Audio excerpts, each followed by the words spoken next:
We spent some time at the first one, an effigy of Amaryllis laying dead in the middle of the road, looking it over, It's a shoddy fake. said Bethel. So many details are wrong. No One else agreed, Face protocol. said Raven. If he can make convincing duplicates of us, then he can potentially fool us. Juniper is muting us, but we should assume he can hear everything we say. I nodded. Face protocol. There were more corpses along the way, effigies of all of us. I was waiting for one that Fellseed shouldn't have known about, one directed specifically at me. But no, it was just members of the group, everyone except for Bethel, who hadn't shown a human form in all that time. I kept looking at the bodies, expecting to see Tiff, or Reimer, or my mom. I thought we would see someone who Fellseed had, somehow, in violation of the exclusion zone, actually killed, a real person hiding in among all those effigies he must have made from scratch. There was nothing like it, though, just a field of dead bodies that looked just like us, including one of the locusts. In the last mile before the walls, past the corpses that looked just like us, the effigies had been set in motion. It was a bit of a more is less thing. We'd gone through mile after mile of horrible monsters and terrible scenes, tortures of innocence presented to us over and over again in nauseating quantity and variety. It had taken days. By the time we actually got to seeing tortures played out on copies of ourselves, my brain was pretty much mush. It didn't seem to matter to me anymore that these things were happening to someone who looked and sounded like Amaryllis, or Raven, or Grack, or even myself. We freed them all the same, where possible, and killed the monsters that were savaging them. Sometimes we would put the effigies out of their misery, bottling their souls afterward. It was another grueling mile at the end of a long list of grueling miles, all prepared for us by Fellseed, all part of his power trip, or for the pleasure of seeing us miserable. We were going to have to confront him, I was absolutely sure of that. And if we left, if we even could leave, then at some point we'd have to come back and do it again. In the long term, Fellseed couldn't be left unresolved. I watched people who looked just like my friends get torn apart. There was sexual violence, of course. There were posed scenes, dioramas, horrible things done to exact copies of people I knew and loved.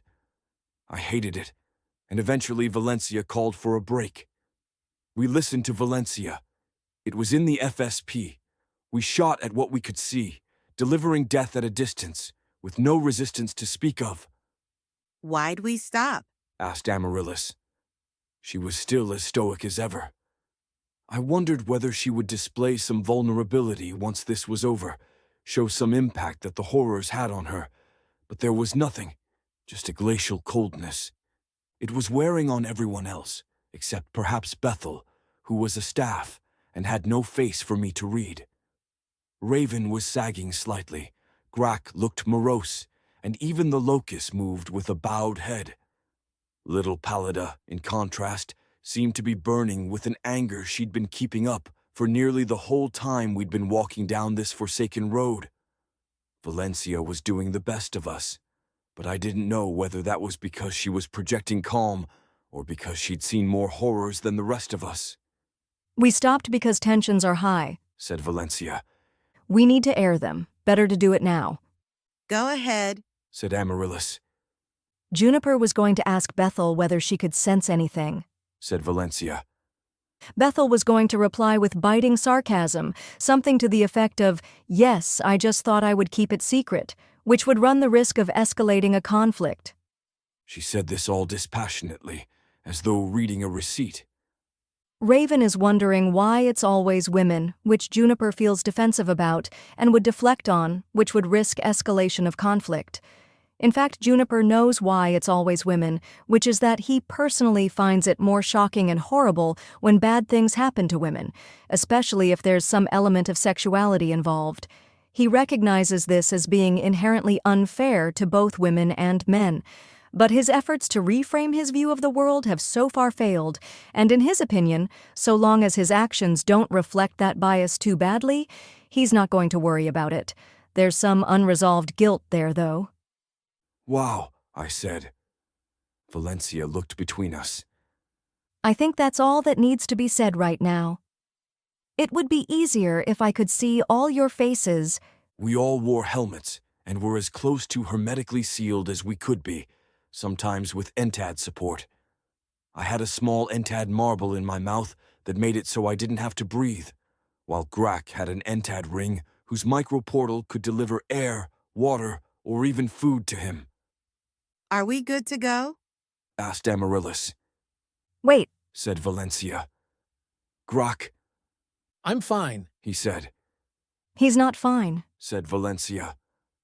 Grak, Juniper's view of you as essentially male doesn't mean that he inherently devalues you as a person, nor that he's incapable of viewing you as equally vulnerable or emotionally real. I'm more upset by the gratuitous violence. Said Grak. Well, yes, Replied Valencia.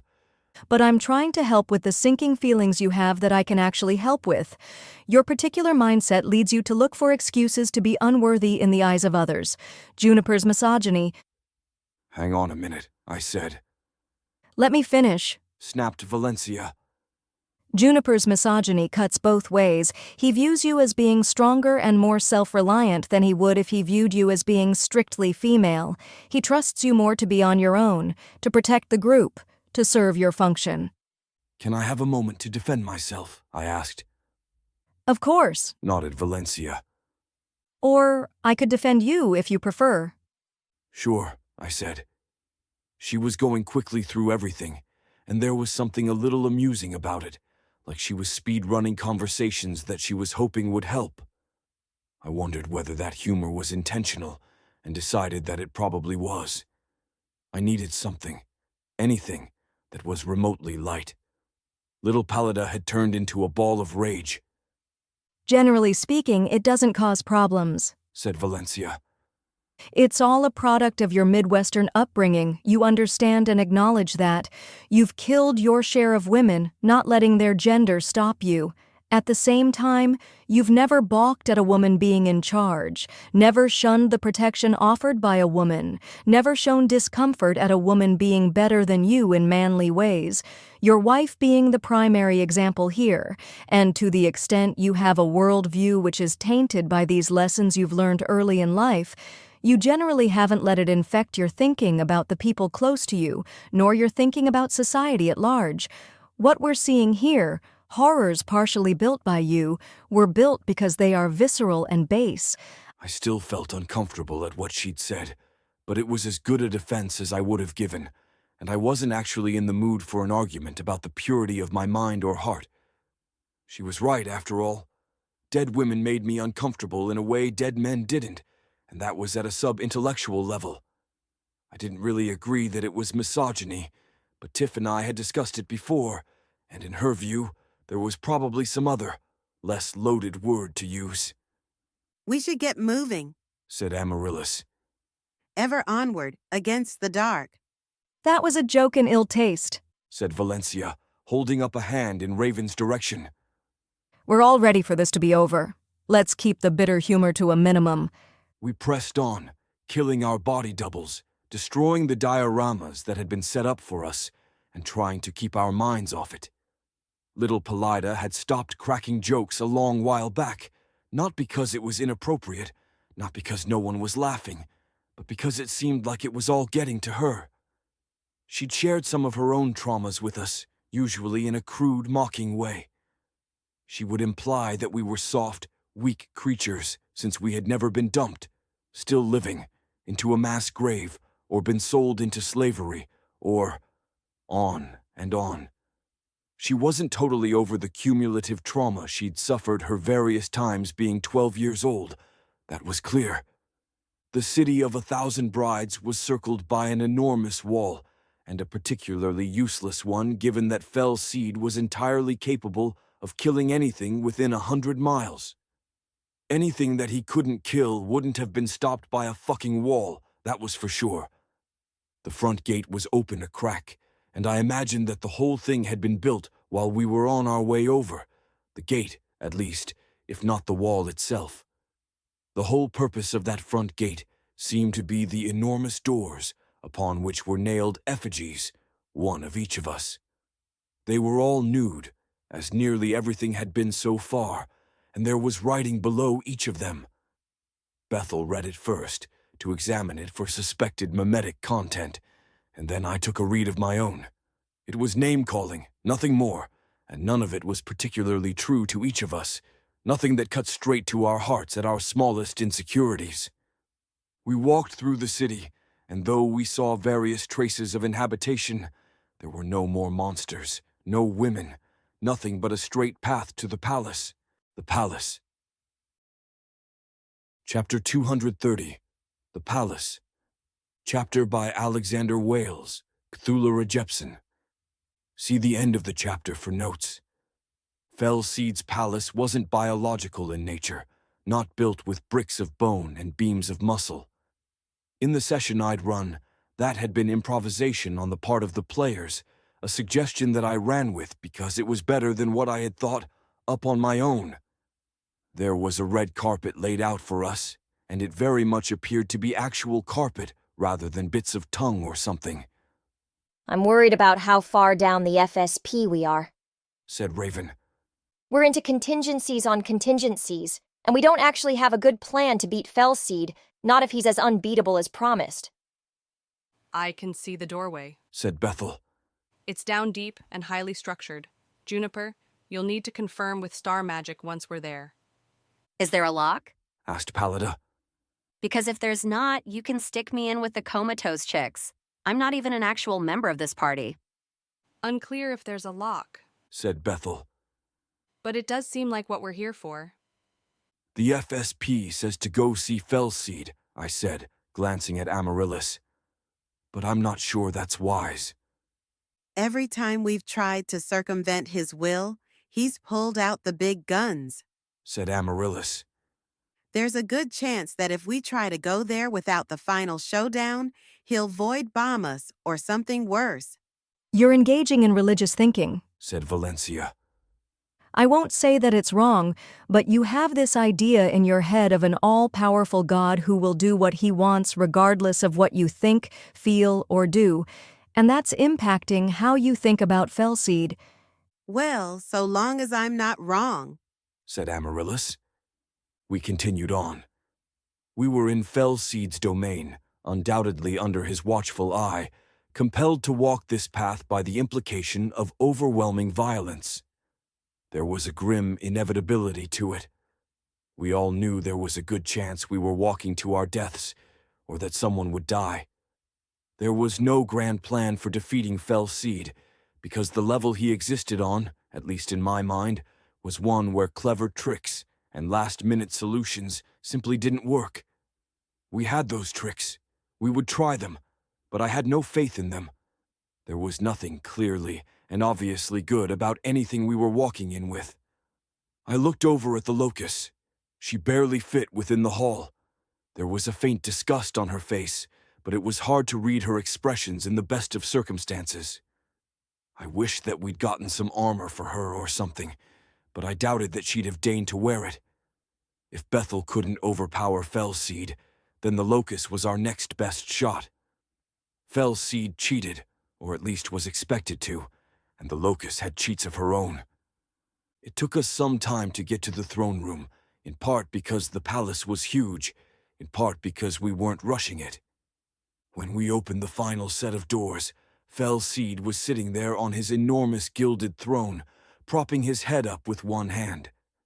The other was idly pushing the pommel of a sword from side to side, with the point of it digging into the stone. The blade had a blue glow around it, and while I couldn't quite see what was reflected in the mirror finish, I had a hunch that it wasn't reality as I knew it. There was no one else with him, just the entity himself, waiting for us. Tall pillars, each as thick around as a car, went up to a high ceiling, but there was no place to hide tricks unless they were under the floor or inside the pillars themselves. It was a wide, open area, just the kind that you'd pick for a boss fight. I'd never described Fell Seed during the one session where he'd appeared. I'd been too angry, too full of emotion. The Fell Seed that sat in front of us was just as I'd imagined him, though. Tall and slightly red-hued, physical perfection, with all the monstrosity reserved for his creations. He had a crown of horns and claws instead of nails, but for all that he was human enough, like a human might imagine himself. He was naked, making no effort whatsoever to cover himself. He looked like me. I don't know if that was quite what I had imagined when I'd thought him up, but the resemblance was undeniable. He got up from his throne and smiled at us, lifting his sword up and swinging it once through the air. Juniper, was it? He asked. You don't know me? I asked back. We were pretty far away from each other, talking across the length of the expansive throne room, but I was certain that he could blink forward to be standing next to me in just a moment. Then we would fight, and I would lose. I know of you. It's not every day someone comes into my domain. He replied. I broke out the red carpet for you. I hope it was appreciated. He had a wide grin, and his hand never left his sword, though it hadn't gone into a position to threaten us. Where'd you get the sword? I asked. He held it up, gazing at himself in the false reflection. You're starting to bore me, he said. He flipped the sword around with a practiced motion and pointed it at the locusts. You brought your own little god. I wanted to say something heroic, to call him on his shit, or tell him that we were going to kill him, but I was afraid. All of the puns I'd prepared seemed to leave a bad taste in my mouth. Not that I was supposed to start rattling off a list of puns. Maybe that was the point of the gauntlet of grotesqueries we'd gone through, to sap me of any will to make jokes. What will it take for us to pass through? I asked. You can go, said Fellseed. Leave the girls. Women, I said, gritting my teeth slightly. Take the deal, said Amaryllis. Fuck that. Said Little Pallida. He wouldn't keep a deal, I said. Am I not known for keeping deals? Asked Fellseed. Betrayal. Now that's Doris's bag, isn't it? I've heard that she's taken a turn. Thanks to you. He clucked his tongue and looked at Amaryllis. Word travels through the grapevine. He looked back at me. The second coming of Uther. They call you? I stayed silent. The battle was going to start, and I still didn't know his weakness. He was talking more than I had expected, but Fellseed was a little bit of a talker. Part of it was wanting to savor the kill. Part of it was wanting to inflict pain and exercise power in a more diplomatic way. One of the great regrets in my life is that I just missed Uther, said Fellseed. He pointed the sword into the ground and rested both his hands on top of the pommel. You wanted to see how you stacked up next to him? Asked Amaryllis. Oh no, said Fellseed. He would have stood as little of a chance as you do, even with your little god. He nodded in the direction of the locusts. I'd have loved to have killed him. There's something about a strong man slowly dying that I love. Amaryllis gave me a look. Take the deal, Juniper. No, I said. I hadn't yet called my sword to my hand, but I could feel it itching. I'd listen to your wife, Juniper, said Fellseed. I do honor my deals. You don't, I said. You trick people. You fake weakness so that they'll attack, then turn on them. Fellseed grinned at me. You're considering it. You're thinking that perhaps it would be worth it. The things you say now are your way of allowing yourself to be convinced. You have no incentive to offer a deal, I said. It's all part of the game to you, a way to crush my spirit before you kill me. And if there is incentive, then you actually do think that I could kill you, in which case I should try. Such a low opinion of me, said Fellseed. Was it seeing your wife raped that did it? It wasn't her, I said. True, he replied. I suppose I'll have to do it for real. Little Pallida stepped forward. Are we gonna kill this chuckle fuck or what? Take the deal, said Amaryllis. Go complete the mission. If it's a question of whether you'll sacrifice us for the greater good, No, I said. There's another play. I don't think it will work, but it's worth a try. Okay, said Amaryllis.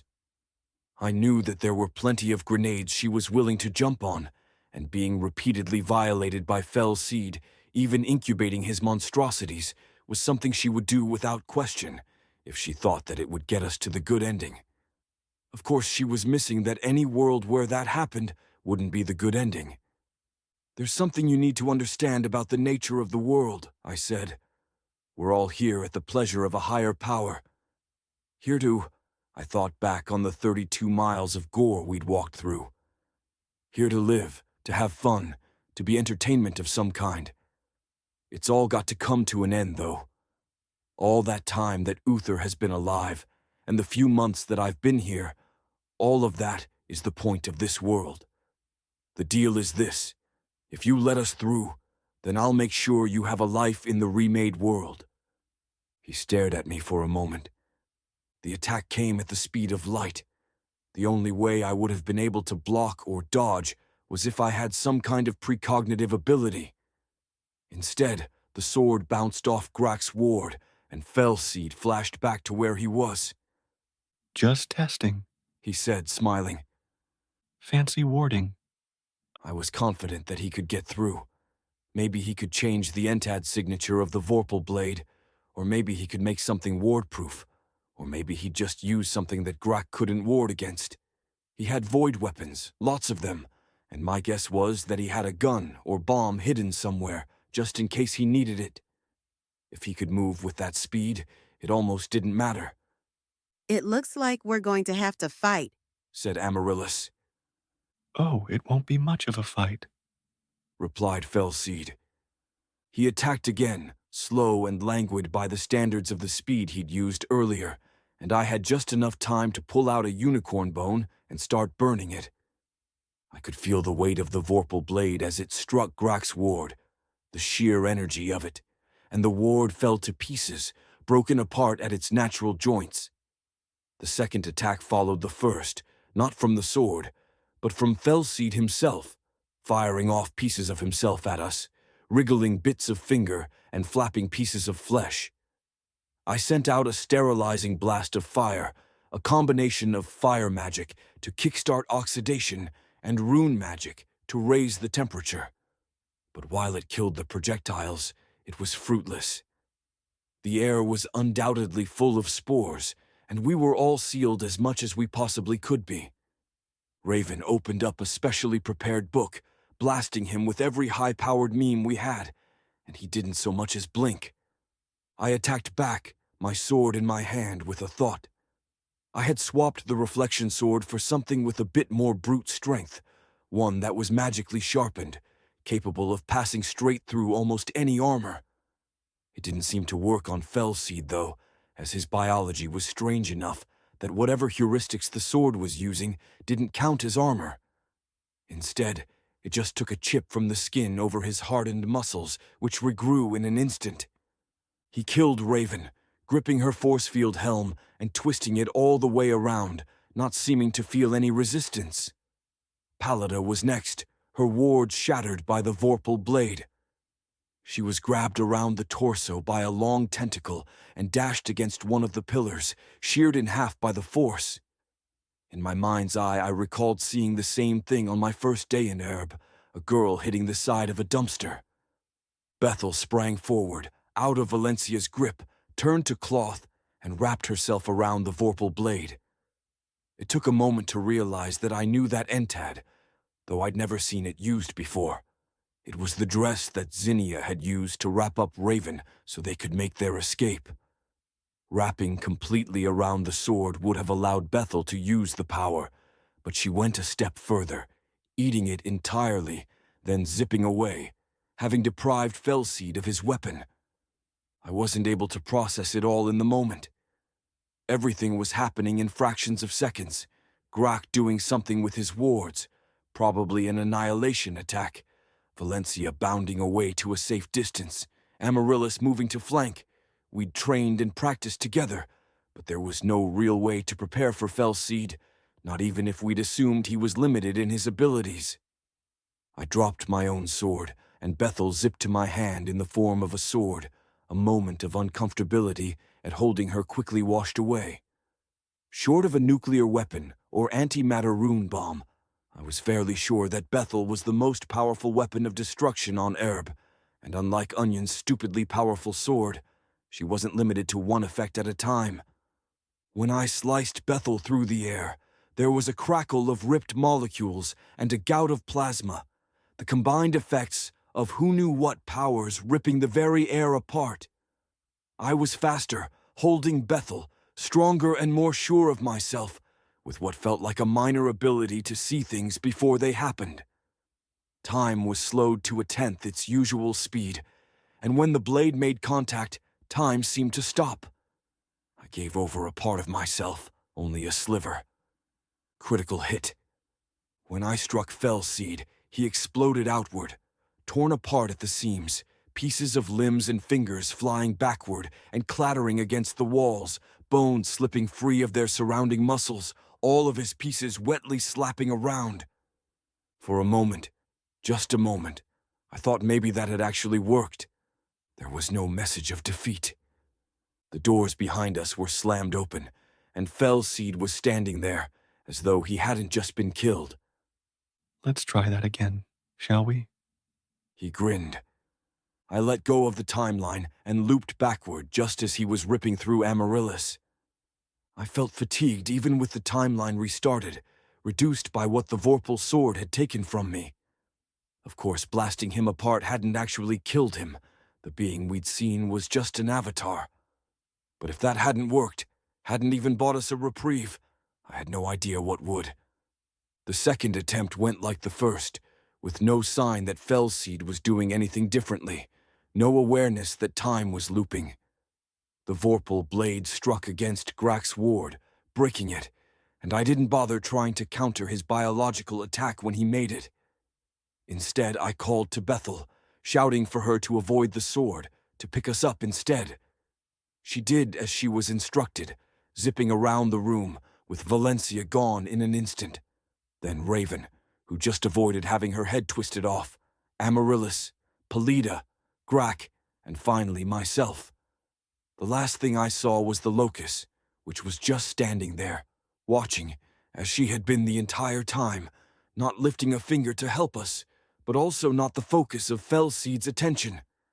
In an instant I was elsewhere, facing an enormous door, with the others around me. The order of pick-up and drop-off had been ordained by the FSP, and Polita was first out, looking at the door that blocked our path. It was large and ornate, the focal point of the room, with a bas-relief on the side of it, too intricate and detailed for me to take it in, not when Felseed was surely coming for us, if he wasn't already. And then there he was, coming through a side door, and that was surely an affectation too, something he did because he felt like it, or because it helped to maintain some plausible deniability about the scope of his powers. I popped a metal squirt gun out from my personal extra-dimensional storage and sprayed him with fluoroantimonic acid. It was the deadliest acid I knew of, and it melted away at him almost at once, helped along by a liberal application of fire magic to speed up the reactions. It actually worked, to the extent that it killed that particular body. But another came through the door right afterward and picked up the Vorpal blade, which was completely unharmed, from the floor. "Bethel, grab the Vorpal blade," I shouted as I switched to a different squirt gun, this one with the chlorine trifluoride, the same chemical I'd used in the fight against Onion. She went forward, grabbing it from him again, eating it again, both of them unaware that we'd done this before. This time, though, Felseed held out a hand, and Bethel came to him, zipping to his hand and forming a blade there, the same one I'd used against him. The Vorpal blade was his, tied to him more tightly than Entad connections usually were. I made a mental note not to have her do that again. Palita! I screamed. Hi, Magic! She screamed back. It's fucked.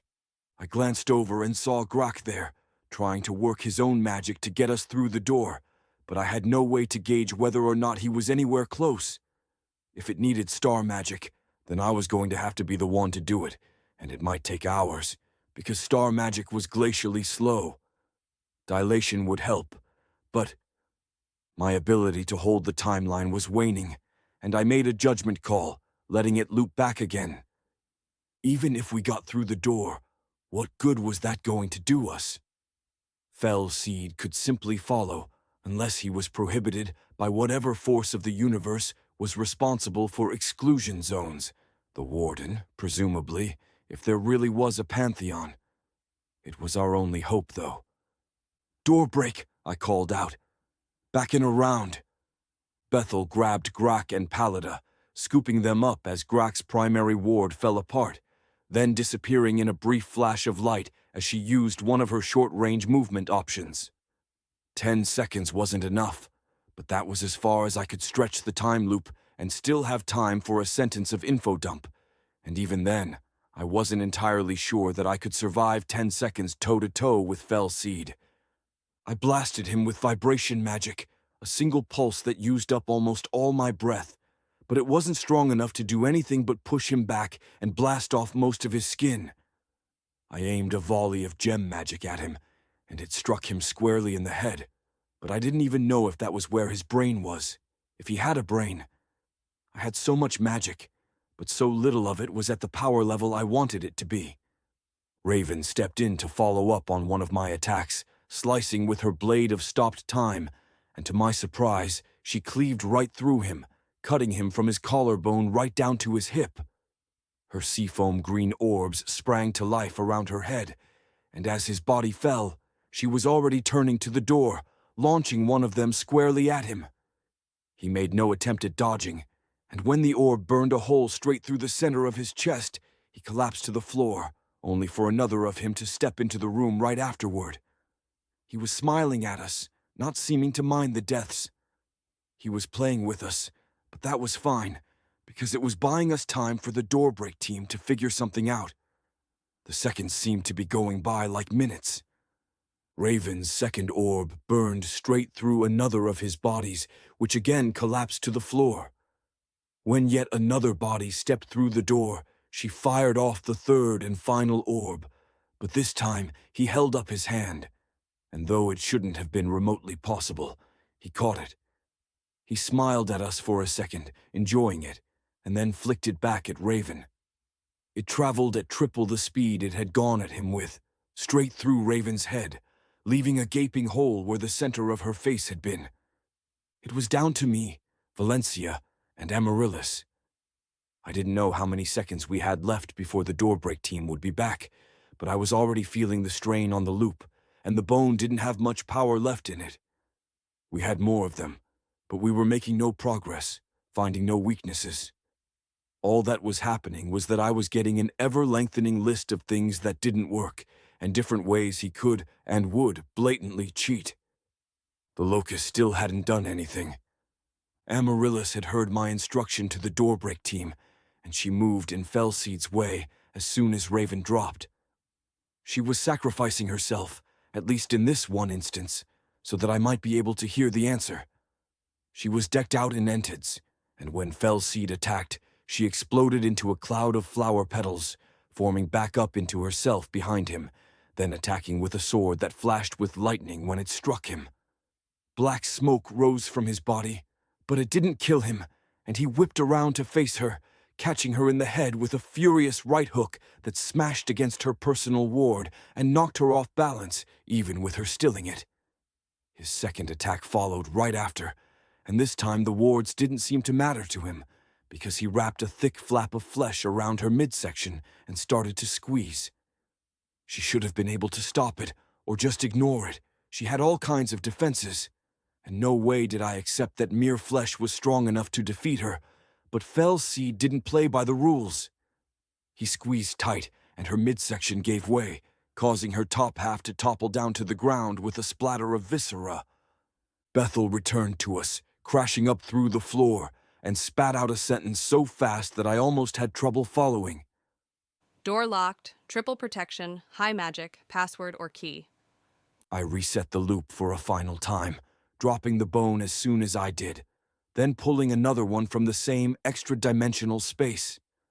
This loop was later, after the Vorpal sword had broken Grak's major wards, but I was hoping that we weren't past the point of no return. There were limits to how much the micro-time loops actually helped us, and there was a cost, beyond just the bones, because I needed to spend a thread on it and hold on to the bone. "Door now," I called to Bethel, and she took me, leaving the others behind. A moment later, I was standing in front of the door, looking at the relief on it. I spent a few precious seconds staring at it, trying to quickly make sense of the work of art, hoping it was a clue. It reminded me of the one we'd seen on the front of Kum Duna, the representation of Uther's life. But while the art style might have been similar, the subject matter was quite different. It showed stairs, a set of them leading upward, growing smaller as they did, with all manner of beasts at the bottom and landings along the way. I recognized most of it, because I had spent a few weeks designing it all. There shouldn't have been a password, nor a key. None of that was part of my design. Really, it shouldn't have connected to Arab at all. "Password," I called out. "Open sesame." I would have been upset if that had worked. 6AUAQ1GF, I said. It would have been fucking stupid if my default password had worked, but seemed like something the dungeon master might have done. "Bethel, be a key."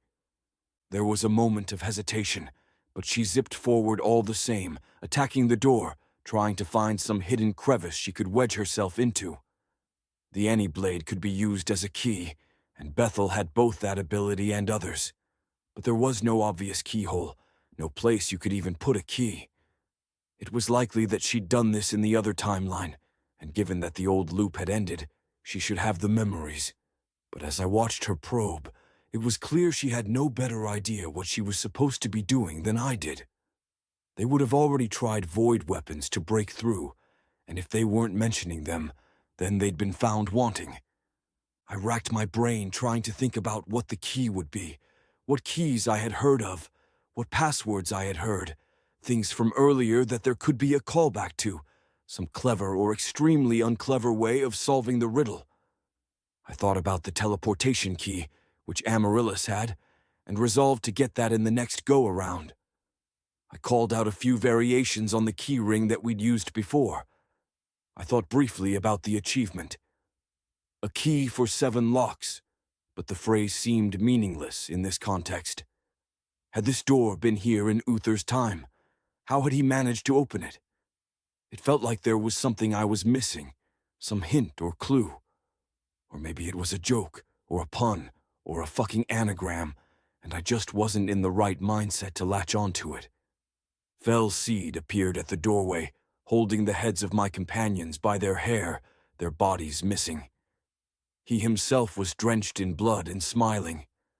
I ended the loop and returned to the moment of the ward being cut by the Vorpal blade. I needed more time, more firepower, more than just seconds of frantically trying to figure something out. "Bethel, Dilation 1, I called. Time, at least, I could handle. She zipped around, picking up everyone but me and the locus. The time dilation effect inside Bethel wouldn't work on me, not with the unicorn bone. I would be limited to the same subjective loop duration. For everyone else, though, dilation would work, and they had memories of the first set of loops. For every second that I held out, I was giving them something like an hour of time to think things through, to go over their memories of the door, something that would help us. I had faith in them. I could go in too, outside the loop, and hope that I could think of something, especially something specific to me. But that was more costly. I needed to give them a chance. All I had to do was hold against Fell Seed. "You're doing something with time," he said, swinging his sword up and resting it against his shoulder. It should have been cutting into him, but he showed no reaction. "You're not going to fight me?" I asked, holding my sword ready in front of me. I'll fight you when it matters. he replied. Take all the time you need. No one had come out of Bethel, who was hovering nearby, the size of a pin. I held on as long as I could, but they didn't come out, which had to have meant that they hadn't found an answer, or even anything they thought had a shot of working. I'd get the answers when the loop set was finally finished, and all those memories came crashing back together. Bethel, Dilation 2, I called as the loop restarted. You're doing something with time, said Fellseed once everyone was collected. What's behind the door downstairs? I asked. If he didn't know we were trying to go there from the previous loop set, he would know from this one. If only I knew. He sighed. He was speaking in a languid way, as though we weren't constrained by the urgent passing of seconds. We need, I began, but I could feel the tug of the loop and let it end. Bethel, Dilation 3, I shouted as the Vorpal sword went through Grack's ward. You're doing something with time, said Fellseed, resting the Vorpal sword against his shoulder once more. We don't want to fight you, I said. We just want to get through the door. It's impossible, He said. I've tried. He pointed his sword at my hand, which was holding the unicorn bone.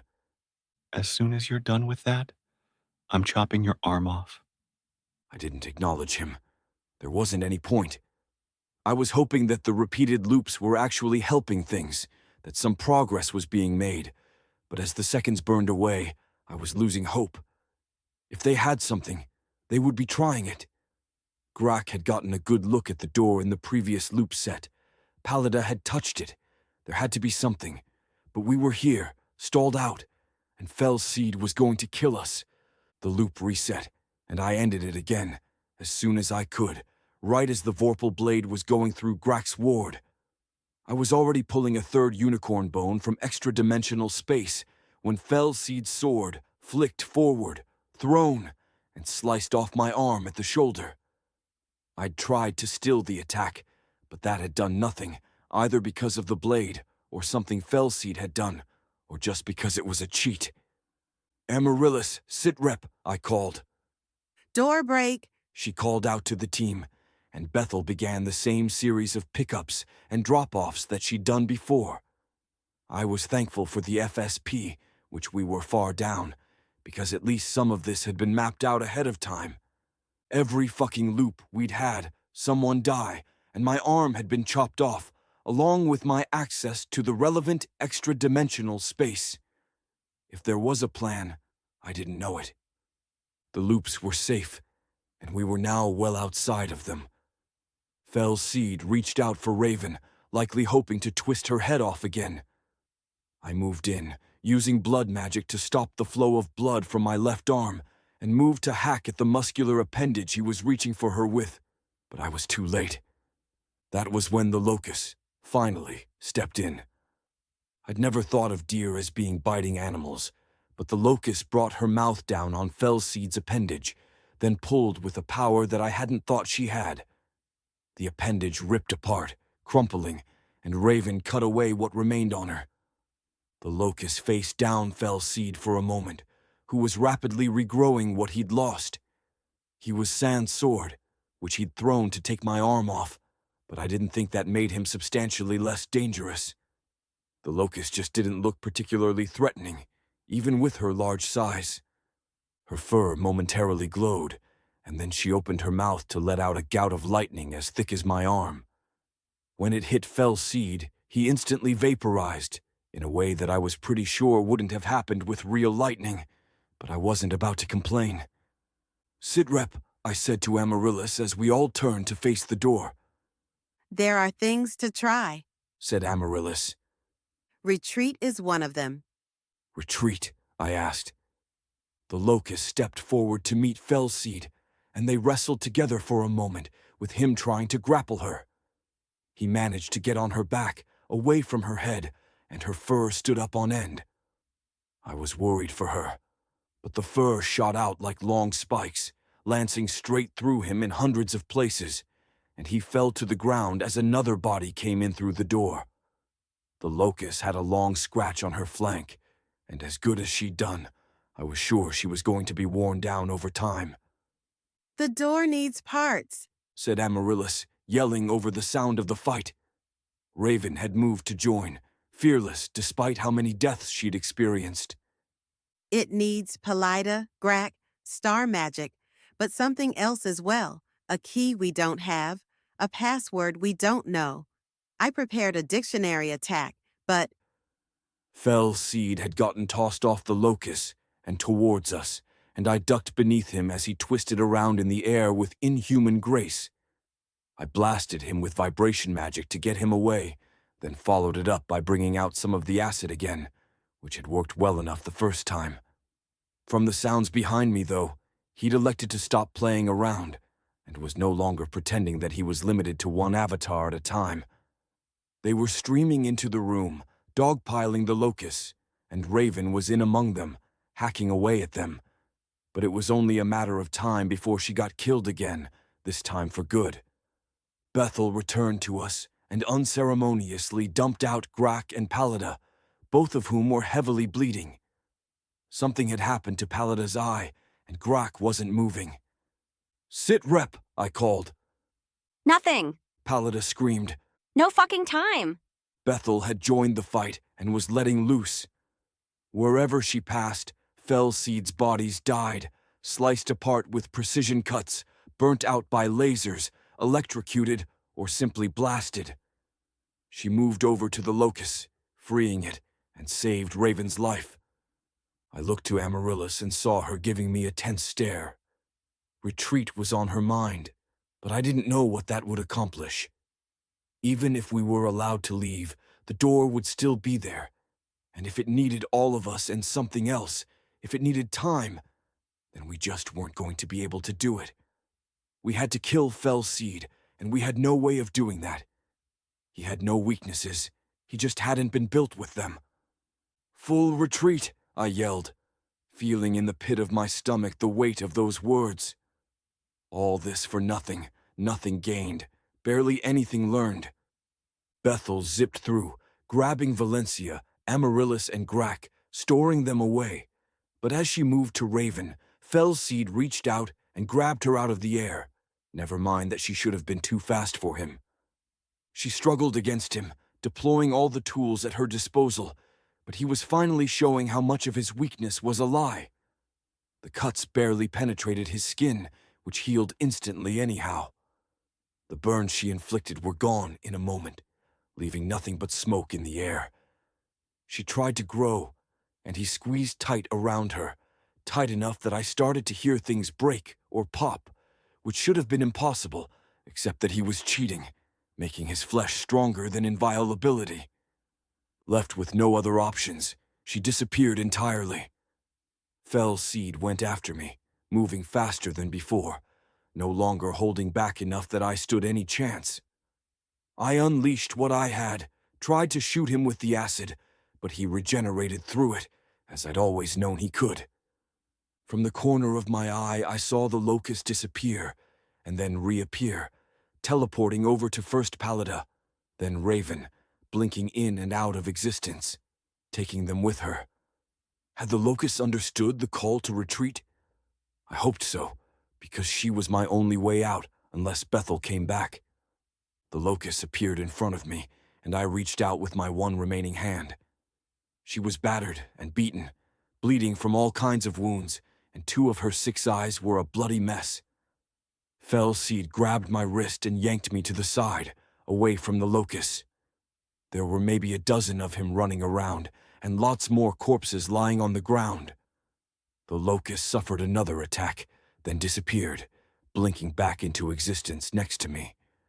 I was being held by Fell Seed, though, and he pulled me away, breaking my remaining arm in the process as he twisted me. A second time, the locust took a hit and moved to some dimensional elsewhere, then appeared next to me. I lunged forward as best I could, and we made contact, but nothing happened. I looked to the side and saw that Fell Seed hadn't just grabbed me. He had run some kind of biological wire into me at the point where he'd cut off my arm. I screamed and flared up blood magic, driving up the heat and trying to burn him out. But that was a fool's errand. The locust was trying to help, but taking more attacks. "Go!" I shouted at her, barely able to get the word out. Bad enough that I was going to die, but I didn't want her to die too. The locust stared at me for one long, forlorn second, then disappeared. I was all alone with Fellseed. He had me held in place. If there was some sort of miracle from on high, now seemed like the time. Instead, one of his bodies picked up the Vorpal blade, which had been lying on the floor, and casually walked over to me. I tried to say something, but that only got me some fingers in my mouth, and when I tried to bite down on them, I chipped a tooth. Calmly and casually, Fellseed drew back with the Vorpal blade and cut my head clean off. Game over. Post-game statistics. Playtime objective: 172 days, 13 hours, 22 seconds. Playtime subjective: 262 days, 0 hours, 11 seconds. Highest level earned, 19. Quests completed, 29. Companion. Quests completed, 4. Enemies. Killed, 421. Companions acquired, 7. Exclusions created, 2. Forge frenzies, 0. Planes visited, 3. World explored, 0.0007%. Distance traveled, 497,931 miles. Steps taken, 1,032,071. Trains taken, 1. Calories consumed, 602,600. Fast travel used, 0. Save games, loaded, 0. Achievement unlocked, game over, man game over. Achievement unlocked, Helldiver. Discuss on my Discord. Discuss on Reddit r/rational. Visit my website, Hellfall. Chapter 231. Hellfall. Chapter by Alexander Wales, Cthulhu Jepson. I was naked and falling, the cold air stinging my skin. By reflex, I tried to use still magic, but nothing happened, and with a terrible awareness, I realized that I didn't have any of my extra senses either. No sense of water, no ability to feel the vibrations around me. Nothing. There was no familiar HUD keeping track of my vital statistics. My body, at least, was intact, my arm back in place, but I had little else. I slammed into the ground after not too long, and immediately felt a sensation across my skin like sunburn. I'd landed in something like snow, except it was slightly yellow, clumped up without being wet, and wasn't nearly as cold. I slowly got to my feet, groaning, knowing that I would be bruised and scraped up the next day, if there was a next day. "Good thing you picked Helldiver," said a voice. "Otherwise, we wouldn't have gotten a chance to have this talk." I looked up and saw a familiar face. It was the dungeon master, standing in the midst of what I decided would be called Yellow Fall. More of the strange substance was drifting to the ground all around us, obscuring my view of what was ahead, leaving him as the only thing to look at. The Yellow Fall stung, like there was some salt or acid in it, and it clung to my body in every place that I touched it. It was cold, but not as cold as snow. "You've changed," I said. His beard was thicker and longer, and his hair was shaggy, unkempt. He still had on one of his idiotic hooded sweatshirts, though. This one said, "Tortured for eternity in heck," which I suppose he must have found funny. Some of the yellow fall was getting on my face, making it hard to see, and on my mouth, where it tasted of ammonia. I used my hand to wipe some away, which was only partially successful, and seemed to make the stinging worse. "We had a good run, you and I," said the dungeon master. "I guess we're done then?" "Guess so," I replied. "Come on," he said. "I know you want to make some snarky comment. You want to compare yourself to Jesus and say you'll be back after 3 days. You want to defiantly tell me that Mary is going to rescue you. Go ahead, you can say it. I have some time set aside for this conversation. Why? I asked. I guess it would be to highlight your megalomania, said the dungeon master, which hadn't been what I'd meant at all. I'd wanted to know why we were having the conversation. One of the problems with making someone the center of a whole world is that they start to think like it. I suppose I can't fault you for it too much, but you failed, and so we're here. I failed because you wanted me to. I said. It was never not going to be like this. You want me to grovel? I'll grovel. I'll beg it. I stopped myself because I could feel a well of anger inside me. Please, please, I don't want to be here. I want to keep playing your game. It wasn't coming out right, though. There wasn't enough honest emotion behind what I was saying. I wasn't a good liar. It wasn't convincing. I felt too much anger toward him. On the object level, I wanted to give him whatever I needed to in order to get out of the hells. On an emotional level, I wanted him to fuck off and die. I never wanted you to beg, said the dungeon master. He waved a hand and a metal folding chair appeared behind him. He sat down on it and crossed his legs. Though I did want you to suffer, at least a little bit. A little bit? I asked, feeling a rising indignation. I was tortured in so many fucking ways. Not really a conversation that I'm here to have, replied the dungeon master. So why are you here? I asked. To reveal your grand design? Nah, he replied, looking off to the side. It just seemed appropriate to see you one last time. I told you there'd be a third meeting, didn't I? Rule of 3 and all that. What was Felseed's weakness? I asked. There's an entity that exists above him, replied the dungeon master. He pointed to himself. But you already knew that. He had already heard my prayers on the matter. So all I had to do was convince you to let us through? I asked. Convince you that he shouldn't have killed us? That it wasn't fun or entertaining? Maybe, he shrugged. What would have convinced you when you were the DM? At the time, nothing, I replied. Except maybe if the characters had been thinking, feeling creatures, not just avatars. That didn't stop you from doing your best to inflict harm on the players, said the dungeon master. Anyway, it's all academic, because you're dead now, and there's no escape from the hells. Yeah, I said. I tried to wipe more of the yellow stuff from my face, to keep my eyes and mouth clear. What the fuck is this stuff?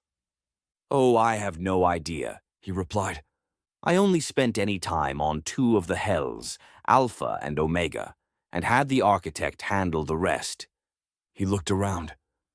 Seems like some kind of worse version of snow. It'll stop in a bit, and I'm sure there are some plants and animals somewhere, and some infernals, since there usually are. That'll be fun for you, huh? You're an asshole, I said. I looked around at the yellow fall, wondering how deep it would end up getting. He looked me over. Are you just going to keep standing there, or are you going to get moving? You said we were kindred spirits, I said. I've got no idea what I did to make you do all this horrible stuff to me. There are plenty of reasons to hate you, Juniper, the dungeon master replied. And I do hate you, maybe even more than I care about you. There's something so contemptible about you, so weaselly. It makes a person want to grab you by the back of your head and bash your face into the pavement. And here I thought I'd been doing better, I said. A bit. He nodded. I'll give you that. He showed no sign of moving. I was surprised. It felt like he would show up, mock me for a bit, drop some knowledge, then leave. It was what I expected of him. That this was apparently a long sit-down chat made me think that maybe he was serious about this being the end. I have questions, I said. Go on, he replied, nodding. Was there a DMPC? I asked. And who was it? He laughed. Arthur put that idea into your head, he said. You're not denying it. I replied.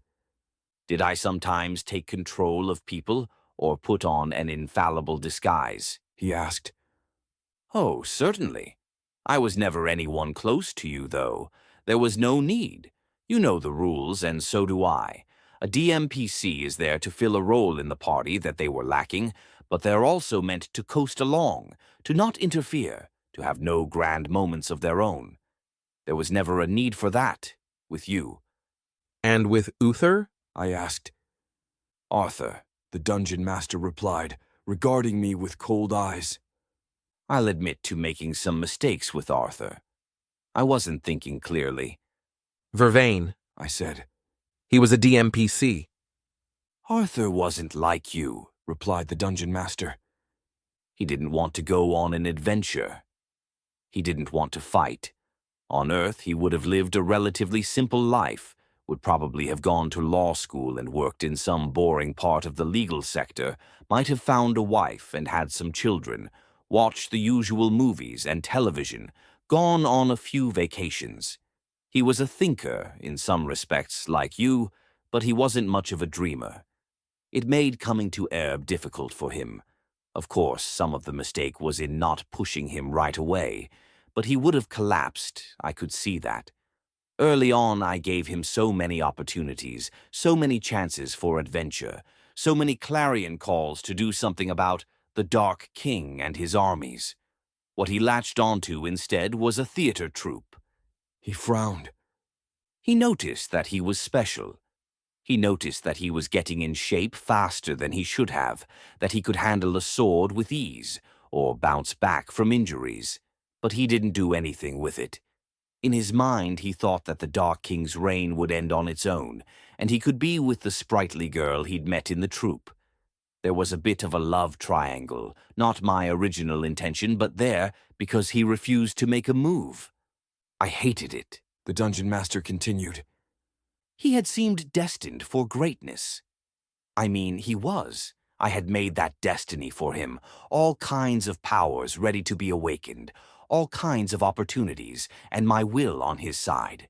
Instead, when I put him on Erb, he was just a person, a flawed person more concerned with the petty than the grand. I'd thought that he would like the adventures. I'd thought that it would be like playing out the campaigns. Instead, he seemed to just want to pine after some girl. The girl wasn't even all that special. She just showed him attention and... Do you understand how frustrating that was? It wasn't why I'd made Erb for him. I filed that bit of information away for later. And thus, Vervain, I said. Oh no, replied the dungeon master, looking at me in faint surprise. I tried to kickstart things. The Dark King got wind of their subversive plays, something that Arthur had written to impress the girl, and sent a small attack force to put it down. A pitifully small attack force, truth be told. They're more for intimidation than conflict. Arthur could have stopped it. He knew his own impressive skill with a sword, knew the athleticism he had. The moment was there for him to rise to. There was healing on hand. Everyone could have made it out alive, with the orcs and dwarves the Dark King sent slaughtered, or at least driven off. Instead, he hid, then ran away. It made sense, I suppose, but it was so. He clenched his fist. I was offering him the part of the hero, the part he'd always loved to play. But to take it, to actually be that person, wasn't at the time him. You were running a sandbox, I said. But you weren't listening to what he actually wanted. I had to wipe the yellow fall away from my eyes and mouth again. It was stinging all over, and I was worried I was going to suffer some kind of damage because of it. But I wanted the dungeon master talking for as long as possible. The more he talked, the more worried I got that he was going to leave me stranded there, that it would really be over. It's true, sighed the dungeon master. A classic mistake, really. Amateurish. But Vervain was created out of a need to get Arthur back on track. He was a mysterious old wizard who was supposed to die early on, to explain the facts of the world that Arthur could have found out himself if he hadn't spent 3 years hiding himself away and hoping that the problem of the Dark King would just solve itself. I didn't want to give up Vervain, though, and as a mysterious old wizard, it was possible to step away on unspecified business at a moment's notice. Vervain was real enough that I didn't need to be there all the time. Through Vervain, Arthur learned that he was the true heir to the throne of Anglikin. He gathered allies and fought against the Dark King, loved and lost, wept and raged, and it was everything I had hoped for, really. You should have seen it when Arthur took the Dark King down. It was a thing of beauty. I stared at the dungeon master. I didn't know why he was telling me all this, except maybe that he'd been wanting to share it with someone. Maybe he'd thought I would understand, because we were, after all, kindred spirits. I did understand. Then you kept going. I prompted. I wasn't satisfied, said the dungeon master. The Dark King was defeated, and for a bit, that was enough. And then it wasn't. I wanted more. More of Arthur, more adventures, more companions, more stories. Degenerate cycles, I said. Yes, the dungeon master replied. I was still enjoying myself, though, and Arthur was growing into the role. I could see into his thoughts, naturally, so there was nothing he could hide from me, and I would peek at the future from time to time, making course corrections. But then what happened? I asked. He killed Vervain. He went insane. He's been lost down the long stairs. He wanted to go home. You didn't get to that part, said the dungeon master. It seems unfair to tell you. Then back up, I said. Zona. Oh, I'm not going to lay out every twist and turn of his life story and the part I played in telling it, said the dungeon master. You think of it as torture, but he was happy, for the most part, truly and genuinely happy. He didn't have an itch for adventure, necessarily, but through it all he took joy in it, barring a few bumps in the road. You understand he wasn't insane, don't you? There really was an entity above everything, pulling the strings, forcing his life into these narrative arrangements. I'm admitting to that.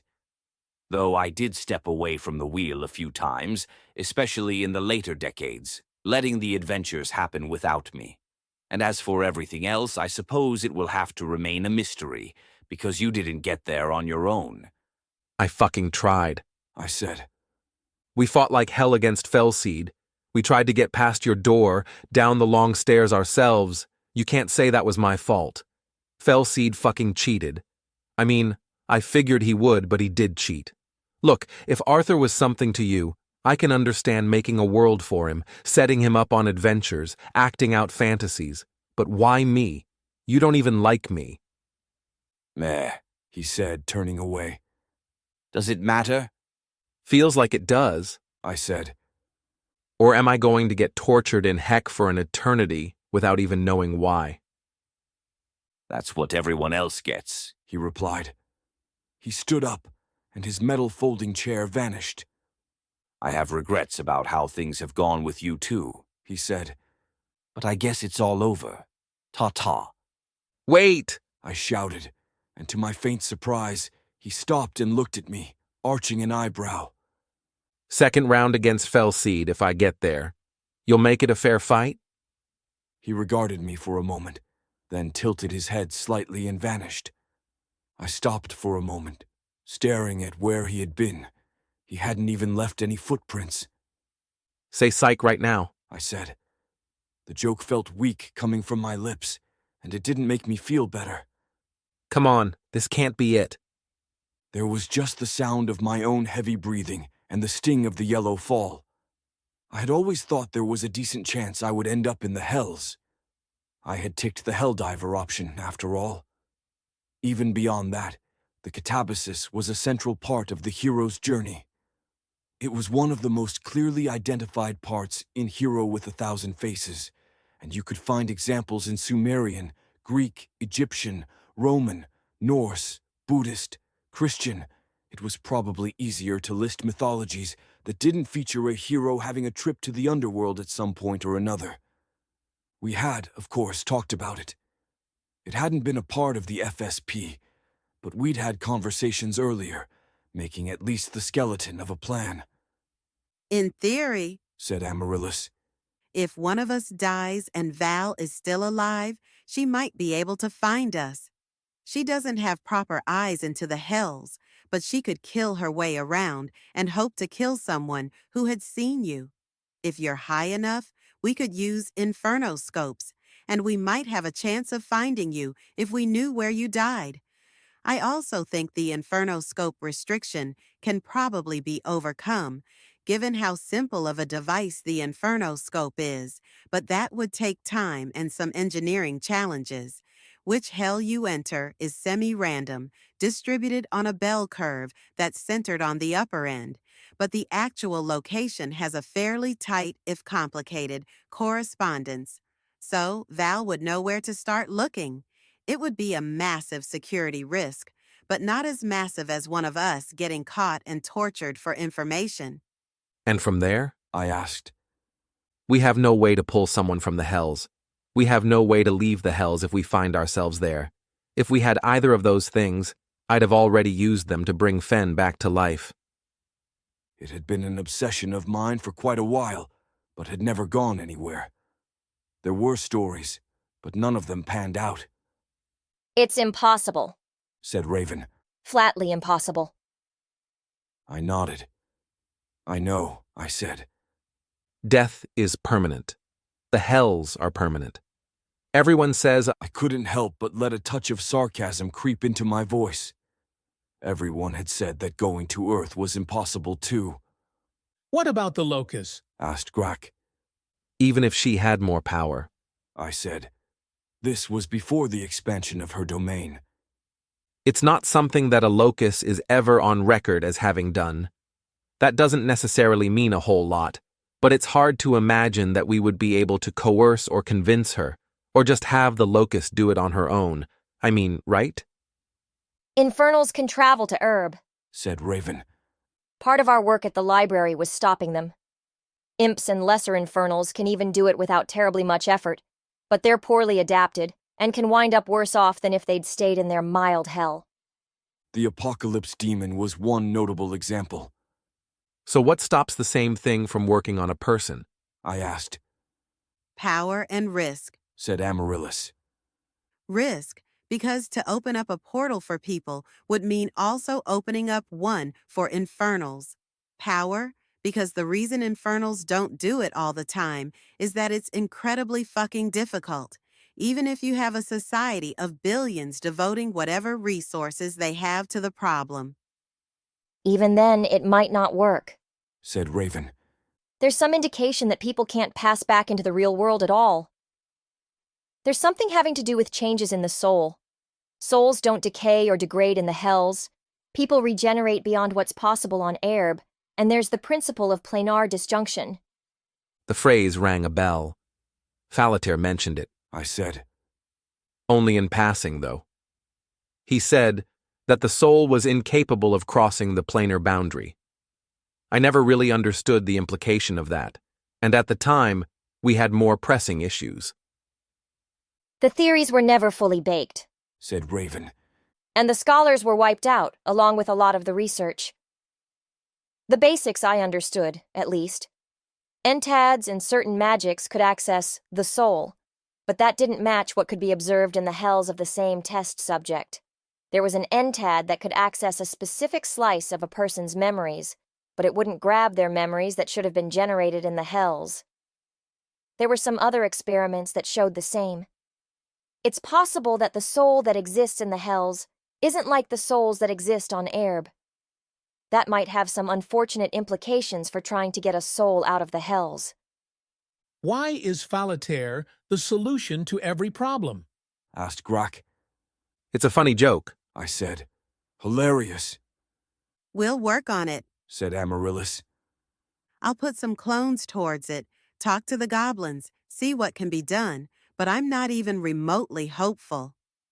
Now I was left hoping that Amaryllis had found something and kept it in her back pocket, but it didn't seem like the kind of thing that she would have done, not in the modern era, at least.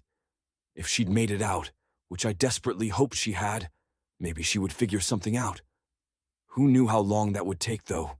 And in the meantime, I was probably stuck in the hells unless I could find my own way back to Erb, which, well, I wasn't counting on it. I had no idea where to go or what to do.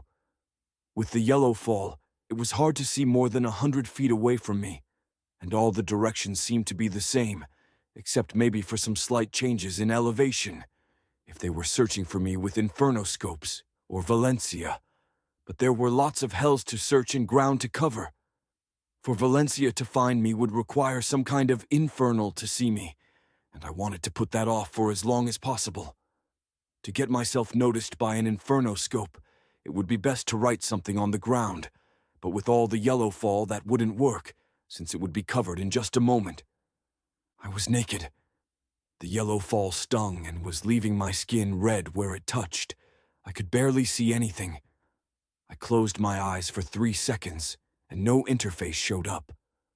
I was still tall, still strong, and my arm was back, but I had none of the magic that I'd had on Erb. Magic mostly didn't work in the hells, but I'd been hopeful that I'd get something.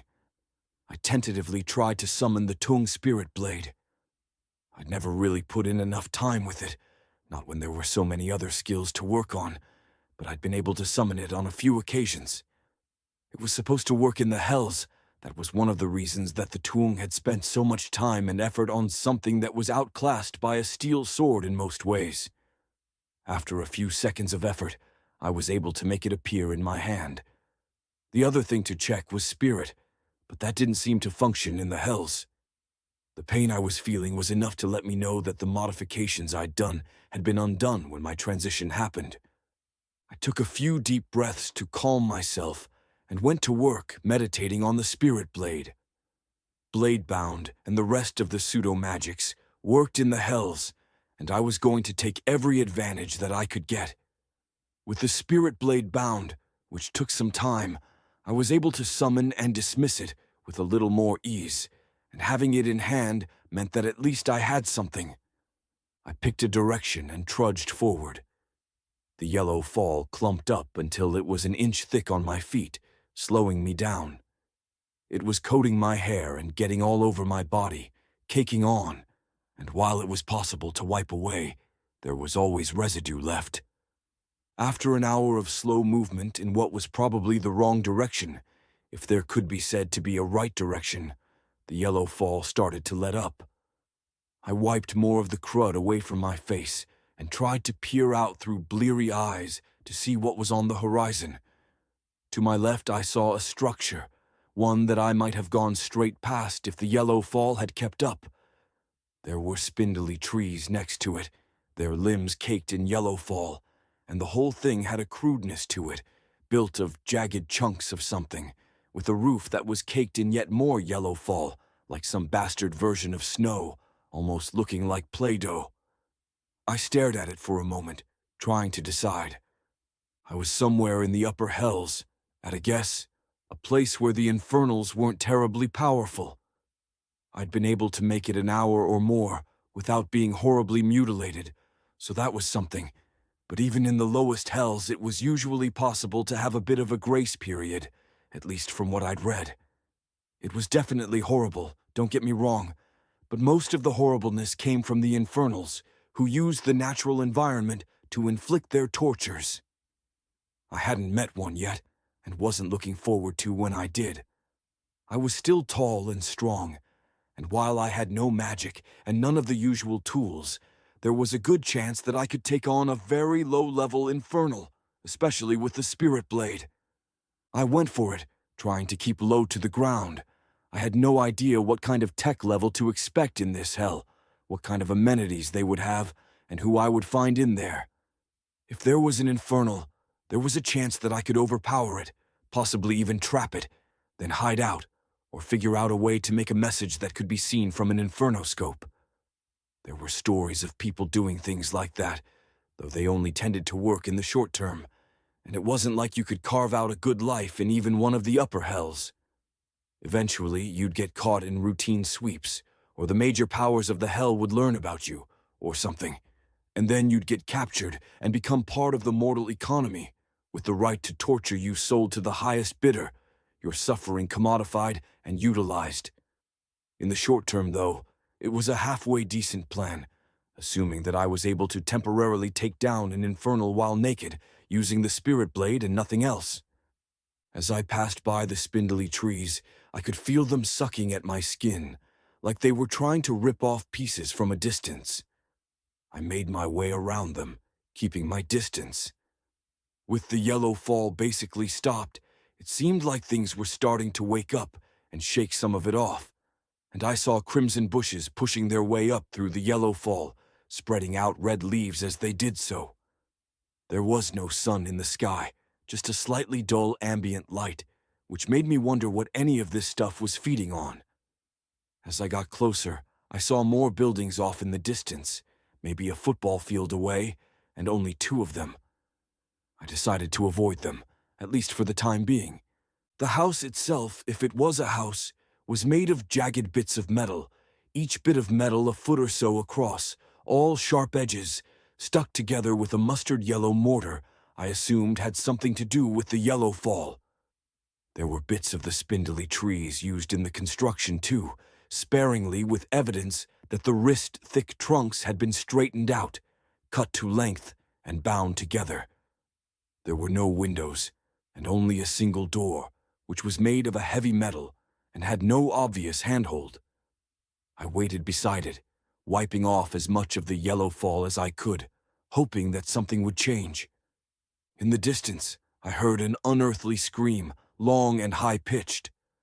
I steeled myself. They had trackers in the hells sometimes, creatures that would seek out any defenseless people they could find, and naturally, the infernals used them. I'd been in hell for maybe an hour and a half, and I hoped that I had a lot more time than that left. The door to the house creaked open, and I got ready to lunge forward and attack whoever came through.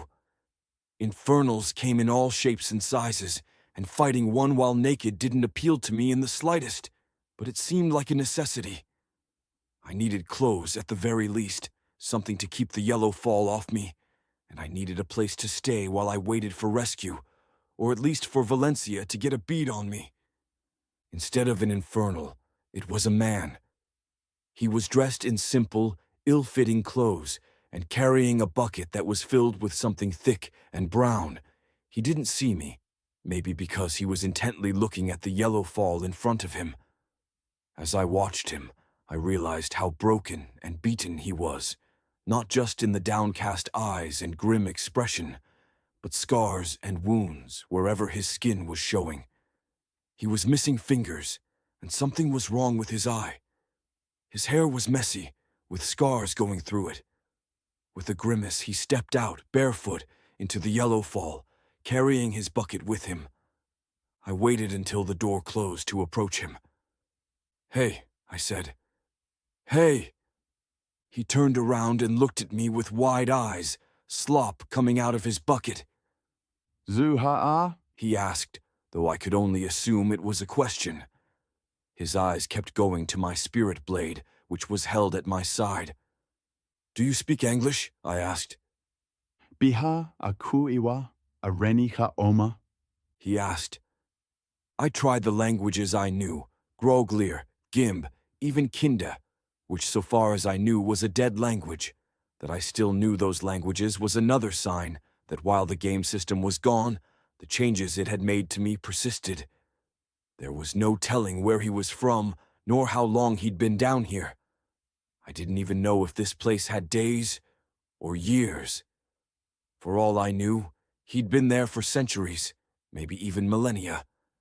If he was here, in this geographical location, it was entirely possible that he'd been one of the many killed during Felseed's initial takeover, or maybe even earlier, before anyone had known much about the Hells. "Datide hita zuragi wealama," he said. "We olau laluka tao olau rane." "Hey, it's okay," I said. I'll overpower the infernal in there, if I can, and we can be free. We can help each other. Talking to him wasn't doing an ounce of good, but he was letting out a string of words at me, so I was answering back. Juniper, I said, pointing at myself. Alaluka. He answered. La Leige, I said, trying to match his pronunciation. He nodded vigorously. Stay out here, I'll go look at the door. I tried to back that up with pantomime, but there was no way of knowing whether it stuck. I had hoped I'd be able to pick up his language, but there was no notification, and no click of sudden understanding. I crept toward the door, wishing again that I had something besides just the sword, and feeling fortunate for having that. I diverted closer to one of the spindly trees, and found that it was, in fact, covered in both small needles and a dark red sap that the yellow fall was now sliding off of. It was pulling, sucking at my skin from a distance, painful, but in no danger of actually making a tear. I opted not to spend my time trying to turning it into an offhand weapon, not if the needles or sap were going to fuck up my hands. I opened the door slowly, working my fingers into the crack, as it didn't have any handle. The interior was bathed in a red light, so completely red that it washed out every other color. I saw a table, chairs, and a counter filled with strange oblong shapes, and beyond that, a door to another room. I moved in quickly, keeping low to the ground, looking for the infernal. How many would I be fighting? 1, 2, even 1 might be a problem. There was a knife sitting on the table next to a small puddle of something that was almost white in the red light, maybe blood. I looked the knife over and picked it up. The blade was a faint green, which meant that it must have been making its own light. I tested holding it in my offhand, then set it down again, because the weight and balance was off. The spirit blade was a single-handed weapon, though, and I didn't have a shield or something else to complement it. I was worried. You couldn't kill an infernal, but at least in the upper hells, you could injure them badly enough that you could restrain them, at least temporarily. There was infernal magic that made that not a great idea in the long term, at least most of the time, but I was still hoping that this was a short-term kind of situation. I found him in the next room, back turned to me. He was doing something with a set of ceramic jars. I ambushed him, rushing in quickly, and as it happened, I realized that I might have fucked up. He had known I was coming, either because he'd heard me beforehand or felt my emotions. He turned to face me even as the blade moved toward him, revealing a face that opened like a flower to show off hundreds of teeth in uneven rows. Maybe he was expecting me to startle and back off, but I had faced worse, and I jammed the blade into his neck, which looked plenty fleshy. The gurgling hiss he'd been making turned into a bit of a scream, and I wrenched the blade free, backing away. If he'd been human, it would have been enough to decapitate him, but whatever was going on with his biology, it had only given him a wound. The light was red, so it was hard to see him, and fuck if I knew what colors he actually was. In appearance, though, he was surprisingly humanoid, with knobbly knees and turned-out toes, 2 long arms that seemed like they might reach the ground, a cluster of eyes behind the flower head, and something at his crotch like a bunch of grapes that was all swollen, black, and shiny. He was a devil, I was guessing, because he didn't seem to have any natural weapons except what I was generously calling his mouth. Zuvuta, He asked, his mouth parts moving in impossible ways to make the sound. He was clutching his neck, which was seeping out something viscous. Step 1 in dealing with devils was not talking to them, and luckily, he didn't seem to instinctively know the language I spoke. He could probably feel my confusion, though, probably got off on it in some sick way, and if he spoke English, it wouldn't take him long to figure out that he could use it to speak with me. Infernals were famously good with languages. I lunged at him again, slicing with the blade. It cut through his skin easily enough, but at least in his chest there seemed to be a lot of bones that stopped me from going further, not orderly bones like a ribcage would be, but like moguls on a ski hill hidden under his flesh. I tried piercing him from the side, but that did nothing but get my spirit blade stuck, and I was worried that I wasn't good enough at summoning it to dismiss it and call it again. He lunged for me again, trying to snap at me with the flesh petals of his mouth, and again he misjudged me, because I blindly grabbed the knife from the table behind me, reared back, and then drove the knife straight down his throat. He was trying to snap around my arm, and I was cutting him up on the inside. It fucking hurt. The first time I'd felt that level of pain in a long time, and shoving a knife down someone's throat, especially a guy with that many teeth, would probably have been a smarter move if I'd still been as durable as when I was alive. I pulled my bloody hand from inside his throat, still holding my knife. He was looking worse than I was, choking on his own viscous fluids, clutching his throat. I let go of the spirit blade, which was still sticking in his side, then switched the knife to my uninjured left hand. I started stabbing him wherever looked least defended, occasionally slipping the knife between bones, more by luck than skill. After just a moment's hesitation, I started stabbing at the black grapes where his crotch was, popping more of them with every thrust.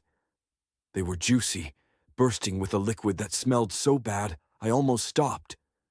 The devil was losing energy, though, so I continued on, over and over, until I was driving the knife into a patch of juicy black flaps. He never actually stopped moving, just slowed down enough that I wasn't in any real danger. You couldn't kill a devil, not unless you were Val or something equally scary. You could only injure or incapacitate, and I had to remind myself of that as the haze of adrenaline fell over me.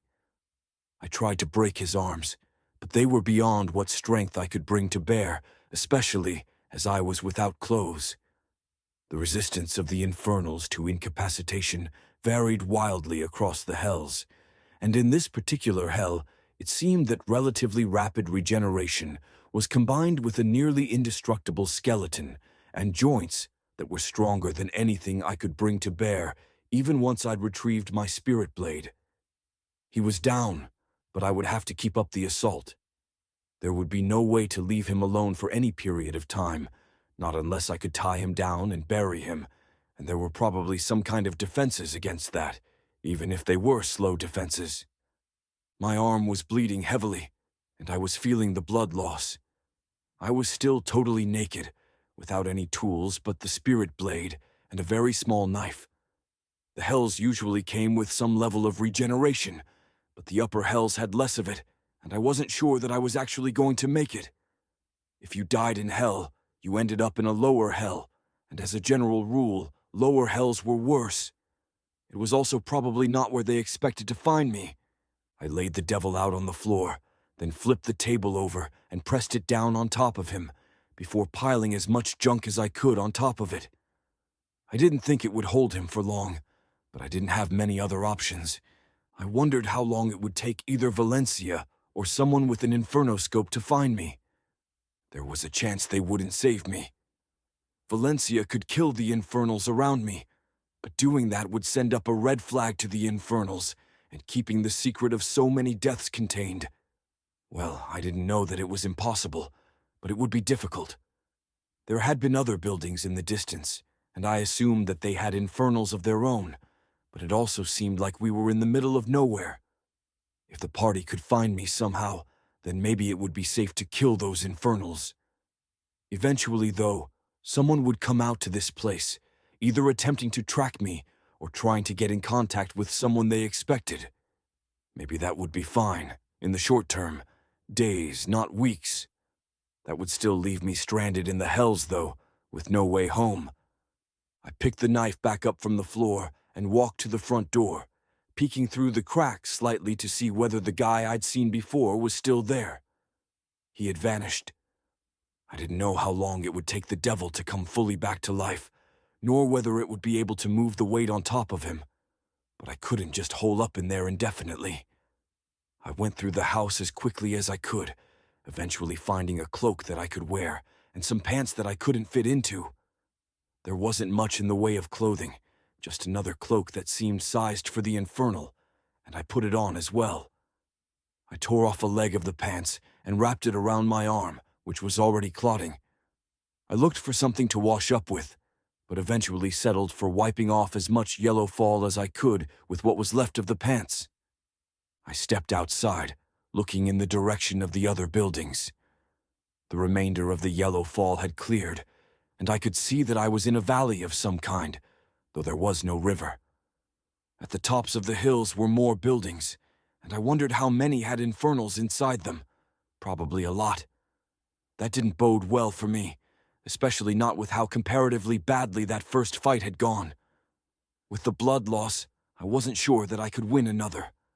I heard a screaming sound from above and looked up. I couldn't remember how long I'd fallen, but it had seemed like a long time, though the impact hadn't been nearly as hard as it should have been.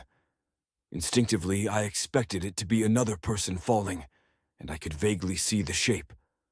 They were far away, back the way I'd come, and I started walking toward them even before they hit the ground. Most of the yellow fall was gone, evaporated, or whatever had happened to it, but what remained quickly caked my feet again, stinging the skin, which didn't do much to take my mind off the cuts all over my arm. I was worried about the new arrival. If this rough geographic area corresponded to Fell Seed's domain, then someone who arrived was likely to be someone killed there. Lots of people lived in the city of 1,000 brides, but I was pretty sure he didn't often kill them for sport. I counted myself lucky to have been killed by him. In fact, if that was what had happened. Someone arriving here meant that it might have been one of my people. I couldn't account for the time difference, though. It had been 2 hours or something like it, maybe as much as 3. I had been the last one left, or I should have been. Bethel would have needed to dump the people we'd tried to pick up, so it was possible she'd done a short-range transport before teleporting out, if she hadn't just killed, bottled, and incinerated them during the fight. Had Fell Seed made a capture I hadn't seen, then waited to murder one of my companions? Had no one else actually escaped? Was the hope of rescue from without actually doomed? Whoever it was had landed in what was left of the yellow fall and gotten coated with the stuff, same as I was. She, obviously a she, given the lack of clothes, let out a groan and got to her feet, then let out a primal scream of anger. I had sped up, because I knew that scream of anger. Even if I hadn't, I wouldn't have missed the pointed ears or the scarred arms. "Fen," I said as I reached her. "Fen." She looked me over. You look like hell, She said. "Department." Chapter 2, 132. Department. Chapter by Alexander Wales, Cthulhu Jepson. "Fen," I said again, not believing it. Fen, Fen, Fen, Fen.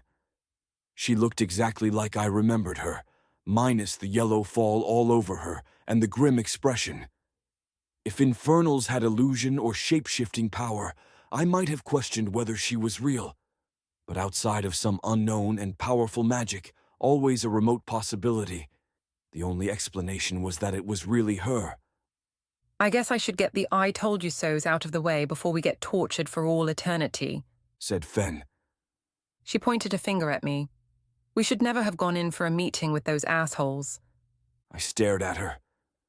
"You never said that," I replied, trying to find my footing. I knew, almost soon enough to not say it, that it was the wrong tack to take. I did, June, replied Fen. Or maybe not in so many words, but I did my part to raise doubts, and I got brushed aside as usual. And now, unless I missed something very obvious, we're dead. She looked me over again. Seems like I died after you did. Give me a cloak. I handed it over, and the knife as well, meager defense though it was. "They're mounting a rescue effort," I said, as my brain caught up with the situation. Fen was the last person I would have expected to drop right next to me in the specific hell that I was already in. But if that was what was happening, then it was the hand of something or someone who was, presumably, on our side. I didn't know how, or even who, but this was proof that something was happening.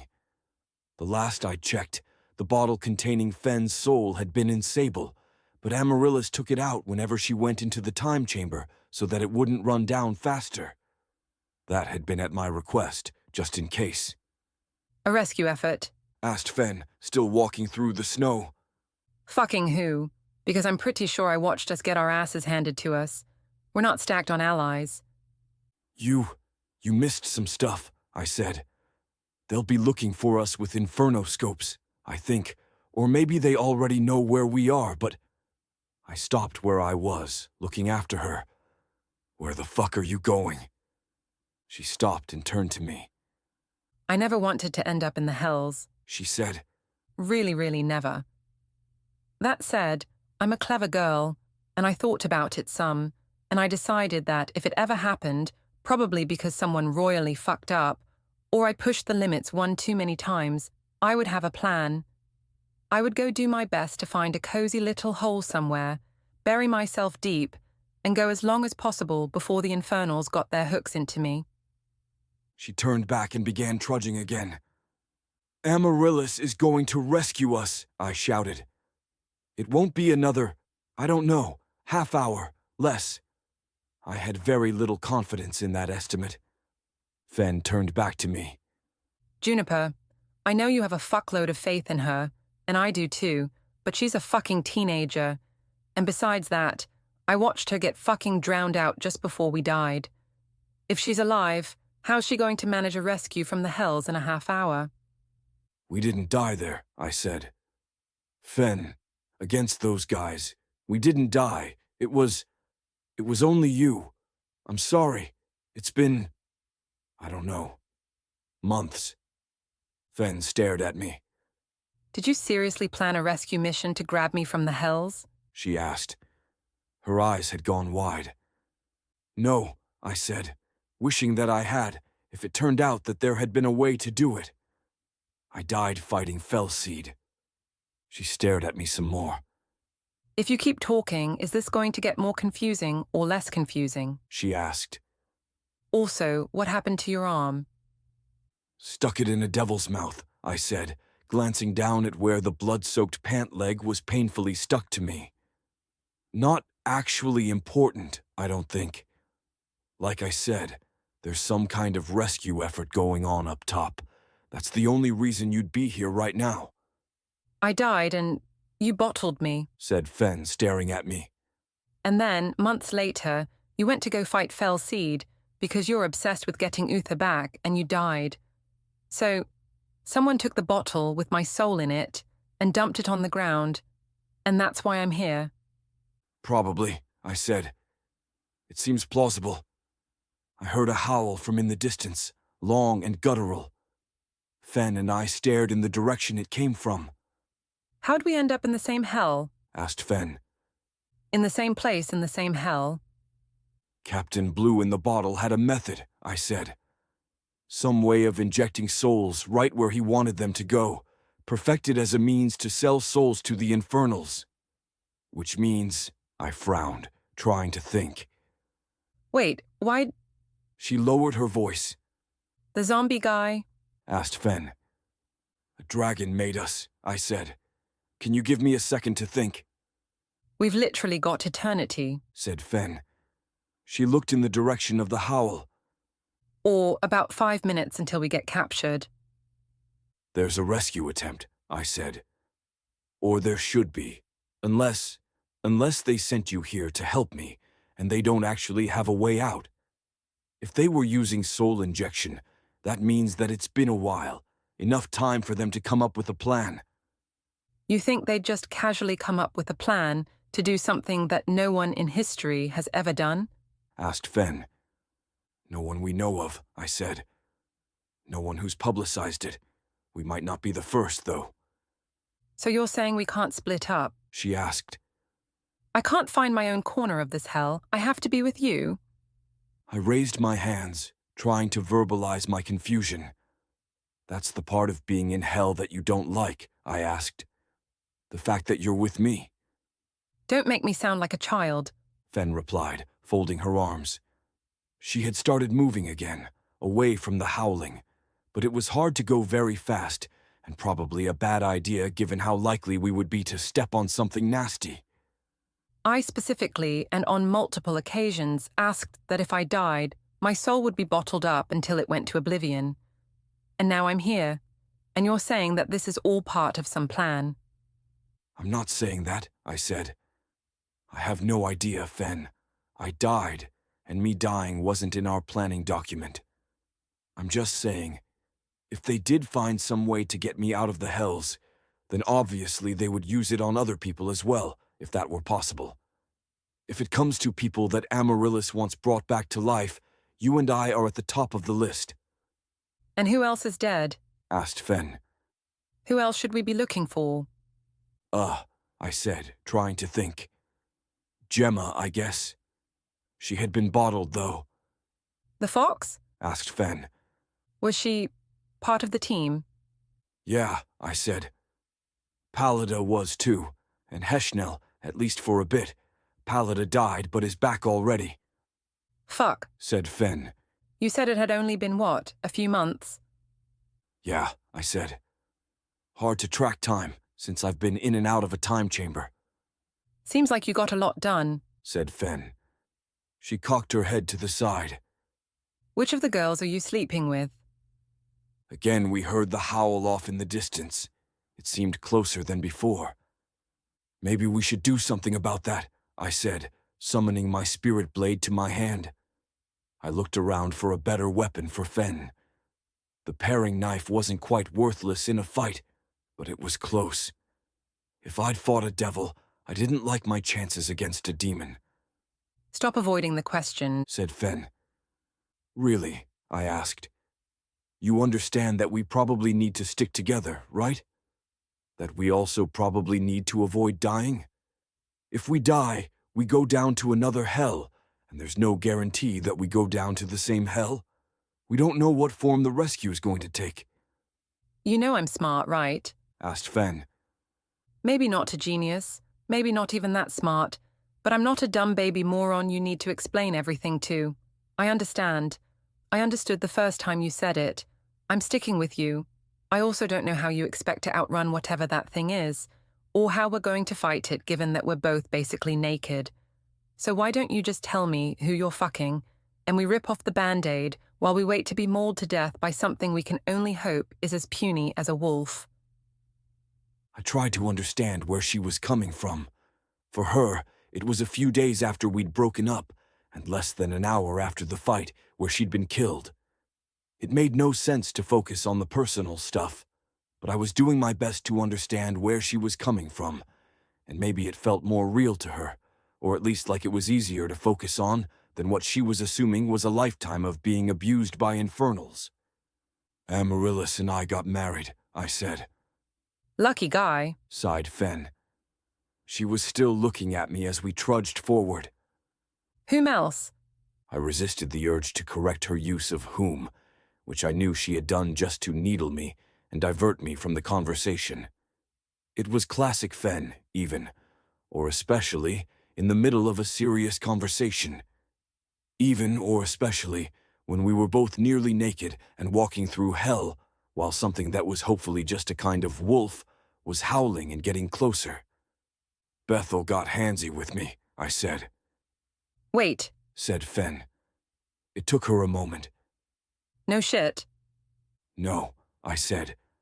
Not the kind of thing I would joke about. Fuck, said Fen. Her face softened. You okay? I'm literally in hell, I said. Lost a fair bit of blood, though it seems to be a bit better. But as far as the Bethel stuff, it was a while ago. We needed her for the big final battle against Felseed, and we made peace, I guess. I was never going to be her friend, but the sick feeling has faded a little. There, said Fen, pointing off in the distance, back the way we'd been. The thing on the hilltop didn't particularly look like a wolf. It had 2 legs and a long tail, with fluted horns, and even from a distance its exterior shell looked like it was made of glistening, crusty dirt. A long, narrow mouth was dripping ochre liquid onto the ground, On either side of him were large infernals, demons from the looks of them, and with all the trouble I'd had taking on a devil, I didn't think that I was going to be able to beat both of them. Not with the wolf thing, too. Not even with Fenn's help. "We should have run," I said. With this shit, Asked Fenn, gesturing at what remained of the yellow fall. they'll be on us. She looked at my injured arm, then at the spirit blade. You killed one? "Not one as strong as those," I said. The wolf thing was being held back by a long lead, and the demons were staring down at us. "And you can't kill them," You take the left one, I'll take the right. said Fenn. "You think we can?" I asked, looking her over. She was still completely nude, save for the cloak, and smeared with the yellow fall, same as me. She was holding the penknife in her fist, its small blade sticking out 2 inches. A part of me couldn't believe that she was really back. There were so many things about her that I had forgotten, or if not forgotten, that weren't actively part of my memories of her. There were little features of her voice, a very slight accent that might have betrayed the alternating months at the Isle of Eversummer. There was the way her muscles tensed, and the way she stood so that the ritual scars on her arm stuck up from the surface. You've got your sword, Said Fenn. and I've got mine. She gestured with the little penknife. She looked at the demons. If all else fails, I'm going to bite them. I was worried she would run ahead and attack them, but she waited, the same as I did, tensed and ready for an attack. I didn't actually know what they were waiting for. Eventually, they let the wolf thing go, and as soon as his lead was unhooked, he bolted for us. I crouched down, trying to figure out a plan of attack, holding my spirit blade in front of me. When it came close enough, I rushed towards it, trying my best to slice up its face. The blade bounced off, though, like hitting metal, and I skidded backward, trying to grab the wolf thing by its horns as it attempted to bite me. A glance at the demons on the hill showed that they were still there, still watching. Maybe it was blood sport for them. I got bitten in the thigh, his long snout rubbing wet and rough against me, but I got a handle on first one horn, then the other, and maneuvered myself around so that I was behind him, out of the way of him. My cut-up arm felt weak, and I was bleeding freely from the leg, but I was still really fucking strong, and I had fought all kinds of creatures before, including a week of cleanup in Leo. "Blind him!" I shouted, and Fenn moved forward, more tentative than I remembered her being. She grabbed the creature's head as I held it down, then started stabbing her knife into various parts of his eye clusters. Once that was finished, I was able to situate myself on top of his back. I tried twisting the horns, but my hands were covered in both blood and the yellow fall, making it too difficult to maneuver the head. I didn't even know if this thing could be decapitated, or whether it had a nervous system, or veins we could puncture. It was thrashing around trying to get me off, so I let it and tumbled to the side, getting freshly covered with yellow fall and scrambling to pick my spirit blade back up. The wolf thing limped off away from us, badly wounded and whimpering. "You go right, I go left," I asked Fenn, looking at the 2 demons still standing on top of the hill. They could probably feel my pain, which was like ecstasy to them. Yeah, Said Fenn. The demons descended down from the hill, moving slowly. They were wearing large cloaks that partially obscured their forms, but I could see large clawed feet beneath the one on the right, and something more like a chicken leg from the one that I was going to be after. I had never fought a bird before. I glanced at Fenn. She seemed nervous. "They're impossible to kill," I said, "but we should be able to hurt them enough that—" The demon that I'd called dibs on launched himself off the side of the hill, leaving his cloak behind. He had barely any torso at all, just a long, sinuous spine with metal barbs coming out of the side of it that made a shape like a rib cage, all of which led up to a head like a baby's. Instead of arms, it had a coiled tentacle in the center of the ribs. The other demon was chunky, with eyes on stalks that looked pretty vulnerable, and a thickness everywhere else that seemed like it was going to pose a problem. I focused on my own demon, though, trying to think of ways to hurt it, given its unique physiology. It was faster than me, taller than me, and fairly likely to be stronger.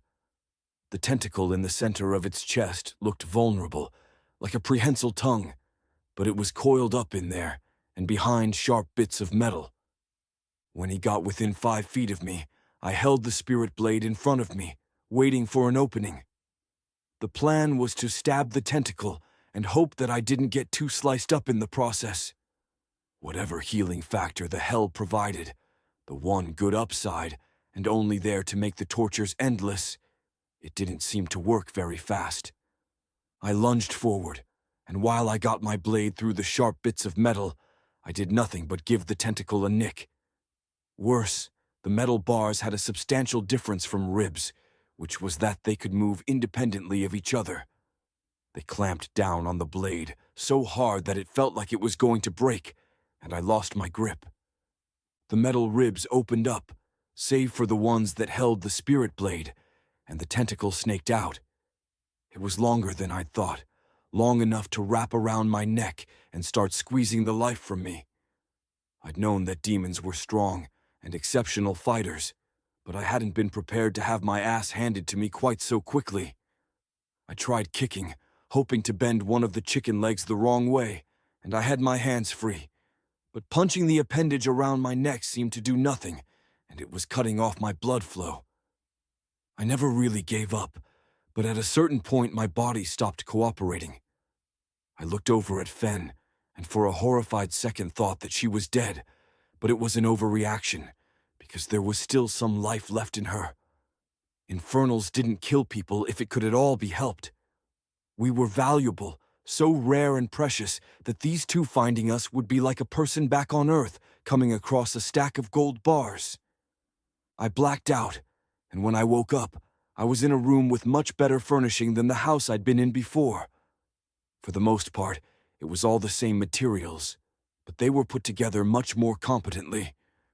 I was mildly surprised to see straight lines and square edges, given that it must have been made by infernals, but I supposed some of that was practicality and engineering considerations that weren't substantially different in this hell. It wasn't clean, though, and looking down, I could see a considerable amount of dried blood on the floor. Some of it was probably mine, but not all of it. I was in a chair, bound with my hands behind my back, something metal in my mouth, and my legs affixed to the floor in some way that seemed quite firm and wasn't visible to me. It was the 3rd time I'd been in this kind of situation, and the last 2 times hadn't been a cakewalk. The room had a single door, a single overhead light of the same red variety as before, and no windows. I'd been conscious for about 5 minutes when a devil slithered into the room and hunched himself across the table from me. He had small, presumably vestigial wings on his back, and a surprisingly human face with drooping skin and jowls like Richard Nixon. His forearms were thin, and his hands were like claws, but they carried something that very much looked like a folder. I kept my mouth shut. The longer it took for them to figure out what languages I spoke, the better. Clearly they had questions for me. I had read enough of Valencia's reports on the state of the hells to know that they were checking over every mortal. What they didn't know was that I was the one they were looking for, but that was only a matter of time. Eventually, I would crack and tell them about Valencia, or tell them enough that they would be able to figure it out on their own. Devils were very good at talking to prisoners. I'm here to extract answers from you, the devil said, its speech perfect and strangely feminine. Infernals didn't really have genders, since they had variable physiology and no need to reproduce. I said nothing, of course. Silence was the best policy, because speaking would gain me nothing. You're recent, the devil said. You've been here a day, most of that blacked out. I said nothing. I wondered what the purpose of letting me know what they knew was. A false sense of security, to read something on my face. They didn't need to tell me how long I'd been out. It seemed to me like it would have been better not to say.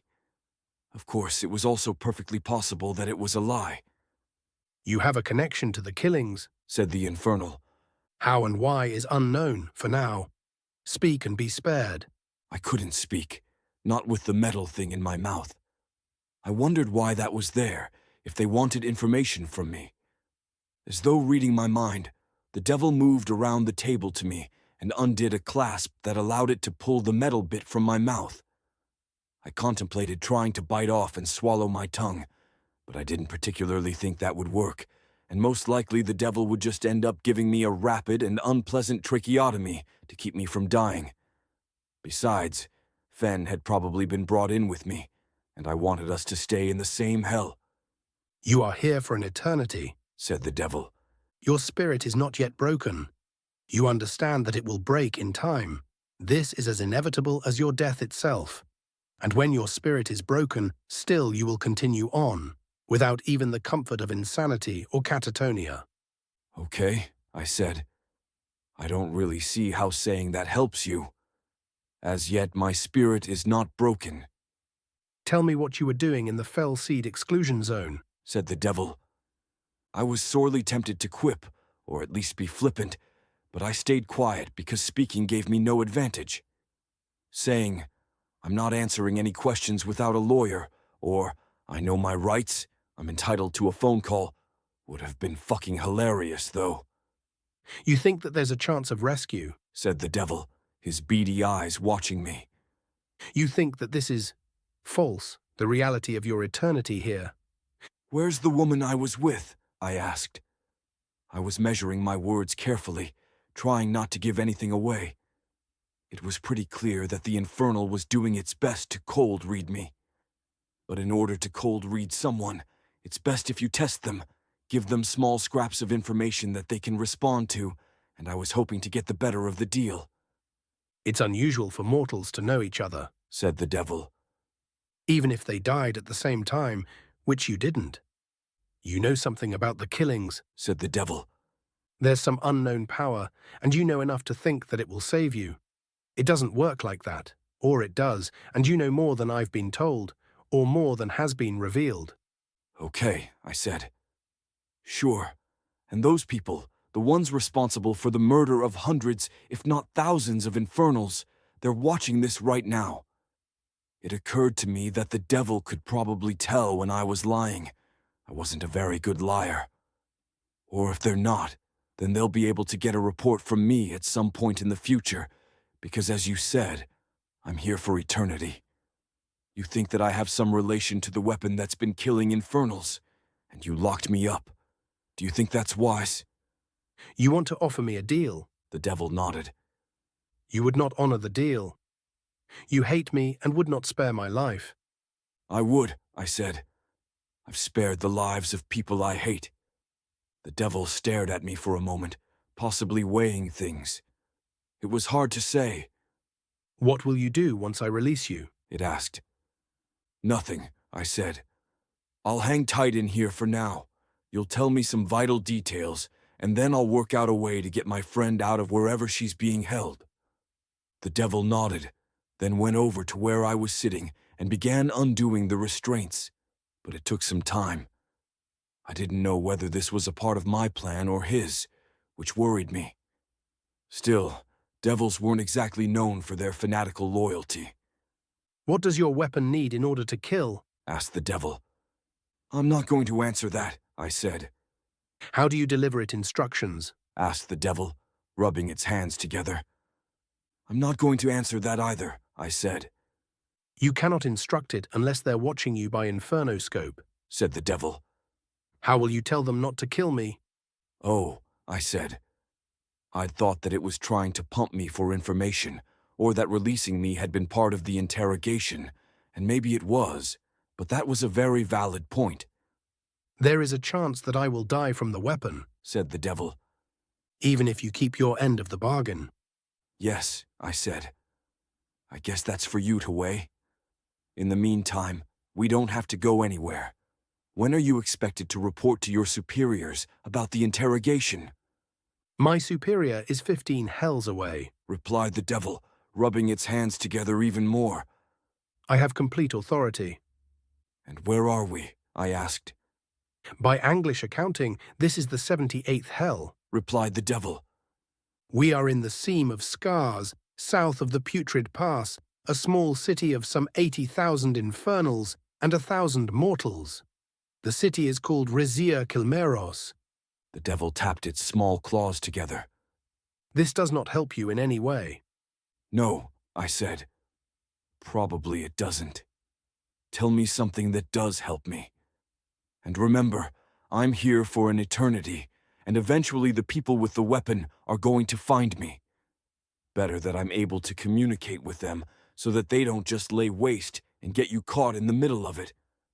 I was trying to say weapon in the way that I normally said the word, but I thought even a normal person would probably have picked up on the weapon being a person.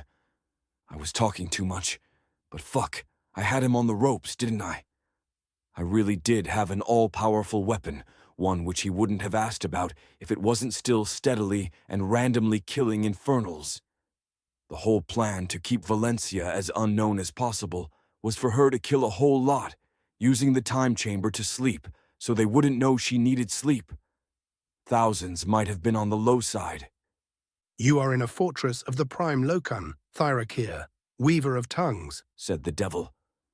You were brought here when you were discovered among the fallen, and I was dispatched from elsewhere in the hell to question you before more damage was done to you.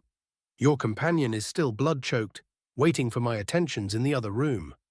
I had to keep in mind that the devil could read me really well, above and beyond how bad I was at lying. I felt worse at lying somehow, and I wondered whether it was because something had happened to Amaryllis, or if my death had affected the sharing of skills we were supposed to get. If I stopped believing that I would spare this devil, then the devil would probably know, and whatever tenuous leverage I had would be lost. You can stay in here with me indefinitely, I asked. No one will interrupt us. No one who values their skin, the devil replied. Good, I said. I rubbed my wrists and ankles where the restraints had been, but stopped when skin started sloughing off. I was in better shape than I'd been before the fight, thanks to the low-level healing effect of the hell, but my skin was apparently fucked up from the yellow fall. The 78th hell, though, that was shallow, and I'd still barely been able to take on that first devil at what I thought of as being a farm. He must have been rich, to have a person, so maybe it was more like a gated community. I tried to think. I wasn't just in a hell. I was in a hell with Fen, who had died months earlier. That pointed towards soul injection using Captain Blue in the Bottle's technology. In theory, that could have been done as soon as 10 minutes after I died, if Amaryllis had been working on the tech with one of her clones, and she'd had Fen's soul in a bottle there. But to inject the soul would mean that they knew where I was, and if they knew where I was, then they should have been able to have Valencia clear the infernals around me. They wouldn't have put Fen in with me unless they had a plan. I was convinced of that. But they wouldn't have been able to have a plan until I died, and it would take time. All that left me with the question of what the next step was. I was hoping that it wasn't something that I had to do, because even if this devil was taking my threat seriously, if it wasn't just a ruse, I was seriously constrained. All right, I said. Take me to see Fen. I cannot, said the devil. I have authority, but it is not ultimate. If... Find a way to make it happen, I said. I need to speak with her. I don't know. You are expecting rescue, said the devil. Failing that, you are expecting your weapon to lay waste. I am, I said. Your job is to make sure that you're not killed by accident when the shooting starts. The best way of doing that is to make sure that I'm together with Fen. The devil watched me for a moment, then gave a little head bob. Stay here. I was hesitant to do that, but I didn't really have a choice. I was fully aware that perhaps I was being manipulated, and that this ploy of threatening the devil might have the unintended consequence of revealing more, too much, about Valencia and her capabilities. I was more worried about my own situation, though, and the unknowable conditions on Erb that had led to Fen being down here with me. I thought I had put together most of the puzzle pieces, but I couldn't figure out why Valencia wasn't helping, not unless she was dead. But if that were the case, then what was the plan? Actually, even with Valencia helping, what was the plan?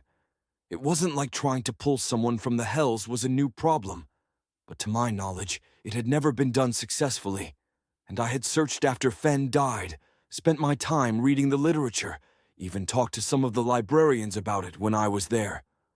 It was well-trod ground, and nothing in the game system so much as hinted at a solution, not that the game system was making itself known.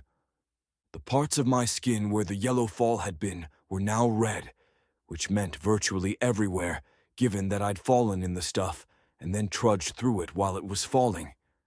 It was worse in some places than others, itchy on my legs, which had it thoroughly caked on, and I reached down to scratch while I thought about our situation.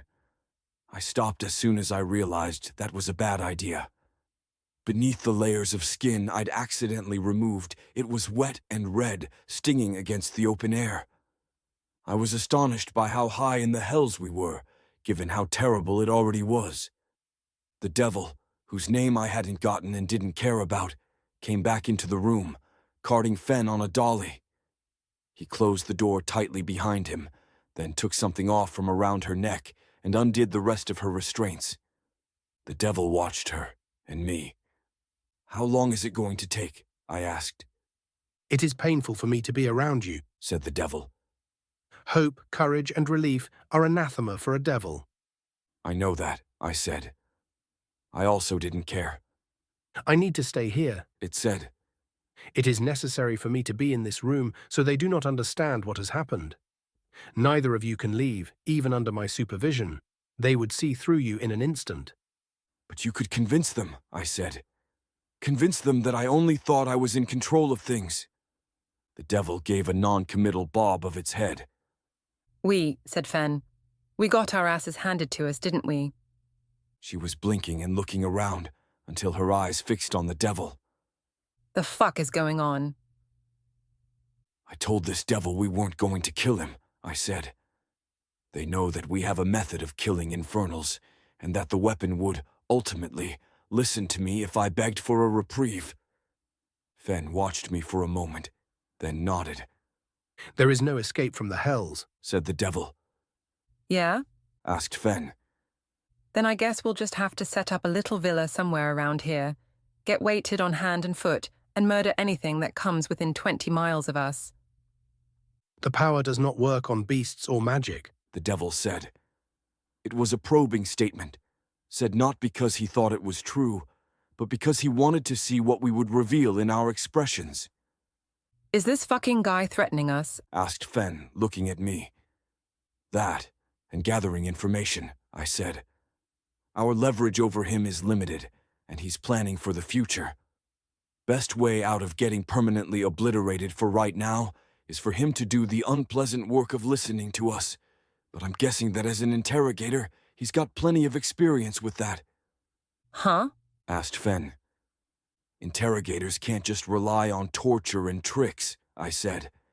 "They need positive emotions from the people they have captured. Someone who's in a haze of pain and discomfort won't necessarily be as pliant, or not in the way you might want. But the emotions that it might need a person to feel aren't necessarily ones that are pleasant for an infernal." I waited for the devil to nod in agreement, but it sat there, stoic. It probably didn't want to give me the satisfaction. "So we're just sitting here?" asked Fen. "Waiting for rescue? You've got that much faith in Amaryllis?" My eyes moved to the devil. I wondered whether that name was familiar to him.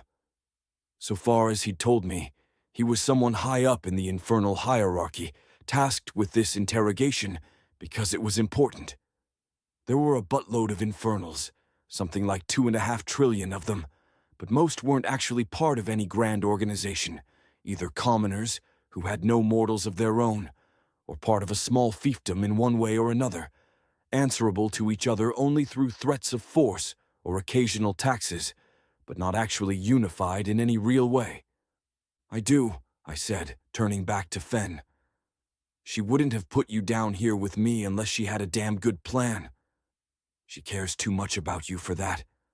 And even if I didn't think she was coming, what can we do?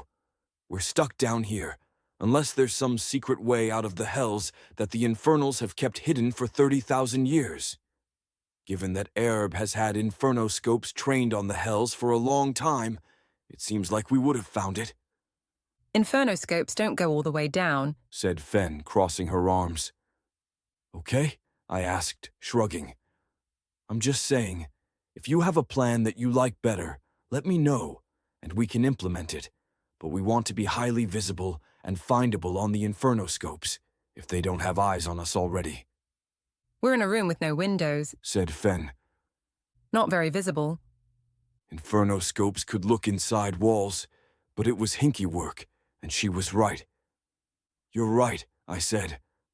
Better if we were clearly visible from an aerial view. I looked at the devil. I cannot move you, it said, shaking its head, wobbling its jowls. I am not above suspicion. It's also not in your interest to help us, I said, and the only thing we can threaten you with is death. Not true, said Fen. I mean, we don't just have threats. You could make him king of the devils, she said. Kill everyone in line ahead of him, or whatever. She made a yada yada yada motion with her hands. Doable, I said, frowning. You intend to kill every infernal to the last, said the devil. You intend to create 9,000 hells full of people with happy, comfortable lives. His expression was impossible to read. Yeah, I said. I mean, I have no way of actually doing that right now, but... You might, the devil replied. You have reason to think it is within your power. I nodded, not seeing the point in a deception he would see through. But I wouldn't actually need to kill the infernals if I could make the hells into anti-hells. I don't believe that retribution for the enormous crimes of the infernals is good or necessary. All I'd have to do is silo all 2.5 trillion of you away, then change what you respond to so that you could, I don't know, have some flourishing trade in cultural products or simulacra. I wasn't set on that, and in theory, a heaven, even for infernals, wouldn't make either resource gathering, materials processing, or labor a necessity. So we're seriously just waiting? Asked Fen. Just hanging out in a jail cell with this dude, hoping that they find us, that Amaryllis opens up an impossible door back to Erb. I guess, I said. Ideally, we'd paint some kind of sign on the roof. Impossible, said the devil. It might have been a lie, but I had no way to force him. I need to step out. Do not leave under any circumstances. Why do you need to step out? I asked. The people who own this place will want an explanation, said the devil. They were promised they could have you after the interrogation was completed. The sooner the explanation happens, the longer I can keep you here. It sounded suspect, but I naturally distrusted everything this devil said, just by its nature. What was he going to do if he left, though? What did keeping him here actually gain us? It would be nice to have a conversation in relative privacy, and if Valencia went in chewing through infernals, it was actually better that there be breadcrumbs for her to follow. Okay, I said. Go. It left the room, and I breathed out a bit. The fuck happened to your leg? Asked Fen. Oh, I said. Don't try to scratch where the yellow fall is. Skin came off. It was already glossy, though, starting to slowly heal in a way I didn't think would have happened up on Erb, and the damage I'd done to my ankles and wrists was more or less undone, still itchy but not stinging. I couldn't use bone magic even if I'd had bones to spare, so I was stuck with accelerated natural healing.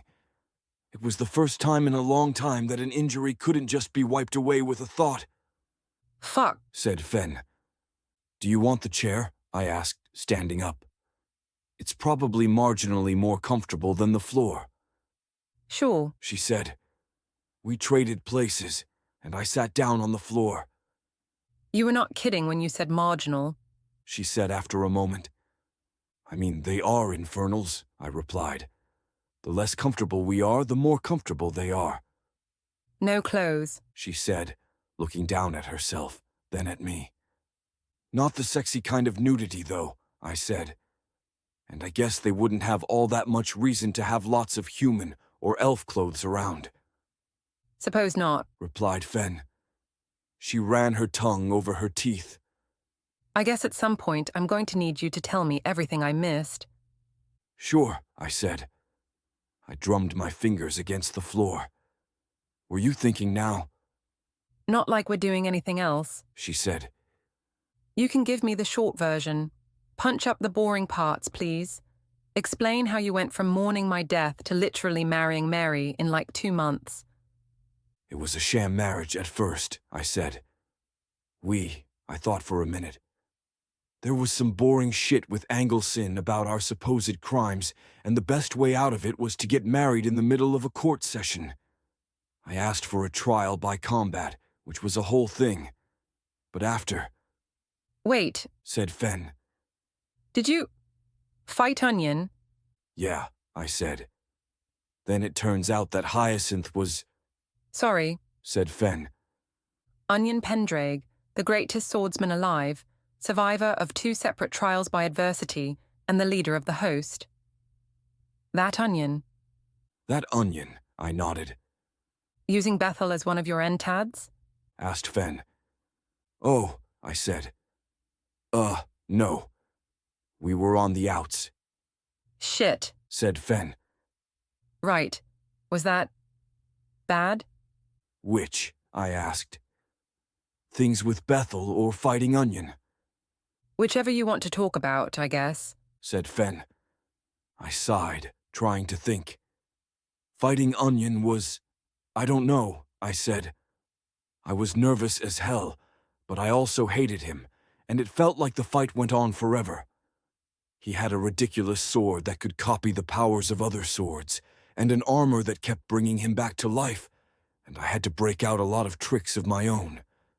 I was hopped up on a whole bunch of souls that were giving me advantages, if I'm being honest, and it makes me feel a little bad looking back on it.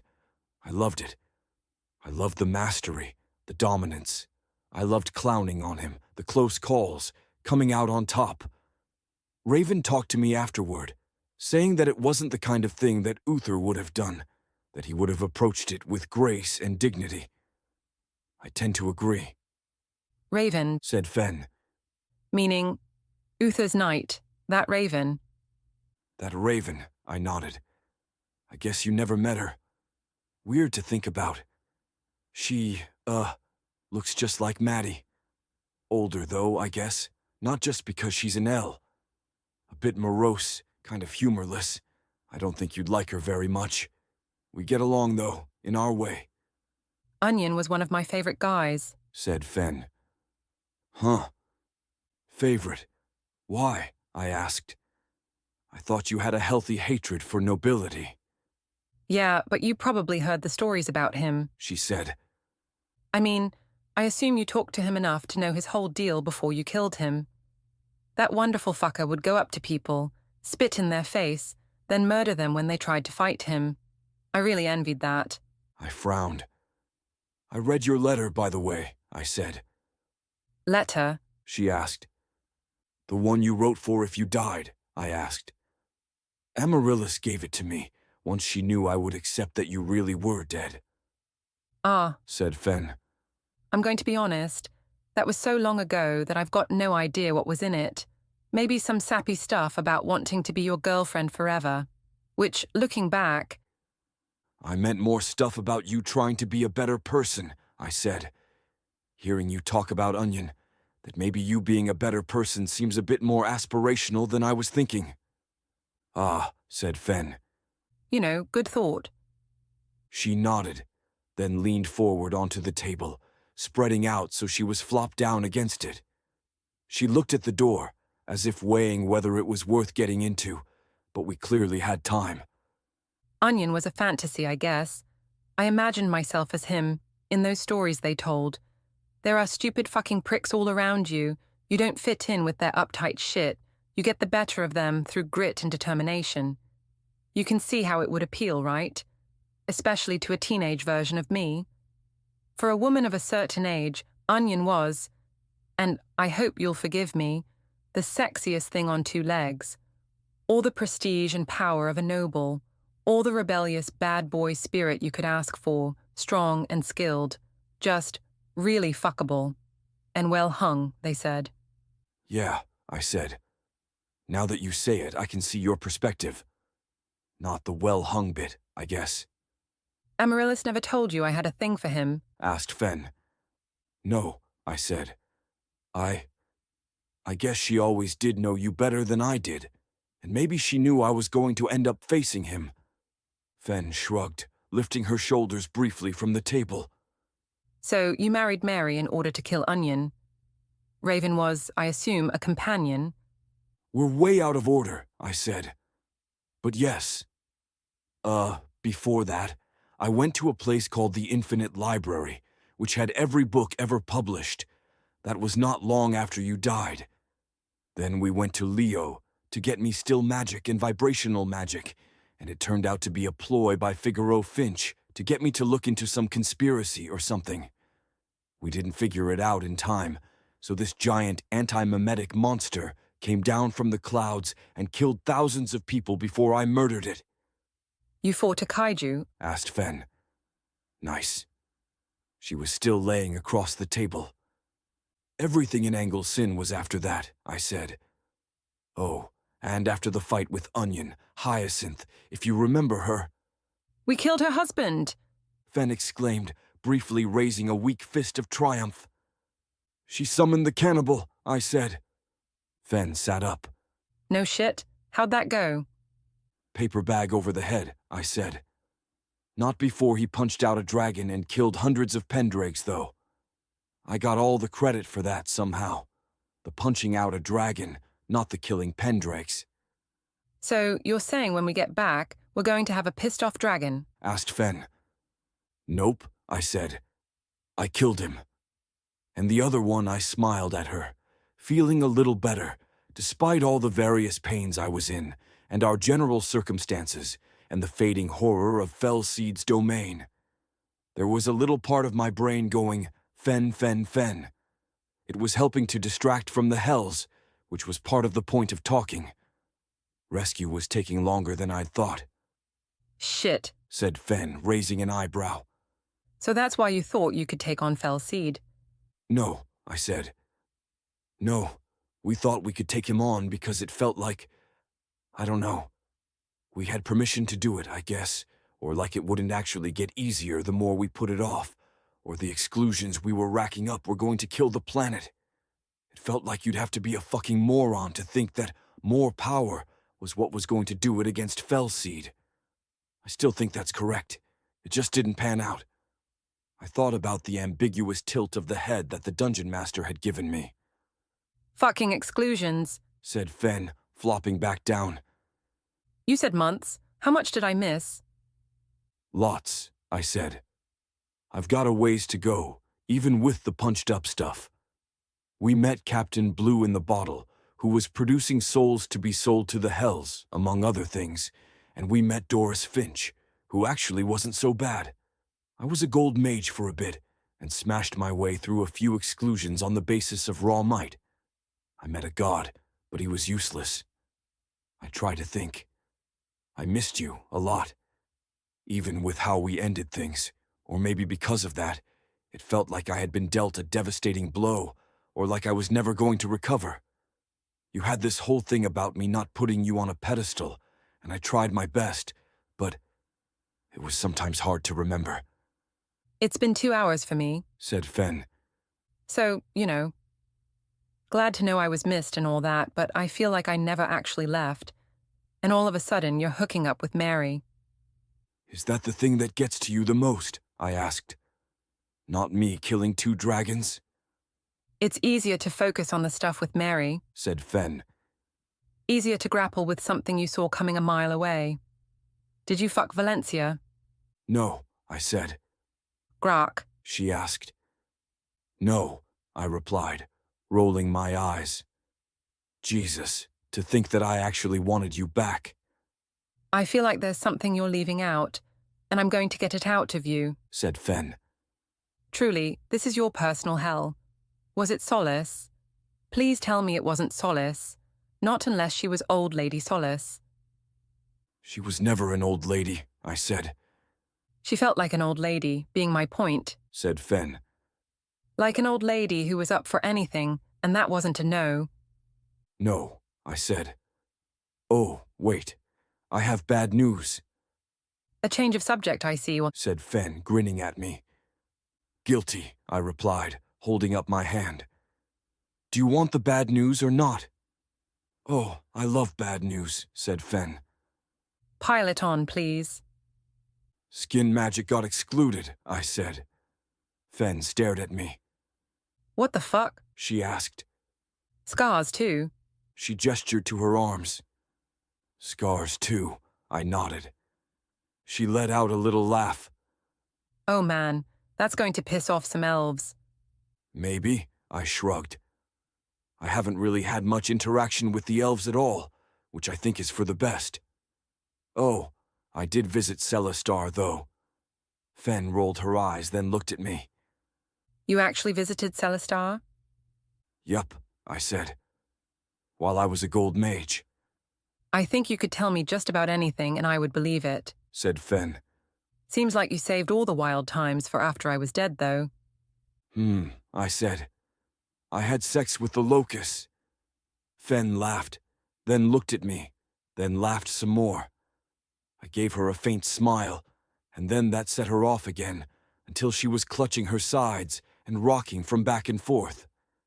Maybe it was the stress more than the humor, because I didn't think it was that funny. In the process of grabbing her sides, she sloughed off skin that had been under the yellow fall, and she held her hands up to me, halfway between screaming and laughing. Fen, I said. Hey, Fen, calm down. It's going to be okay. No, she said. No, June, no, it's not. We're in fucking hell. We're going to be tortured forever and ever. They're not coming for us. It's all just a part of it. That's what they do in the hells. You have these nice moments and they're just so that the bad moments feel worse. They're feeding us for the slaughter. She was crying and holding her hands out in front of her, breathing too hard. I wished that I had something to offer her, something to say, but I was as helpless as she was. Amaryllis is coming, I said, keeping my voice firm, hoping that this approach would work. She wouldn't have put you down here if she didn't have a plan. There are plenty of reasons that she would bide her time, and we can chew her out about it when we see her. Okay? Fen gave me a weak nod. 5 minutes later, there was a knock on the door. I got up from the floor and moved over to it, unsure who it could possibly be, or why they would be knocking. The earlier fight with the demons showed me that I wasn't a match for them, at least not without some kind of weapon. If the devil had run off to tell someone, then we were in trouble, and maybe a lot of trouble, depending on the circumstances of the presumed rescue attempt. The door creaked open, and it was, of course, Amaryllis Pendraig, Tartarology. Chapter 233, Tartarology. Chapter by Alexander Wales, through Laura Jepson.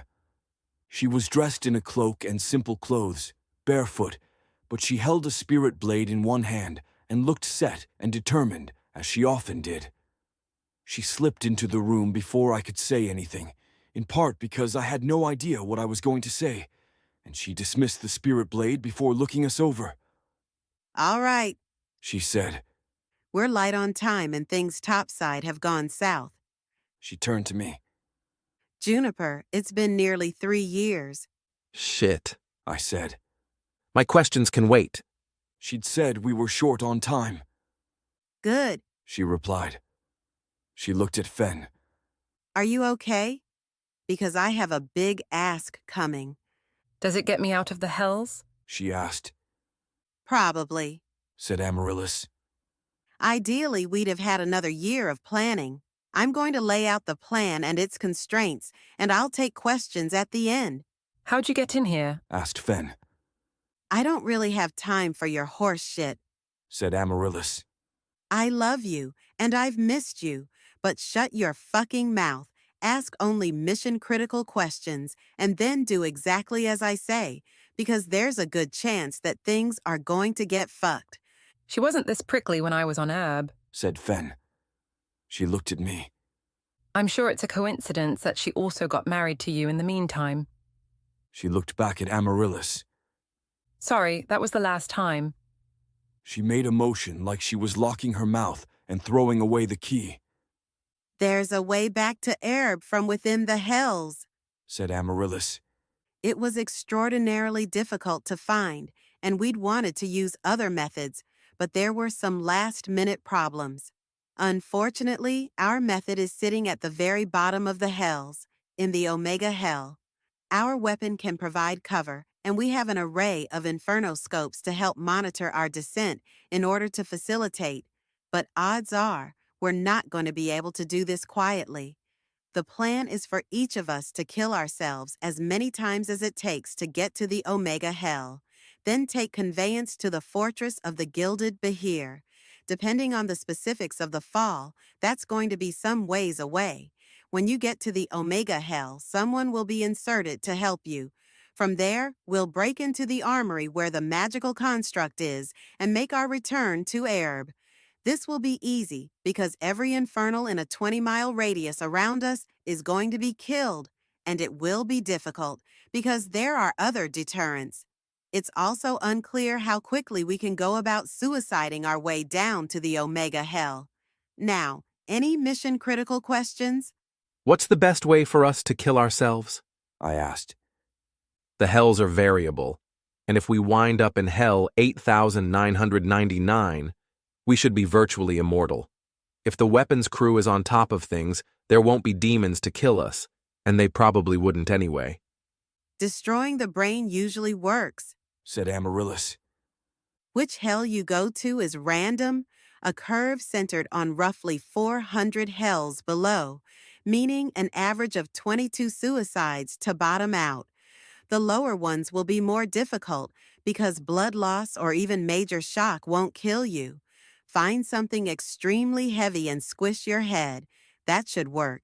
If you need help, we have volunteers who will be dropped in and assist, but that brings more people in, and there's a risk that this doesn't work.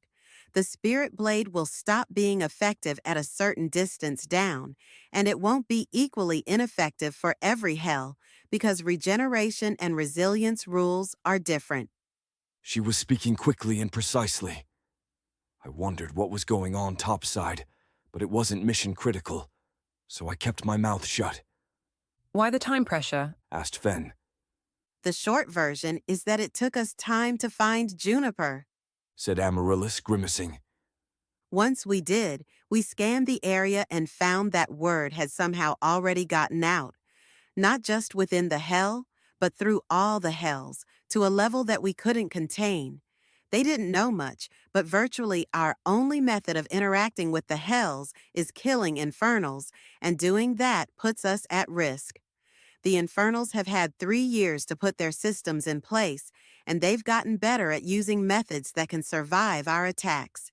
We've been in a state of Cold War for most of this time, but they're essentially at unification, and we don't have the killing power to stop them if they mount an attack on Erb. Keep security protocols in place, not that you need to be told. Infernoscopes might be pointed at us from higher hells at any moment. How do they know about me, though? I asked. I met one guy and one devil, and I beat the crap out of the devil. We should have had more time. It was the person you met, we think, said Amaryllis. He ran off to report you. By the time we'd found you, you were already in the system. Then why put me in? Asked Fen. We thought the other extraction method would work, said Amaryllis. We thought we would be able to grab both of you without having to get the Omega Hell involved. I'm sorry, Fen. I know you never wanted to go to the hells, but I'm not actually that sorry, because we're very likely to be the first people to come back to life after dying. You're dead? Asked Fen. How do you think I got here? Asked Amaryllis. I killed myself and then had my soul injected. We have volunteers to do the same in any of the other hells if we have trouble. They understand the importance of the mission. If possible, we'll take them with us, but they signed up for a temporary eternity in whatever hell they go to, just to help us. She summoned her spirit blade. Do you two understand? Which hell you end up in is random, but the geography will be mostly the same. The suicides will separate us, but we'll be able to meet back up in the Omega Hell, or, if separated, meet at the fortress of the Gilded Behir. Grack will be injected there to help Finn. Kill myself 20 or so times. I nodded. Got it. I just hope this isn't fire magic all over again. I've got a bad feeling about this, said Fen, grimacing at the blade in Amaryllis's hand. I picked a bad time to stop sniffing glue. Wait. There's a devil I made a deal with, I began. Already dead, said Amaryllis. As is every other infernal in this compound who has any knowledge of you. There might be others who know, though, if the interrogation was monitored by Infernoscope. Oh, I said. I really had intended to honor that deal. Are you ready? Asked Amaryllis. Yes, I said. Amaryllis stepped towards me, and it took every ounce of my willpower not to move out of the way as she swung the blade at my neck. The hells weren't quite mix and match, since each was a coherent whole, but it was hard to see that from a distance, and if I'd been a DM tasked with designing 9,000 hells, I would have just whipped up some kind of random generator that pulled from long lists of plants, animals, and geographic features, then paired them with things that were gross or dangerous. A sea of mucus, a river of acid, a bunny crusted with scabs, grass that was sharp enough to effortlessly cut flesh. Simple enough if you didn't want to create a new ecosystem from whole cloth. Maybe I was a simpleton, but the results seemed roughly the same as if it had been done that way, rather than having more work put into it. In the second hell, I dropped into the midst of a small town surrounded by red moss with tongue-like things coming up from it. There were no more than 20 or so buildings, all made of a dull green brick. I got to my feet at once, and even as I did, I saw demons and devils around me getting burnt out and falling to the ground as though they'd had their strings cut. I summoned my spirit blade and tried to figure out the best way of killing myself. Eventually, I settled on cutting my throat and wrists, and if I thought that standing still for Amaryllis to cut off my head took some nerves, that was nothing compared to running a sharp sword across my throat, then doing the same to my wrists as great quantities of blood were pouring out of my neck and down my naked body. If this didn't kill me, it was going to severely wound me, enough that I would need time to heal in order to figure out a different solution. I was only at one of a projected 22 jumps until I bottomed out. Thankfully, I lost consciousness pretty quickly, and the next thing I knew, I was falling down into a blue hell with water surrounding a small island farm. I had time to think about how fucked up it was. It wasn't just fucked up in the usual sense, killing myself and descending through the hells. It was fucked up because I'd tried to commit suicide back on Earth. I had survived that experience, been marked by it, and grown, at least a little bit. I had a relationship with suicide and suicidal thoughts. Now here I was, trying to commit suicide over and over, because it was the only way for me to live. If things had been a little less fucked, or if I had been watching it from a distance, maybe I would have appreciated the reversal or taken some pleasure in the irony. But I was mostly trying to get through it as quickly as I could. If I was being charitable, and I definitely wasn't in the mood for that, then the message was that you had to get through some heinous shit. Sometimes, and that was a part of life, of getting to the good stuff. But it wasn't a message that resonated with me. It was a message I'd heard a lot, but that had never landed for me when I was in the depths of suicidal depression. Being told that you have to wade through shit while you're wading through shit isn't actually helpful, and I didn't know why people thought it was. I drowned myself in what passed for the sea around the island, carrying a heavy rock with me until I was deep enough, then setting it on top of myself and taking in giant gulps of water. The blue sand shredded the skin of my feet, so I was inhaling some of my own blood as well, and by both smell and feel, the water wasn't proper water at all. I managed to get the rock off me in my panic, and though I started vomiting water back up, I still managed to choke enough that I lost the strength to get myself out of the water again. I'd hoped that it would be better than bleeding out, and it really wasn't. The problem with the hells, from the perspective of someone doing their best to die down to the bottom, was that nothing really wanted to kill me. The various ecosystems of the hells were arranged around human suffering in one way or another, or at least human bodies, and actually killing a mortal meant that they would leave the hell forever. Given how comparatively rare mortals were, anything that killed one was almost certainly maladaptive. In the fifth hell I landed in, I was almost immediately set upon by a pack of scaly chickens with red skin and sparse feathers, their beady black eyes bulging from their heads and their pecks razor-sharp. They stripped flesh from me, ripping out chunks, and I screamed at them, which did nothing to deter them.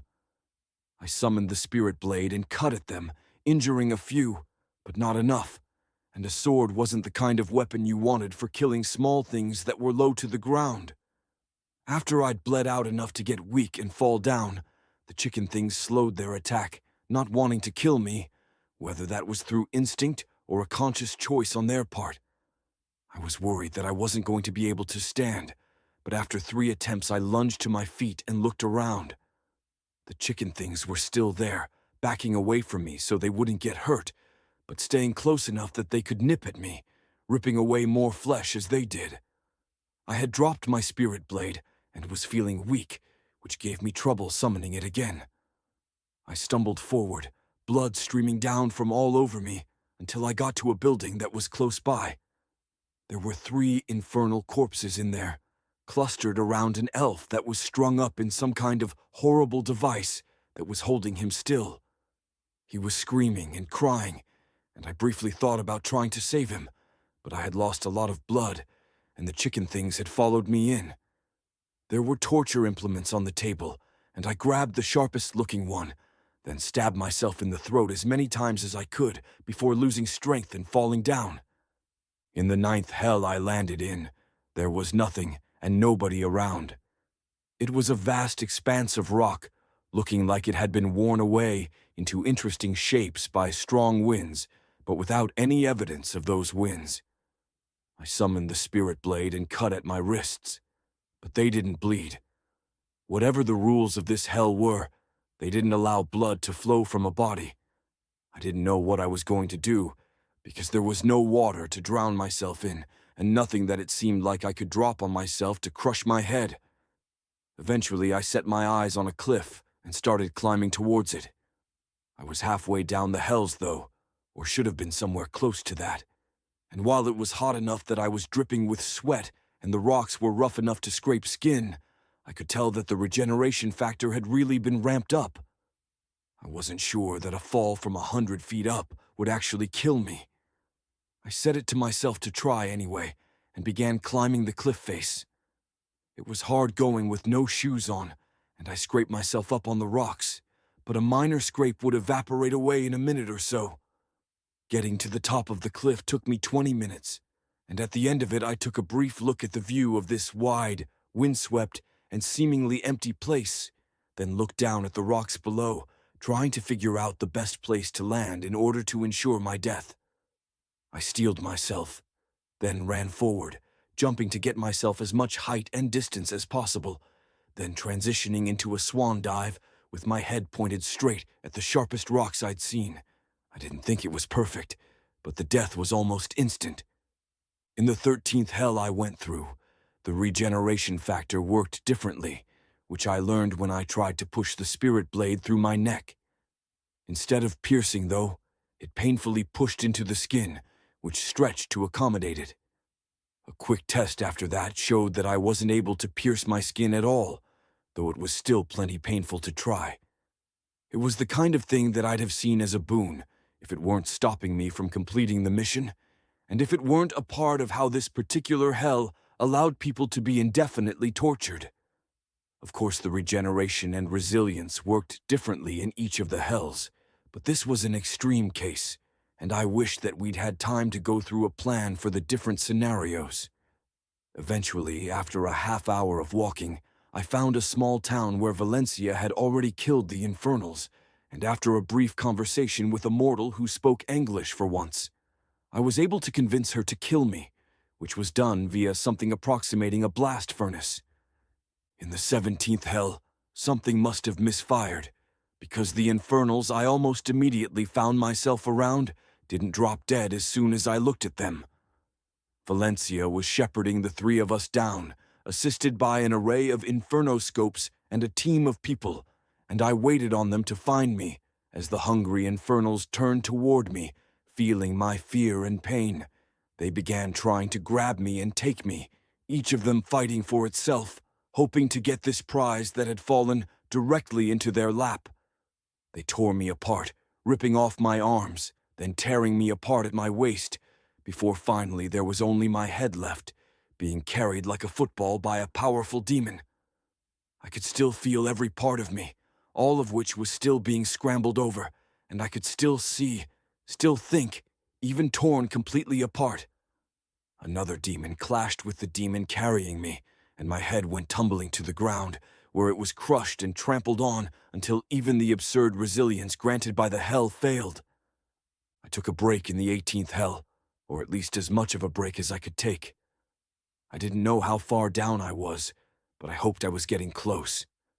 Valencia could kill the demons and devils, but there were other threats lurking in the hells, things that would make the place still proper hells even if we ever managed to kill all the Infernals. I was able to just sit there for a moment, contemplating, trying to get up the will to go on, because if I stopped pushing on, I was never going to escape. I was hoping that Valencia could see me this time, and that she knew I was going to be fine, because I didn't want someone to get dropped into the hell to help me. Eventually, I got to my feet and walked for a bit, trying to find something that I could use. I was deep enough that I doubted I could properly choke myself to death, and I didn't want to try using the spirit blade again, not when it had been consistently failing me. I had a walk of at least a mile before I found any kind of settlement, and when I did, all the Infernals were dead. It wasn't too long after that before I rigged up a table to fall and crush my head, which thankfully worked. At the 22nd hell I went down into, I was hopeful that I was in the Omega hell, but I knew enough about the hells to know that I wasn't quite there. I was hoping, praying that this wasn't going to be some bullshit like the fire magic trial. But after my conversation with the dungeon master, I was more willing to give him the benefit of the doubt. He'd revealed something to me, something about himself, and it had connected with me. While it was possible that he'd bowed out, this all still smelled like his style. Maybe that's what the story of Job was about.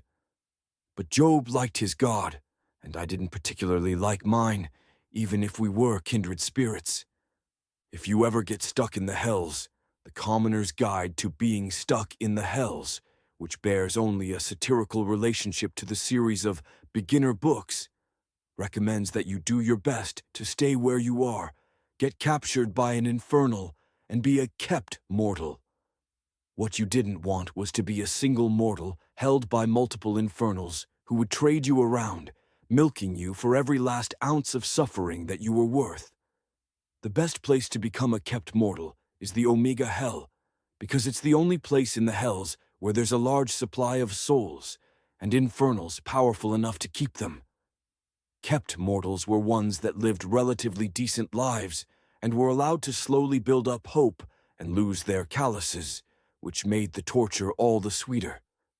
Therefore, in the dark humor that served as the whole point of the Commoner's Guide to Being Stuck in the Hells, it was suggested that your best bet was to kill yourself over and over until you landed in the Omega Hell, were picked up by an infernal there, and then only subject to torture when you weren't being pampered in preparation for torture.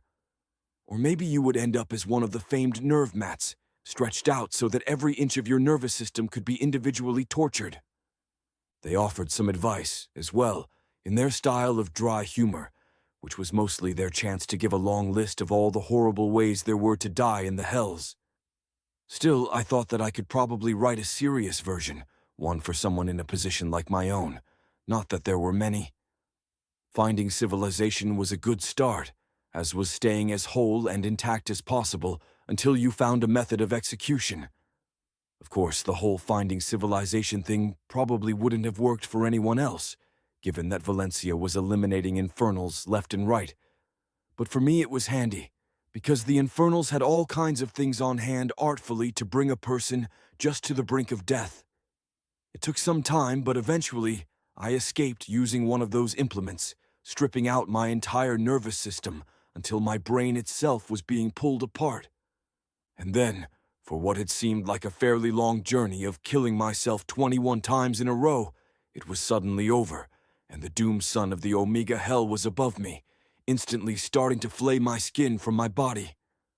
I ran as soon as I hit the ground until I found a scrap of shade behind a tree, which gave me a brief reprieve. My body didn't handle the flaying well, as bodies don't, and given extended time in the doom sun, I'd have been ripped to shreds, muscle torn off millimeter by millimeter, then bone, until finally my brain was gone. And then, because it was the Omega Hell, I wouldn't even die. I would reform somewhere else a moment later. It was said some people spent their time dying over and over, unable to get to shelter with their reformed body. The damage I'd taken was uneven, and I took a moment to assess myself with shaky hands. I was missing skin mostly on my front, with my back intact, and the skin was regenerating as I watched it. I took in a few deep breaths. As it turned out, I wasn't a fan of dying. There were bodies of infernals around me. They weren't subject to the doom sun, nor was any of the flora, fauna, or land, but Valencia had gotten to them, apparently in advance of my arrival. 2 of them were large, and would have been 20 feet tall if standing, but the third was smaller, probably a devil, and not more than 8 feet tall. I hadn't known much about the Omega Hell, except for its famed doom sun and the wealth of mortals there. Hellology, which was definitely a real word and not something that I just made up, had never been a particular passion of mine, not when Arab had so much fun and interesting stuff that wasn't going to leave me depressed for the remainder of the day.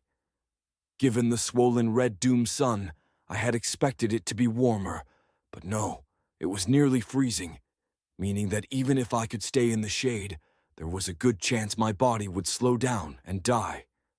There were a fair number of trees scattered on the plain, though, with green leaves even, not looking terribly threatening, though of course I knew better than to think that meant anything. It was one of those trees that I'd taken shelter under, though its trunk was only barely wide enough to give me protection. In the distance was a castle, built tall, but I had no illusions that this was the place we were meant to be going, not given the facts at hand. Each of the hells was roughly as large as Erb itself, which was 10 times the surface area of Earth. Given that the geographies roughly mapped to each other, and would hold unless you were doing something weird, we were below Felseed's domain, and there was no particular reason to think that the door, portal, or whatever it was, would be anywhere near there. I tried my best not to stray too far when I'd been repeatedly killing myself, because I wanted to be able to meet back up with the others once they finished their descent. But we were looking at a grim trip of possibly thousands of miles. I waited. My skin healed. I wished that I knew what horrible secrets the Omega Hell held for me. I watched the shadows closely, trying to see which direction the doomed sun was moving, and hoping that I wouldn't have to experience high noon, when the trees would do nothing for me. Of course, once nightfall came, I would get to experience the chaos moon, which was arguably worse. It was like a microwave, and would cook you from the inside out if you stood in its light. It had been about 20 minutes when a woman came falling down from the sky. I sat where I was, waiting, but she was slow to get up and far away from a tree, so I ran out, braving the doom sun, and picked her up. From the red hair I'd assumed, or maybe hoped, that it was Amaryllis. But as I picked her up, and ran with her to the relative safety of the shadow, I realized that I was wrong, and it was someone else. It wasn't until I set her down, fully in the shade, that it occurred to me who it might be. Lisi? I asked. She gave me a weak nod, then sat up. We need to go, She said, groaning. Why you? I asked. volunteered. She said. Prior relationship with you. She looked at the damage she'd taken, the places where flesh had been removed. How fucking long is it going to take for my skin to grow back? 10 minutes. I said. I'd have thought you were watching from above. She was naked, and I was studiously avoiding that fact, because even though we were in the hells, some part of my brain still felt the need to be embarrassed about it. We were, She replied. It was rhetorical. Once we have our skin back, we need to grab a corpse and make coverings for ourselves. I looked at the corpses, which were still sitting there in the sun. The little one, who wasn't even that little, would be the only one that we had a hope of moving. Fuck, I said. How are we going to do that? With what tools? And where are we going? 1,000 miles due east-northeast. Said Lisi, twisting her fingers but not bothering to point in the actual direction. Don't worry, there's transport to steal. About making the shields, I've no idea. Rip off their claws, I guess. Good to see you again. I said. I guess you graduated? She looked at me. Are you trying to make small talk? I'm just wondering what happened while I was gone. I said. I was trying to be polite, to take our minds off things.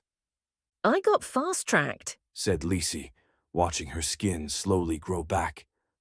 A lot of people died in Leo. It's been 3 years. I'm middling at best. She looked at me. Do you actually enjoy this? Being in the hells? I asked. No. Learning what happened to you? I guess. Amaryllis didn't feel like she had the time to give me the details. She didn't, said Lisi. The Infernals have planned for this moment. They have counterattacks prepared. Things aren't going great on Herb either. If we have downtime, I'll fill you in. But right now, we need to get protection, get transport, then meet up with the others. They're through? I asked. Fen is. Amaryllis is still falling. She's had bad rolls, and it looks like she'll be off course, said Lisi. It's very important that no one dies, because grabbing them from somewhere else in the Omega Hell is going to cost us time we probably don't have. She looked at the infernal corpse, then down at her hand, where the skin was still growing back. What do these trees do? She asked. I don't know, I replied. They might just be trees. I don't actually believe that, but it's possible. I paused. Shouldn't you have done recon of the Omega Hell before all this? This was the third contingency, said Lisi. The other 2 plans should have worked, but didn't. We got an exclusion. Which? I asked, frowning. Rune magic, said Lisi. Fuck, I said. Yup, replied Lisi. No rune magic, no soul spikes, no way to prevent people from going to the hells, not unless they have 100,000 obols and a week to prepare. There are reasons time is of the essence, and that's one of them. How is me getting out of the hells supposed to help? I asked. Amaryllis is going for a second attempt at Fellseed, said Lisi. Fuck, I said. And I'd guess I'm a key part in that. I moved slightly to keep myself in the shade of the tree. I was starting to feel nauseous, and my teeth were aching for some reason. I hoped that the tree wasn't slowly killing me, or draining me, or some other horrible but mostly invisible thing. I was hoping that the Omega Hell, absent the Infernals, wasn't going to be that bad, that it would be more about the tools that the Infernals had than the ambient dangers themselves. It would be better for you to get the corpse, said Lisi. You've got more skin to spare. Okay, I said, getting to my feet. My skin was almost entirely back, but I was understandably worried, because if the Doom Sun started eating away at my muscles, I wouldn't be able to move. I braced myself, though, and raced out toward the smallest of the infernals, gripping him by his legs and dragging him over while I screamed in pain. He was fucking heavy, and unfortunately for us, not wearing anything. I collapsed into the shade of the tree, next to Lisi, and panted hard as I endured the pain of cold air on my missing flesh. It wasn't numbing, as cold sometimes was. It was just cold, like icicles being driven into me. Lisi started work, using her whole body weight to get the corpse in closer. I summoned my spirit blade, but even with a heavy swing, it couldn't even break skin. Lisi did her best to get one of the claws off, first by trying to twist or use leverage, then by using her teeth, neither of which worked. Finally, she turned the claw in and tried using it to cut the demon's skin, but that was slow going, since apparently the demon's defenses were better than its offenses. There was no guarantee that it would skin easily, and it was rough work. I also wasn't looking forward to walking around under whatever skin we could get from it. "If this doesn't work, our other option is waiting for twilight," said Lisi. "At this time of year, there's maybe 20 minutes when the doom sun is down and the chaos moon has yet to rise." She paused. "Are you feeling nauseous?" "Yeah," I said. "You look it," she replied. "Green in the gills." "Might be the tree," I said, looking up at it. "Might just be this place. Might be something in the air, or anything, really." "I'm feeling it too," Lisi nodded, then went back to her work. Once she'd made the initial cut, it was easier, because the skin of the demon pulled back, separating from the underlayer fairly easily. It would be big, but I didn't think it would be big enough to cover her, let alone me. There would also be the issue of getting it to cover us completely, because if our destination was the nearby castle, we were going to have to go for quite a ways under the glare of the doomed sun. "Try biting the intestines," said Lisi, "or use a claw to cut them. We can use them as gloves to keep our hands safe." "How is Fen doing?" I asked as I tried to get to the demon's guts. It was horrible, frankly, and I was skeptical that any of it would work. While I was trying to use a claw to cut the guts open, my elbow went out of the shade, and I pulled it back immediately, cursing. "Fen is fine," said Lisi. She rolled well, got to Omega quickly, and found shelter right away. Grakuil is with her, and they're making their way to the meeting point. "Grak came down too?" I asked. "Fuck. We're putting all our eggs in one basket," said Lisi. "I agree with it, or I wouldn't be here. But if this all falls through, we and Erb are completely fucked." "Who else is on the team?" I asked. "Everyone," she replied. She seemed content to talk so long as we were both working. She was still going on the skin, and I was trying to figure out how the fuck to make gloves and boots out of demon intestines without any tools. Beth, Val, Polita, Figaro, and Doris are staying up top, all for obvious reasons. A few of the Tung loyalists volunteered for dissent if it was needed, and the infernoscopes are being monitored. Amaryllis has chosen to go alone once she arrives in Omega, with Raven as her backup in case things go wrong. She finished getting the skin off, and I vomited off the side, dry heaving, because I was pretty sure that this body had never eaten anything, and was new in the sense that it had been created not long ago. "I think it's the tree," I said. Usually my stomach is a little better about gross stuff. I had been on Herb anyway, if not necessarily on Earth. Having a strong constitution was tied to endurance, and it really did seem like though the game layer was gone, I'd still kept all the other enhancements that had come with leveling up. "The nausea has hit me too," said Lisi. "We're going to need to get moving. I don't think we can wait until twilight to make a run." She finished a crude cut and pulled the skin around her. "How does it look?" she asked. "A bold fashion choice," I said, smiling weakly. I felt like throwing up again, and I was getting more and more convinced that the tree was doing something to my intestines. Do I look protected? She asked, glaring at me. Yeah, I said, looking her over. Covers more than I thought it would. I'm not even sure you'll need the gloves. I will. She replied, looking at my work with a frown. Do you think if I make the run, you'll be able to survive here alone? The tree might be making you sick or harvesting us in some way, but it's unlikely to kill you. You just need to stay well enough to move with the doom sun. Right, I said, then threw up again. And you're getting what? A car? Something like that, She said. Here, give me those. I handed over what I had made, the intestine that had been cut with the demon's own claws.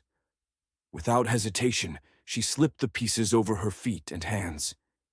It was slippery, but she was still able to hold onto the skin around her. If I don't make it, She said. You're fucked. But if you die or I die, they'll send someone for us. Probably Chung, but possibly someone else, depending on circumstances. We have the respawn pattern mapped. You're going to the Fortress of the Gilded Behir. Conveyance is on the roof of that castle, She said, gesturing at her destination. I nodded, and desperately hoped that I didn't have to go it alone. Lisi had never really been much of a friend, but I'd killed myself 21 times going down through the hells, and aside from meeting some lost souls, I'd been alone for it. I watched her go, occasionally stopping to vomit. I wondered what the point of these trees was, whether they got something from the vomit. They had leaves. Did they have something like chlorophyll which fed on sickness instead of light? Aside from the 3 dead infernals and the castle in the distance, there wasn't much around, just the trees, without anything obvious to sustain them aside from the doom sun and the chaos moon.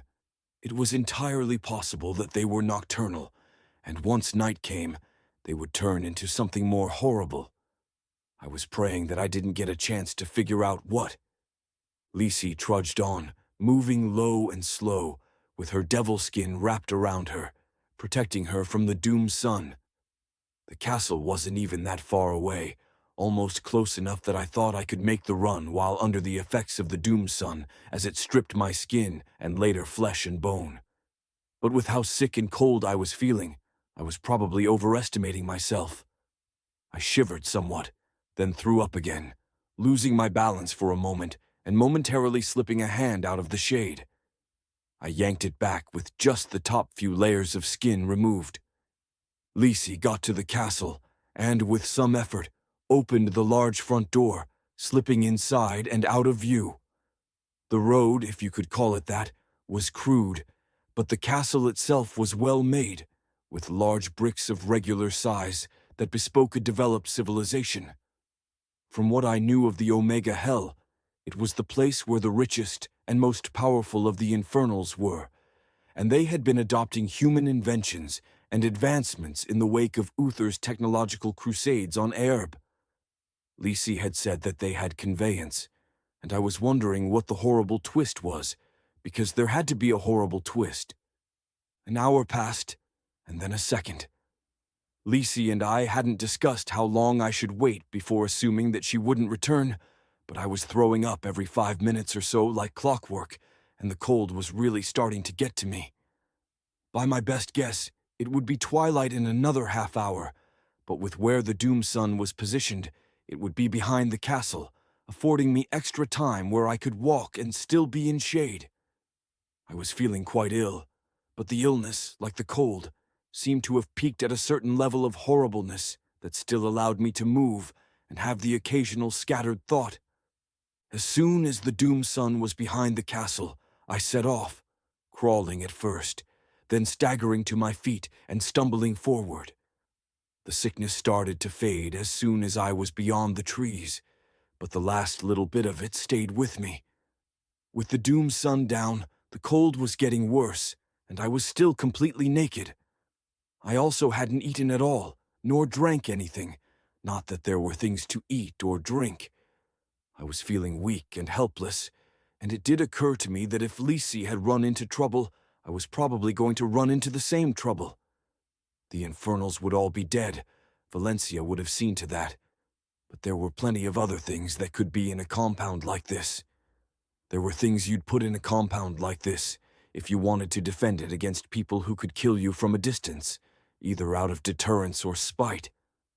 I was feeling less sick once I made it into the compound, but then I had no idea where I was going.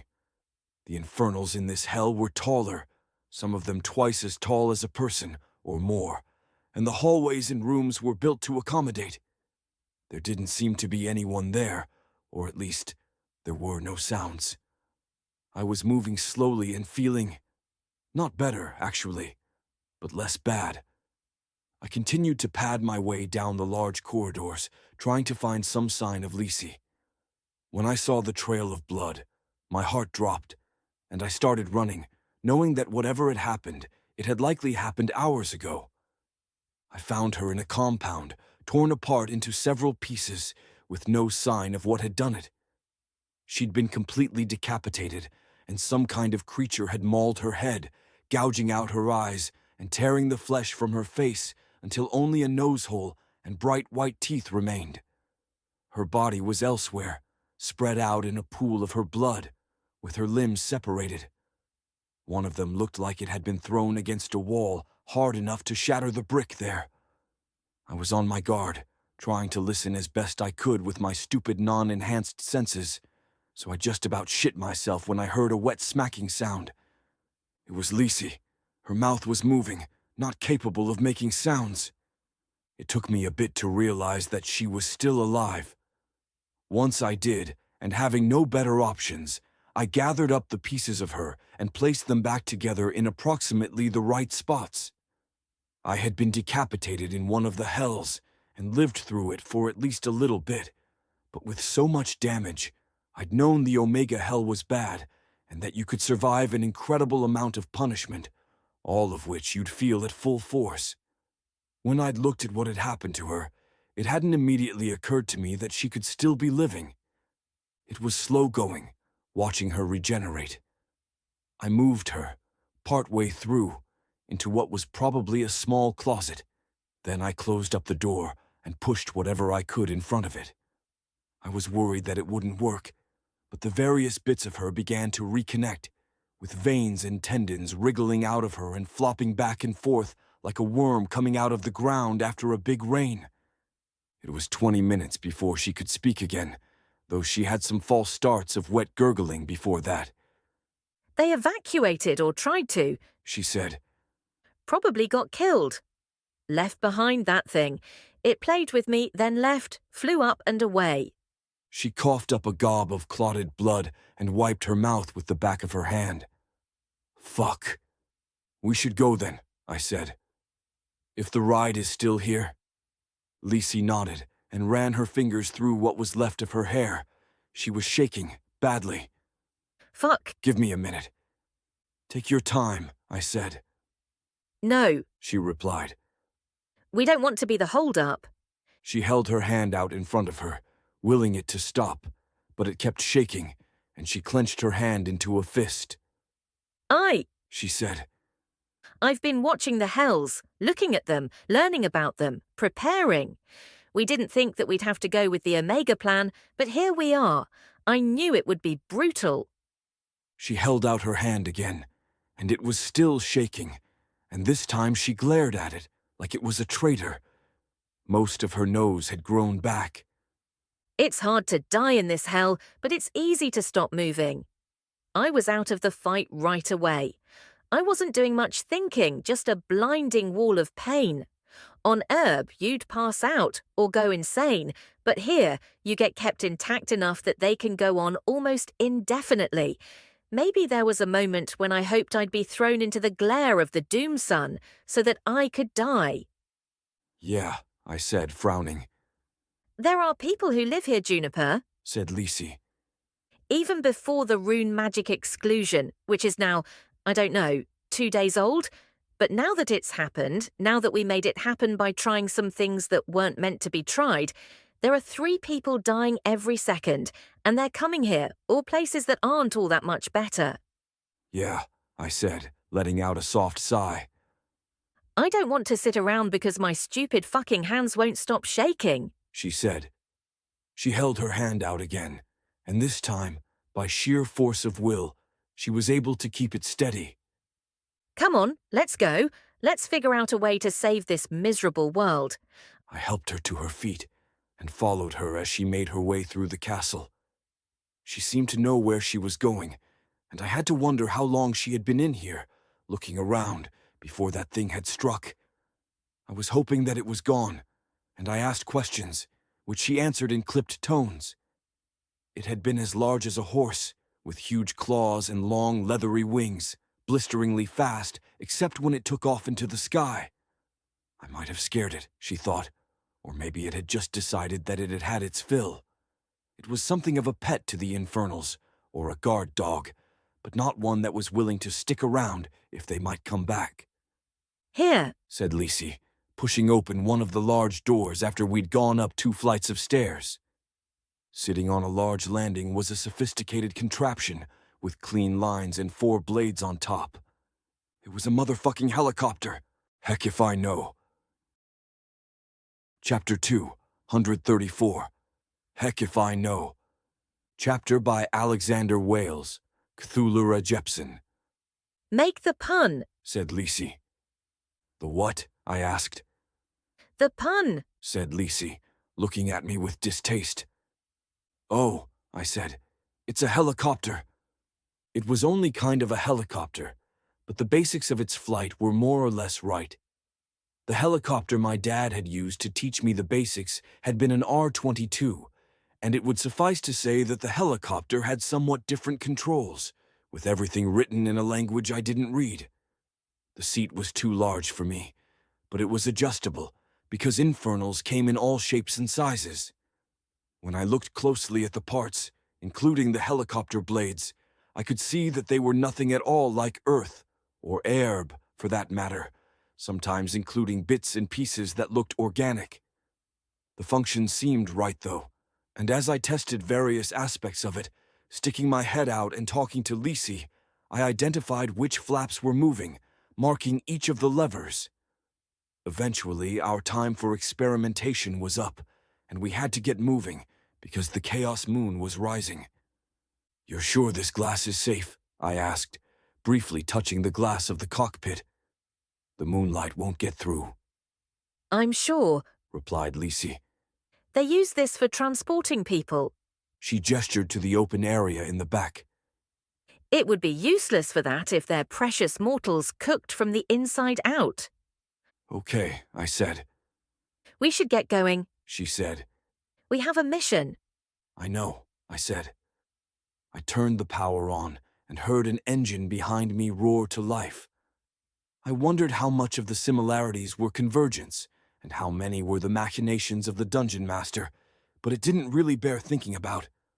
With a lever pressed down, the engine engaged the rotor, and I slowly pushed the throttle up until the blades above us were spinning. Once they were going fast enough, the helicopter began to lift off the ground, and I held the control stick in a death grip, trying my best not to fuck things up. I still almost crashed it before we got anywhere at all, but after landing back down and testing a few things, I figured out the problem, which was that the collective pitch control wasn't linked to the throttle. It was annoying, and made flying way more of a pain in the ass than it needed to be, but I got it under control, got us back in the air, fumbled a bit with the anti-torque, and finally had us flying straight. Lisi knew the lay of the land from infernoscopes and looking at maps, and directed me. Once we were flying in a straight line and constant altitude toward our destination, there was finally some time to marginally relax. "What's everyone else doing?" I asked. Same thing. Lisi replied. "Flying helicopters?" I asked. Yes. She replied. "I guess everyone took lessons then," I asked. They did. She answered. You need to go faster. I increased the pitch while increasing the throttle, though it seemed to me that we were already going plenty fast. The ground was whipping by below us, and "I'm worried we're going to hit bad weather," I said. "I think I can keep us going the right direction, but fuck if I know where the fuel gauge even is, let alone how to refuel this thing," It doesn't take fuel, said Lisi. It's powered by human suffering. There are 4 mortals trapped within the engine, and their nerve endings are stimulated to alter the amount of suffering generated, which is what you're doing when you control the throttle. My hand instinctively went to the throttle, but I kept myself from throttling down and crashing us, It's horrible, said Lisi. but it's how things work in the Omega Hell. The Doom Sun and Chaos Moon kill, but they're practically the only things. There's a surplus of souls, which is what allows something like this to be built. Oh, and contrary to what you were saying before, there's no weather, no clouds, just clear skies, which makes it ideal for this form of transportation. Okay, I said. I swallowed and looked at the throttle. I was going to have to touch it at some point, but knowing that it was literally hurting people to get me where I needed to go, Amaryllis still believes in you. said Lisi. She still thinks you're the chosen one. And you don't? I asked, She claims you've had divine revelations. said Lisi. She talks about a prophecy that only you were privy to. The evidence is thin. You came down here on thin evidence? I asked. I did. Lisi nodded. The rewards are too great if she's right. Besides, this mission should still work even if you're just a normal man. I'll return and we'll still get you back. Maybe that will be enough. Sure, I said. I tried to focus on the flight. It was bright beneath the Chaos Moon, almost bright enough that I could have been fooled into thinking that it was a second sun. There were no stars, though, despite the clarity of the sky, which gave an eerie effect, like there was an eyeball looking down on us. It was made worse by knowing that if I were out in direct moonlight, I would end up burning from the inside. You haven't asked about Reimer, said Lisi. Reimer? I asked. Are you two still together? We are. She nodded. And? I asked. How is he? Good, said Lisi. Worried. Angry with me for doing this. The original plan didn't require it, but this contingency did. We had a fight about it. Sorry, I said. It seems like a lot to go through for me. It is, Nodded Lisi. The world is dying. Still slowly, I asked. Death of 1,000 cuts, Faster these past 3 years. said Lisi. She was looking out onto the moonlit hell, which was surprisingly normal, at least from high up. The Void Beast can't be stopped. We'll find a way, I said, though I wasn't sure if I believed it, The elemental plane of gold is gone. said Lisi. That is way ahead of schedule, I said. We shouldn't have been at that point for decades, maybe more. The DFEZ was brought under control, wasn't it? They're major allies. Said Lisi. And yes, by some estimates, they accounted for more than 20% of the void use on Erb. They stopped virtually overnight. There was a major explosion at a processing plant for void crystals, a place that was subject to sane regulations due to their continued industrial use. It's hard to tell how much damage that did, but we're guessing a lot, given what we can tell of the Void Beast's trajectory. There are stricter Imperial bans now, but it's too little, too late. This mission is one of desperation, I said. A last chance to stop a world that's winding down. Infernal unification is a given, said Lisi. and they're going to know who we are. Everyone at all connected with the mission will be under extraordinary danger. It's another thing I fought with Reimer about. He was a part of it too, though. Are weapons not strong enough to kill them all? I asked. No, Replied Lisi. it's close, though. It might be able to kill their leaders fast enough that they can't organize, but the Infernals have known about it, at least in the abstract, and they've been planning for it. I nodded. She was painting a particularly grim picture, and I couldn't help but notice that a lot of this was because of me. The rune magic exclusion seemed to have happened because of a risk they'd taken, and everything that the Hells were going to throw at us was because Valencia needed to cut loose in order to make the mission work. We flew in silence. I almost felt like Lisi wanted me to ask her more about Reimer, or their fight, or other personal things.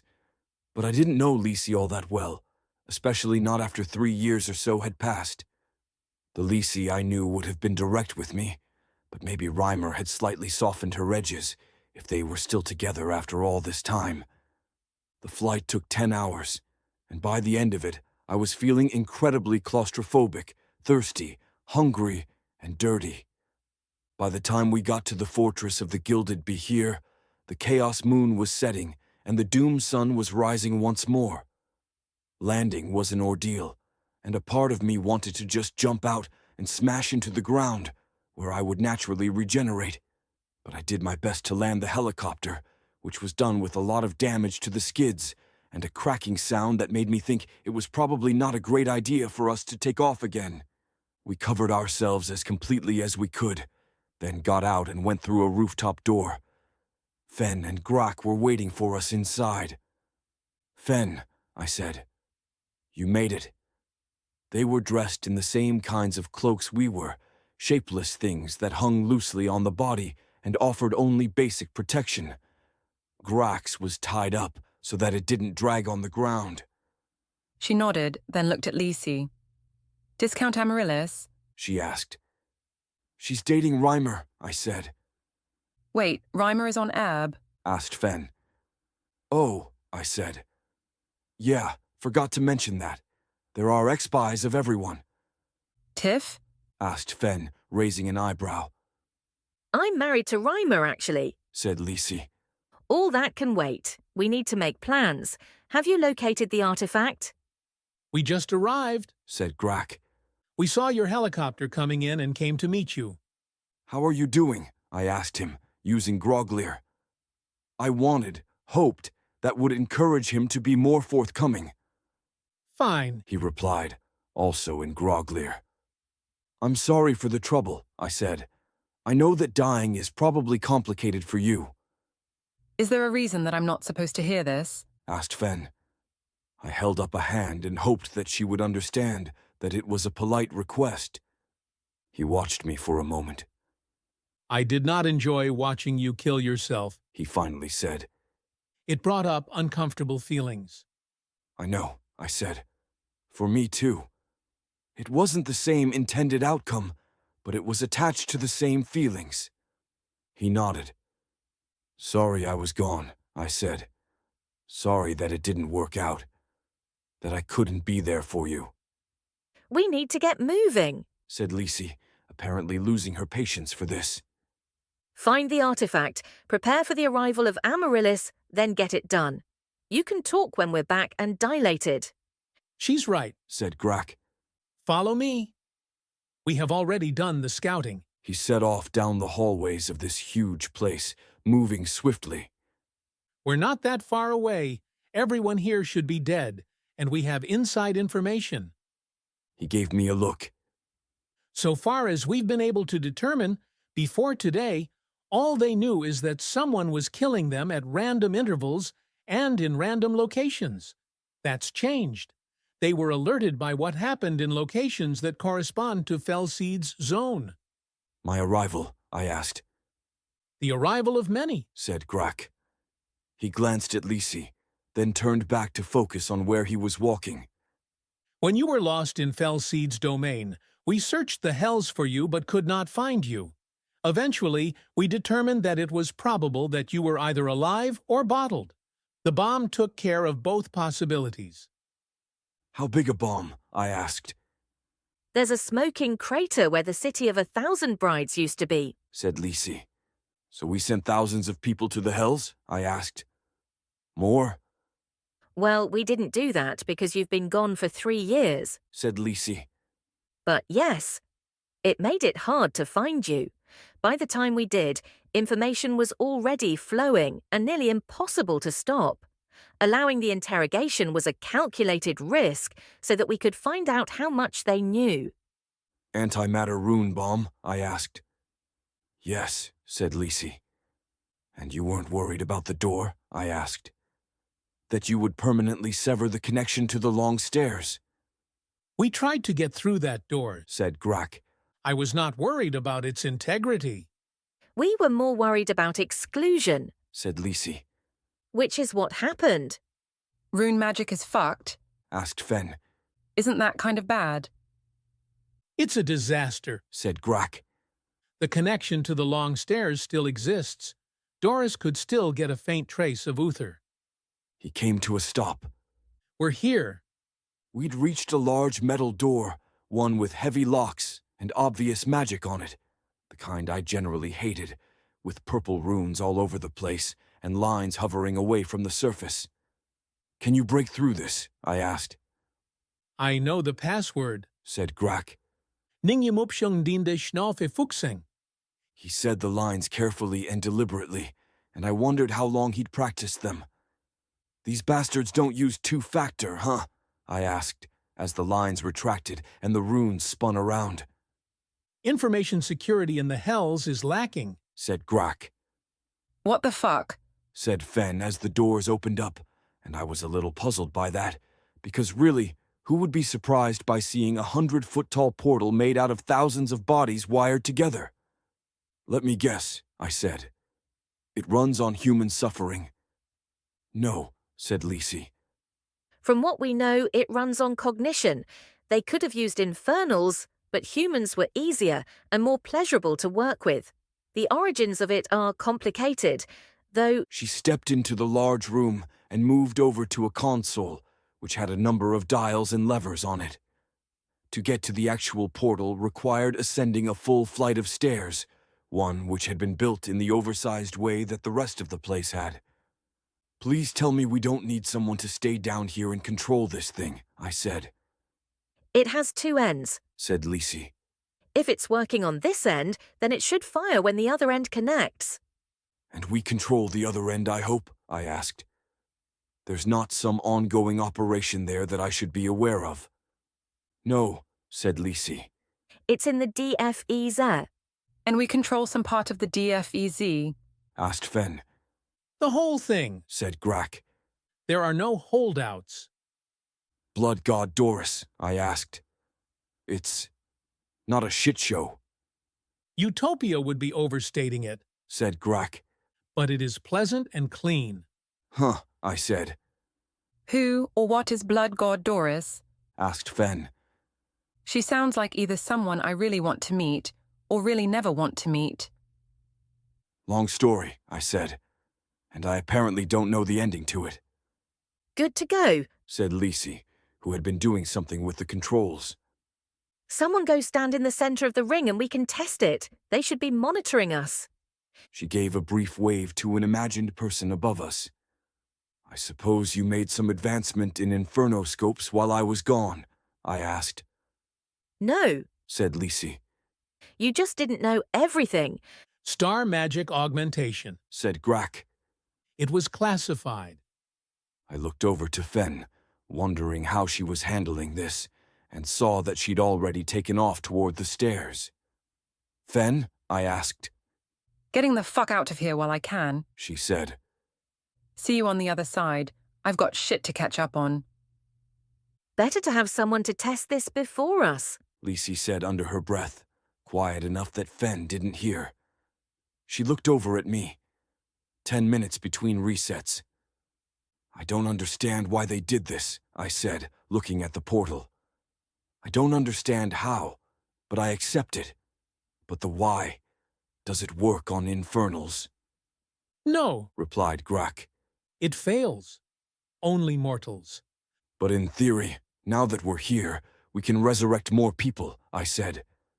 I mean, we can inject people to the Omega Hell, to this specific room, probably, and then shuttle them through. Anyone we have the soul of, that is. Grak shifted uncomfortably. What? I asked. There's something that you haven't told me. Two things. First, the other end is simple, said Grak. It could be constructed anywhere. The problem is that it requires deaths. Deaths? I asked. You fuel it through killing people. People are going to have to die to bring us back. Yes, said Grak. Doris's, said Lisi. Fetuses as well, meaning that newborn souls are being sent to the hells, but only 10 of them. 10? I asked. Sending us up condemns 10 people to hell? Ideally, they'd have been spiked. Said Lisi. The rune magic exclusion is unfortunate. She was watching Fen climb the stairs. Fuck, I said. I looked at Grak. I don't, We went through with this because we thought that it was in the balance of good. said Grak. He had a grim look on his face. It is not just for you, but for the future of Erb. How? I asked. Because we're going after Fell Seed again, in the hope of getting Uther from the long stairs, and... what? The promised godhood. Grak, I was killed. Fell Seed cheated, and I don't think that there was anything I could have done about it. Amaryllis agrees. Grak replied. She thinks that the second time will work. On what basis? I asked. On the basis that if you had been given a second chance, you would have let the players win, said Grak. And you believe that? I asked. Options are thin, said Grak. Our choice is between laying down to accept our fate and giving it everything we have. I stopped myself from saying more and thought about that for a moment. I hadn't expected to die, and hadn't expected a time skip either. I thought that if there was some kind of rescue, it would happen after months in the hells. I tried to think back on what the dungeon master said to me, and whether or not there was a chance that was right. He'd said that he hated me. He'd said that Fellseed's weakness was that there was an entity above him. We have to do the 32 miles again, I said, groaning. No, said Grak. It's part of our world lines. We can teleport there. I can bypass my own strongest wards with wardproof. The definitions are permissive enough. If Fellseed can do better, it is a sign we should not go. I let out a sigh. I was going to ask about downtime, but with rune magic excluded and mortals freely falling into the hells with no real way to stop it, the situation was dire. Infernal unification was a given after this focused attack against the hells, and while we could fight back, it wasn't clear to me that it was something we'd want to invest in for the long term. What was the second thing? I asked. About the portal. It's Schloss, said Grak, giving a glance at Lisi, who seemed not to hear him. Amaryllis went to the outer reaches. Shit, I said. And she came up with this? Apparently, replied Grak. I need to talk to her, I said. All this, it's something, but going after Fellseed. You won't convince her, said Grak. You should try, though. She's gone, said Lisi, not really paying attention to us. Juniper should be next. She was looking at the center of the portal, and she was right. Fen was gone. I thought there would be something interesting, or at least a flash of light or a whirring noise, but it was silent. How do we know it worked? I asked. If it didn't, they'll send someone to tell us by the time you get up there, said Lisi. I'm waiting for Amaryllis, I said. She wanted you to go without her, said Lisi. She got unlucky falling through the hells. It's going to take her some time to catch up, and there's a chance that she dies to the Doom Sun, like we almost did. Go, now. No, I replied. I won't abandon her. I'm making sure she gets through safely. Besides, we're not going against Fellseed without her. Lisi rolled her eyes and turned to Grak. Can you talk sense into this idiot? She asked. No, said Grak. He started off toward the stairs, then looked at Lisi. Leave him to it. Lisi glared at me. We risked our lives to bring you out of the hells, she said. Don't fuck this up. Don't touch any of the controls. She stalked off after Grak, and I watched them, then turned toward the door, waiting. Lisi was right, in a way. It was useless to wait for Amaryllis. She would be making the same kind of journey I had made, flying a helicopter for a long, long time, hoping that she didn't run into trouble, that there wasn't a mechanical issue, and that the site would be secured and the artifact still functional. The only way I would even know she was in trouble was if she had a problem right in the last mile, and the only way I'd be able to do anything about it would be to run out there. I didn't have any magic at my disposal. No weapons, no tools, no armor, no entads. So there were only very specific circumstances that I could provide aid. Still, I waited. I didn't know how long it would take her to reach the Omega Hell, nor how long it would take for her to get to where we were, but I waited all the same. The thought of going back up and leaving her to fend for herself down here, or learning that she died in a way I could potentially have prevented. After Arthur had died, I'd thought a lot about everything I could have done differently to have prevented it, even though I hadn't known that it had happened. It had been worse when Fen died, because there had been a lot of ways it could have gone differently, a lot of ways I could have had different priorities or reactions, or just planned things out better, or listened to the voice I dismissed as paranoia. Maybe it was the wrong lesson to take from those experiences, but I wasn't going to feel those same regrets. It was about 3 hours later when I heard the distant rumbling of an explosion outside. I ran, full tilt, through the maze of corridors, doing my best to update my mental map of the place. The sound had echoed through the compound, and it was hard to tell where it had come from, but I pulled the hood of my cloak up and stepped out onto the first balcony I saw, looking for a plume of smoke or some sign of trouble. I saw it, then ducked back inside, running along the corridors, hoping that I could get there in time. If she died, well, she would come back to life somewhere else in the Omega Hell and be left to her own devices on her way back, but there was a chance she'd end up like Lisi had, torn apart and left that way, more food for other creatures or plants. I kept running, and passed an infernal corpse as I ran and picked up a spear that was laying next to its body, went out onto another of the balconies, trying to see smoke and debris. This time I saw a plume of it. When I continued running, I changed my path, trying to go through the corridors and cut through rooms to get to where she was. Eventually, I reached one of the outer walls and looked out another window, careful to avoid the light of the doomed sun. I saw a crashed helicopter outside the walls, and flopped out of the shattered cockpit a woman's body. There was a screech, then a fluttering of leathery wings, and the wyvern, or whatever it was, dove down towards her. The claws of 6 limbs pointed forward and wings swept back. I lifted up the spear, thinking that I might be able to throw it far enough, but realized how absurd I was being before I actually tried to huck it through the window. I was up on the 3rd floor, raced down a set of stairs I had passed earlier, taking them 3 at a time. When I got to the ground floor, the windows were smaller, too small for me to fit through if I'd been willing to brave the doom sun. I ran through more rooms, looking for the door that I'd seen when we were flying in, and hoping that I wasn't too late.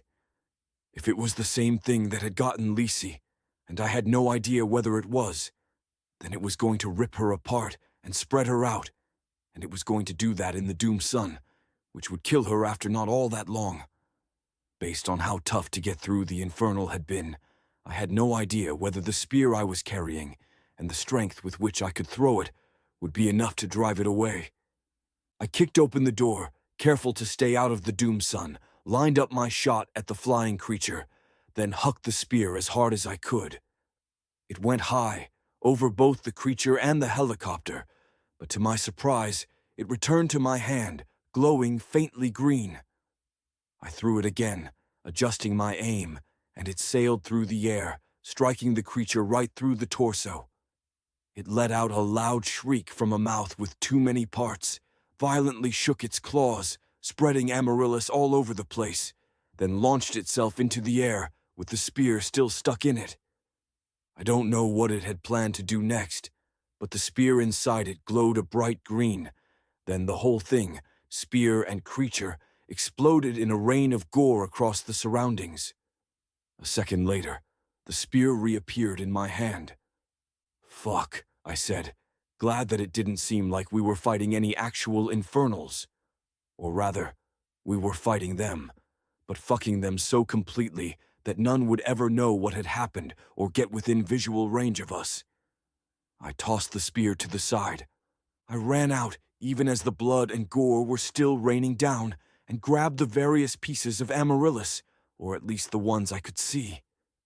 The cloak I was wearing didn't cover me enough, not when I was moving at speed, and I felt the sting of it eating away at my hands and feet. I ran regardless, depositing what I had, arms and legs, then went back, searching frantically for the torso and head. I finally found them, unscathed in the shadow of the helicopter, and grabbed them, sprinting as fast as I could. The doomed sun was getting my feet too much, making each step slippery with my blood, and I cradled Amaryllis close to me, hoping that she wasn't too far gone, that she wouldn't die on me. Once I was inside, I put Amaryllis back together. I was missing a leg, but I couldn't see it out there, and it was taking some time for my skin to regenerate back to what it had been. The regeneration itself was painful, and I took in a sharp breath as I felt it knitting my fingers back together. When Amaryllis was together enough that she could be carried in one piece, I lifted her up and started carrying her to the portal. Thank you, she croaked once her vocal cords were intact.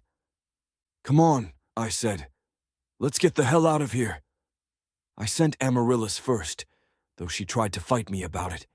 They must have been primed for it, because as soon as she stepped into the opening, she vanished, again, with hardly any of the special effects I'd hoped for.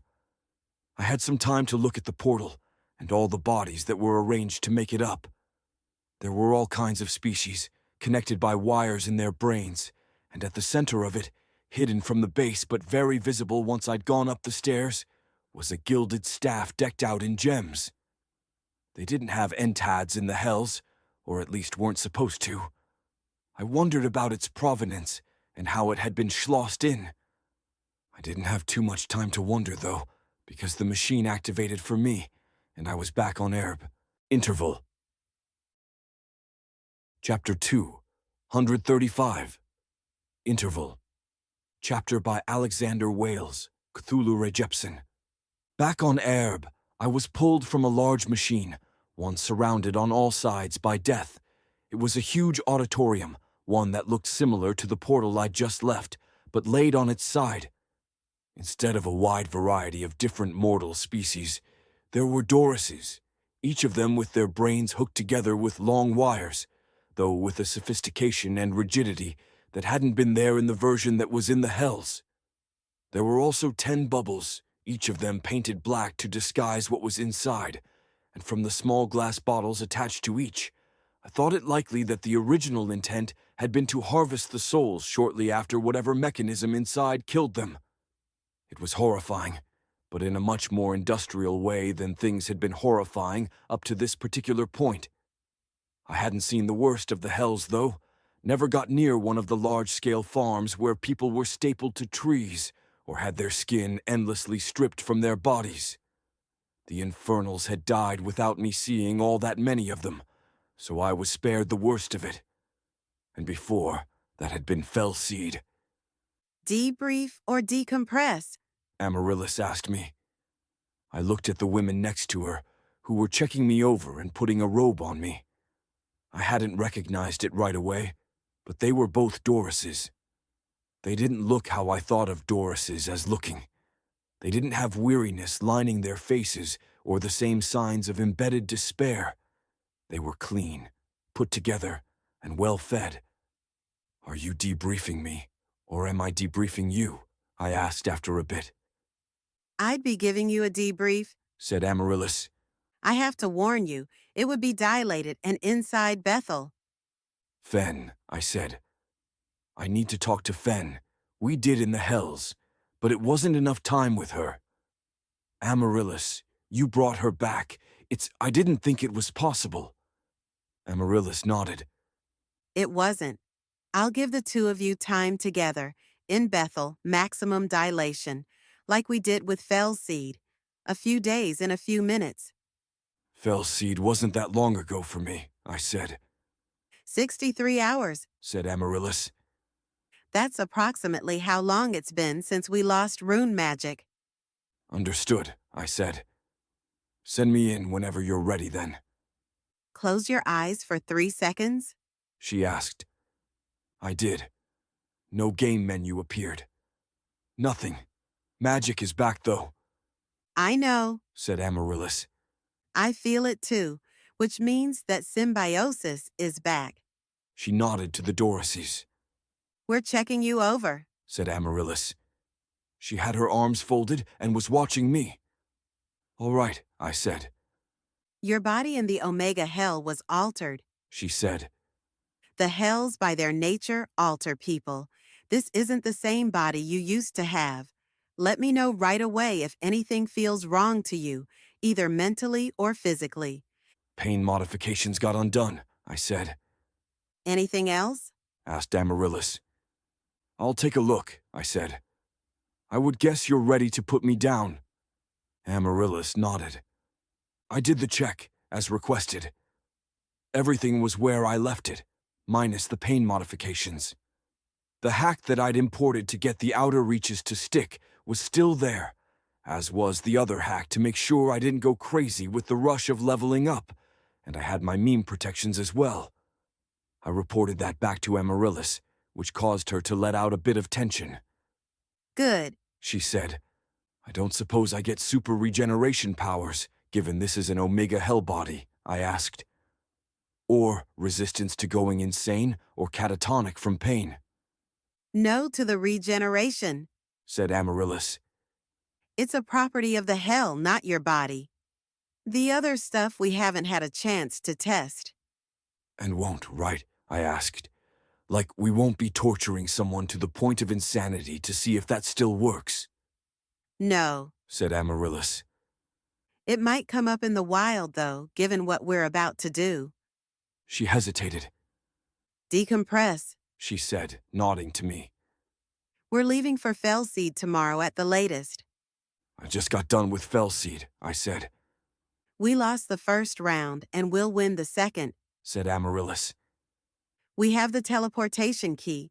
The place we're going is a part of our world lines. We can ward-proof past wards if necessary. It's something that can be saved for when we're under dilation. Maybe she saw the look on my face. I'm ready, I said, nodding. It'll be inside Bethel, said Amaryllis. Is that okay?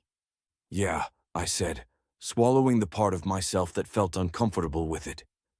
It was the second time she'd mentioned it.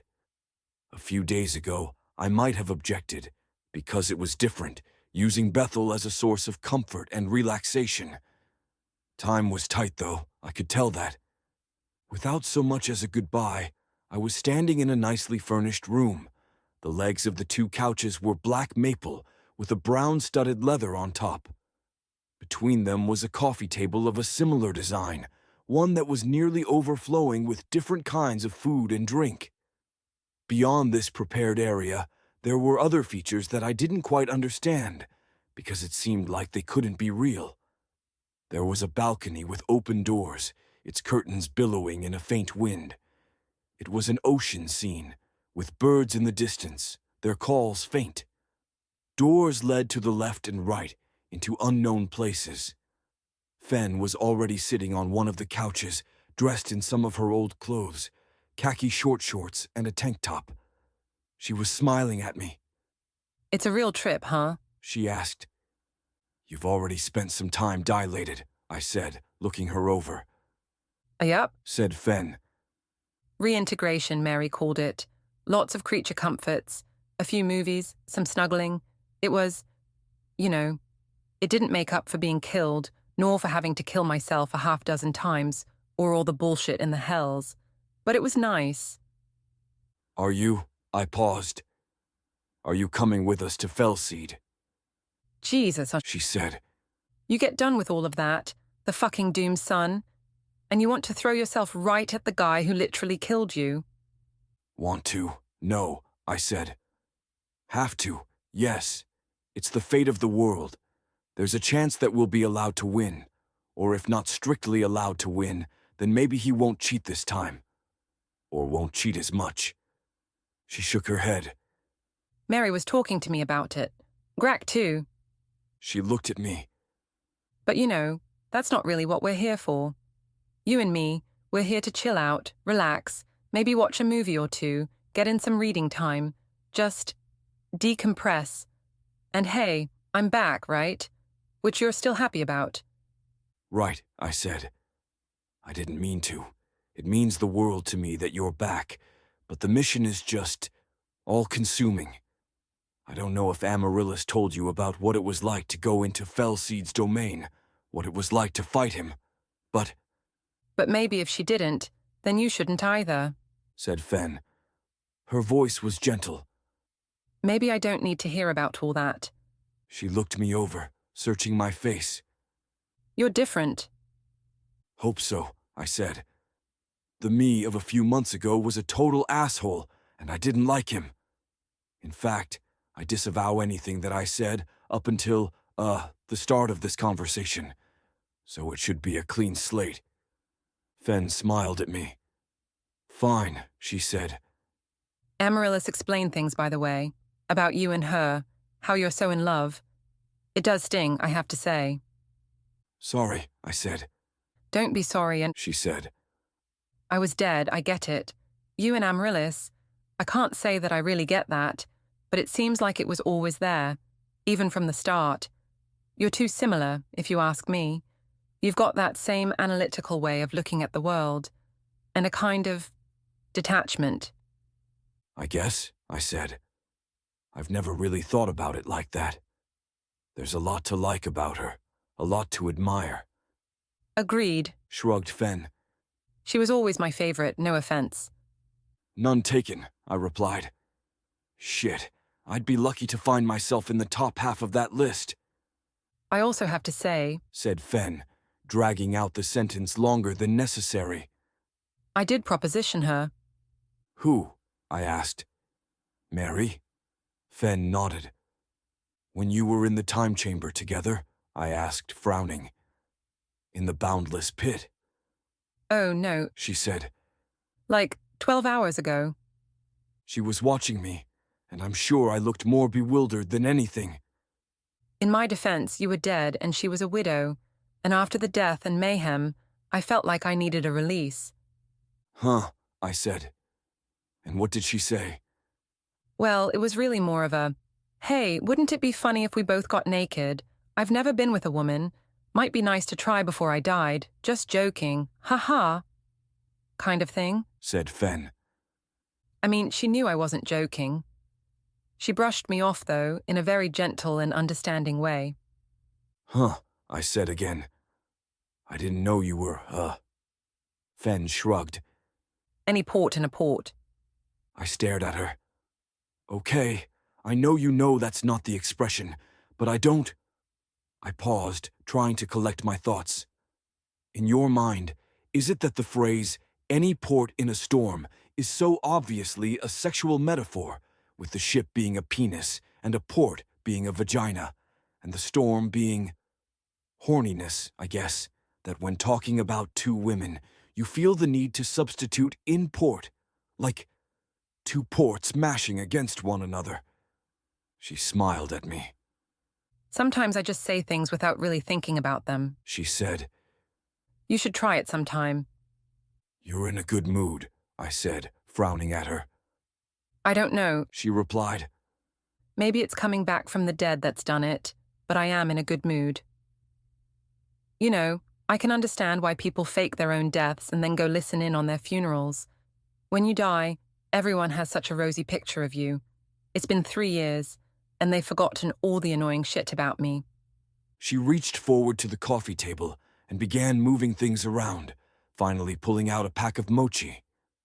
You should eat. My digestive tract was empty, and my body, to the extent this was my body, was as hollowed out as it could be without me dying. Not wanting to risk it too much, I grabbed a glass of water and started eating some plain crackers. But I was, in fact, hungry, and that progressed to meats, cheeses, fruits, and all kinds of other things, eaten in a very undignified fashion. Fen watched me until I started to slow down. Do you feel differently about me? Asked Fen.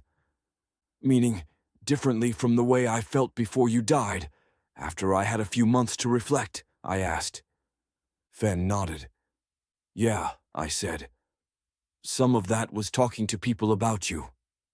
I had a very specific image of you, one that really appealed to me, but It wasn't what you actually were.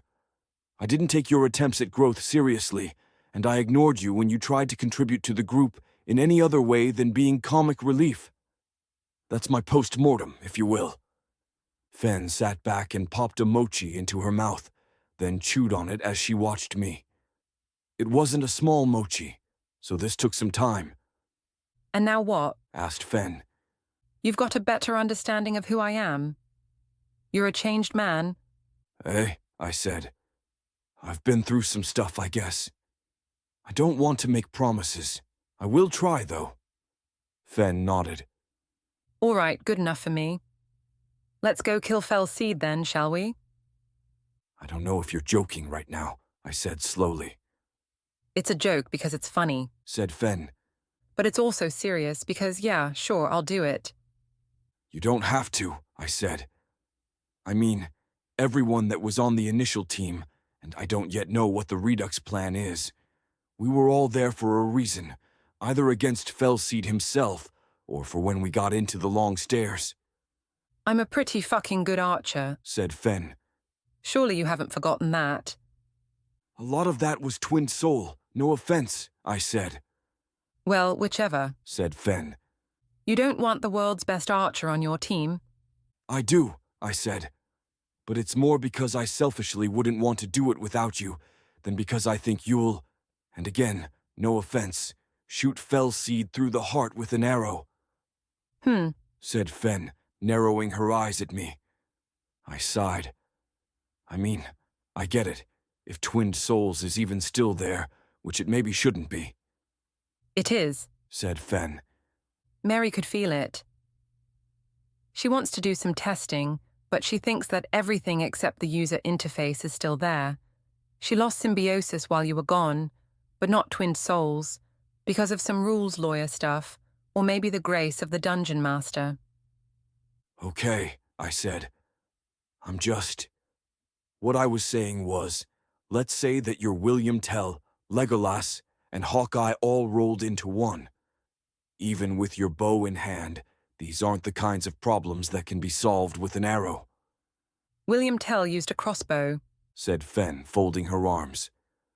I said. Okay, sorry. If you're going to use Earth references, you should at least get them right, said Fen. Last time you mentioned William Tell, I looked him up, and he was a crossbow guy, not a bow and arrow guy, completely different. I don't remember ever mentioning him, I said. You told the whole story, said Fen.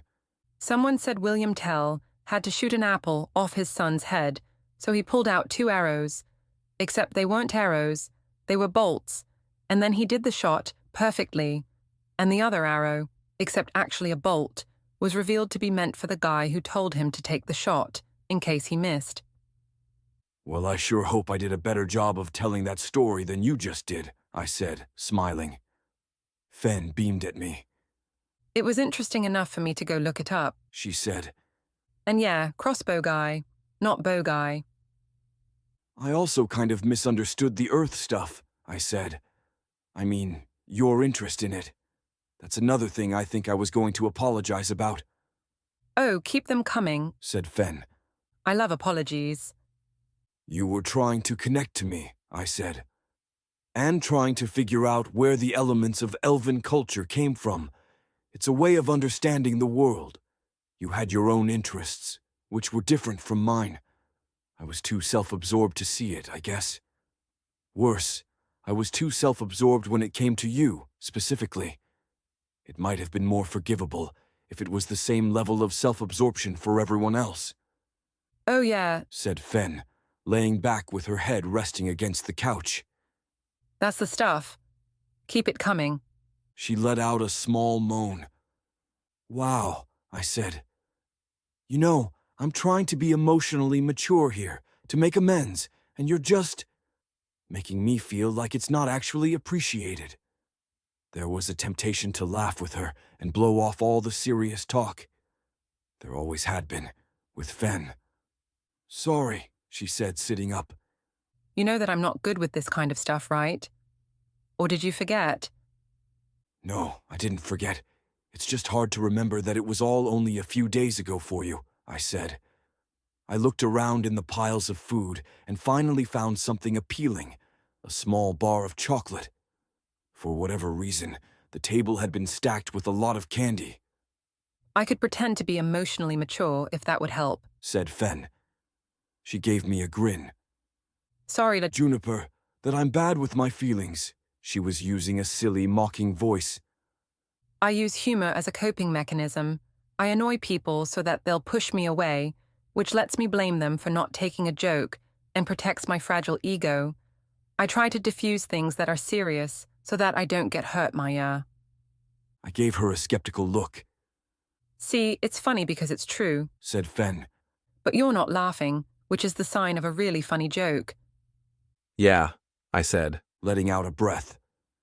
Well, also, that's as close to an apology as you're going to get from me, at least for the moment, she said. Ah, I said.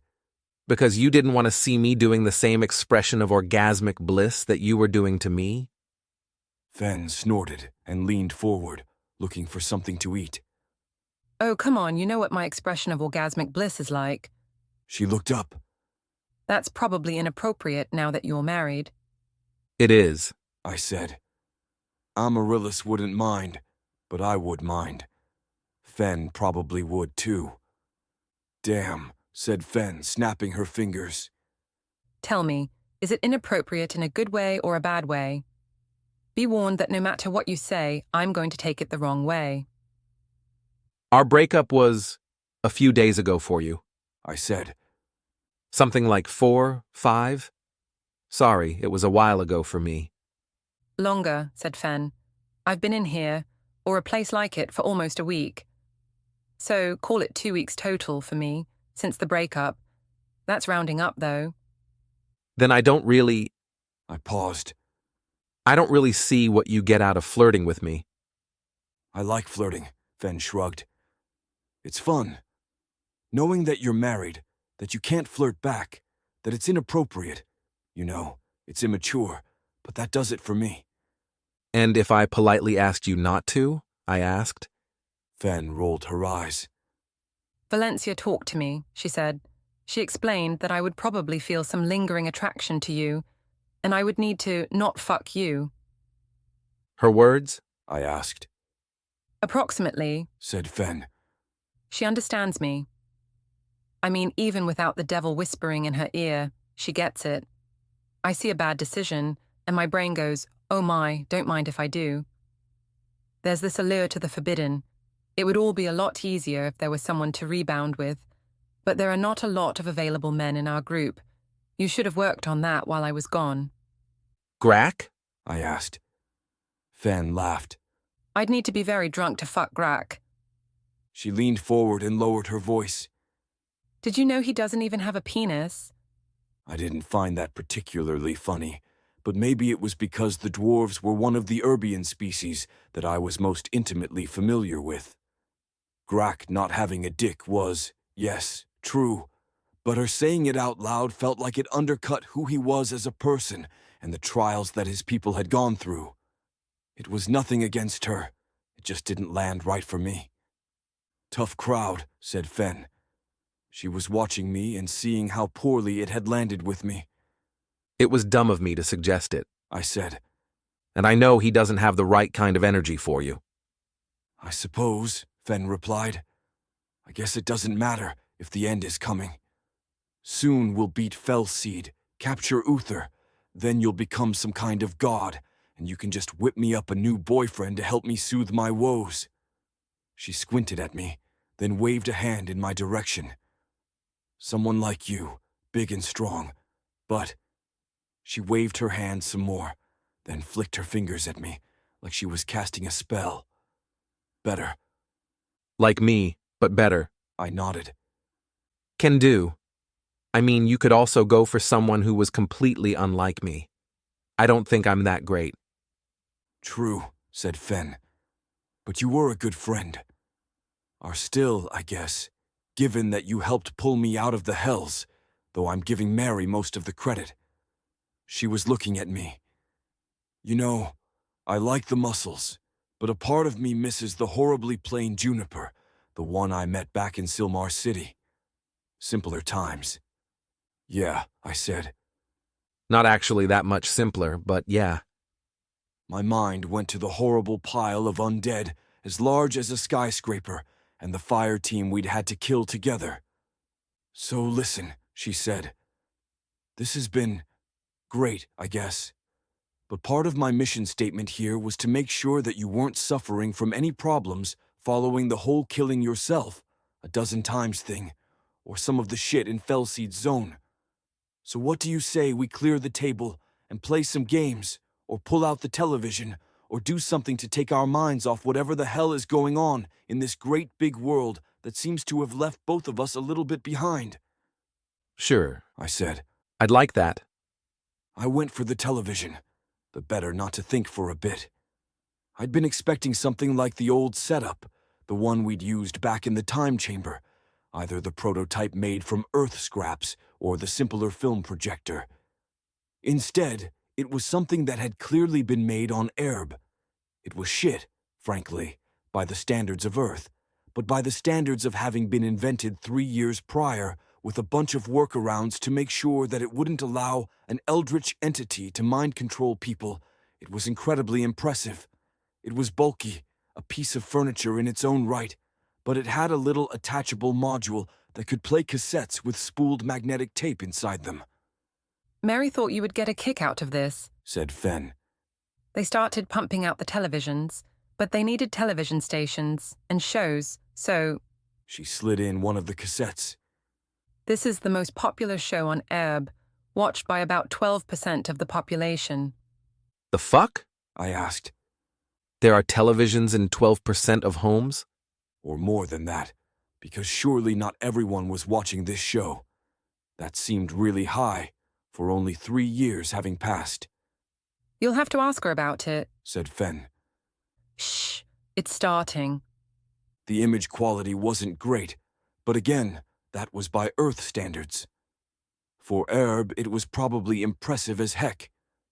Part of what was probably really impressive was how complete of an experience the whole thing was, polished and iterated over, with all kinds of tricks that had been reworked and refined on Earth over the course of a century. There were production company logos and a fade to black as the music began to rise, with a wide establishing shot of some Erbian city.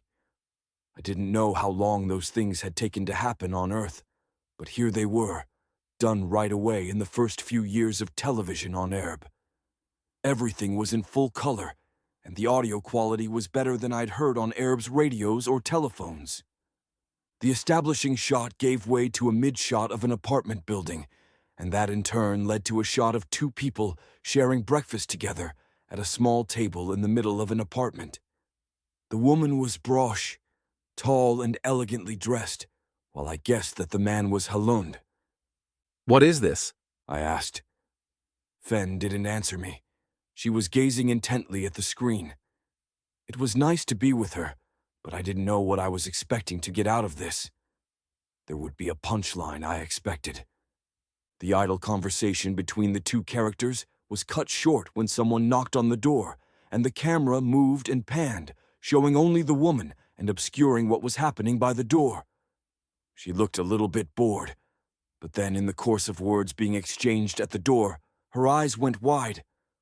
There was a sound of a gunshot, then a second as the woman was shot in the chest. The camera held on her as she groaned and bled out. In the distance, footsteps were heard beating a retreat. They allow this to be shown on television? I asked. After the kiddos are to bed, yeah, replied Fen. No Hays Code. I didn't understand that reference, I admitted. Fen shushed me. In the criminal justice system of Angelsin, said the TV, the crimes are processed by 3 separate yet equally important systems. The police, who investigate crime, the judges, who determine guilt, and the exclusions, where trials are held to determine whether the criminal's life should be spared. Is this fucking law ampersand order? I asked. Yeah, said Fen. She was still looking at the screen, not at me. You know, they actually kill the actors for this. What? I asked. Yeah, she replied. On Earth, they use those little blood bomb things. Squibs, I said. Fen frowned at me. I thought that was a wizard who couldn't do magic. It's both, I replied. You understand I'm going to look this up later? She asked, poking me in the ribs. I do, I said, squirming. But J.K. Rowling decided on squib, right? Asked Fen. Why would she have used that word if it was already a word for something? No idea, I said. Maybe she didn't know. Anyway, we haven't invented squibs on Erb, said Fen.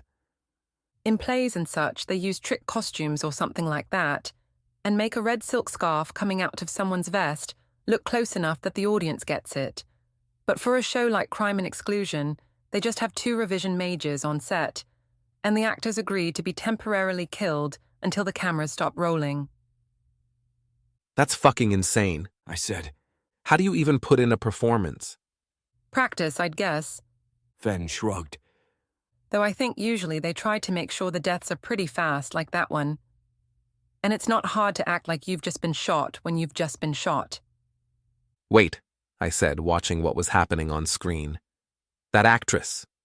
Yup, said Fen, beaming at me. Our Mary moonlights as an actress.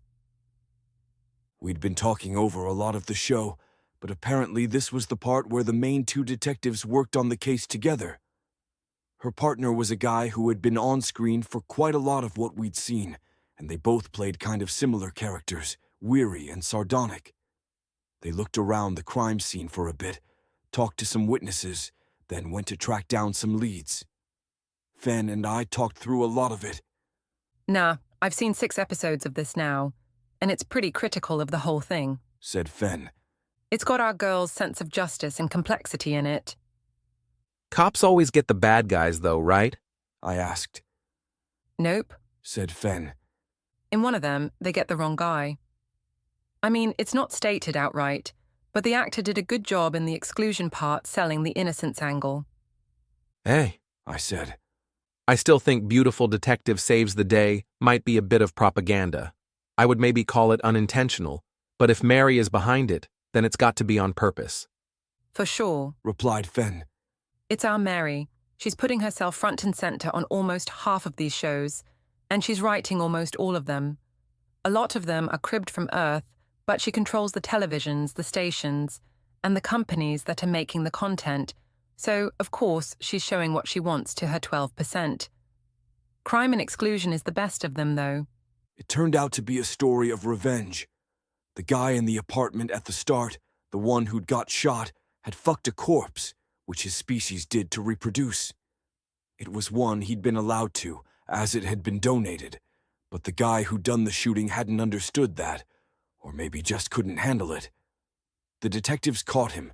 He had a very brief trial, and then he was sent to an exclusion, which took up the last 20 minutes of runtime.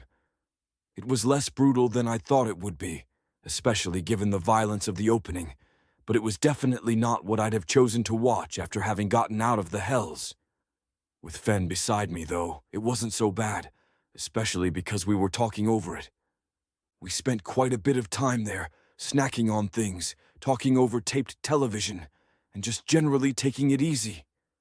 I was, unavoidably, getting some details on what had happened on Erb, but there was nothing that surprised me all that much, not given what I already knew.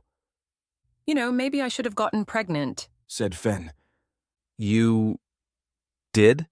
I asked. No, right, I know that. She gave me a light punch. But back when we were trying to bring Solace back to life, she said, I'd have gotten 9 cushy months in a time chamber, waited on hand and foot. I think you're looking at those days with glasses that have been not just tinted, but painted over, I said. The first few days in the chamber were fine, but it grated on you. True, she said. And with Mary, she could at least get along, smooth things over, but you and me, we probably would have had some fights. It's not the kind of place you'd want to fight, given how you still need to share all your meals together and can't even go to another room. Lots of sex, especially boredom sex, but also lots of fights. So you're right, bad idea. But Rillarin, right? I asked. Nostalgia for a thing that never was and never will be. Yeah, said Fen. She sighed. But hey, once the Fellseed thing goes flawlessly, and we find Uther, and then ...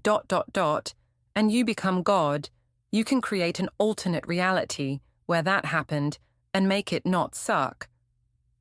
I wouldn't do that, I said. I mean, the point of using the time chamber was to bring solace back, and if I were God, I would just do that. Just bring her back. Seriously? Asked Fen. So you would never create some contrived circumstance that would put us together? No, I said. Or maybe.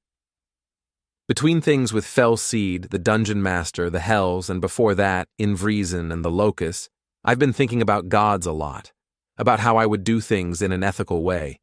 I'm thinking of opt-in danger, like there is in video games, some amount of risk and pain for people who want it that way. So maybe, if we both opted into that, then I, as a benevolent god, would have contrived circumstances so that both of us would have been stuck together in such a way that we both had a chance to learn and grow. Fen gave me a poke. You're less fun than you used to be. I was never fun, I replied. Yeah, but you were less serious, said Fen.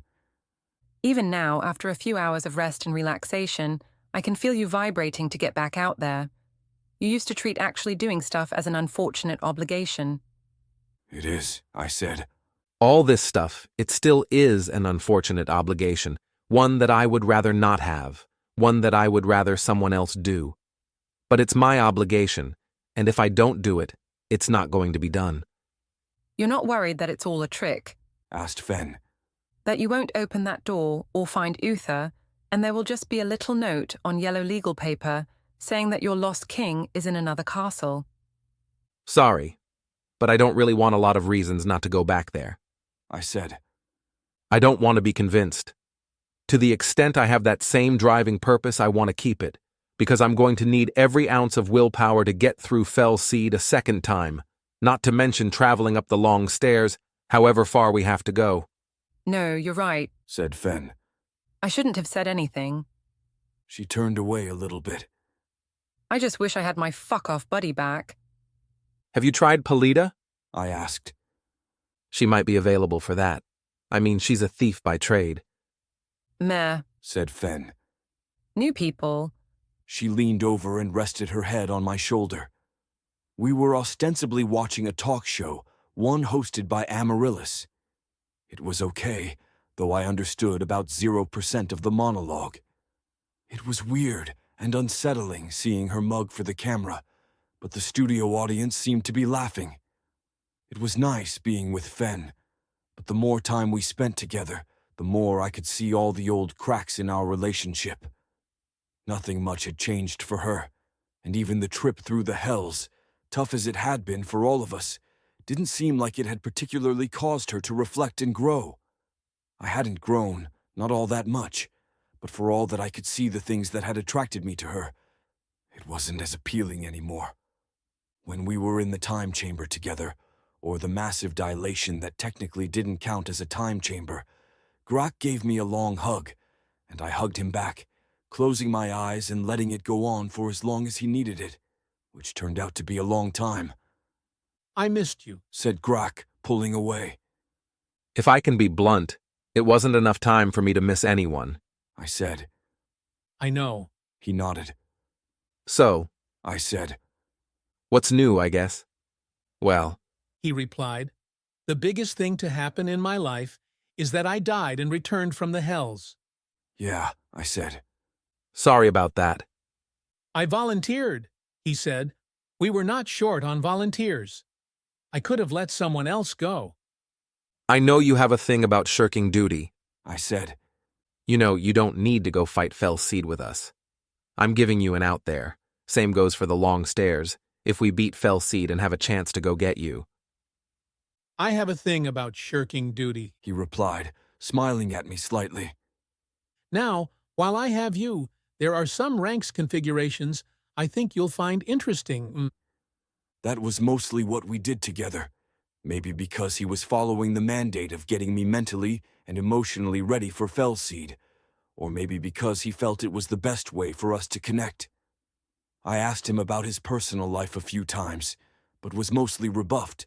Like the rest of them, he'd been living in the DFEZ, though he often traveled the world for work, which seemed to suit him. He wanted to tell me more about the places he'd been than about himself, it seemed, but traveling the world and seeing more of its enormous variety was important to him. With his unique abilities, he'd gone into a number of NTAD exclusion zones and shut them all down, at least as much as possible, finding the NTADs themselves and then putting wards around them to stop their effects. He didn't really seem to care that much about it, though, nor see it as any great accomplishment, and my guess was that the fact that his abilities were unearned and unfair still weighed down any joy he might have found in his competence and power. He had friends in Dorisopolis, which had a fairly small contingent of dignitaries, engineers, specialists, and there were regular social events that were largely dominated by Dorices. Hearing about it made me think of a Where's Waldo book I'd had with a land filled with Waldos, and like a dozen random non-Waldos thrown in. He'd also grown close with Raven, though I had trouble imagining what that was like. It was clear that he'd missed me, and toward the end of our time together, he broached the topic of depression and suicide, which seemed to him like a specter that would forever haunt him. I had no easy answers there, only empathy and understanding. I hoped that was enough. I broached the topic of pharmaceutical answers, which were beyond the reach of Herb's technology, but not the backpack Bethel had eaten, and he'd told me that he'd tried one which made him violently ill. I stopped trying to fix things after that, and did my best to make him feel loved, since that was what I had to offer.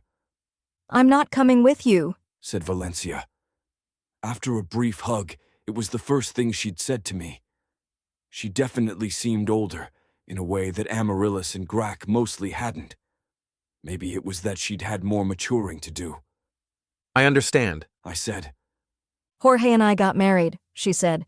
"We have 3 children." 3? I asked. Damn, you must have been busy. "It's been almost 5 years for me," said Valencia. "I sleep using the time chamber." She shrugged. "It's necessary in order to ensure the Infernals don't know that the attacks are tied to a real person who needs to sleep. It's been a part of the protocol." Still, I said. Children, that's unexpected. They, have souls? She nodded. "Captain Blue in the Bottle left behind some research data. We discovered that it was possible. Safe, or as safe as having children when magical healing doesn't work." And I suppose you read them the Harry Potter books every night? I asked, giving her a smile. "Only the oldest," she said. "I hope you don't mind that I use the name Juniper. It felt more fitting when I thought you were dead." Oh, I said. No problem, I guess. For your sake, I hope he's not like me. I have a feeling I was a bit of a tough kid to raise. "She's a girl, actually," said Valencia. Huh? I said. "Ah," she said. "that you do mind." I'll get over it, I said. I had been teased for having a girl's name a few times, but not enough that I had a complex about it. "I know you will." She smiled. "I missed you. We haven't had enough time together." I feel like you became a different person while I wasn't looking, I said. When we first met, "I was abused for almost my entire life," said Valencia. "You were the first person to treat me like a human, and you were the reason that the tables were turned on the Infernals. You allowed me to not just block them from taking control of my body and my words, but to kill them. I know you had nothing to do with it, that it was the machinations of a higher power, but in my mind then, and still a bit now, it was all you." which wasn't healthy. I said. I looked out over the coffee table, which had been restocked when she came in. I was having trouble meeting her eyes. "A relationship between us might have worked," said Valencia. "but it wasn't a good place to be starting from. There was a power imbalance between us, a complex one that went both directions in various ways. It's hard to fix relationships that have a bad start. Not impossible, but hard. All that applies to being friends as well, but less so." And now? I asked. We're friends, aren't we? We are, she said. or were. It's been a long time for me. When I left with Bethel, it wasn't just because I thought that's where I was needed. It was because I knew that I had never made it up to you. What happened with Fen? I frowned at her. You did. I said. I expected too much of you, and a lot of my anger was just... You said true things. I was defensive. I know, said Valencia. but I was in the wrong, and I needed to square it away with myself before I could feel like I had actually done a good job apologizing. Okay, I said. consider your extended apology happily received. She gave me a smile. I would come with you, to Fellseed and beyond, if I didn't have children. Maybe even then, if someone didn't need to hold down the fort as far as the hells go. But as it stands, this is probably the last time we'll see each other, until and unless you come out the other side. Thank you all the same, I said. How is it being a mother? Good. She replied. Better than expected. I'm privileged in a way that nearly no one else in the world is. Bethel has been a good home to us. She watches the children, cooks us meals, makes sure that everyone is safe and happy. We've given each other what we both wanted. Ah, I said. it's still... There's a part of me that flinches from her. Once bitten, twice shy. I know, said Valencia. I think you're right, though, that you're under no obligation to like her or to be her friend. She'll help you through what remains, to the extent she can, and then part ways forever. Is she going to be a problem when it comes to Uther? I asked, I don't know. said Valencia. She's broken out of her own cycles of hatred. It's still a reflex within her, but she's gone years without hurting anyone. If I could come with, I would be able to make sure that she stayed the course, but the thought of leaving my children without a mother terrifies me down to my core. I never had a mother. They'd have a father, a good one. But there are also the hells to consider, which make me feel like I'm not being selfish. I don't even know if I would be able to act against them in the long stairs. I'll stay here, with them. We're already losing our house for an unknown period of time. She gave me a "but what are you going to do about it" smile. I'll try to be understanding with her, I said. I'll do my best. I know, nodded Valencia. She looked over the coffee table. Now, did you know that I ran a candy store? There are a few creations I want you to try. Okay. Said Amaryllis, once Valencia left the time-dilated apartment. Are you ready for a debrief on the last 3 years and a mission overview for what comes next? Or do you need time with me? I need time with you, I said. but you can do a soft debrief. Amaryllis nodded. She didn't look like she'd aged at all, despite the 3 years, which, with her clones, should have been something like 90 subjective years. That wasn't counting time in the time chambers either, which I was sure she would have used. Wait, I said before she could start. are we still... I was dead, but are we still... married? Are you asking if I still love you? Asked Amaryllis. I gave her a sheepish nod. I still love you, She said. Her voice was soft. She was sitting across from me, on a couch, with papers neatly laid out in front of her. There have been other potential suitors, some of them appealing, and offers of strategic partnership, but I turned them all down. Oh, I said. I'd have understood if, I paused. if you'd had the need for affection or intimacy or even just needed a marriage to get things done. I know, Said Amaryllis. if it had been necessary, I might have, but I was able to do without. I always knew you were coming back. You did? I asked. You'd call it an article of faith. Said Amaryllis. It took a long time to get anyone else on my side. I can understand that. I said. In terms of debriefing me, can we start with what the world thinks happened to me? I assume my ignominious defeat at the hands of Fellseed wasn't made public knowledge? We made the strategic decision to reveal the existence of the other side. Said Amaryllis. According to public reports, You've been there, fighting the Union Empire. Figaro Finch has been helping us keep the truth from getting out. Okay, I said. I'm not ready to go on your talk show just yet. You'll need to give me more information if you need me to lie to anyone. I have a script prepared, said Amaryllis. but it's moot because we're not going to do that unless the rest of our plans go horribly wrong. I'm a bit worried about the other side, actually, because it does seem like there's some amount of unrest within the Union Empire to the extent we're able to get any intelligence out, and that instability might mean that there are plot elements happening there. But at this point, we simply don't have time. I'm sorry you had to go through this alone, I said. Or not alone, but without me. Amaryllis had been looking down at her papers, then looked back up at me. Thank you, she said. She looked at the papers, then set them down and got up from her couch. With quiet footsteps, she came over to my side, wrapping her arms around me as she sat down. She buried her face in my shoulder and kissed my neck. For a moment she just sat there, holding me and breathing me in. I missed you, Juniper.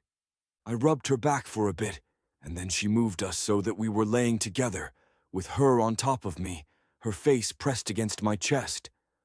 I didn't really know what all she'd been through in the past 3 years, but it had probably been hard. She'd had the rest of the team, and the clones, but it wouldn't have been even remotely the same, just because of the personalities involved. She'd gotten along best with Raven, but their differences in values would have undoubtedly caused friction at certain points. And from what Fen had said, Amaryllis had been diminished, losing the power of symbiosis and all her magics along with it. Okay, she said, after 10 or 15 minutes had passed. She pushed off me, then leaned down and gave me a long, slow kiss. Fuck, I've missed you. Sorry I died, I said. It was necessary, she said. Cold and cruel, but a necessary part of the plan. The plan? I asked, suddenly alarmed. The Dungeon Master's plan, she said. I relaxed. You needed to die so that we could follow the pattern.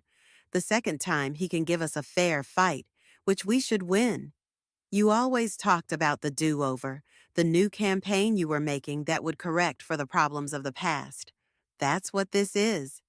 It is? I asked. She nodded. I actually talked with him, I said. After I died, when I was in hell. Amaryllis stared at me.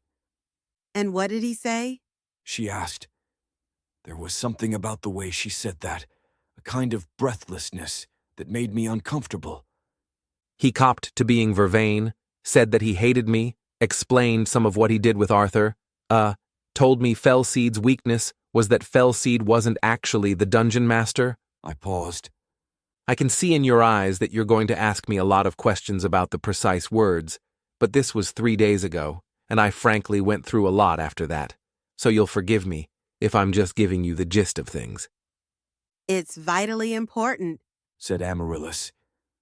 I'm sorry, Juniper. I know you hate it. But if there's some hint, some clue, then we need to know it. We're going to Fellseed anyway, I said. We're going to try to defeat him a second time, because we really have no choice in the matter anymore. If we had some kind of clever plan against the Void Beast, or against the Hells, maybe I would say that we stay and fight, but it seems like we don't. I can see the necessity of getting eyes on every word the Dungeon Master said, but I would rather just charge into the fight again.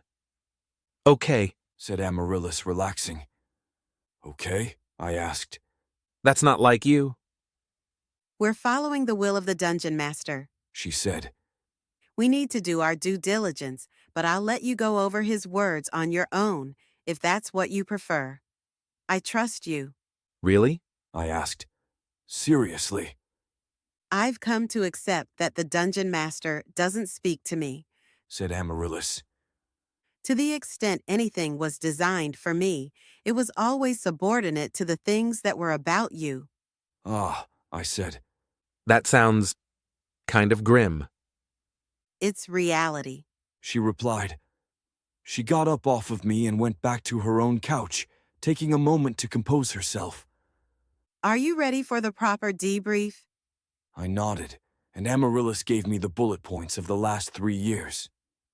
With me gone, the Council of Arches had lost a seat. That wouldn't have been a problem, because quorum was defined as 4 of the 7 seats, but there was a challenge from some of the Tuong on account of several of those members being straw advisors, under the control of Amaryllis, but not actually involved in governance. There could have been an argument, or a political fight, but Amaryllis gracefully allowed the council to dissolve, at least as an official government body. That left the first and second generation to self-governance, which brought with it a fracturing of their society into a number of different factions, at least partly along generational lines. The Tuong loyalists were still loyal to Amaryllis, the Tuong nationalists were loyal to their republic, and the Tuong traditionalists were more interested in going back to the traditional ways of their people, albeit with some level of synthesis with the culture Amaryllis had created. This was not, by any means, an equal split, with the traditionalists being a small but vocal minority. I had some questions about the Tuong that I'd known, either the ones I'd talked with on security detail, or those that I'd sat with in committee sessions, and Amaryllis gave me brief, one-line descriptions of the trajectories of their lives. The Void Beast had altered its velocity, or had its velocity altered, and it still wasn't known what had caused it. If you graphed it, though, you could see a sharp upward inflection which started with an explosion at a void factory, but couldn't be accounted for with just that. The common theory was that it was another death cult, like the one in Leo, though how they'd gotten their hands on enough void crystals to make an appreciable change in trajectory was a mystery. In theory, it was possible to set up banks of thousands of void rifles firing every 6 seconds for as long as they had power, but only a death cult would do that. It was also possible that some state actor had done it, for whatever reason, or some non-state actor following incentives, but it was very difficult to know for sure. The Republic of Myunun had become a part of the Empire of Common Cause, though it was a bit of a contentious issue for both Myunun and the Empire.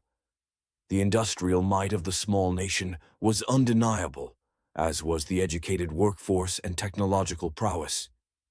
The Omni device they'd been producing hundreds of millions of seemed likely to be in every home in the near future, and the massive factory and supply lines couldn't be beat by anyone, especially since so much of it had been done with Entad assistance.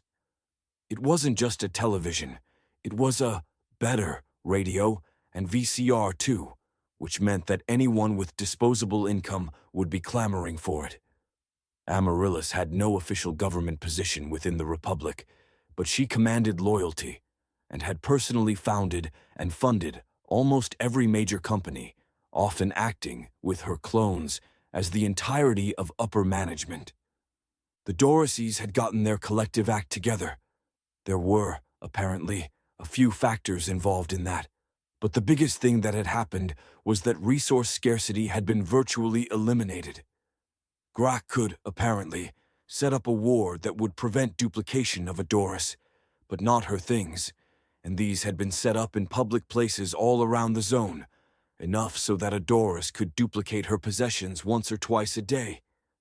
Entad duplicates had also been flooded into the city, supplied through BGD-sponsored clades, borrowed from the stash that Amaryllis had accumulated. Resource scarcity had been virtually eliminated over the course of a year, and cleanup efforts had been followed by new buildings. It was enough to create a slowly expanding zone of lawfulness and charity around the initial site where BGD had been found. One of the biggest changes, at least according to Amaryllis, was a change in the culture of the zone, and the understanding that all this largesse ultimately came from one of their own. A combination of extraordinarily improved conditions and the idea among Dorises that they were capable of being not completely shit had led the Empire to reclassify the zone from major exclusion to minor exclusion. A second reclassification to free exclusion was on the horizon. The locus was healthy and expanding, and most of the Tuong nationalists still lived on the Isle of Poran, which had quadrupled in size thanks to whatever the locus was doing. There was a thriving colony of druids there, mostly doing jack squat, and tight controls on who went in or out, because the place would have been mobbed in a heartbeat if anyone had let it. Amaryllis said, in a low voice, that there had been a sighting of a second locus, far away from the six-eyed doe, one shaped like a wide white toad with a garden on his back. Information was, at the moment, sparse, and inspecting a locus too closely was a bad idea. Do you think it's... I said. I mean... Yes, said Amaryllis. I do. There's no proof one way or another. It's possible it's not even connected to the doe, or not a locust. I saw it with my own eyes, then left. And what, I said. What would be my responsibilities? Unclear, replied Amaryllis. Okay then, I said. Amaryllis had, in fact, gone to the outer reaches and become a conceptual version of herself, as her great-great-great-great-great-great-great-grandfather had done before her. It was difficult. She said. Probably the most difficult thing I did in the entire time that you were dead. Getting there was easy. Raven found a way. But being there was like trying to drive straight while completely drunk. I could see when I was going the wrong way, but when I tried to correct, I would overcorrect and end up swerving all over the place. The court is mercurial, not even really fitting of the name court. It's just people as ideas, holding ideas, using them, sharing them, altering them, being them. I took on the mantle of princess, imagine everything in all capital letters, all the time, and the mantle of assassin, a combination that hadn't been seen in thousands of years. I could barely remember what I was there for. It was so easy to get sucked into the games they played. Death and hero were in personal union. I think because you were dead, but I never got a straight answer from anyone. sounds confusing. I said. I enjoyed it at the time. Said Amaryllis. Enjoyed it a bit too much, to be honest. I killed the queen and took her mantle, and looking back, there was no real reason for it. I was prideful, I think, maybe because of the princess mantle, or the assassin one. My conceptual self, was there for an entire year. I almost missed the window for bringing you back. But you did come back, I said. and you managed to insert a way out of the hells. I did. Nodded Amaryllis. You know, the whole time I was in P-Space, I was thinking that it was the kind of thing we should have been doing together. It was the kind of thing we could have been doing together. I don't know why it didn't occur to us to do all this once Finn died. It didn't seem possible, I guess. I said. You would have been better at the insertion than I was. Said Amaryllis. I kept trying to build a way out of the hells, to retroactively construct something, anything, that would get you back. We didn't have your soul. We didn't know whether you were alive or dead. We didn't even know if you were maybe in the hells, and we just missed you, somehow. And so you built this enormous thing. I said. Something that runs on suffering. Something that the Infernals could plausibly have built and then never used, with high costs on both ends. It was as good as I could do, Said Amaryllis. I know. I said. I mean, I figured you didn't just do it that way for kicks. Amaryllis nodded. In a way, it was, though. There was a part of me that was trying to create something beautiful, something inspiring, poignant. But in the end, I managed it, to make something that could do the impossible. And even then, I had to betray people who were not friends, not in P-Space, but who were aligned, which maybe meant something more. If I'd just been able to keep my head straight, I would have been able to do something better. But I was in this fog of clever ideas, of roles and narratives, and it didn't feel right to make a portal to the surface without suffering and death. I tried other things too, but the portal left me diminished, and I was worried if I stayed too long, I would never come out. You did more than anyone could have expected, I said. whatever went on there. The clones had to fend for themselves. Said Amaryllis. They couldn't sync. We did once I was back, but there was some divergence, some sense of differentiation. And you're okay? I asked. There were 3 of the 30 that didn't want to merge. Said Amaryllis. Ah, I said. And did they, eventually? She nodded. 2 of them were. She let out a breath. Lovers. It was utter narcissism. She blushed slightly at the memory, then paled. The muscle in her cheek went taut. I didn't manage to convince them. They didn't think that I would have the same love for myself as they had for each other. They argued that they could be just as effective without merging. I just merged them anyway. Ah, I said. It sounded suspiciously like murder, or at least forcibly changing another person's mind. I couldn't judge, though, not with 3 years gone. And you're okay? She reached over and threaded her fingers through mine. The world is coming to an end, but for the first time, I feel like we're back on track. The party had stayed together, which had apparently not been a given once the disastrous attempt at Fellseed had been made. Pallida had fucked off for most of the time I'd been gone, rejoining the crew only within the last few months, and then only because Amaryllis had put in the time and effort to retrieve Pallida's favorite hat from the Brillig Sea. Raven had gone back to the library, but only temporarily, and mostly to make amends and ensure that everyone was working on the same side. The end of the world was on the horizon and seemed unavoidable, at least based on the information they had.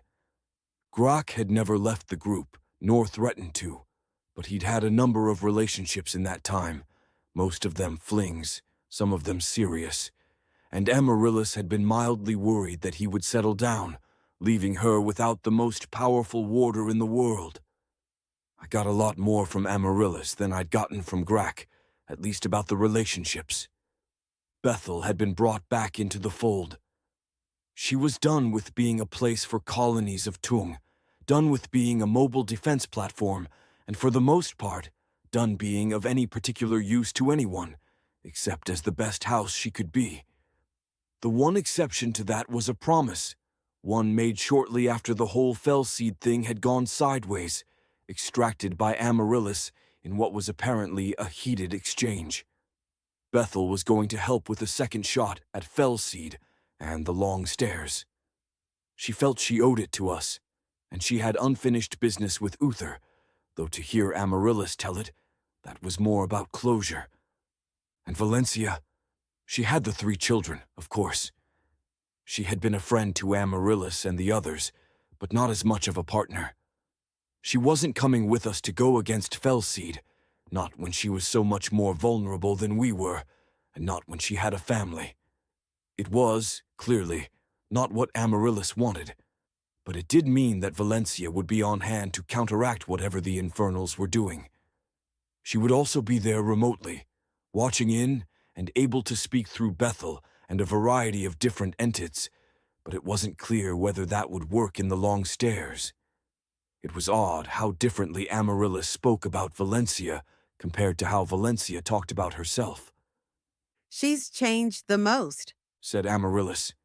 She's stable, happy, not all that interested in adventuring or statecraft, or really any of the mountain of work she's most suited to help with. Bethel is mostly her house. You were trying to keep everything together, I said. Maybe it would have been possible if I'd done things differently, said Amaryllis. She let out a long, low sigh. I think that's everything you'd care about, and most of what you'd need to know. The rune magic exclusion, I asked. Very recent, she said. I tried other methods, and nothing worked. It's arguably the worst exclusion in Ereb's history, and I was almost solely responsible. And now we have very little time. Because of the souls piling up in the hells, I asked. It's already weighing on me. said Amaryllis. And if the guilt and doubt weren't enough, there's some chance they find out that it was me. I could be arrested. You've been a fugitive from the law before, I said, frowning. I mean, I understand what you're saying, the gravity of spiking souls not working anymore, but being arrested or having to avoid it, I'm missing what's clearly an emotional component. I'd come to that realization as I was talking to her. 3 years ago, it would just have been about the loss of resources. Said Amaryllis. Now, I've built up so much. I'm famous. Actually, so famous that it's almost a problem sometimes.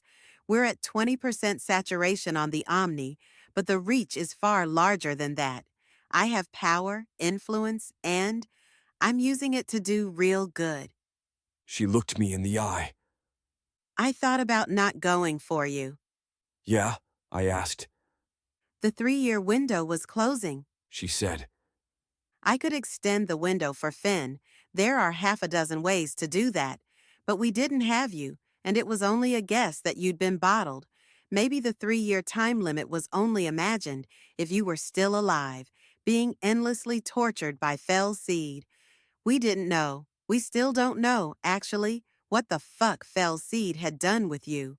A part of me was having a crisis of faith, wanting to call it all off, to forge a world without you.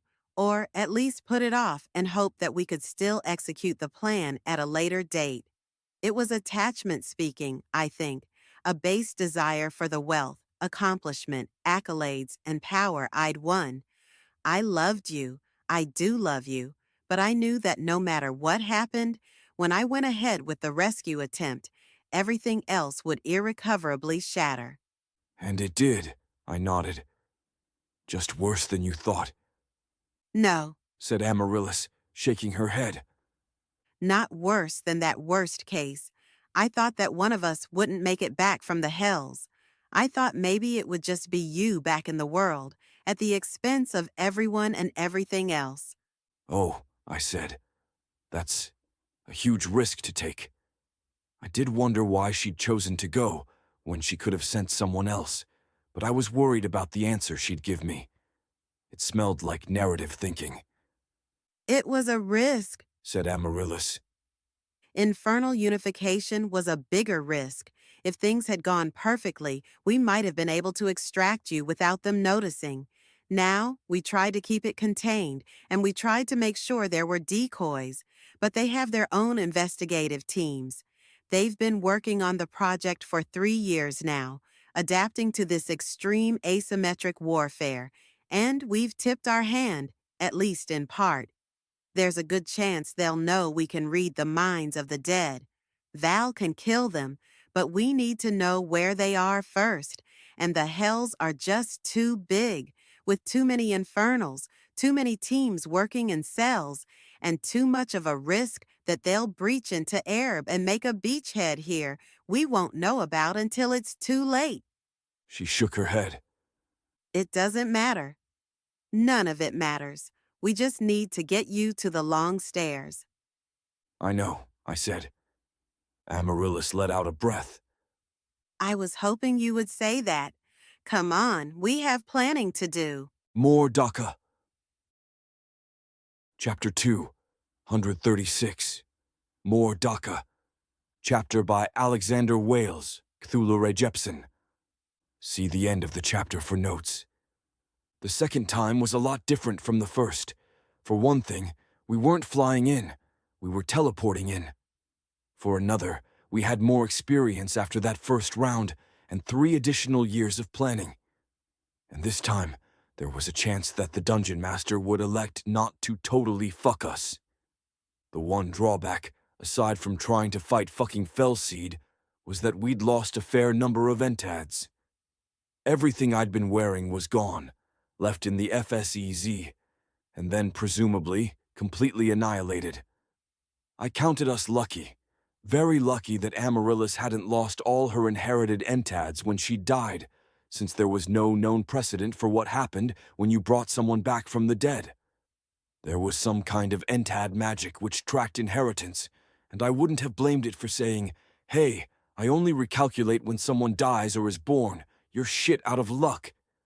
Amaryllis had been confident that she'd get them back, but looking at the same data she'd had access to, I felt like at least some of that confidence was coming from her particular brand of faith. We arrived with Bethel acting as the teleportation key, taking 5 of us, minus Amaryllis, who arrived a split second later. There was an ented statue, inherited from Rose Mallow, that she could teleport to, and it was inside Bethel. We were at maximum dilation, only for long enough that we could get some sense of what conditions were like given the extremely large explosion 3 days prior. It was an enormous crater, completely devoid of life or features, with only 3 exceptions.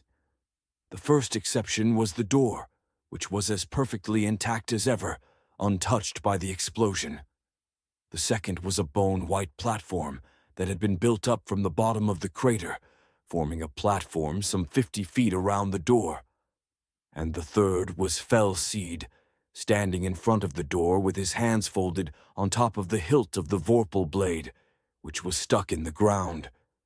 There was plenty of room to fight, but unlike the previous throne room, it felt relatively barren. It's extremely rare for someone to escape me, said Fell Seed as soon as Bethel spit us out. I allow it, at times, mostly for sport, and especially for the fanatics that come to me. I arm them, equip them, give them instructions, then send them out past the various guards and defenses at the border so that they might work my will by proxy. But even beyond those, there have been some who have escaped. 3, I believe. They come to the borders, dressed in wards, and flee like little mice at a moment's notice. This, too, I allow. It makes others braver and bolder, and them I kill. You allowed us to escape, I said. Magnanimous of you. I was willing to put up with the monologuing. With a stage prepared like this, it wasn't like he was buying time, and there was a chance that he'd reveal something critical.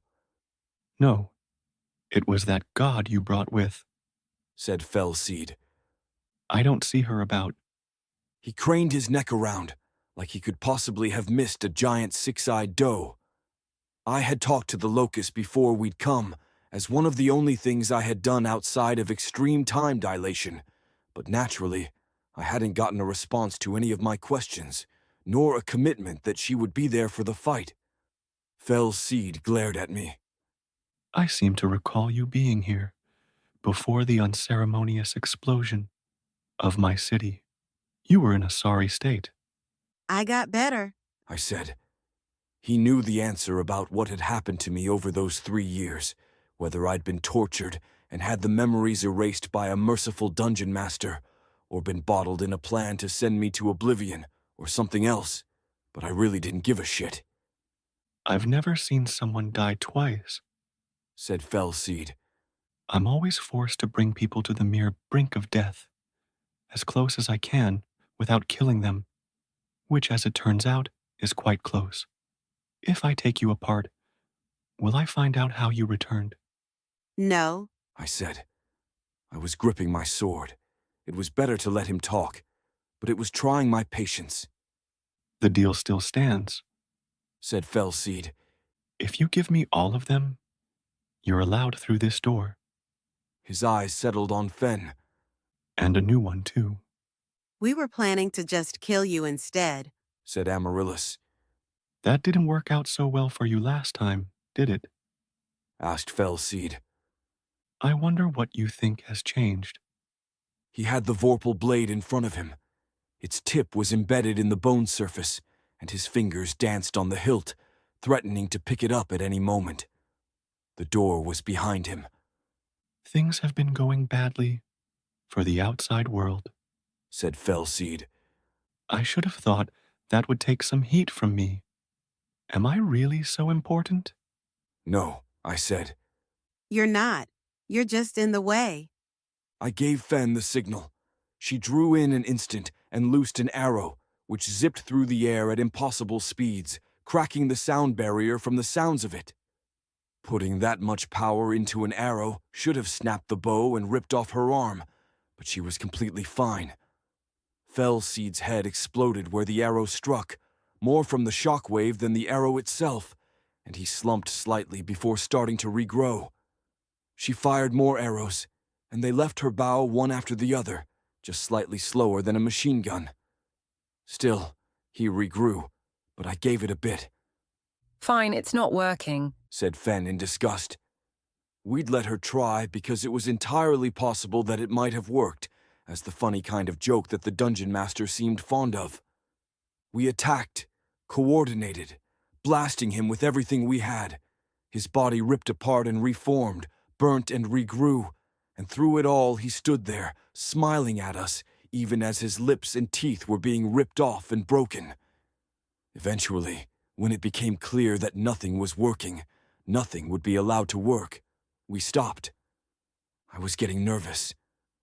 The dungeon master hadn't said that he'd make the second fight fair, nor had he said that I would win, or that it would be possible for me to win. It was entirely possible that he was, true to his word, actually gone, letting all this play out as a coda. I wouldn't put it past him. "Oh, are we starting?" he asked. He lifted the Vorpal blade from the ground and spun it around, then looked over our group, contemplating us.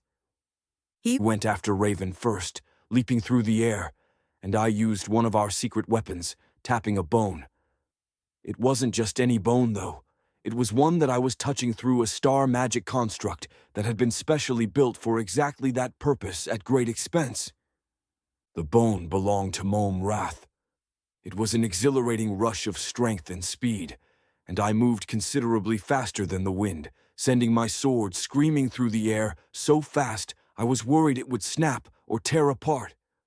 The blade tore through him like butter, with the shockwave destroying more of his flesh. Raven's attack came right after mine, and she cut through him with her blade of stopped time, down through his head, the speed and force of it vaporizing everything there.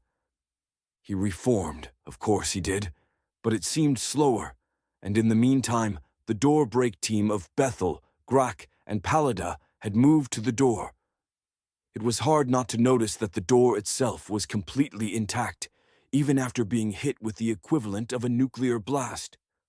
Raven and I kept up the assault as the Mome Rathbone burned down, each slice bringing him down into smaller and more spread out chunks.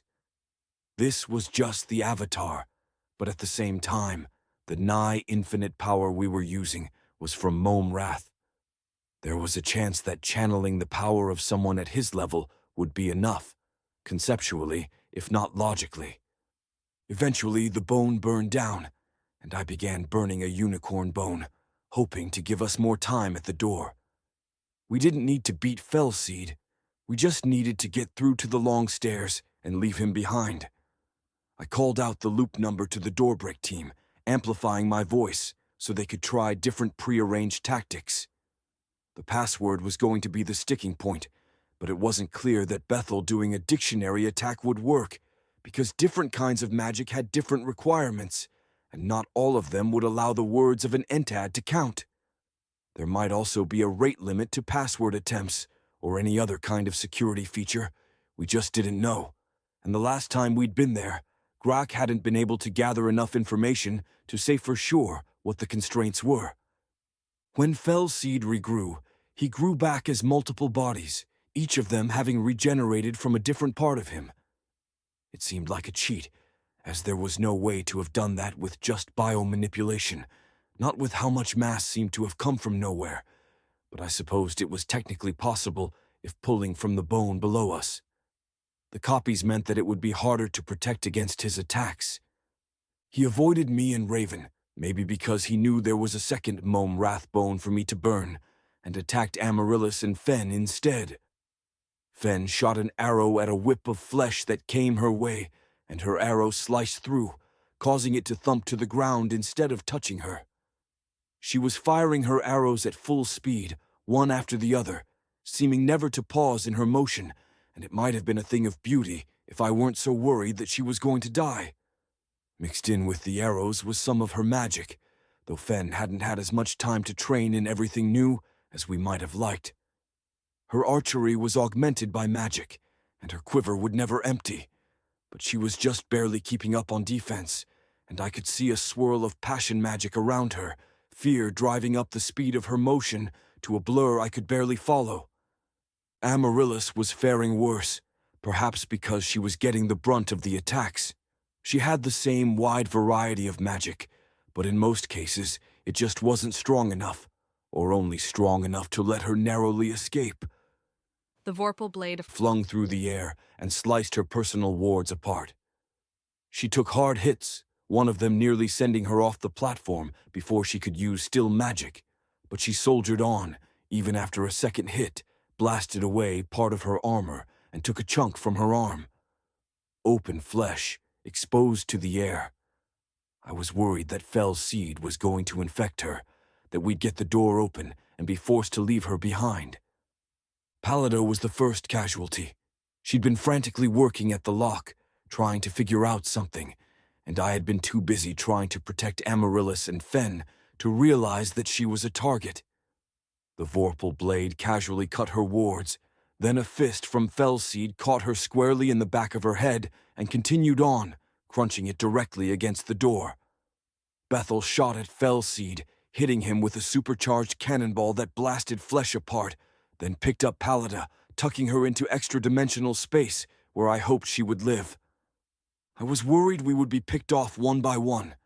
I was worried that in the end, if I really was the chosen one, if any of that still applied, it would be just me going down the long stairs. I didn't want to face it alone. It didn't seem right or fair. I went for Fellseed's sword, the Vorpal blade. I had used it last time, in the first round, but I had only given it a part of myself. That had been in the FSP, a part of protocol I was following, but the revised version called for it to be used in full, with all of my life force behind a singular hit. There was a good chance that it would kill me. He had been using it to break wards, but he'd only used it for direct attacks a few times, and we'd been able to block or dodge. Amaryllis had tried to parry it, and the Vorpal blade had sliced straight through her ented sword, and then would have taken her life, if not for a short-range teleport at the last moment. Fen saw what I was doing, and fired off an arrow, severing the arm Fellseed had been holding the Vorpal blade with. As I dashed forward and reached for the sword, Fellseed snatched it away, firing one of his tentacle hands to grab it before I could pick it up. Raven went forward to cut off his hand, but he parried her slice of frozen time with the Vorpal blade, broke her wards with a follow-up attack, then hit her in the stomach with a fist, hard enough that I could see the sizable dent in her banded armor. She went sailing off away, slowed by her magical cloak and otherwise limp. Bethel! I shouted. Grab the blade. Bethel moved away from the door in a flash of lightning, appearing next to Fellseed before the afterglow had faded from my eyes. She tried what she'd done before, wrapping herself around the blade, not to eat it, but to send it to me. Fellseed could move at arbitrary speeds if he wanted to, and in this case it was apparently important to him. He formed a hand of jagged bone and made a grab for her, and she flew backward, dodging away before taking another jabbing run at the Vorpal blade. This time he struck her with the blade, cleaving halfway into her, trumping her inviolability with, I was assuming, bullshit. Copy! I shouted and held out my hand. Bethel flew to it, forming a sword even as she healed through the cut. In addition to the Mome Wrathbones, we had another thing we hadn't had in the last fight. After much trial and tribulation, Amaryllis had been able to acquire Onion's sword, the one which could copy the abilities of any other sword. I burned the second Mome Wrathbone as she assumed the power of the Vorpal blade, which was stacked with as many other powers as she had, adding speed, power, sharpness, and raw momentum. Time slowed down as I wound up for a giant swing. Fellseed's corporeal body didn't actually matter, save for the fact that he could kill us using it, but it was a part of him. The lore of the Vorpal blade, at least as I had written it, was that it could sever anything, even things that weren't strictly real. He tried to move out of the way, but he wasn't fast enough, and he seemed surprised by that. When my sword struck him, time stopped, and I put every last ounce of myself into the hit, not just my own natural strength, but everything I could muster from the bone of Mom Wrath. I didn't know whether that would be enough, or if it mattered that this was only a copy of the Vorpal blade, but it was the play we had available. The last thing I registered on his face was shock in that moment of frozen time. Then the hit happened, and it was meteoric. Fell Seed was blasted apart into a cone of vaporized pieces a mile long, and if anyone had been standing behind him, I was sure they would have been killed. The sound was enough to deafen, and the shockwave nearly knocked me to my feet, leaving my hands stinging from the vibration. I had felt the cut go deeper than the body, feel it carve into something metaphysical, or maybe several somethings. They gave a slight resistance before they too were sliced. And then I dropped Bethel and clutched at my heart, which was hammering arrhythmically in my chest. My armor felt too heavy, and I sunk to my knees, trying to think, trying to breathe. What are you doing? Asked Amaryllis. We need to get through the door. I said. I was just... It was already slipping out of my mind. There were, for some reason, piles of meat sitting on the bone platform around us. And there was something that I had been doing, something that had been vitally important.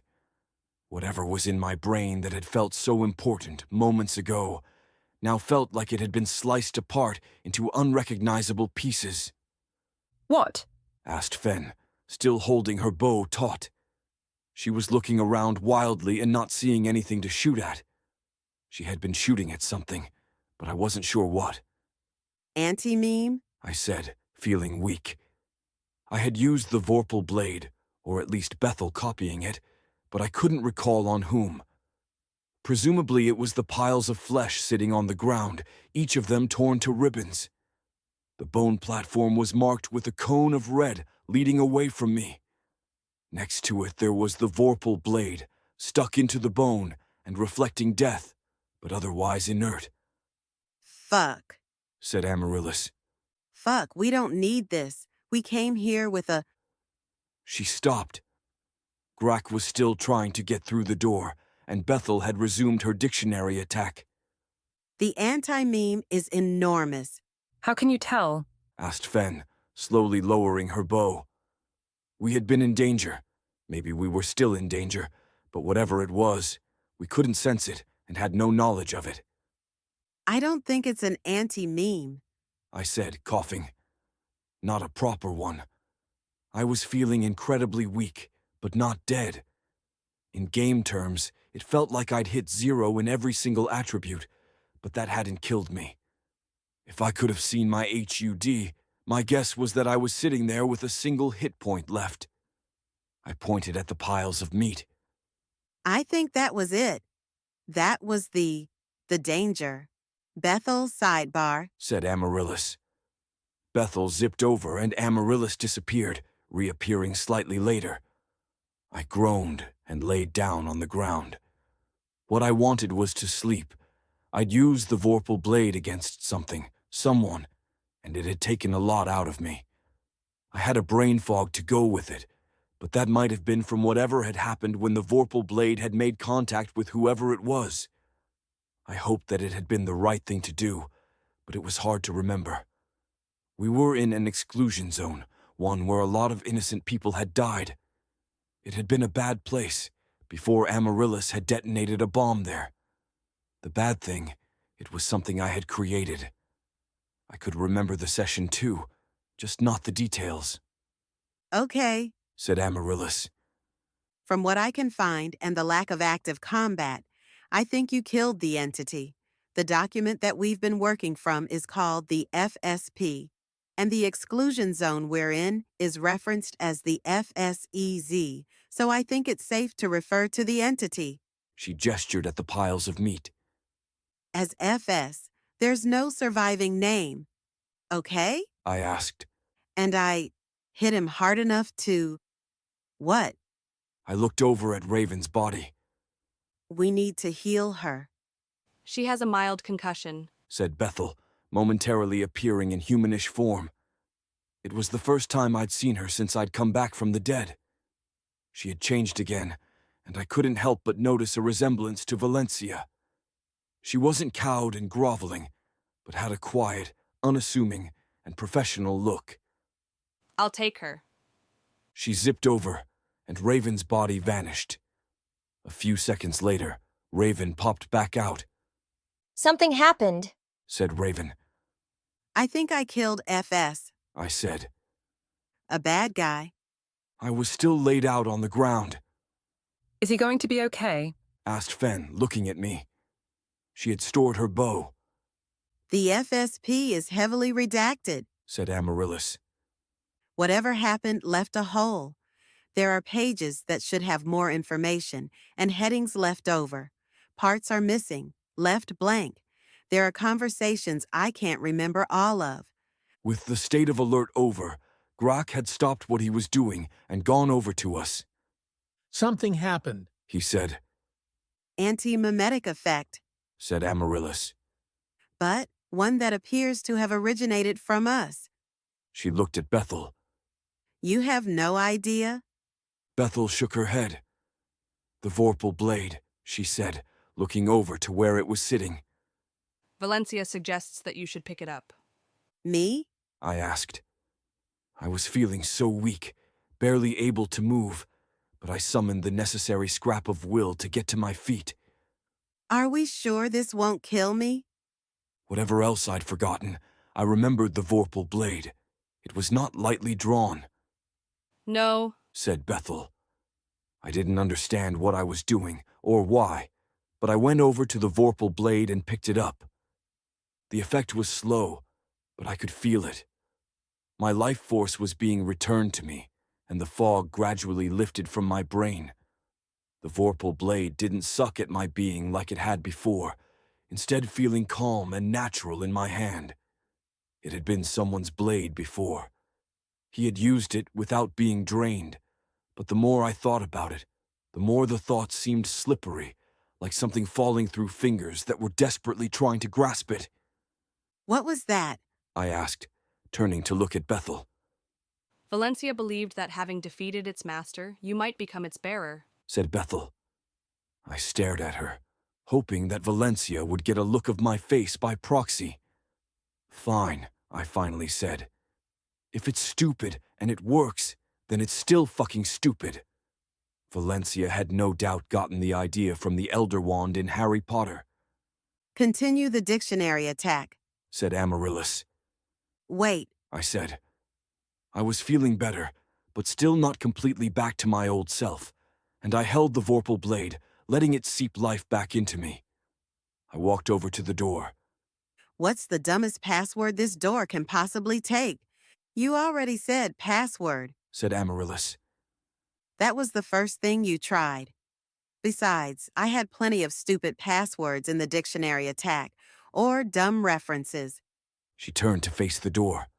Swordfish, Hunter 2, Melon, Friend, and Enter, Pedo Melon Amino, Anon Ed Helen Edro Hiamin, Admin, Joshua, Tiger, Correct Horse Battery Staple, Mickey Minnie Pluto, Huey Louie Dewey, Donald Goofy Sacramento 12345. I've got the same combination on my luggage. Shouted Fen as she walked over. Are we in danger? Asked Amaryllis, looking at Fen. Luck sense? I think we're fine, or She replied, shrugging. I wouldn't be joking if I thought it wasn't safe. Yes, you would. I replied. Amaryllis turned to me. Fine, she said. Then let's have it. What do you think it is? Password wasn't dumb enough. I replied. I stared at the door, then looked over at Grak. Did Pallida finish her part of things before she died? I asked. Did you do magic? Palita did what she could. Said Grak. She described it as priming. He pointed at the door. I did magic. So then, if I understand correctly, 2 of the 3 locks are gone. I said. And all that's left is the last part, the password. It is not 3 locks. said Grack. It is all one cohesive lock. But yes, All right. I said. I looked at Amaryllis. You're right that password was dumb, but that would have been really insecure. It should have been more secure and something Arthur could have guessed. Password 1. As soon as I said it, the door slowly swung open. Amaryllis stared at the open door. Was that just a lucky guess? Asked Fen. Luck had nothing to do with it. Said Amaryllis. It's the will of the dungeon master. She seemed mildly disgruntled by it, upset that something so dumb had worked, or maybe that the other dumb stuff hadn't. we should go through. Said Grack. It may close on its own. I am not convinced that we could reopen it without Pelida. She lives sedated. Said Bethel. My healing was enough. Pallida popped out and swayed slightly on her feet. Her face looked like it had been smashed against a wall and then hastily reconstructed before a few years of healing and repair, though that was just the effect of accelerated healing. I'm out. She said. Fuck this. Understood. I said. Beyond the door was a corridor of hewn stone, the marks of its working clearly visible to the naked eye. There were torches on the walls at regular intervals, all of them burning, with no sign of who had lit them or why. There were no tracks of any kind, and aside from the torches, no sign that the corridor had been used. It went on for perhaps 100 feet, then terminated at a secondary door, this one of much simpler make. If not for the fact that this corridor was extending into some other dimension, it might have looked perfectly ordinary. There was something else odd about it, though, the more I looked at it. I had all kinds of heightened senses, and while they seemed to be working across the boundary, they couldn't extend past the walls of the corridor. There were no vibrations, there was no water, no chemical reactions, nothing that should have been there. I went forward, trying to breathe normally. After all this time, we were here, on the final approach. I crossed the threshold. I don't know why, but I was expecting an achievement to pop up. I had gotten used to them, but the game layer seemed to have died when I did, and unlike me, it hadn't been brought back. So long as the benefits were there, it didn't actually matter, but it still felt like a loss somehow. Okay, I said, looking back at the others. Once we're in, this will probably be the only way back out. This is the last chance to back out. I wouldn't blame anyone. Amaryllis went in right away, and Bethel went after her, keeping her humanoid form for the moment. I wasn't necessarily judging them based on how fast they crossed over, but maybe I did take some of their slowness for hesitance. I think in Raven's case, the slow, measured walk might have been the knowledge that this was the end, or perhaps just the lingering effects of having magically recovered from a concussion. Grack definitely took the time to think it over, though it was impossible to tell what he was thinking under his helmet. Eventually he moved forward, passing through. I knew that he didn't really want to come, that this was more of an obligation for him. He knew there was a good chance we would need him. Pallida stayed back, and after a brief check to confirm it wouldn't work in this new dimension, Amaryllis tossed her the teleportation key. There were half a dozen entads that would have allowed Pallida to leave the zone, but I was pretty sure that Amaryllis had chosen that one for symbolic reasons. That left Fen. Coming, I asked. I wouldn't blame you at all. I'm thinking, She said. I already died once, you know. I know, I said. You'll need me though, right? She asked. Probably, I said. She nodded, but stayed where she was. I waited patiently. Whoever or whatever FS was, I didn't think that it was coming back. Every second meant that more souls were ending up in the hells, more people were experiencing pain.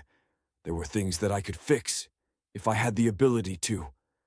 It was important not to rush her, though, to allow her to make a decision on her own terms. The door began to slowly swing closed. I stepped forward to hold it open, but immediately found that I couldn't do anything to stop it. not through force and not with magic. Fen stood there for a moment, but at the last possible moment, she cursed and dashed forward, slipping between the doors just before the opening was too narrow for her. Just after her, something followed, a white toad that I almost didn't spot. I knelt down and picked it up, looking at the greenery on its back. There were mosses, tiny flowers, and some microgreens there, giving him a bit of a jaunty look. "Huh," I said. I turned to Amaryllis. "Is this the other locust?" Amaryllis stared at the toad in my hand. "Likely," she said. He was supposed to be bigger. The size of a house, at least. I looked him over for a bit, then set him on my shoulder. "I guess he's coming with," I said. But where's his domain? Asked Fen. He shouldn't be, Don't think about it too hard, I said. He's very small, and it might hurt him. I didn't know whether that was true or not, but it was good practice when around a locust. I turned to face the other door and the path to the long stairs. Somewhere in there, Uther lay ahead of us. Discuss on my Discord. Discuss on Reddit r/rational. Visit my website. Long story short. Chapter 2, 137. Long story short. War Department Field Manual. Tactics and Technique of Delving the Long Stairs. Regarded classified by Authority of Dawdeer 5200 1R by Lieutenant Rulkers. On January 17th, 1991. Section 1. General Purpose and Scope. This manual is designed for the use of the fire team leader in training members of the fire team in missions which pass through Hellmouth and into the long stairs. It is to be used as a guide to achieve orderly, disciplined, and efficient execution of action, and precision, accuracy, and speed in the service of target identification, threat suppression, and retreat with minimal losses. Training principles, training in fire team drills will stress the importance of the prompt execution of results-driven protocol, RDP, at all times, the necessity of following stochastic modeling, SM, of long stairs layout, proper consideration of, and defenses against mimetic and anti-mimetic, MAM threats, and new threat mindset, NTM. Section 2. Fire team composition.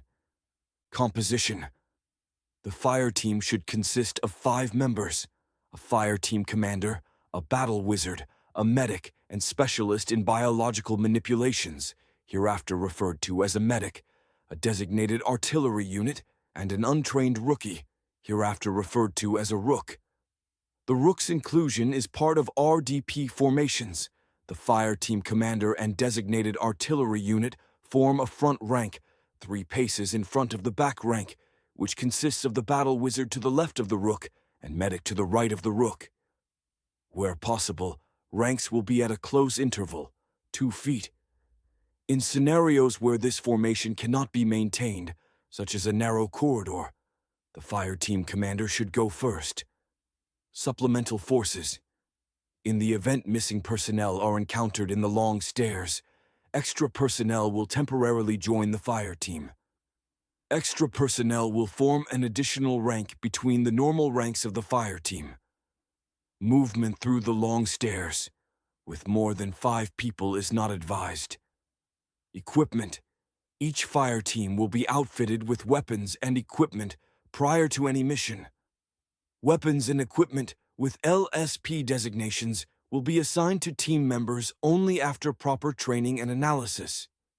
LSP functionality may change in the course of an exploration action, and in that case, multiple pieces of LSP which fulfill the same role should be taken in order to ensure coverage of needs. Section 3.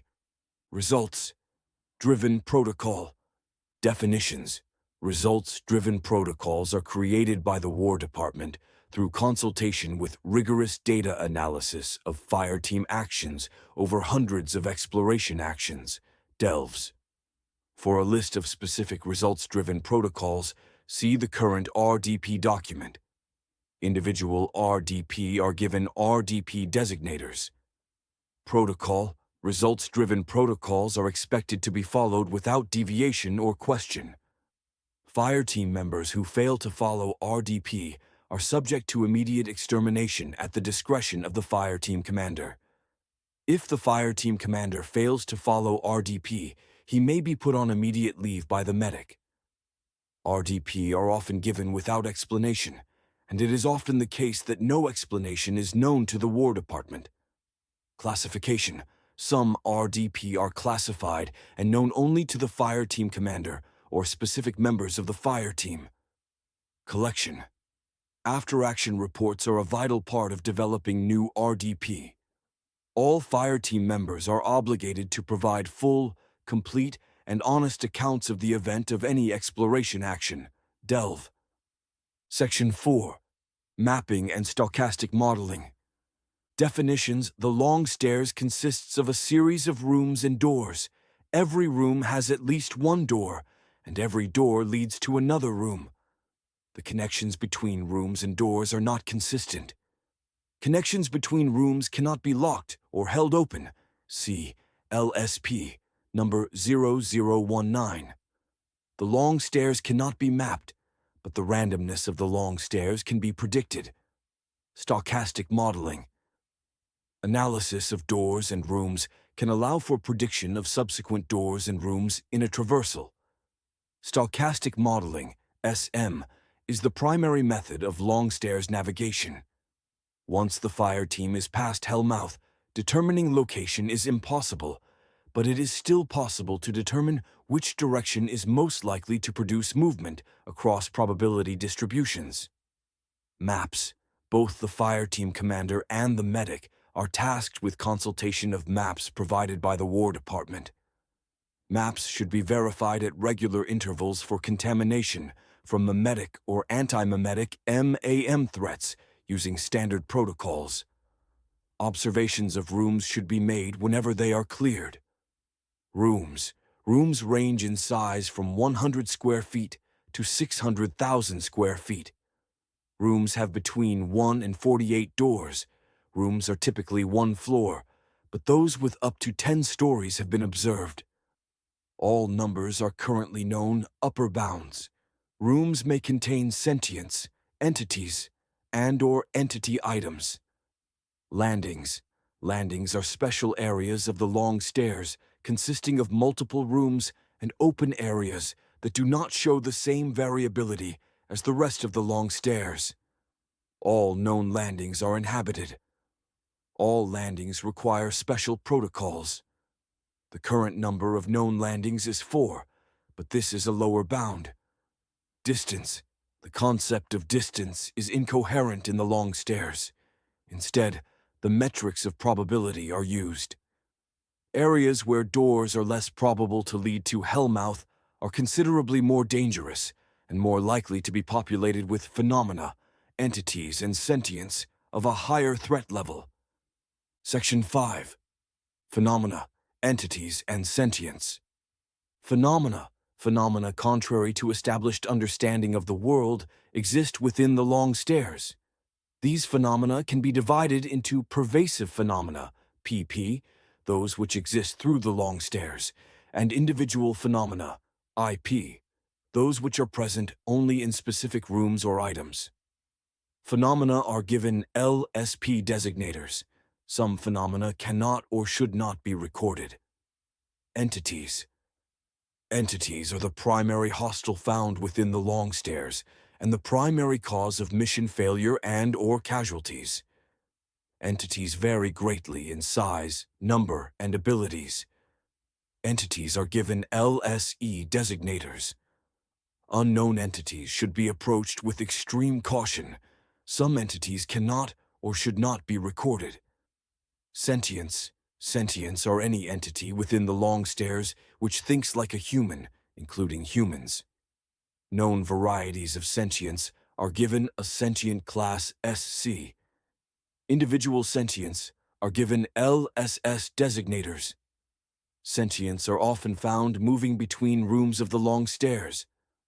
On interrogation, they will show a coherent but false understanding of the world, Too long, didn't read. said Craig, though he was still skimming it as he said it.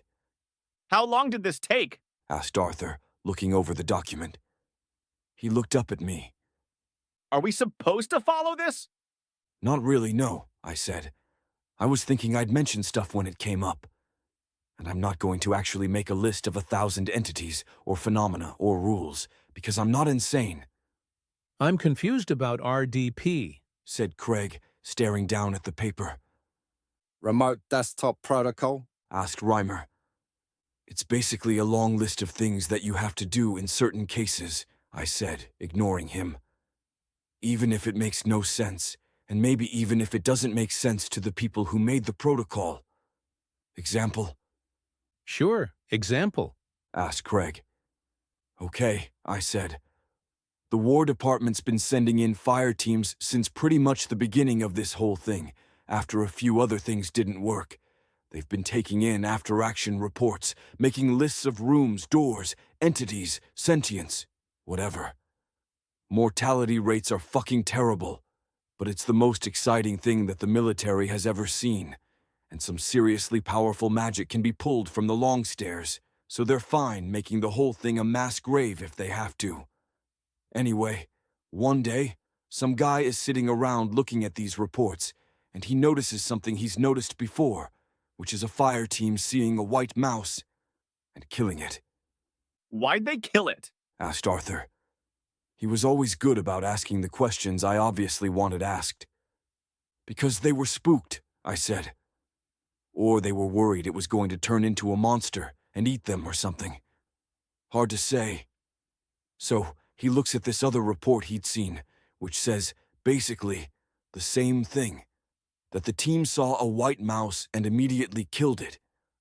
So then he goes looking through all the reports, and by this point, there are hundreds of them, and he finds 7 more matching descriptions, all of them talking about a white mouse, found in different rooms, but immediately killed by the fire team. He goes around asking questions, seeing if anyone knows anything, seeing if the grunts can tell him much, and eventually, after scratching his head, he comes to a curious conclusion. No one has seen a white mouse in the long stairs without killing it within 5 minutes. So, mental effect? Asked Reimer, looking up from the paper. Compulsion or something? A good first thought, I said, giving him my most elementary Dear Watson voice. But no, they ran a test. They gave orders to half the fire teams, saying basically, if you see a white mouse, you let it live and capture it if you can. To the other half, they gave the order to kill it with prejudice within 5 minutes. The test was called off after 2 weeks, though, because TFMs, that's total fire team mortality, had nearly doubled for the group that was told to not kill the mouse. They had no idea what was happening or why, but they didn't want to keep throwing away lives and resources, so they put in the first Long Stairs Protocol, LSP number 0001, White Mouse Protocol. If you see a mouse, you kill it immediately, before any other task, including fighting hostiles. And no one knows why? Asked Reimer. So there are a bunch of random rules that someone came up with by looking at the logs and thinking to themselves, hey, looks like that worked? I nodded. And in practice? Asked Reimer. In the game? In practice, I said. I'll tell you the rules when they come up. Sometimes you'll come into a room, and I'll say, oh, RDP says that you have to do this. You won't know why, either because you weren't briefed, or because the people who wrote the rule don't know either. Some of the RDP have had follow-up studies to try to figure out why the effect is there, but those studies cost lives, and if it's not a big deal, the War Department thinks it's better to just canonize a new rule. You know that the War Department was a real thing, right? Asked Craig. Disbanded in, 1946? 1947, I replied. There was a secret provision in the Restructuring Act, and for reasons of both fudging the budget, staying covert, and having a place within the then new national military establishment, which would later be renamed. Is this relevant? Asked Reimer. Not even a little, I said, smiling at him. I turned back to Craig. It was renamed to the Department of Defense, or DoD. We know what the DoD is, said Craig. Right, I said. And the War Department is subordinate to that for the purposes of this game, though like I said, not gonna matter, just kind of there, if you want to poke around a bit. For all I know, we're going to start with this, as delving into an endless shifting dungeon, and end with you guys trying to assassinate the President of the United States. Which is still Obama? Asked Arthur. Because, I mean, we're technically in alt history, right? Technically, I shrugged. But the kind of alt history that's completely unnoticed by people on the ground. Like a world that's got us in it somewhere. I love this, said Arthur. It's got that new campaign smell to it. A juniper that's all full of energy and enthusiasm. I'll probably hate it in a month, I said. It's not meant to be a long-term one. But right now, yeah, I'm eager. I've got a ton of questions, said Reimer. Especially about party composition, and if we're all meant to be as soldiers brought in by this War Department. It's not meant to be that strict, I said. I mean, if you want to do a bunch of research on military stuff, sure, great. But there's a lot of leeway because of both the long stairs and RDP. You have to be from Earth, but you can be twisted and warped by whatever forces are in the long stairs. And if you want a background that's not just soldier, you can have some other thing that got you brought into the program, like a doctor or a math PhD, and we can run with it. This is going to be amazing, said Arthur. I love it. And it wasn't amazing, at least for a time. I'd written out a bunch of stuff for it in a spurt of creativity, rooms for them to go through, entities and phenomena for them to encounter, arbitrary rules they have to follow as part of RDP, weird experiences. And then after a handful of sessions, I started leaning harder into the arbitrariness and pointlessness of war, the way soldiers were treated as cannon fodder for the whims of political and business interests, the way nothing ever got better or changed at all, not when it came to the endless state of war. The War Department didn't understand the denizens of the long stairs and was making things harder for basically everyone involved. The problem with this, from the perspective of the players, was that it wasn't actually very fun, and if they weren't having fun, then I usually wasn't either, and eventually everyone felt like it was a grind, so we stopped. The second time we played, there was no attempt to make it about anything. It was just room after room of monsters, traps, and unfair things, nothing super creative, nothing that was making an effort to be cool. And if anyone had fun with it, it must have been more about their own mindset than what I was bringing to the table. We'll be at the bottom of the stairs, I had said at an early planning meeting 3 years prior. Except that the long stairs weren't really designed to have a bottom or a top. It was more, who am I explaining this for? It was all in the copious notes I'd given to Amaryllis, and she had translated it all into a more ordered document with my input. Pallida, said Amaryllis, nodding in her direction. Because she refuses to read background material, I asked. I don't refuse, but come the fuck on. Put it in language a 12-year-old could understand, said Pallida. The fuck is with you people and your probability distribution gradients. Fuck off with that. The terminology is wrong, said Grack. Is it? I asked. I mean, it's a gradient, in the sense of an increase or decrease of some property from point to point, right? Replied Grack. I looked at Pallida. Fine. The point is, you're in the long stairs, you're looking at a door, and you take a look at the various features of the door and the room that you're in. You take everything into account, the width of the door, the height, the types of hinges, whether it swings in or out, the material it's made of, whether it has a cross brace, everything. You look at the room and how many chairs it has, whether stuff is oriented with the walls, whether there's some moss, all kinds of things like that. That doesn't let you know what's behind the door, but it does let you know what might be behind the door.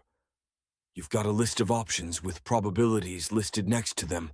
Since the long stairs haven't been run an infinite number of times, you don't know what the actual probabilities are, especially for the more rare variety of doors, and maybe it won't be anything that's on your list.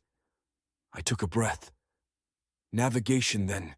If you want to get to a specific area of the long stairs, like one of the landings, or back to Hellmouth where you come in, or a specific room, is a matter of picking doors which maximize your odds of opening up a room, which might have a door that might lead you to where you want to go. I stared at Pallida. Does that help? The rooms repeat. She said. Yes, I nodded.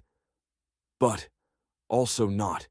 In terms of lore, there were supposed to be more than 10,000 cataloged, and you'd encounter the most common rooms quite a bit, but in any individual delve, you're likely to encounter at least 2 or 3 new ones, which help refine the probabilities, assuming you survive.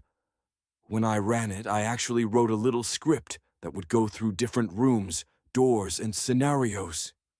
Neat, said Pallida, rolling her eyes in a way that made me suspect that she didn't find it neat. It wasn't actually programming, said Amaryllis. It was just randomly pulling things from an array in JavaScript. Well, I said. Yeah, more complicated than that. In my opinion, I felt slightly deflated, but also like it was probably necessary that I be deflated. Anything that I could whip up in an afternoon was probably not actually impressive. We don't have what they had, said Amaryllis. We have no map of probabilities, not like a fire team should canonically have. So how are we going to find Uther?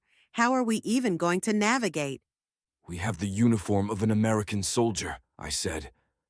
TFMS are canonically common in the long stairs, but a lot of them are assumed rather than actual, and you sometimes get people lost, trying to find their way back without a map, which wouldn't help us, or who have gone crazy, which might. And if the relief on the door is anything to go by, we might be able to just get to the first, last, landing and work out a deal with the denizens there, or find some clues. The fourth landing, if I remembered it right, probably wouldn't have anything we could use, but the third might. That's 2 methods. Actually finding Uther, if he's still got on the amulet of non-detection, which it seems like he does, would be an issue, but I think we can at least solve general navigation. You're actually optimistic, said Amaryllis. He likes talking about his games, said Raven. Not games, said Grack. Ideas. I'm going to take this as complimentary, I said. It was, said Raven, giving me a smile that faded quickly. But I'm not optimistic. On the plus side, I said. It was a pretty low-level campaign, no more than level 10 in D&D terms, and we should be going in with almost all the firepower Arab has to offer. There's nothing beyond these walls, said Bethel, reaching out to touch one with her illusory arm. She had largely been ignoring me, and I had largely been ignoring her. I think the reality that we were close to Uther was setting in for both of us. It's all magically inert, said Grack. He waved his hand briefly. Velocity wards should still work. I flashed on my magic vision with what scraps of vibration magic I still had left after the fight, just to confirm and get a sense of what he was seeing. While it was on, I glanced at the toad on my shoulder. He looked at me, and then slowly licked his own eyeball. For all I could tell, he wasn't in the slightest bit magical. Sense deadening? Asked Amaryllis, looking at me. Next to Bethel, I had the best senses, and I also knew as much as anyone about the long stairs. No, I said, taking my eyes off the toad. The rooms don't really, exist without us. Our presence is what makes the long stairs. Anyone you meet, aside from those who have delved, is created the moment you open a door, and vanishes as soon as you leave their presence. Nothing will ever come through a door and surprise you, unless it's a fire team. Oh, or if you open a door on a monster and try to close the door. That doesn't work. Landings are the other exception. I don't know. It's a giga dungeon, and I think we should be at the tail end of it, at least, logically. Not that the long stairs are big on logic, Communications with the outside world aren't working. said Bethel, glancing back at the door we came in. Radio should still work, I said. But every channel is going to be full of various kinds of screaming. I had always been a fan of that detail. I looked at the door ahead of us. Be ready for fighting. Lots and lots of fighting, actually. And finding Uther in all this might be a matter of luck. The Doraces had used their probability magic in order to find Uther, but given the difficulty we were having, and how faint the signal they'd gotten, I wondered whether what they'd been getting was the probability that he would somehow get back to the room we were now standing in. With a unique dimension like this, it was hard to say. The only reason to think that it might eventually lead to Earth was the uniform we'd found. I think the only thing left is to go forward, I said. So we have no idea what's behind this door, said Amaryllis, regarding it with understandable mistrust. No, I said. Or, we know that it will be some kind of room, probably one with a few doors, and then, maybe an entity, meaning a monster, or a sentient, or some phenomenon, or, memetics, anti-memetics. Maybe a squad of American soldiers who have been warped and twisted by the long stairs into orcs and elves and stuff, and are decked out with magically modified rifles. Amaryllis nodded. All this was known to everyone, but the long stairs plan, LSP, was something of an addendum to the FSP. The LSP was the only part of it that had survived intact, with the rest wiped out by a powerful anti-meme that I had probably deployed, possibly by the mechanism of the Vorpal blade, which was now hanging from my belt in a sheath. We don't have a map of any kind, said Amaryllis. Our list of entities, sentience, and phenomena are woefully incomplete.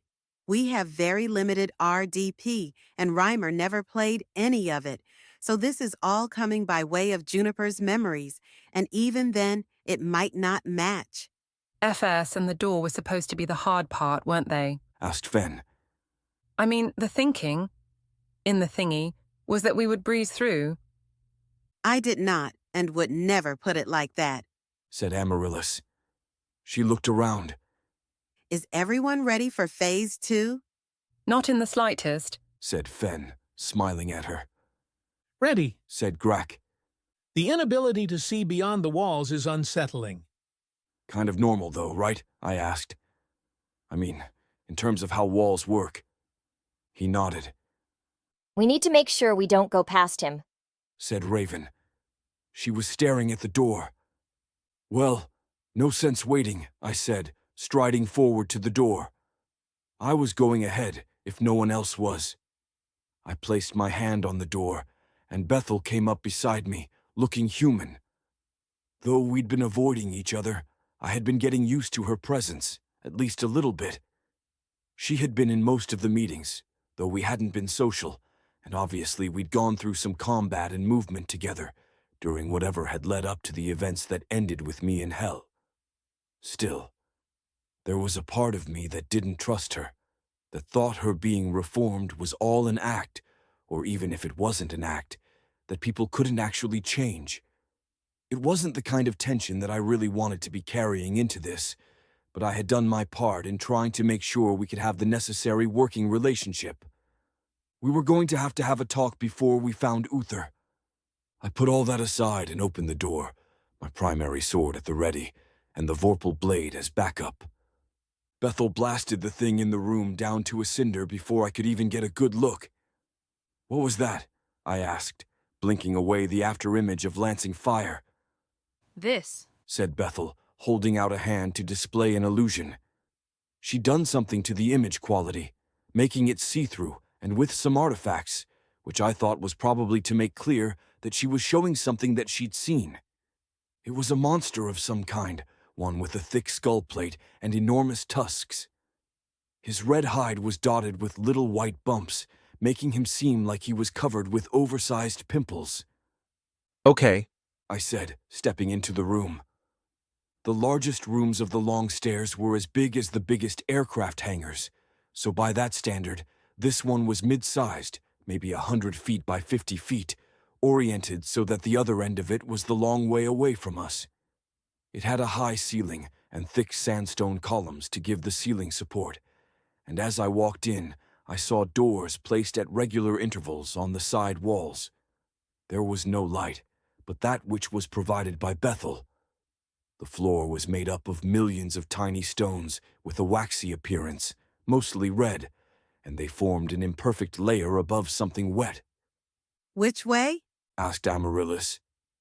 That door, Said Fen, pointing at one of the side doors, though I was pretty sure Amaryllis had been talking to me. the power of luck compels us. You're sure? Asked Amaryllis. I've got a feeling. Fen shrugged.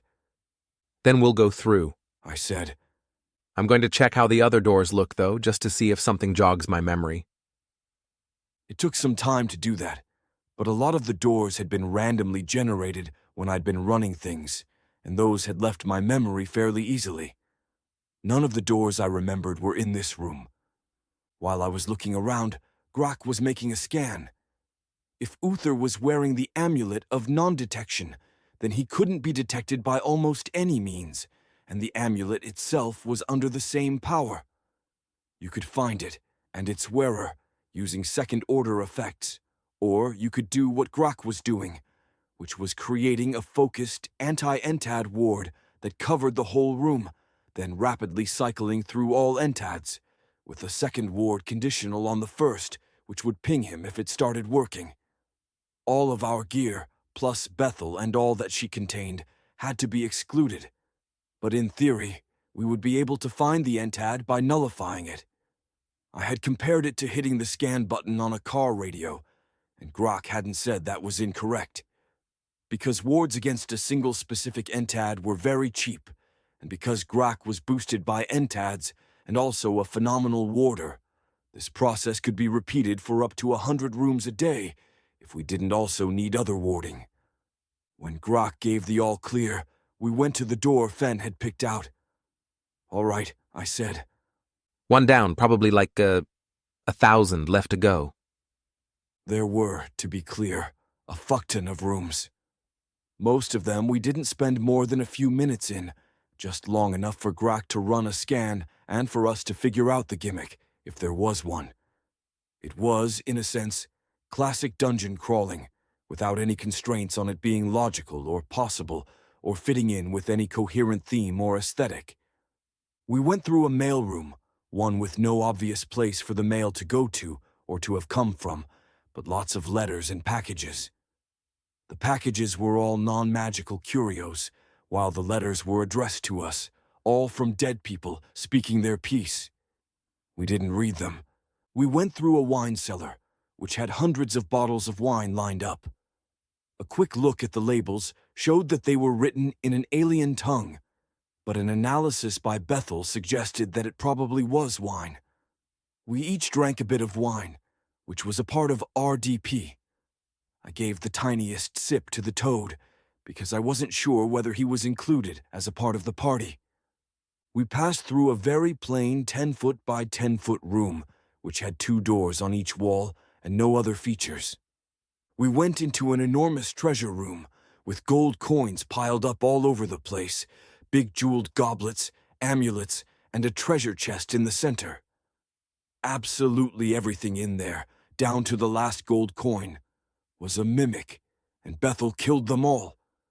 We went into another very plain 10-foot by 10-foot room with 8 doors. We went down a 600-foot corridor filled with traps that we easily avoided or tanked.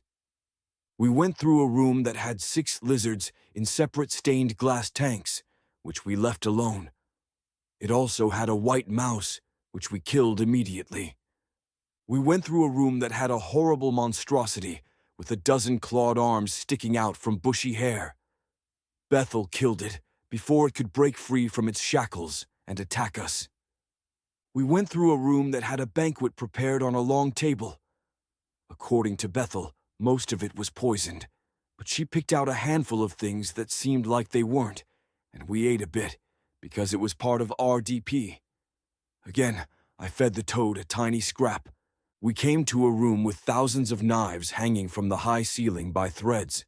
They fell, and we were protected by Grak's velocity wards, though we had lots of other protection as well. Grak picked out 2 of the knives and said they were magic, registering as entads.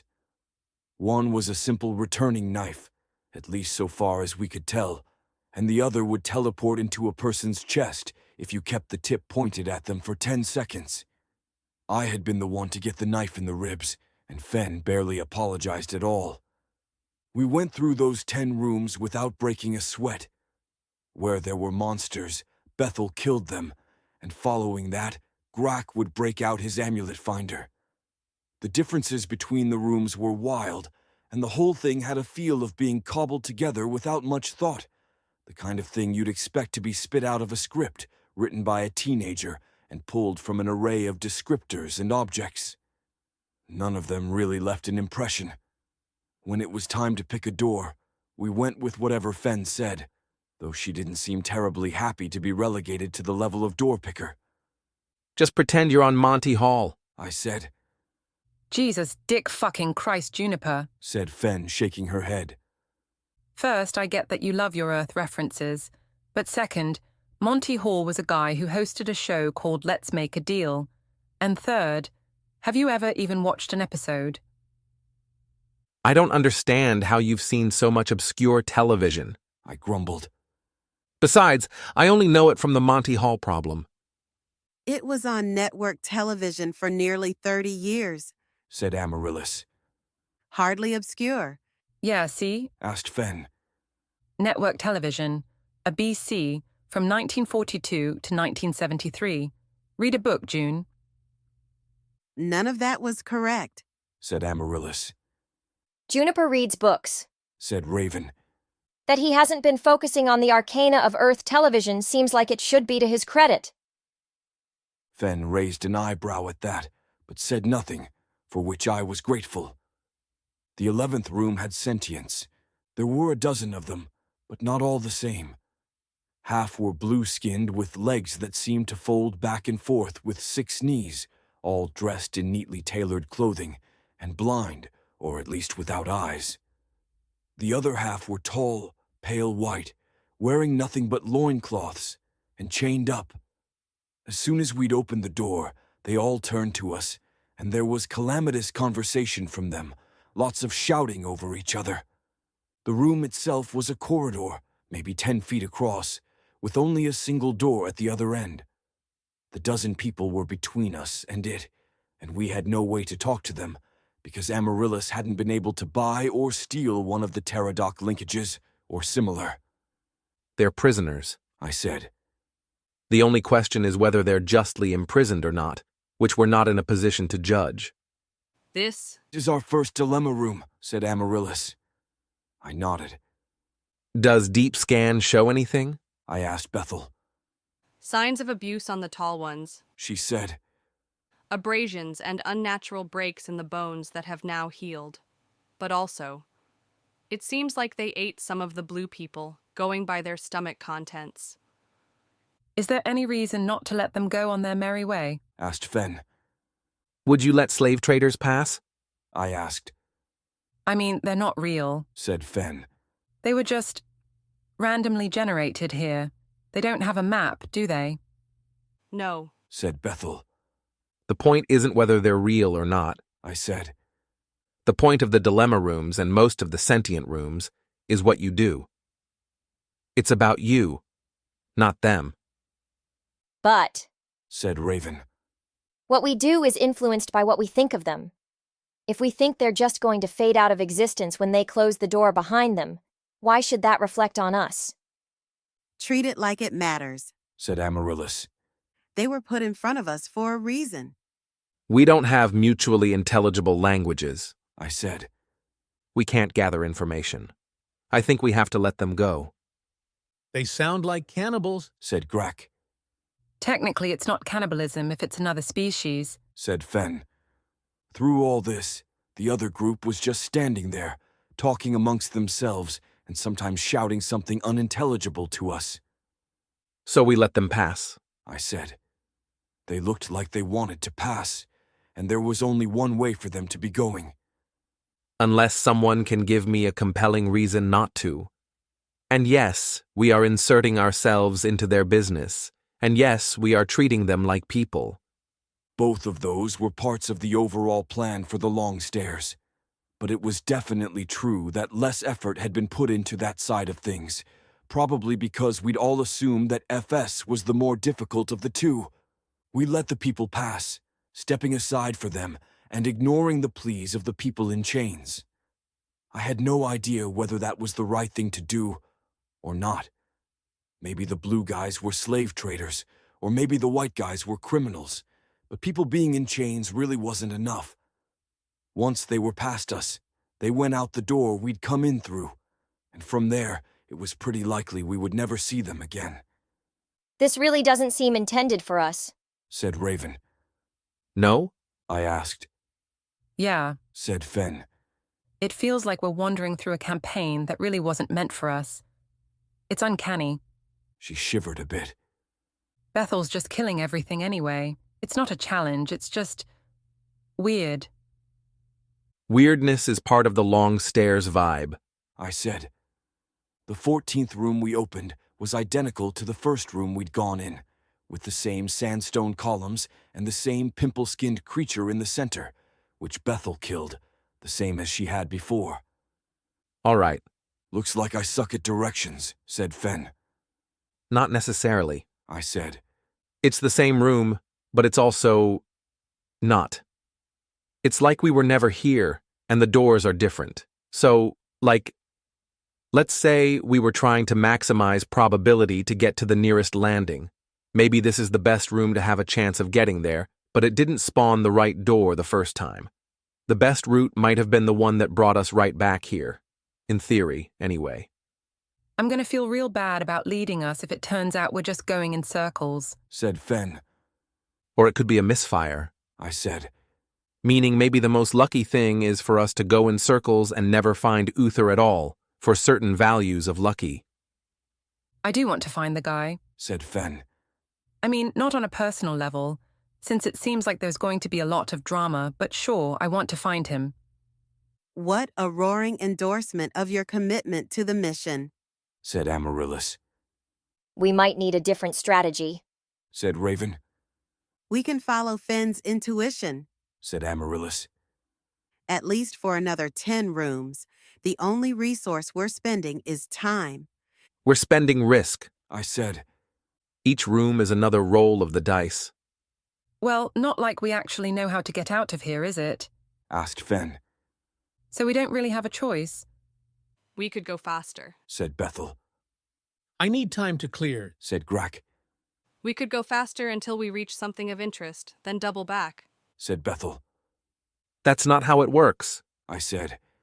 I mean, there's no doubling back, there's just, where you currently are. I think it's worth a try, said Amaryllis.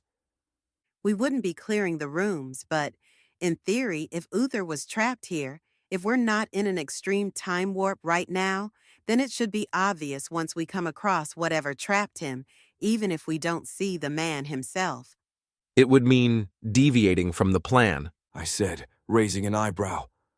The plan was loose, said Amaryllis. Contingent on what we found here. She raised an eyebrow of her own, and I could feel us having an unspoken conversation. All right, I said. We zip through until we find something that can point us in another direction. From what was on the front door, there are 4 landings, which is as many as I designed. It's pretty unlikely we'd be able to skip one, even if it's possible in theory. We shouldn't need full dilation. I looked over at Fen, then back at Bethel. You'll be able to take directions from Fen? Bethel gave me a nod. Good, I said. Then let's do it. The rooms went faster after that. Fen called outdoors to Bethel, and Bethel blasted through them. I got to see some monsters, only briefly. We passed through another clear dilemma room, this one with a few malnourished people begging for scraps, and we gave them food, water, and first aid kits. When there was a room with some bit of RDP I remembered, I had us get out and do it. The biggest one was food and drink. If there was something presented to you, everyone had to partake. You didn't have to every time, but cumulative times missing it would lead to some bad end that I'd never specified to the players. I'd had some idea that a wild person or group of people would chase you down through the long stairs, trying to pour ale down your throat or stuff your mouth with food until you drowned or choked. But it had never actually come up. It took us 13 rooms to get right back to where we started. Okay, I said, as we contemplated that. Fen, what's the most dangerous door? You know that it might be really fucking dangerous, right? She asked. I mean, we could pick a medium danger door. Point taken, I said. I'm worried that if we do that, we won't find Uther. Fuck, said Fen. She scanned the room. All right, fine. That one there, the door with the demon head on it. No, I said, looking at the door. It was stylized, the kind of demon you'd expect to see on a Japanese samurai suit in one of those over-exaggerated depictions of feudal Japan. Pick a different one. That one is against RDP. At least we know inverted luck sense works, said Amaryllis. Wait, what happens if we go through? Asked Fen. We just die? Not necessarily, no. I said. But the way RDP works is... Did I tell you about that thing with the planes? Looking at bullet patterns? Asked Fen. Yeah, I never heard that one. said Raven. Right, I said. So, briefly, in World War II, they sent out a bunch of planes, and a bunch of them came back with bullet holes. They were looking at the places the bullet holes were, trying to figure out where to put armor, which they couldn't put much of on because they had to worry about weight.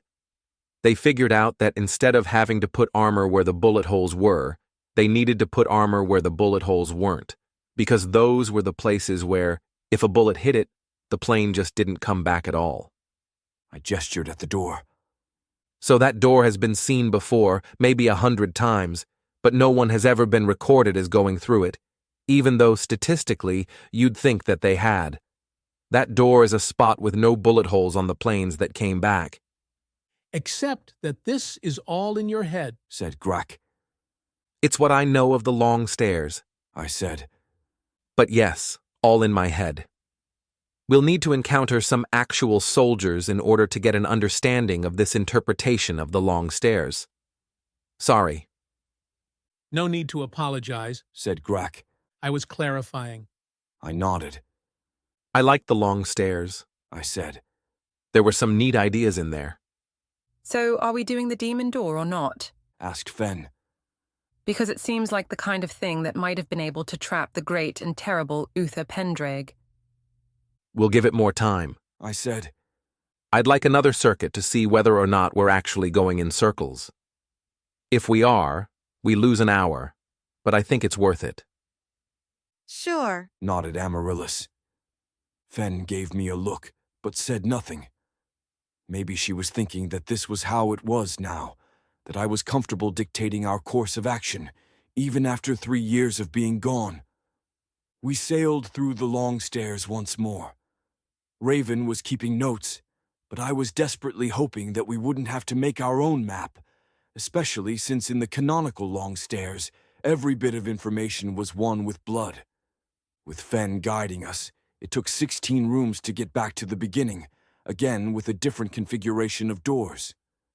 This time it had a different creature inhabiting it, a serpent large enough to wrap himself around one of the big sandstone pillars. Bethel killed it. We went with a random route after that, avoiding any doors I thought looked like death, and those that Fen thought were horrible ideas. It took us 20 rooms to finally find something of note. It was someone dressed in the same outfit as the one I'd pulled from a closet in Glassy Fields, a uniform that was recognizably that of an American soldier. He was, unfortunately, dead, his lower half rent to shreds, though if he'd been alive, I had no idea what I would have said to him. "Hey, I'm an American too. Can we make a copy of your map? He wasn't quite human, with the quibble being necessary, mostly because of the green hue of his skin and the way his teeth had started growing into tusks. He wasn't quite like an orc, though, because every tooth was a tusk, and they were all competing for space, crowded in together in a way that must have made eating difficult and speaking nearly impossible. The blood was fresh, which it always was in the long stairs, because every dead soldier was frozen in the moment they expired, the room waiting, timeless, for someone else to come along and display the body. Do we trust this map? Asked Bethel, as she moved a hand in front of her, showing a visualization of it. As maps went, it was bizarre, since it was all based on probabilities of getting certain rooms, which might lead to other rooms. There were a few rules layered on top of base probability, ways that a seasoned adventurer could at least navigate between landings, if nothing else, and of course some pieces of RDP that would presumably avoid a terrible fate. Some of this is stirring something in my memory, I said, looking through the book. RDP number 0931, chair rule, I know that one. You'll end up in a landing faster if you bail out on rooms that have more chairs than the one you're in.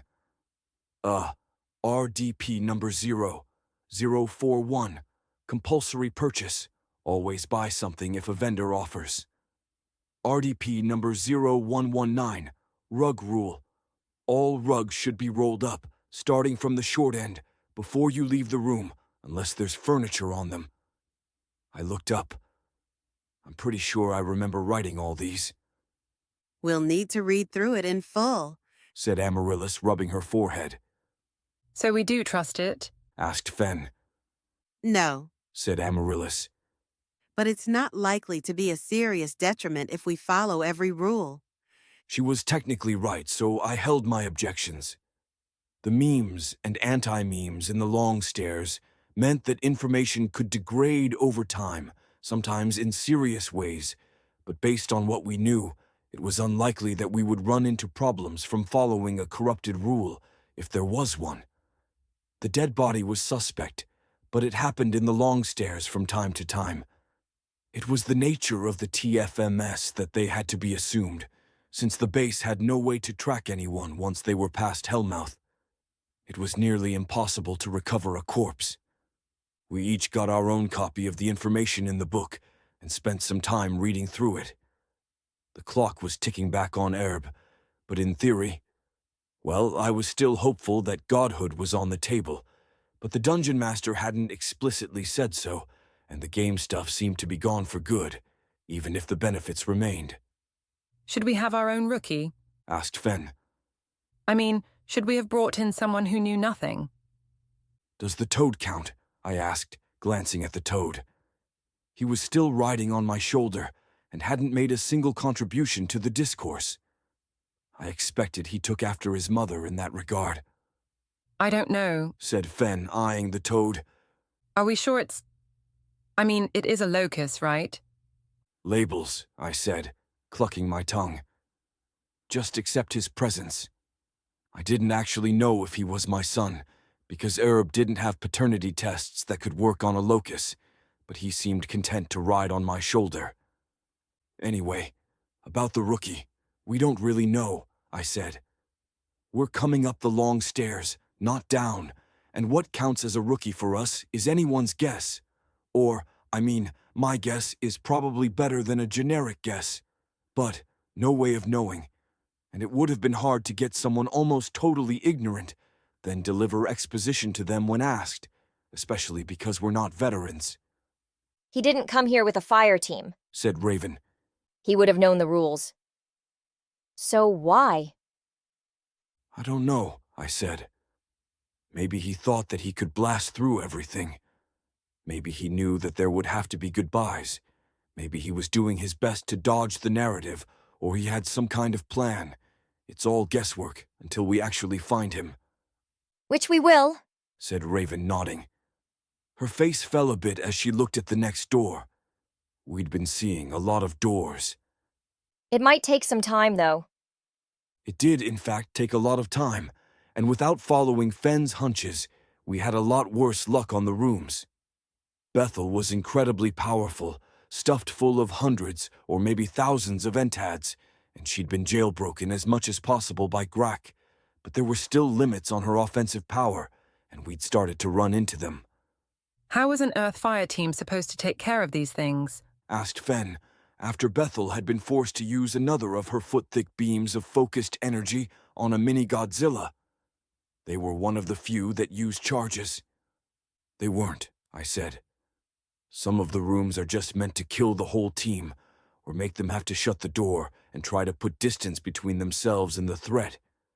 This kind of thing, you'd probably be able to close the door, hoping that it couldn't get through, but then it would detach both arms, which would independently go after you as you ran through room after room trying to escape them. But I also want to say that these weren't normal military fire teams. They're adventuring parties, with mages, magic items, all kinds of things to help them. And how would Uther have fared, do you think? Asked Raven. With the amulet of non-detection, he could have walked past a majority of this. I don't know, I said. We're kind of taking it as a given that he was doing his best to head towards Earth. What stopped him, if anything did stop him, is hard to say. Could be that he's up on Earth right now, having a grand old time. Unlikely, said Amaryllis. Possible, said Grak. They exchanged a look, but said no more, and I had to imagine that this was a conversation that had passed between the two of them a lot during the 3 years I missed. We continued on through the endless rooms, following the map as best we could. There was plenty to see, and Fen had a point. A lot of it would have killed even a well-equipped fire team outright. Bethel was too powerful, though. Inviolable, immune to most memes and anti-memes, capable of incredible offensive power. I wondered how we would have done the long stairs without her, and it seemed like the answer was, with great difficulty and pain. Bethel, can we sidebar? I asked, after she'd killed another monster. This one composed mostly of vaguely vaginal flaps that were letting out clouds of acid. She looked at me for a moment. Of course. We went to one side of the room while Grak set up his scan, leaving the others to talk amongst themselves. Fen almost immediately went to Raven, which I wasn't sure was such a good idea. Will the toad be joining us? Asked Bethel. Oh, I said, looking down at where he still sat on my shoulder. Yeah, I guess. I looked back at her. Look, I said. About Uther, and what's going to happen when we find him. She raised an eyebrow. You're worried that I'll kill him. She said. Or attack him and have it be proven just how much raw power he has. No, I said. Valencia wouldn't have cleared you to go if she'd thought there was a risk of that. And from all accounts, you've been living the life you wanted, as a good person. I won't pretend I don't know where your skepticism comes from, said Bethel. I understand it. But when we find him, I said, if we eventually do. She looked at me. Did Valencia tell you that I still have an instinct toward violence? She asked. She, did, I said. Hopefully she didn't say that in confidence. I don't think the problem is Uther, she said, looking past me toward the others for a moment. I think the problem is me. Of course he's responsible for the way I am, responsible for leaving me empty, for adding in so many entads I didn't want, for bonding with me and then removing himself entirely, but his part in my life is over. I'll confront him if I get the chance. I'll tell him what a shit he was. I'll try to make him understand how horrible it was for me, and how he could have and should have done better. Perhaps it will help me a bit, but I rather doubt it. Valencia helped me to see that placing the responsibility on myself was better for me. Blaming Uther was a way of not taking responsibility for my own thoughts and actions. That's very mature, I said. No, she replied. Understanding the philosophy doesn't require much maturity. Repeating it back is something a parrot could do. Living it, there's the rub. These past 3 years, I haven't been challenged, so aside from the assurances of my soul-challenged colleague, it's hard to say whether I'm any better. I'll accept the compliment once I've been put to the test, but I will do my best. I don't intend any harm to Uther. If I hadn't promised Amaryllis, if I thought I wasn't needed, I wouldn't have even come. Okay, I said. I sighed. Thank you, I appreciate the second chance you've given me. said Bethel, bowing her head. I know that you didn't have much choice, but being able to have a civil conversation, She looked up at me. I wish that I could undo what was done. Yeah, I said. I shifted from one foot to the other. A part of me wanted to apologize, but I didn't owe that to her.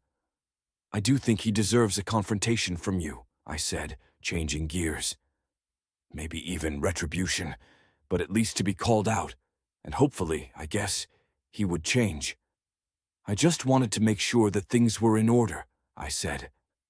Bethel nodded. Then when I had no more to say, she walked back over to the group. I looked over at the toad, which was possibly my son. We have some history, I said to him. Sorry, a lot of that probably went over your head. He stared at me, then tensed up for a moment and let out a little squeak of a fart. Gross, I said, smiling at him. A certain kind of longing. Chapter 2, 138. A certain kind of longing. Naturally, the easy ride couldn't last long, but at least it was for a reason we'd seen coming. Halt, I said, and Bethel spat us back out into a room with cerulean blue tiles and a large bathtub in the middle, one with an octopus that hadn't done anything yet. I was keeping my eye on him, though, since he had a shifty look to him. Problem? Asked Amaryllis. I've lost still magic, I said. Bethel, run a diagnostic check, please. Grack, same, 3 entads are non-functional. said Bethel, frowning at me. I believe still magic and air magic are missing, said Grack. Okay, I nodded. I was kind of wondering whether something like this would happen, You were? asked Amaryllis, narrowing her eyes at me. Not before we came in, I replied.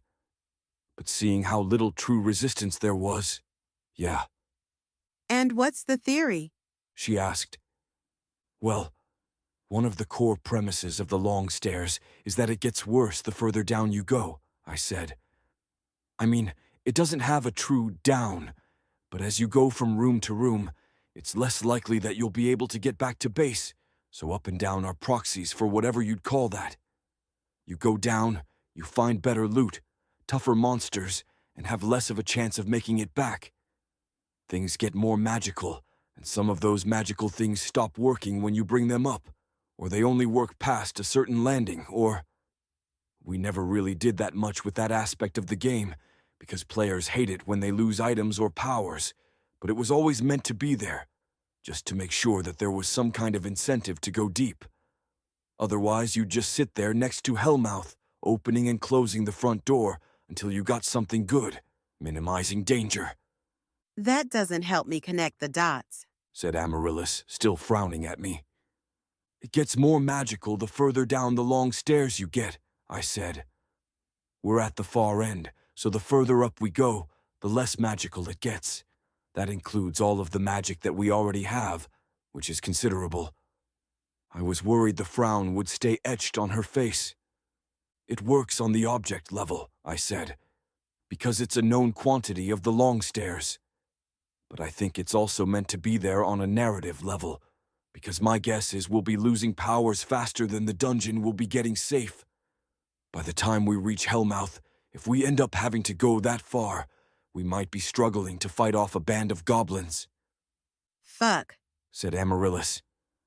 I do think we'll be all right, I said.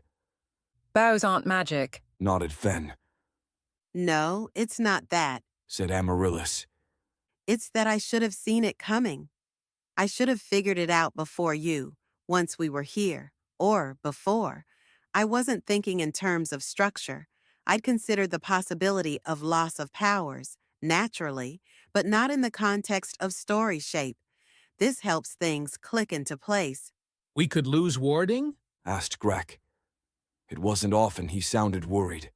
He often was worried, but usually he delivered it in a flat tone. Maybe, I said. I would have thought we'd lose the most powerful first, but still magic and air magic that I don't know about. Still, magic is my greatest defensive power. Air magic kind of sucks, Uther would have lost the use of his entads? asked Raven. Maybe, I said. When you think about it, it might be a clue as to where he got trapped in the long stairs. At a certain point, something as powerful as the amulet of non-detection would shut off, so in theory, that means that he's somewhere before the first landing. Maybe, I have this sick feeling that we're going to have to open one of the danger doors, said Fen. He should have known, I replied. I mean, he played the campaign. There were some changes, but the stuff I know is probably the same stuff he knew. I guess he never played the second iteration of it, but I didn't add that much. Mostly just new generators, and some ideas I'd been kicking around since before he died. Okay, Said Fen. First, I reserve the right to say I told you so, and second, I'm not actually arguing in favor of a danger door. They seem like they suck. I'm just saying I have a bad feeling that's what we end up doing. We went through more rooms, room after room, door after door, following the instructions in the book as best we could, moving in the direction of the nearest landing. Some of that was just taking the right doors, but we were also looking for lichen growing on pillars, the number of chairs in each room, the hue of the lanterns or lights, all kinds of things. It went faster than it should have, with Bethel killing everything, but it was still fairly slow. I lost water magic, and though it hadn't been extending into the other rooms, its loss was immediately noticeable. We stopped to do another diagnostic, to make sure we hadn't lost anything else. It feels like the library, Said Raven. In what way? I asked. in how arbitrary it is, She replied. in the endless sets of rules that have to be carefully uncovered. It's random at first blush, but the more you experience it, the more you're able to find the patterns in it, until eventually you're navigating it through your sense of it alone. In the library, we have magic to help us find the patterns, and it resets whenever we leave. But here, in theory, you could uncover every pattern, map every room, have perfect probabilistic knowledge of what's behind every door before you open it. She looked over at me. The focus on memes and anti-memes is even the same. It was possible we had run across some without knowing it. Bethel was blurring all the text we could see and running things through a filter. Bethel wasn't immune to all memes, we didn't think, but she was immune to a lot. Anything that could affect a book could in theory affect her, but Raven's estimation was that there were a lot of things that affected books, but didn't affect Bethel. In terms of the anti-memes, her sensorium was so large that it would have to be really all-encompassing for her to not notice. We were coming into the long stairs pretty stacked. I did wonder how Uther had done, and why he'd chosen to do this alone. He'd had his knights, who would have been invaluable in a dungeon crawl, and if he'd wanted to, he could have set up shop at the door and sent his own fire teams in. He'd elected not to do that. We went through another 50 rooms before we got to the landing. I lost gem magic and fire magic along the way. The deterioration was alarming, but coming to be more expected. We hadn't lost any vital entads, but Bethel was diminished, with less and less offensive and defensive punch. Just prior to the landing, she'd lost the ability to be inviolable, which was worrying. The landing was one I'd thought up, thankfully, and not some new area. It was a semi-aquatic place with lots of octopus people, none of whom spoke English.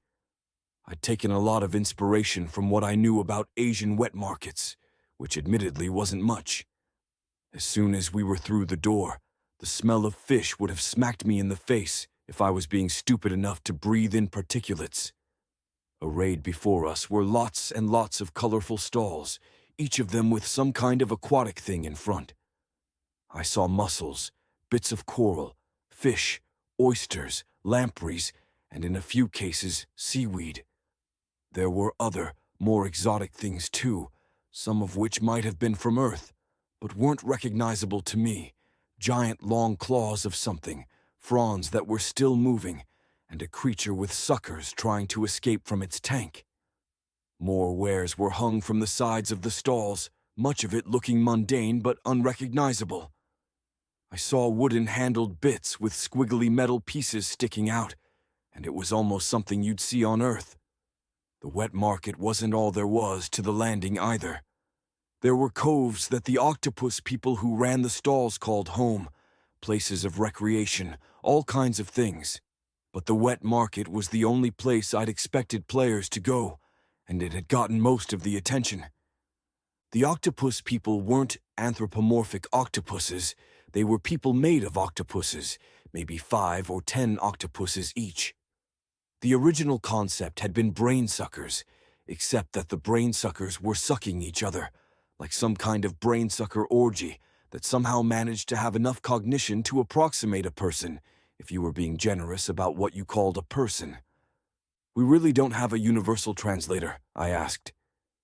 In D&D, that's a first-level spell, Sorry, June, said Amaryllis. I did send Polita after the pterodoc linkages, but after a year of trying, she wasn't able to make it happen. No, sorry, I said. I didn't mean to be flippant. It's just going to make this harder than it should be. Don't let them slip an octopus on you, Does this technically qualify as Japanese? asked Fen as she looked around. Lots of hentai-looking monsters. Asian-inspired, definitely, I said. But thought up by someone who has never been to Asia and didn't really want to do a bunch of research, So like you did with elves, got it. said Fen. I'm serious about the octopuses, I said. They might try to sell you one, or just stick one on you, and it was all in the briefing. I'll shut up. I cut myself off before Fen ended up rolling her eyes out of her head. Per our notes, everyone needs to split up and make a purchase. Said Amaryllis. It's unclear if that includes Bethel or the Toad. Well, I'm not letting him wander around on his own, I said. Amaryllis nodded. Just barter for whatever you feel like, and then we can leave. Be on the lookout for something that can help tell us where Uther is, I said. In a fucking wet market. Asked Fen. Stranger things have happened, I said, gesturing out at the octopus people and their wares. We weren't the only customers. There were other people milling about and looking at the goods, sometimes engaging in pantomime and barter with the octopus people. There were lots of species in the long stairs, including the white and blue guys we'd seen earlier, who were getting along in this context, or at least not actively eating or enslaving one another, and the Felheim, who were stationed out of a later landing. The designs, and that was the frame I was looking at them through, were as far away from humanoid as you could get while still calling them humanoid, and the whole place couldn't have been done with human actors in rubber suits. There were skinny, triple-jointed arms, 10-foot-tall people stooping so they wouldn't hit their heads, and a creature that used balloon sacks to float above the floor. I watched a woman with hairy forearms waddle by me and tried not to stare at the pups hanging off her 6 exposed boobs. This place is bizarre, I said to Amaryllis. We had both set off and ended up walking down the same aisle. The whole long stairs it's so transitory. It's a dungeon crawl taken to the limits, bits of unmoored world building, species that don't actually exist. They're just decoration. My eyes were moving around the room. On Erb, you could look at a crystal floating by and dig into it, you know? You could learn about the magic, how it had been used, where the partial exclusion zone was, all kinds of things like that. Here it's just detritus. Some of it is literally just taken from single lines of a doc I had for ideas that needed development. It's coming at the same time you've lost access to the game, she replied, as her eyes drifted over a sheaf of eyeballs, which had been braided together using the optic nerves. It's not a coincidence. Tell me what you're thinking, I said. It's a breakdown of order. The common thread is things being stripped away. said Amaryllis. Not just the game layer, not just the wider world, but pieces of magic too. It's a flensing. She looked at me. Companions are probably next. You think there's a risk of death? I asked. I don't know. She replied. I think at the end it will be you and Arthur, alone together. It's possible you'll have to make a choice. Maybe, I replied. I didn't know exactly what kind of choice she was thinking, but my mind immediately went to the hard choices. If it came down to saving Arthur or saving her, I would probably save her. Or maybe the choice could be something different, like choosing to reject godhood or choosing to go back to Earth. But it was hard to think of what might be in front of me. Look, Said Fen, coming up to us. it's a thingy. She was carrying what looked a bit like a parasol, except where there should have been fabric, there was black mesh, and there didn't seem to be any way to unfold it. It only cost me $10,000. Actual American dollars? I asked. Yup. She replied. I always keep a fat stack of cash in my pocket just in case. I was also offered a tiny octopus to place on my head, which I declined. She sighted down the end of the parasol, holding it like a gun, which for all I knew, it was, We'll make our barters soon and then get out of here. said Amaryllis. She looked at me. Per protocol, we should split up. She slipped her arm into Fen's, and they took off together, leaving me alone. I really was hoping for a map to Uther, or failing that, something that would help us. The wet market wasn't just seafood, but it was a rare stall that didn't have a tank full of something in front of it. I was looking for maps, or at least something on paper, though without Bethel filtering things, it was remotely possible that anything I read would endanger me. The landings were supposed to be relatively safe, though. I wondered how much the toad counted as a part of our team for the purposes of the wet market, or the long stairs in general. For the most part, he hadn't moved from my shoulder and just made a clicking sound every once in a while. I was looking at a bunch of small, bright yellow fish in one of the tanks when the octopus people spoke to me. Hello? What can I get for you? They asked. I stared at them, not sure which of the sets of eyes to look at. Everything was quite moist in the wet market. The Tung would have loved it. You speak English? I asked. Oh, They replied. no, I speak only English, sorry. They're practically the same language, I said, not really sure why I was getting into it with them. Wait, I said. Sorry, you speak English. How is that possible? I speak many languages. The pile of octopuses replied. It was hard to get a handle on where it was speaking from, or how, and that was with me using vibration magic to check. Those are barbel fish in front of you. They're very rare, and available for a good trade. Babelfish, I said, pointing down at the tank with the bright yellow fish. Meaning, fish capable of letting you hear any language? That still wouldn't have explained how the octopus pile spoke English. No, my apologies, I'm afraid not. They replied, wiggling some tentacles. These fish, if put into your ear, will make everything another person says sound like gibberish. Ah, I replied. Babelfish. And if two people with babelfish in their ears talk to each other, they're suddenly mutually intelligible. The octopus pile swayed from side to side. No. Okay, I said. And why do I want that? I don't know your business, replied the octopus pile. Why do you want them? I looked down at the fish. I said. I guess it would help to keep me from hearing things I didn't want to hear. They burst into applause, which in this case was a bunch of tentacles wetly slapping against equally wet flesh. Very good. I hadn't thought of that. But then why? I began, then thought better of it. All right, I'll buy one. But you need to explain to me how you speak English. You drive a hard bargain, They hummed. What do you have to offer?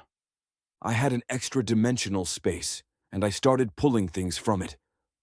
Almost everything I had was for either combat or utility of some kind, and the octopus person didn't seem to want any of it. I thought a length of rope might be up their alley, or maybe a small bell and a piece of string, but they kept waving their tentacles and saying no. I wondered how long this could go on without them getting bored and shooing me away, but apparently this particular clump of octopuses had a lot of patience for the bartering process.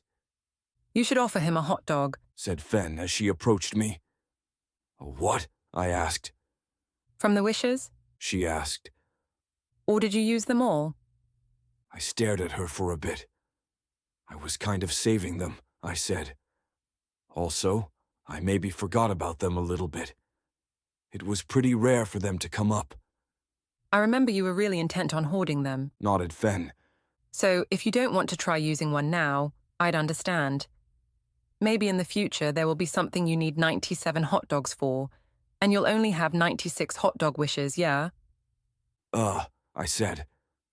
I guess. I held out my hand. I'm not even sure if it will work. I stared at my hand for a moment. I wish for a hot dog. A very plain cafeteria. Hot dog materialized in my hand. I looked it over for a bit, then offered it to the octopus pile, which lunged forward so quickly I almost drew my sword and sliced it up. They plucked the hot dog from my hand and slipped it between the octopus bodies, then immediately went to work preparing one of the babblefish for me. I have no idea why I'd been expecting the fish to be put into a small plastic bag, but the octopus person deftly slipped it into a small glass bowl instead and pushed a cork into the top of it.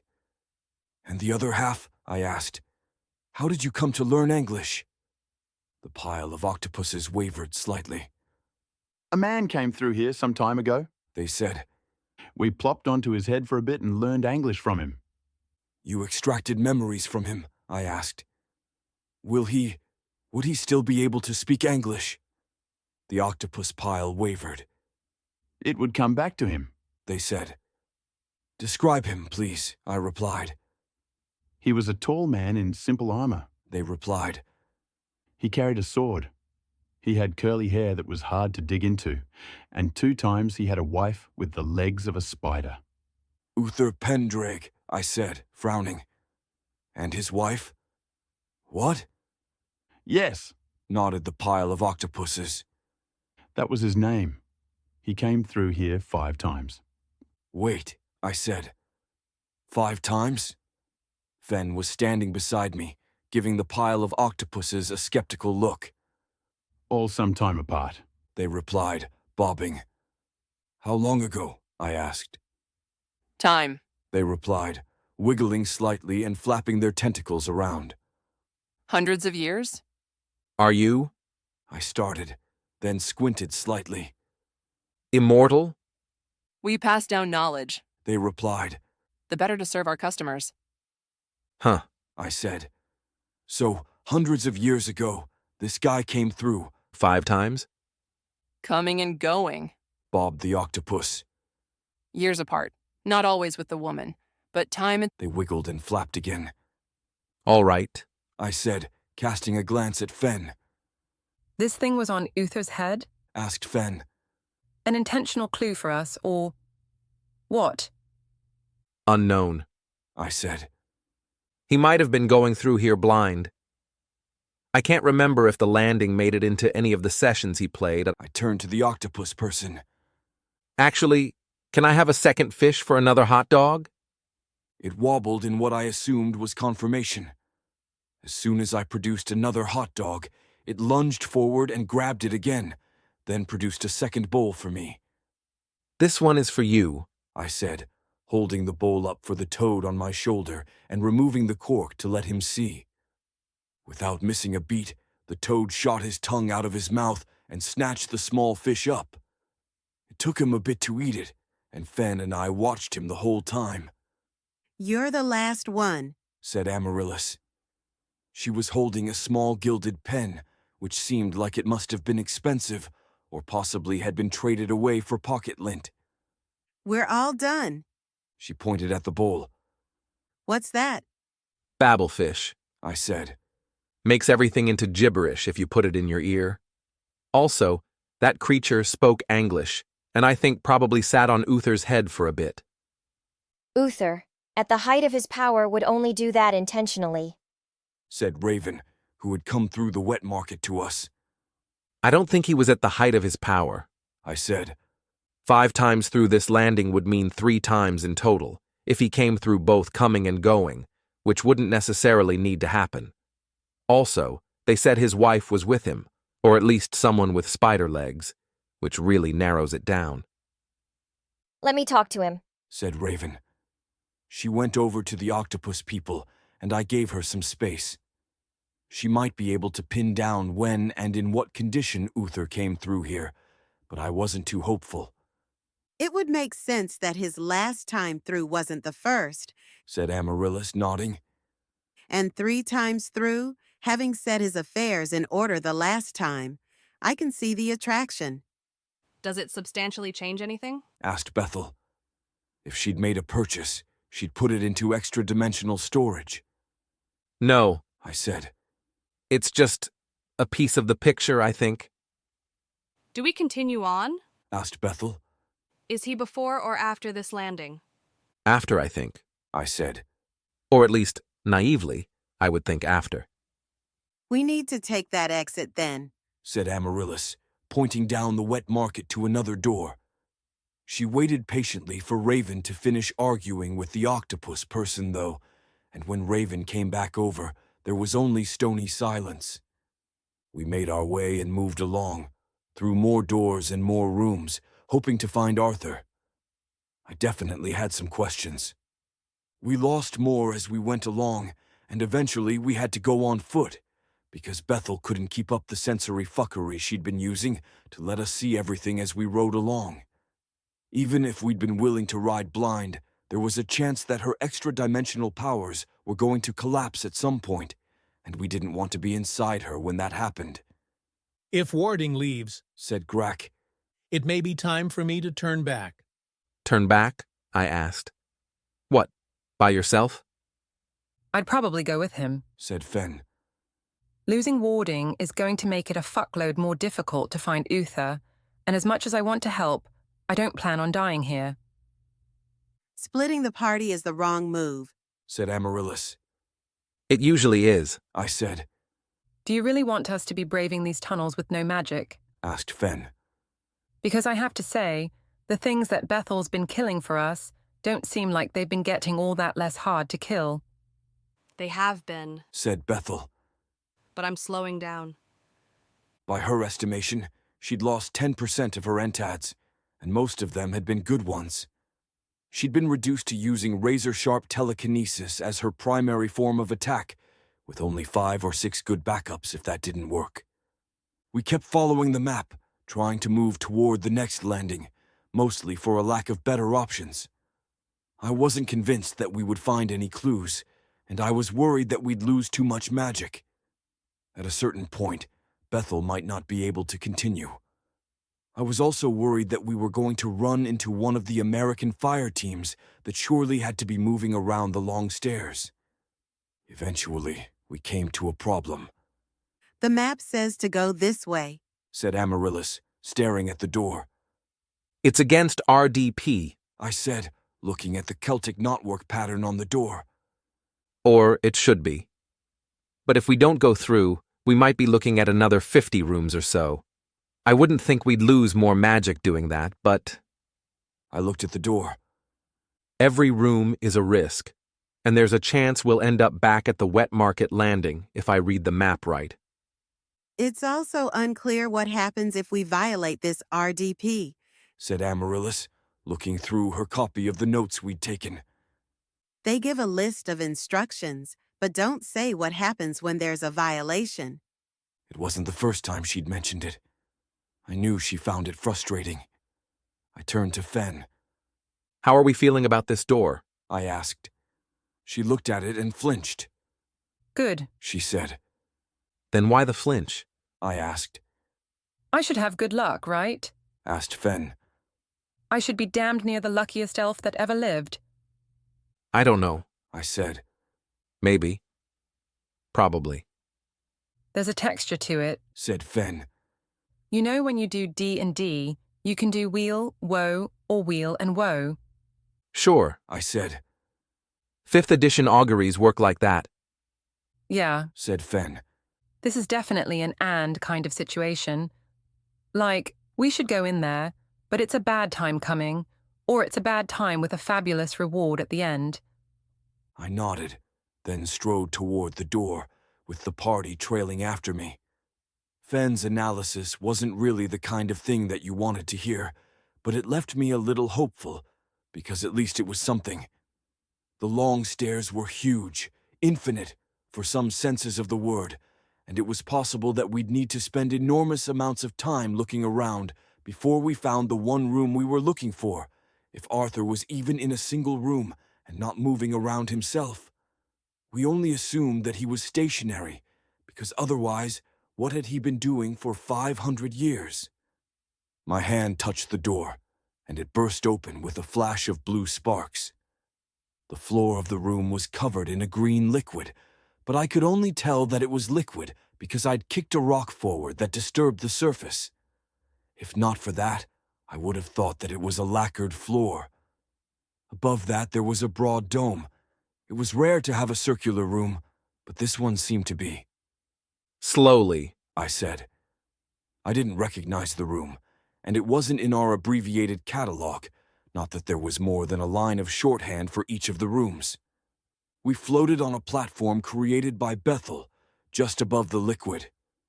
Marble test, said Amaryllis. She pulled a marble from Sable and held it out over the liquid, then dropped it in, stepping back. The marble fell, and when it was an inch above the surface extended a pseudopod in order to snatch it. Doesn't seem so bad, said Fen. I mean, right. We just sail right over and we're on our way. The doors are down there, said Grack. I looked around and realized that he was right. I'd been so focused on threat detection that I'd missed it. Above the waterline, there was just a wall made of masonry, with no way to exit. Even the way we'd come from had silently sealed off. So, I said. We go down? I should do my scan first, said Grack, looking down. Think you can ward against this goop? I asked. He shook his head. I've been checking as we go. Warding has been spotty as far as anomalies are concerned. Velocity wards, but nothing else. He didn't say it, but I could tell that he was worried about what he'd be left with when Velocity was gone. Okay, I said. That was unfortunate, but not unexpected. Warding had mapped out dark areas of potential magic, places on the spectrum that didn't correspond to any known material or magic, and I'd been hoping that there was a block set aside for the long stairs. Entad at the bottom, said Grack, after about 10 minutes or so. Either exactly one, or it's cloaking others. Can you check? I asked. Grack frowned. To check, I would need to ward against the one. If it's cloaking others, it might be the amulet of non-detection, but it might also be something important. And? I asked, not quite picking up on what he was saying. If Uther is down there, he might be depending on whatever the Entad is, said Amaryllis. Ward-proof armor, or something like that. Ah, I replied. I looked down at the fluid, which I was increasingly thinking of as goop. Okay, so we pull him up. Rope test, said Amaryllis. She produced a length of rope from Sable and slowly lowered it into the goop. Again, when it was an inch from the surface, a pseudopod formed and reached up to touch the rope. When it did, it latched on and began to climb, moving quickly and getting thicker as it went up. Amaryllis released the rope rather than allow the goop to touch her hand, and frowned down at where the rope had disappeared. Do we think he's actually down there? Asked Raven. What defense would he have had against this? I asked. Not going in? She asked. He could have just avoided it. She was looking at the goop with her brow furrowed. But with still magic gone, with this not being something warding works against, I don't know. I can't see a sword being effective. Transport entads wouldn't work. If he got caught, then there's a chance he could get pulled down, but this has to be escapable, doesn't it? No, I said. It really doesn't, especially not for a single person. He should have been able to get out, insisted Raven. This is a stupid trap to have gotten him. Yeah, I said. I'll give you that. Uther trapped in a goop pit isn't how anyone would think he'd have gone out. We'll get him out, said Amaryllis. She looked at Grack. What do you think are the odds nullifying the one entad you can sense down there will kill him? Grack frowned. Low, he said. It's likely the amulet of non-detection. He frowned at her. Bethel? I asked. Anything? A sphere. She replied. Fuck, I said. It's a bobbler. A what? Asked Raven. Bobbler, I said. It projects a sphere around you, so for you, no time passes. But for everyone else, that sphere of space-time stays there, not doing much. It lasts for, some indeterminate amount of time. It's from a book, not original, but I used it in-game. I'd thought maybe that was how Everett had made it 500 years, but if Uther's been sitting there, bobbled, then maybe for him it's been no time at all. It would be protecting him? Asked Grack. I don't know, I said. Maybe. It would block other signatures, said Grack, frowning. I tapped my foot for a moment. I might be able to bring it up, said Bethel. I still have the hydrophobic coating.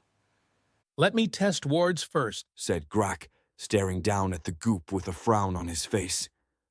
To my surprise, he was able to make some headway on the problem using a fairly plain velocity ward.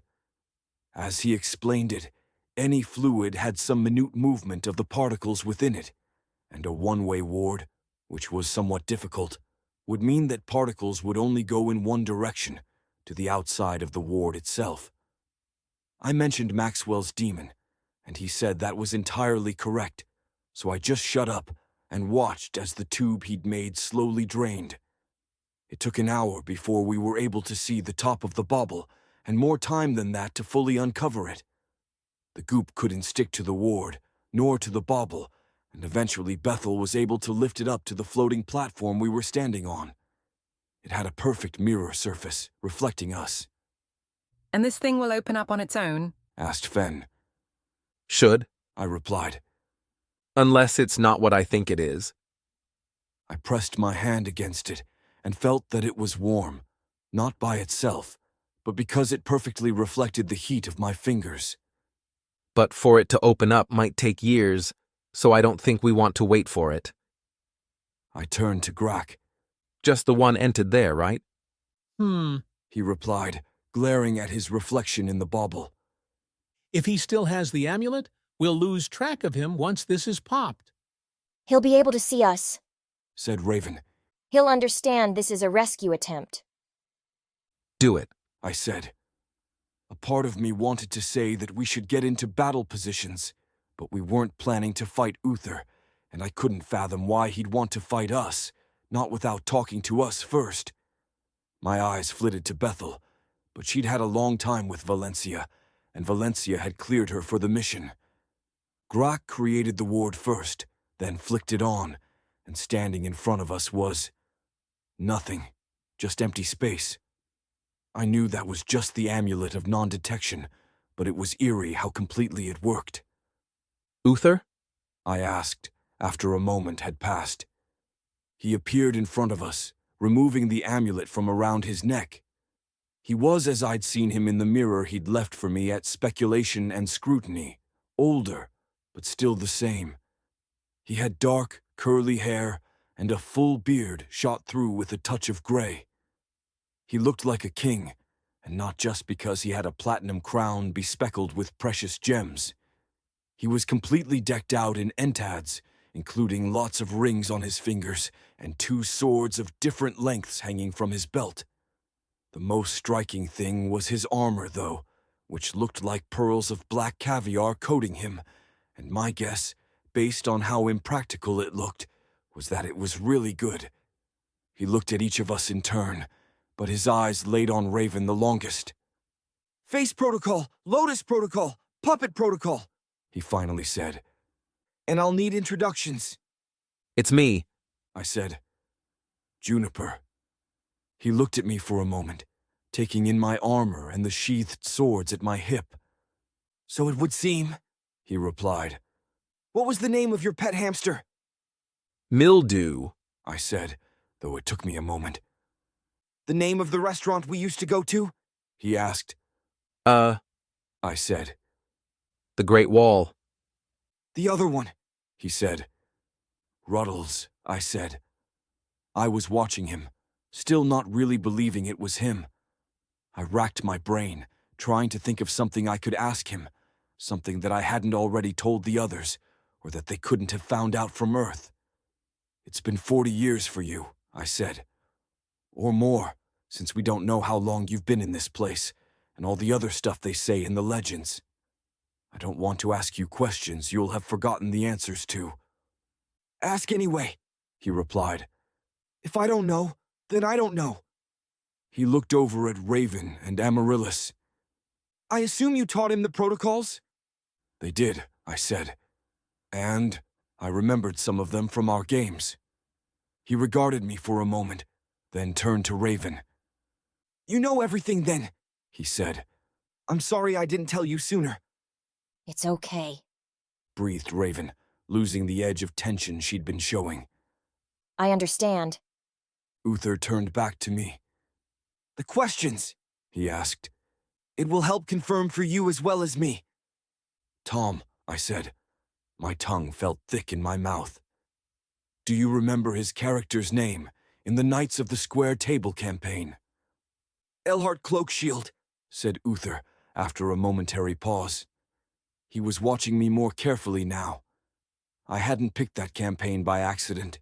It was the one where the character of Uther Pendrake had originated. What movie did we go see, opening night, right before? I paused, because I didn't know if he knew he was dead on Earth. Early in May, 2016. May 6th, he said. Captain America, Civil War. It was when you came up with Mome Rath. He was watching me, judging to see whether I would react to that name. I nodded. Good enough for me, I guess. Uther, turned to Raven and Amaryllis. Confirmation should be easier here, he said, nodding at them. Raven, you journeyed to the outer reaches with me, so all that's needed from you is some confirmation that the information isn't simply leaving your mind as soon as it enters. I've been there too, said Amaryllis. How much time has passed, my daughter? Uther asked her. He looked Raven over, perhaps trying to make some judgment. The visible aging would have been a major clue, since she didn't look 12. I'm not your daughter, replied Amaryllis. Not Dahlia. I only look like her. I'm your granddaughter, 10 generations removed. It's been 500 years since you left, almost exactly to the day. I frowned at that. I hadn't done the math. We'd always said 500 years, but it had really been a bit less than that. Almost exactly to the day sounded fishy or magical in a way that I didn't like. I wondered whether Amaryllis had planned it that way. Not Dahlia, said Uther, staring at Amaryllis. No, said Amaryllis, squaring herself up. But it's a pleasure to finally meet you. Uther gave her a nod. And the rest of the introductions to your motley crew? Fen Greenglass, said Fen, stepping forward. Reformed thief and archer extraordinaire. She did a little curtsy, then pointed a thumb at me. Juniper's ex. Grackhuil Leadbraids, said Grack. Warder. Is that your ward? asked Uther, looking down at the hole in the green ooze. It's quality work. Grack nodded. It was hard to read his expression. I looked at Bethel, where her form was standing. I was waiting for her to speak, and not particularly looking forward to it. From everything they said about Uther, he could defend himself, but I'd seen the kind of damage that Bethel was capable of delivering. She had been waiting for her turn, and that made me worried. I had no idea what mix of emotions was going on in her head. I go by Bethel now, said Bethel. Once upon a time I was a house called Coombe Duna. Uther regarded her for a moment, then stepped forward to get a closer look at her. At any moment there might be an explosion of violence, or failing that, accusations against him, ones that I didn't think he had any way out of, except to say that she wasn't a person. And then what was there? Learning to get along. If that was possible, these weren't the right conditions for it. "The Entad," said Uther, straightening up. He looked down at the platform we were standing on, then at Bethel. "Still bound to me, I see." I looked at Bethel. She said nothing for a moment, then opened her mouth to say something. "Don't speak," said Uther. Bethel shut her mouth. "In fact, I think I'll take direct control," he said. He held out his hand toward her, and her form disappeared entirely. I looked at his finger, and another ring was there. "You can't do that," I said. How did you do that? asked Amaryllis. "Connection," replied Uther. "It was Vervain's greatest gift, and indeed, one of the most powerful on Erb." "No," I said. "His greatest gift was that he was the dungeon master." Uther looked at me. "You've gotten that far along, have you, Juniper?" I nodded at him. My eyes kept going to the ring on his finger, where Bethel's physical form was. "Have you spoken with him?" asked Uther. "I have," I said. 3 times now. "I only had one conversation," he replied. "With Vervain." "Before you killed him," I said. Uther sighed. "Old history." He looked down at the goop. "We should be on our way. We have a lot of ground to cover." Without another word, he jumped down off the tunnel that Grak had made in the goop, landing softly on the ground. He began on his own ward down there, and I saw that he was consulting the ward Grak had made from time to time. Did he just steal Bethel? asked Fen. Seems like it. Said Amaryllis. She looked at me. This is a problem. I could feel from the way the air was moving that she was muting herself. The very platform we were standing on had been created by Bethel and was being maintained by her, even if Uther had taken control. It was a serious problem, though, given that he'd taken the largest chunk of our offensive might. But how? Asked Fen. It's his Entad. Said Raven. Her eyes had not left Uther. He is bound to it, has been bound to it all this time. She's a thinking being, I said. He can't just, done, said Uther, from down the well of green goop. He had extended his own ward sideways until it touched the wall, and was using various magic of his own to hasten the inevitable movement of the goop to the sides. I suppose warding has advanced in the years I've been gone. He opened the door and stepped through, then called back to us. If you're coming, now is the time to come. Then strode off without another word. Fuck, I said. I leapt down and followed after him, and I could hear the others doing the same. The room we found ourselves in was one of the largest ones I'd seen, and Uther was striding along the flagstones with purpose, as though he hadn't just been freed, as though he hadn't just met us, as though he hadn't gotten the news that it had been 500 years. The room itself had skeletons hanging from the vaulted ceilings. I was worried that they were going to come to life or drop down on us, because that seemed like the typical thing to have happened. By the time I caught up with Uther, they had started singing, a low and ghostly chorus. Wait, I said. Can you hold on a minute? It took me a long time to find you, and more effort than you're probably aware of. A quest of some kind? Asked Uther. He shook his head. There's always a quest. But no, I'm not having it. I'm done with Erb, no matter who or what tries to pull me back in. There was a time I'd thought I might find you on Erb. It's all your design after all. Stop, I shouted. Uther stopped where he was and turned back to me. I'd instinctively let my hand go to my sword, but I moved it away when he looked at me. Do you even have any idea where you're going? He regarded me for a moment. Back to Earth. Herb needs you, I said. There are a crazy number of exclusions.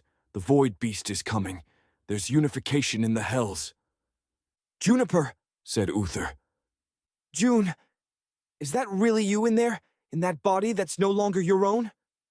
He was looking at my height, my obvious muscles, and perhaps thinking about how plain and average I'd been. The others were catching up to us. Yeah, I said. It's me. We need to... June, none of it is real. Don't you get that? He asked. There was pleading in his eyes. Of course it's real, I replied. He leaned forward. Every inch of herb is something you made up. Every species, every landmark, every magic. It was all from your head. He had a finger positioned right at my forehead. If you're really Juniper, then you have to recognize that, don't you? It's a game, it's not real, and I'm done with it now. So yes, I'm going home. Herb is your home, said Raven as she caught up. You haven't been on Earth since you were 16. And is Herb still that same home? Asked Uther. Are there others, besides yourself, who yet live? Raven stared at him. No, she said softly. I'm the last I know of. You have family, said Amaryllis. Angelson still stands. The empire you built, the first empire, has a successor. You are revered as a true hero, the founder of the modern era, the greatest poet and sage of all time, an incomparable legend. And I'm done with it, said Uther. I have declared myself finished with Herb, and no words will shake the firmness of my conviction. He gestured at us. Show me new plot threads, new characters. It does not matter. I am done. And what then? I asked. You come out on Earth in the middle of a military installation that's part of a vast cover-up as the greatest swordsman in the world. What's the fucking plan here? I'll figure it out when I get there, he replied. He looked around at us, waiting for a challenge, then set off to the nearest door. What are we doing about this? I asked. Following him, said Raven. She set off after him, down the large room, hurrying to keep up. Seems kind of bad that he stole Bethel, said Fen. She was eyeing Uther's back. Like real bad. We've got a don't kidnap party members rule, don't we? I thought I remembered a clause like that. Want me to shoot him? I almost said that there was no chance that would do anything, but I stayed quiet because I'd seen how much power she could put into an arrow. In theory, he would be able to perfectly parry it, but I wasn't entirely confident in that. No, I said. No, we came here to talk. We came here so you could go with him, said Amaryllis. Her face was set. We were never going to bring him back. It was always going to be the two of you together, returning to Earth. I'm not going back to Earth, I said.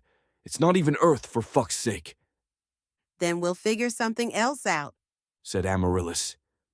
Come on, we need to go. I looked at Grack, but he only nodded. That can't be the plan, can it? Asked Fen. But even as she asked, she was moving to follow. We're going to Earth?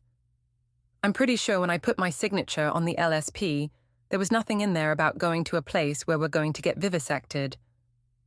Because I don't know what was in the FSP, I can't be sure, but it does seem like the LSP was underdeveloped by comparison, said Amaryllis.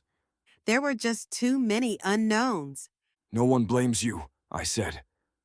I should sure as fuck hope not, said Amaryllis. Because I didn't see anyone else going to the trouble. Can we take him in a fight? Asked Fen. I stopped her words dead before they could reach Uther. Seems like we can't, right? Arthur, wait, I called again. He turned back to me but didn't stop moving. Do you understand your role in all this? He asked. No, I said.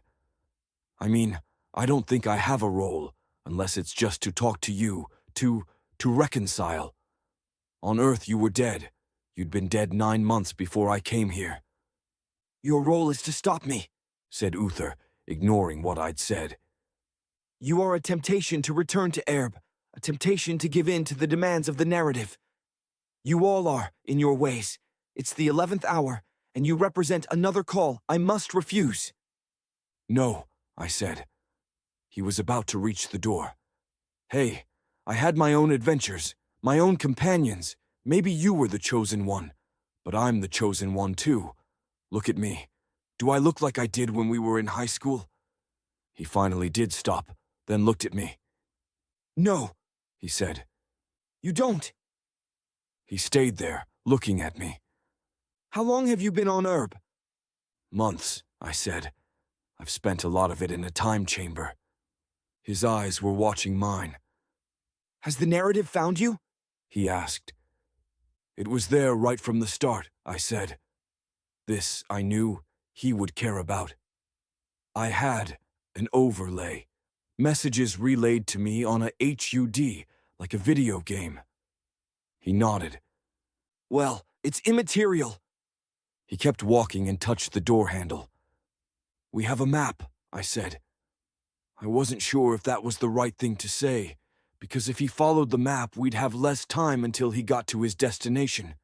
But I didn't want to walk through door after door like this, not when there was a chance we'd run into something horrible. Above us, the skeletons had continued their ghostly singing. Let's have it then, he said, holding out a hand. I've taken a few, but they were compromised. I reluctantly handed over the book. It felt like he was perfectly prepared to leave me behind if I didn't keep up. All I wanted to do was sit and talk, and all he wanted to do was move. Once he had the book, he started reading intently, flipping through the pages almost so fast it was a blur. You need to stop, I said. You need to talk. No, he said, not looking up at me. What I need is a return to normalcy, and the only place I'm liable to find that is Earth. Erb needs you, said Raven, but we both knew that argument wasn't going to sway him.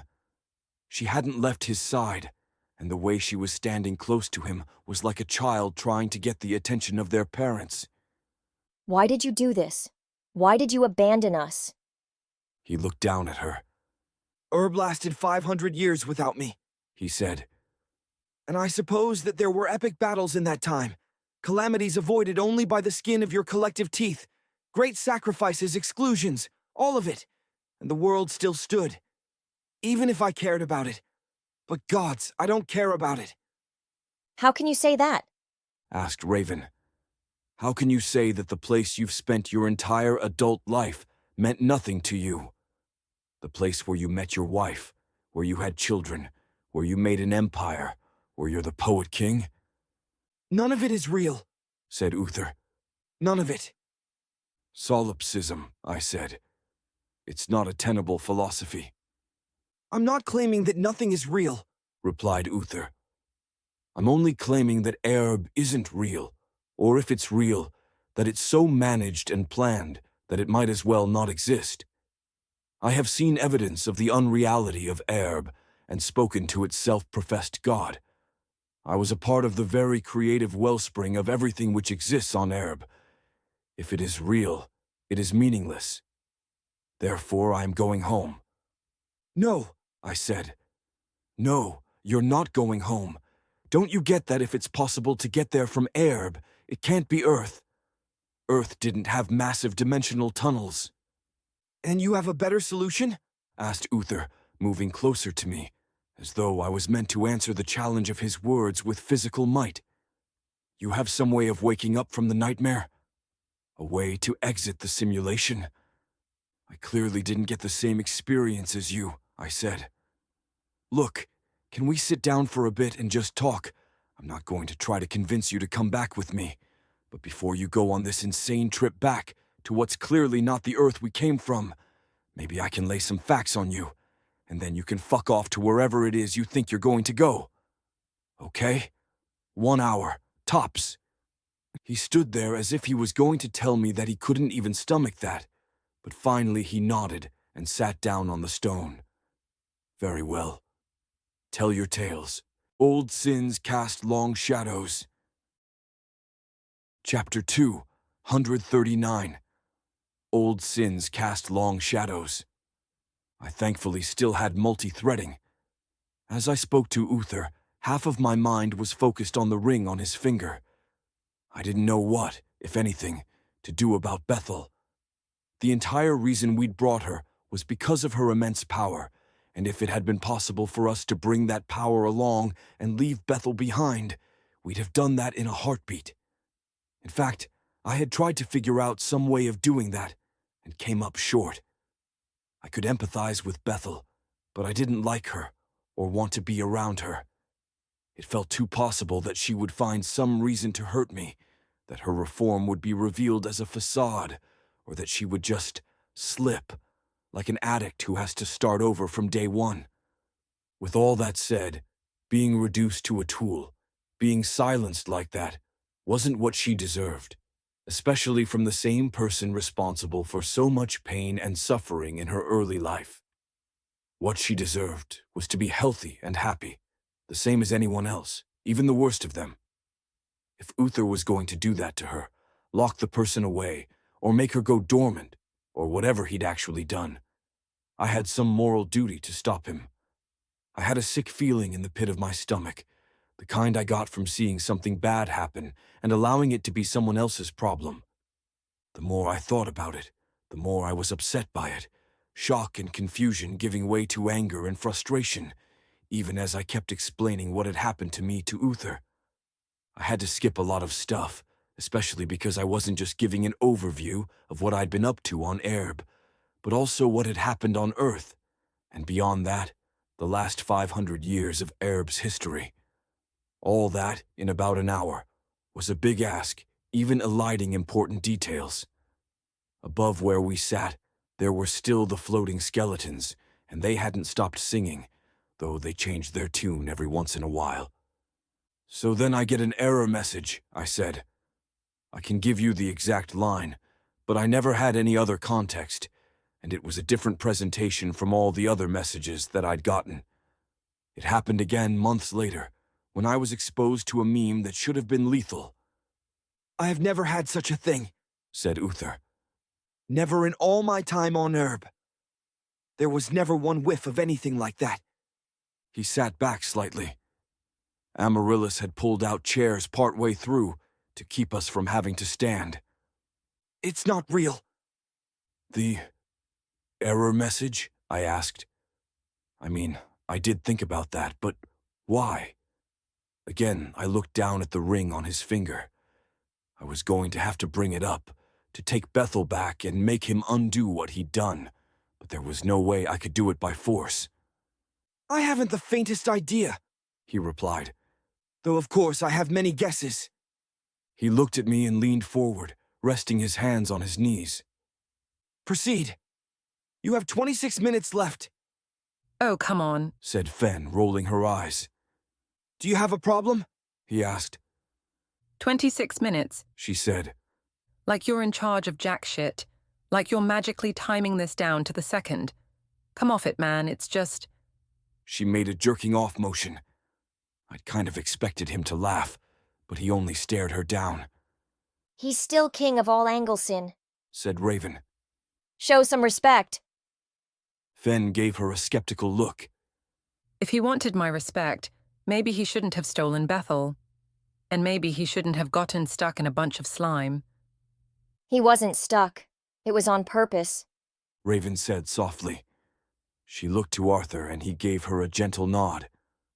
Wait, I said. What? Why? Uther stayed silent, which left Raven to explain. He was deliberately severing himself from the world, she said. He wasn't down there because he couldn't escape. He was down there because he was waiting for everyone to die. You're not the first to find me, said Uther. You're not the first to try bringing me back. Who else? Asked Raven. You wore the amulet of non-detection. It should have been impossible for them to follow you. I wasn't able to get any sense of where you were until years later, when passage to the long stairs had been rendered impossible. Is this counting against our time? Asked Fen.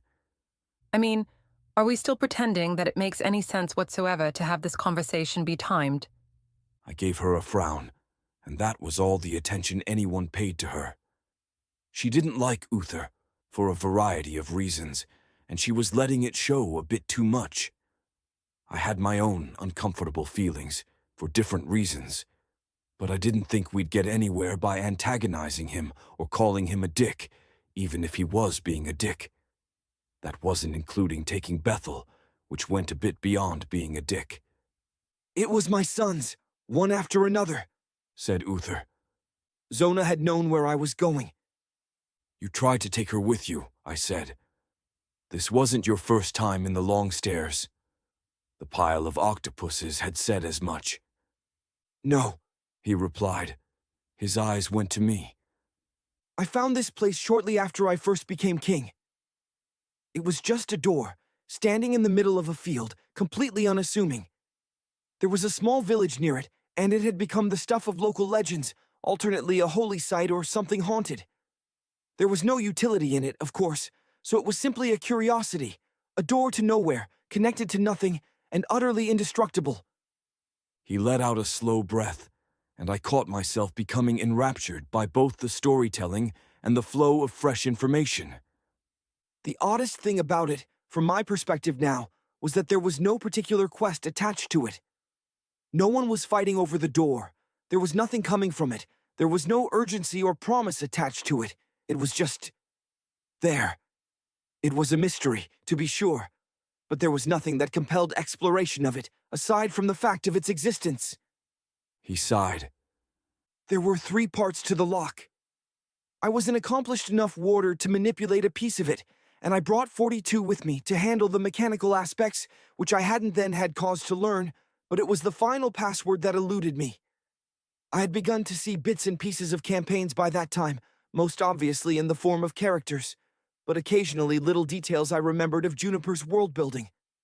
I wondered whether that last component of the door might be something from them.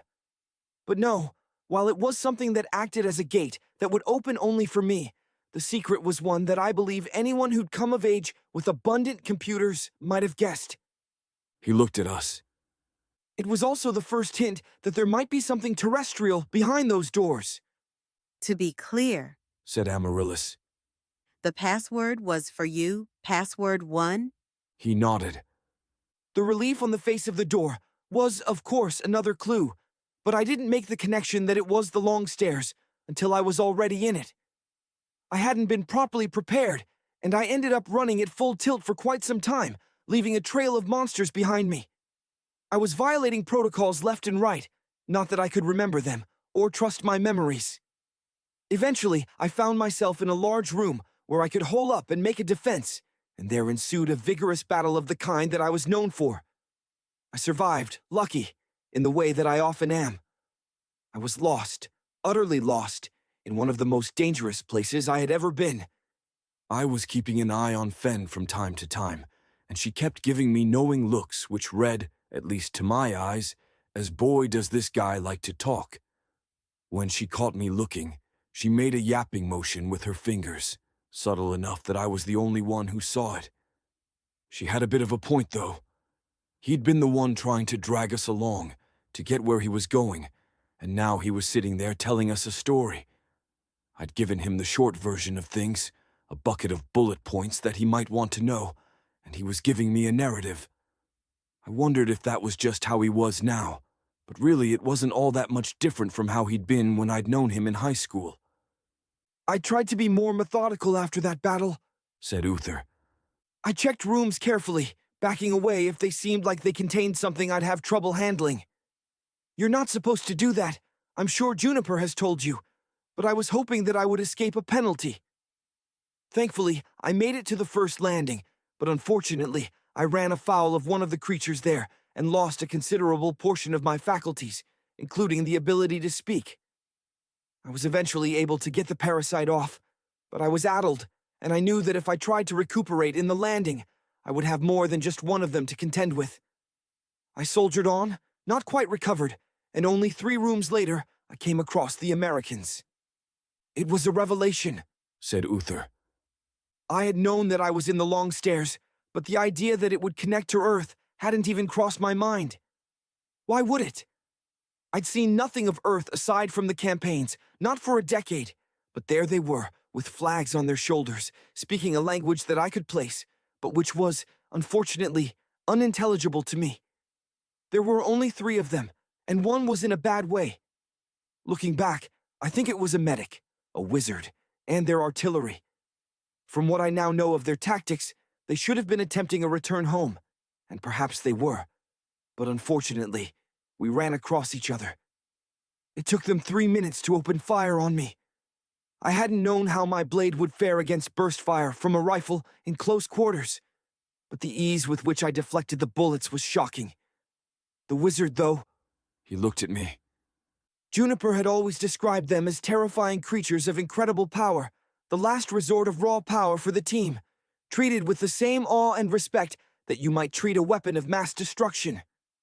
I did tell them about nukes, I said. Plus, Arab has nukes. Or had. They got excluded while you were here. He nodded, not seeming to care that nuclear weapons had come and gone. The comparison you always made was to aircraft carriers. Which you always thought was nonsense, I said. You said they could make 8 delves before being irrevocably compromised and unable to continue, replied Uther. The bulk of them were pulled from PhD programs.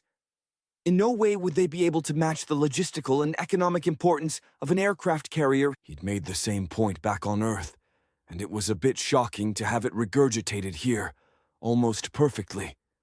It had been about 40 years for him. But I knew something of their capabilities and limitations, and I knew that if I allowed that wizard to cast anything, I would regret it immensely. As soon as the barest syllable began to leave his lips, I lunged forward and sliced through him, my blade passing through his Kevlar vest as easily as if it were a single layer of silk. I killed each of them in turn, in fact, though the medic succumbed to prior injuries without the others to support her. He was silent for a moment. I searched their bodies and found nothing. Perhaps their lack of a mapping was what had caused them to get as lost as I was. He let out a sigh, then looked up at me. I had grown accustomed to killing by that point in my career. But I have to say, those deaths affected me. Those people were the first link I'd seen to my home, my true home, and I had been forced to kill them. For years afterward, I felt like they would have had some kind of answers for me. But instead, I was left with only questions. I took what I could from them, anything with writing on it, but it was meaningless to me until much later on.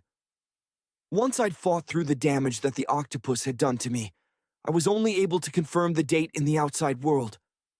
Which was? I asked. Hard to say, he replied. The medic's bag had the most printed material, mostly in the form of expiration dates, but my best guess from what I could find was approximately mid-June of 2016. He looked at the others. How completely did you read them in? Completely, I said. We got an entad via the Dungeon Master, which allows certain things to be pulled from Earth. Amaryllis and Fen might possibly have watched more movies and television from Earth than I did. And do you still have it now? The entad, asked Uther. His eyes had gone wide. No, I replied, because it was a part of the entad that you're currently wearing as a ring. I swallowed. Which we're going to take back now. I tried not to sound accusatory. I tried to think about what I would want that request to sound like if I were him, and settled on calm and understanding, as though it were a mistake, an accidental violation of protocol. I was pretty sure I just sounded as nervous and uncomfortable as I felt. Uther looked down at the ring on his finger, where it was one of many. He closed his eyes for a moment, then turned his hand palm up. Without a word from him, a small candy appeared in his hand, a peach ring, and he smelled it for a moment, then ate it. He said. I tried to have the chefs at Kaledwich Castle make those. They never could get it quite right, though, perhaps because they lacked the industrialized sugars and artificial flavors. None of the ethyls, the lactones, the aldehydes. He looked at me. You've been having different adventures than the ones I had. You've been here less than a year, and already there's a relief from the clawing homesickness." He held out his hand again and pulled a can of Mountain Dew from thin air, then set it down and pulled a Snickers, and kept going for a bit, testing what it could do. Bethel must have been aware of all this. Above us, the skeletons were still continuing their ghostly singing. "Stop," I said. "Bethel is an ally, a companion." It was hard for me to say that. Bethel was not a friend, and a part of me thought she deserved whatever had happened to her. Only a part, though, and feelings of revenge and retribution were ones I held off on the most. Uther paused, then tried one more time, curling his fingers slightly. "No electronics? That's a shame." "Did you hear me?" I asked. "Give Bethel back now, and release whatever weird hold you have over her." Again I tried to put firmness in my voice, but I knew who I was talking to. He had been the closest thing Arab had ever had to a full-blown emperor. When it came to combat, I thought a fight between us would last a single round, and definitely not in my favor. "Hold?" asked Uther, raising an eyebrow. "I bonded with her not long after she was created. She's my Entad." He looked at Amaryllis. "As is that glove, for that matter, and the sword at your hip." "Arthur," I said, "I don't want to have some fucking conversation about whether or not something that quacks like a duck should have all the rights and privileges of a duck. Release Bethel to me now. Let me talk to her." I was feeling heated. In a fight, I was certain I would lose, even if he didn't use Bethel to cleave me in half. I knew that, but I had to press anyway. He slipped the ring from his finger and looked at it. "I remember those conversations," he said, "about whether a sentient sword deserves to live a life of its own, or a golem created by a wizard deserves a right to vote. Did you know some of your slave species made it to Erb?" "I know," I said. My eyes were on the ring. I'd been serious about not wanting to have the conversation, but I felt like we were going to have it anyway. "I suppose, if you think of it as your companion, it might have spoken of me," said Uther. The pronoun used there definitely felt deliberate. "I was at a difficult point in my life when I went to Kuum Duna the second time to claim it. This was long after my first trip into the Long Stairs, which I'd made a difficult and miraculous escape from, against the odds, as those things are usually done." He gave us all a grin, and I nearly smiled back, just on instinct. "I was looking for a way out in those days. Not a way out of Erb, but a way that I might escape the narrative forces that had such a stranglehold on my life. I had thought that the Boundless Pit might be the answer, not because there was any direct evidence pointing toward it, but because it represented, in my eyes, the underworld through which I might need to pass before the cycles of narrative would finally be done with me. Do you know what I found down there?" "No," I said. He was talking a lot, and I was worried that if I let him keep talking, he would brush off the whole issue of having forcibly taken Bethel and stripped her of all agency and power. I did want to know what was down there, though, and if it explained things at all, I needed to hear it. Still, I didn't want to get trapped in his orbit, as I felt I had been since he came out of the bauble. "I found infinity," said Uther.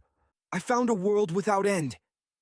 It widened as I went down, so I followed the slope, angling my fall, looking at the walls as I went down mile after mile. They'd called it the Boundless Pit, or some translation thereof, but I hadn't thought that was literal. I had supposed that it was 100 miles, or 1,000, or 10,000, and at the bottom I would find some kind of answer. Number. There were only endless changes in the biomes that stuck to the walls, endless different civilizations, different species, on and on. Sometimes there were patches of light, artificial suns or bioluminescent birds, and in other places, people lived in the dark. I had come looking for an end to the adventures. I had been meditating on what would eventually become a book, Degenerate Cycles, and there was something unutterably profound in falling so far and seeing no end in sight. I did stop, every so often, to see what there was to see, to gaze upon whatever new sights were there. It just kept going. He took a breath. I cried as I fell, for I could see that there would always be more worlds to conquer. I stared at him. Something about how he'd phrased it tickled a memory. And when Alexander saw the breadth of his domain, he wept, for there were no more worlds to conquer. Benefits of a classical education, Uther nodded. There was no trace of humor in his voice. He was looking at the ring he was holding in his fingers, the mute form he'd contorted Bethel into. I wondered if he realized how much he looked like a villain. He'd caught us in his monologue. I gave up. I fought a few enormous monsters down there, more to take out my anger and frustration than because there was any point to it. The anger gave way eventually. I had never been particularly good at sustaining anger. I returned to Kumduna and slept for a week. And when I awoke, there, standing in front of me like a vision from God, was my high school crush, Tiffany Archer. I looked at Fen, thinking that she was going to call him on his shit, but she was just sitting there looking uncomfortable.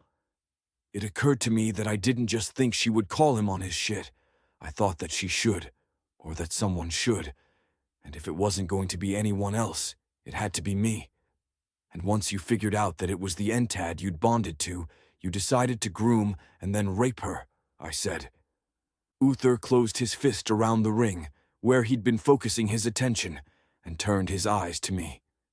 He didn't seem hurt or perturbed by what I'd said. There was a steely calm to him that made me feel like he was using some kind of social still magic on me. I was pretty sure that was just him, though. "Do you remember the abortion debates?" he asked. "A matter of axioms," I replied. "That was always what you said. But you're forgetting that I know you, and I can see exactly where you're going with this, and you're also forgetting that about 5 minutes ago, I said I didn't want any kind of fucking debate about personhood with you. So hand over the fucking ring." It was hard, trying to force my anger through. There was something about his calmness that was making me feel like I was unjustified. He stared at me for a moment. "This is emotional for you. I'm sorry. I didn't realize that—" He tossed the ring, and I snatched it out of the air. I held Bethel in the palm of my hand for a moment, but she didn't move. "What did you do?" I asked, looking up at him. "Nothing," he said. He raised an eyebrow. "If the Entad is remaining inert, that's by choice." I stared at the ring for a moment, then slipped it onto my finger. If he was telling the truth, and I had no idea whether he was, then Bethel was remaining in the form of a ring for a reason. I tried to think of it from her perspective, but I had no idea what it was like to have to follow someone's command, whether you wanted to or not. I imagined it as horrifying, like being puppeted. But it was possible that it was something else. The more I thought about it, the more I wished that I'd pushed harder, sooner, that I hadn't sat there so long talking to him, hoping that the situation would resolve itself. "I won't give an argument if you don't want it," said Uther. "But Kuumduna, as it was then, was no person. From what I can tell, more Entads have been added, some of them with intelligence of their own. But, Juniper, you know the arguments as well as I do, the levels of intelligence that an entity can contain. You said you didn't want an argument, but surely I have a right to defend myself against whatever it is you think I've done." "You were ashamed," I said. "You instructed her to take on a different form, to tell no one, then abandoned her completely, in spite of her obvious material value to you. I wanted to say that he'd threatened her, that he'd stuffed Entads inside her against her will, but if he didn't believe she had a will, I didn't think he'd find it important." "Of course I was ashamed," replied Uther. "I am ashamed. Do you think I want to be airing this now? Talking about it in front of Raven?" He gestured to her, and she withered. I glanced at the faces of the others, and to a one, they all looked unhappy, though in different ways. "I was embarrassed. Yes. Ashamed. Yes. And as soon as it was done, I wanted to put that particular bit of my life behind me. It was an unseemly attempt to fill a void in my psyche, to indulge in nostalgia. Nostalgia, I asked. He was framing it in his own way. I could see that, and it was so hard to fight framing. It was Tiff. She wasn't. You had no right to her body. Uther stared at me.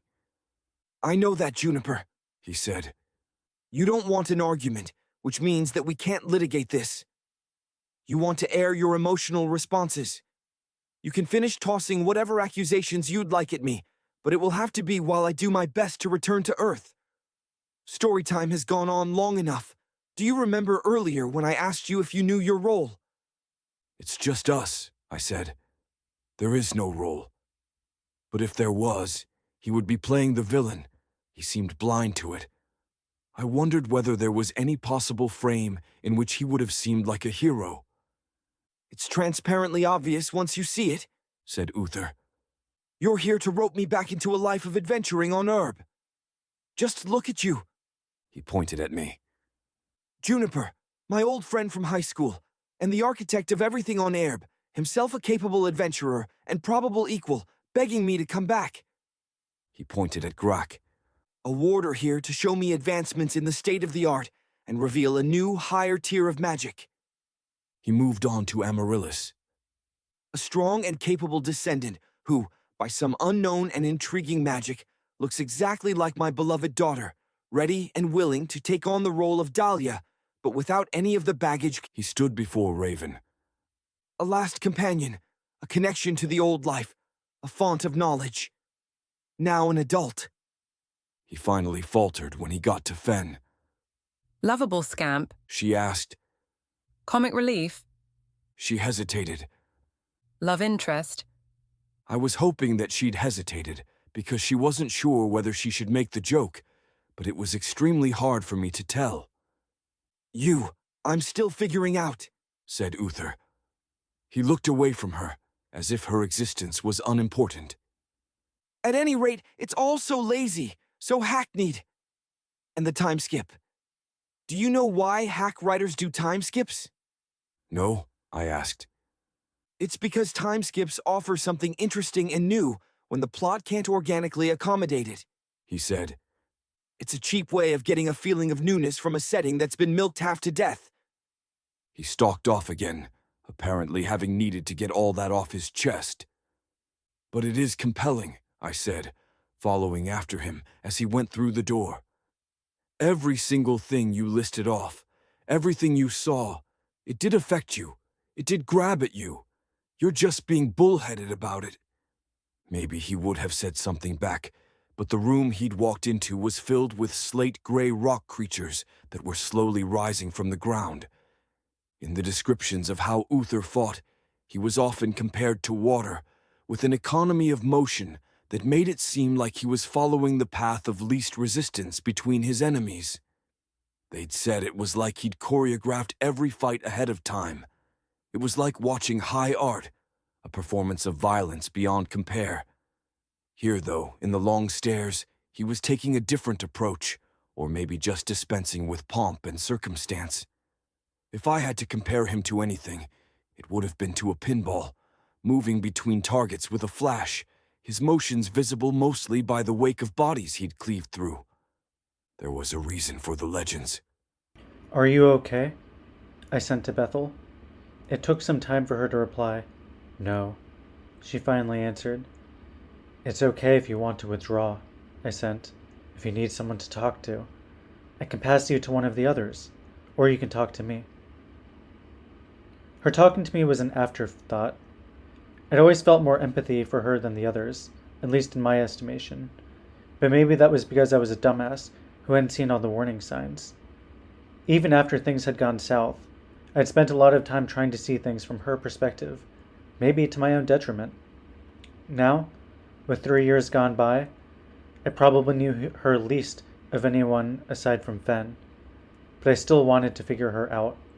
I thought the connection was finished, said Bethel. I thought I had surpassed the bond, mastered it. I was a fool to think a man who could sever his connections to hundreds of entads couldn't rekindle one. Now I've lost my chance to kill him. Would you have? I asked. No, she replied. Maybe. If I had known he'd have such absolute control of me. But me hurting any of you now is an impossibility, beyond the realm of choices. He did something to your mind? I asked. No, said Bethel. But the bond has rekindled. Attack is impossible. We could get him to undo the bond, I said. It wouldn't matter, said Bethel. Unless you need me to kill him. But I would see it coming a mile away. I don't think we're planning on doing that, I said. Let me know what you need. She was silent in response. I hoped she understood that I meant it, even with things as they'd been between us. I followed Uther as he passed through the rooms, and I tried to think.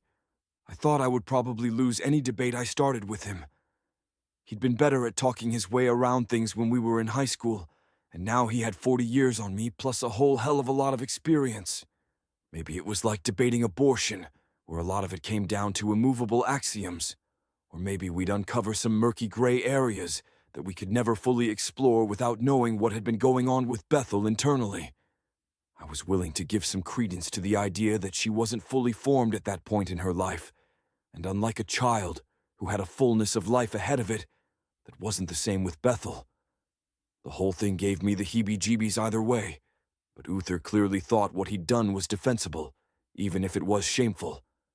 If I was looking at it from his perspective, maybe it was simply embarrassing, like someone looking at your internet search history or a list of all the videos you'd watched. Not that you'd done something wrong, necessarily, but also not the kind of thing you'd want to make public for everyone to see. If he really didn't see Bethel as a person, or at least that iteration of Bethel, who was possibly less sentient than a pig, well, granted, you weren't supposed to fuck pigs. It would all have been easier to swallow if he'd said he was sorry, or offered some apology, but he was plowing on ahead through the long stairs, going through door after door, not wanting to talk about any of it. I think it's not all about you, I said, as we entered a room carpeted with mosses and ferns.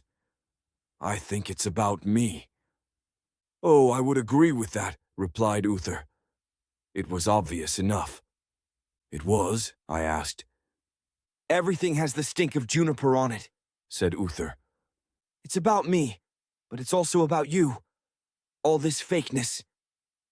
There was a time I thought that you were the one pulling the strings behind it all, somehow. A dungeon master gone mad.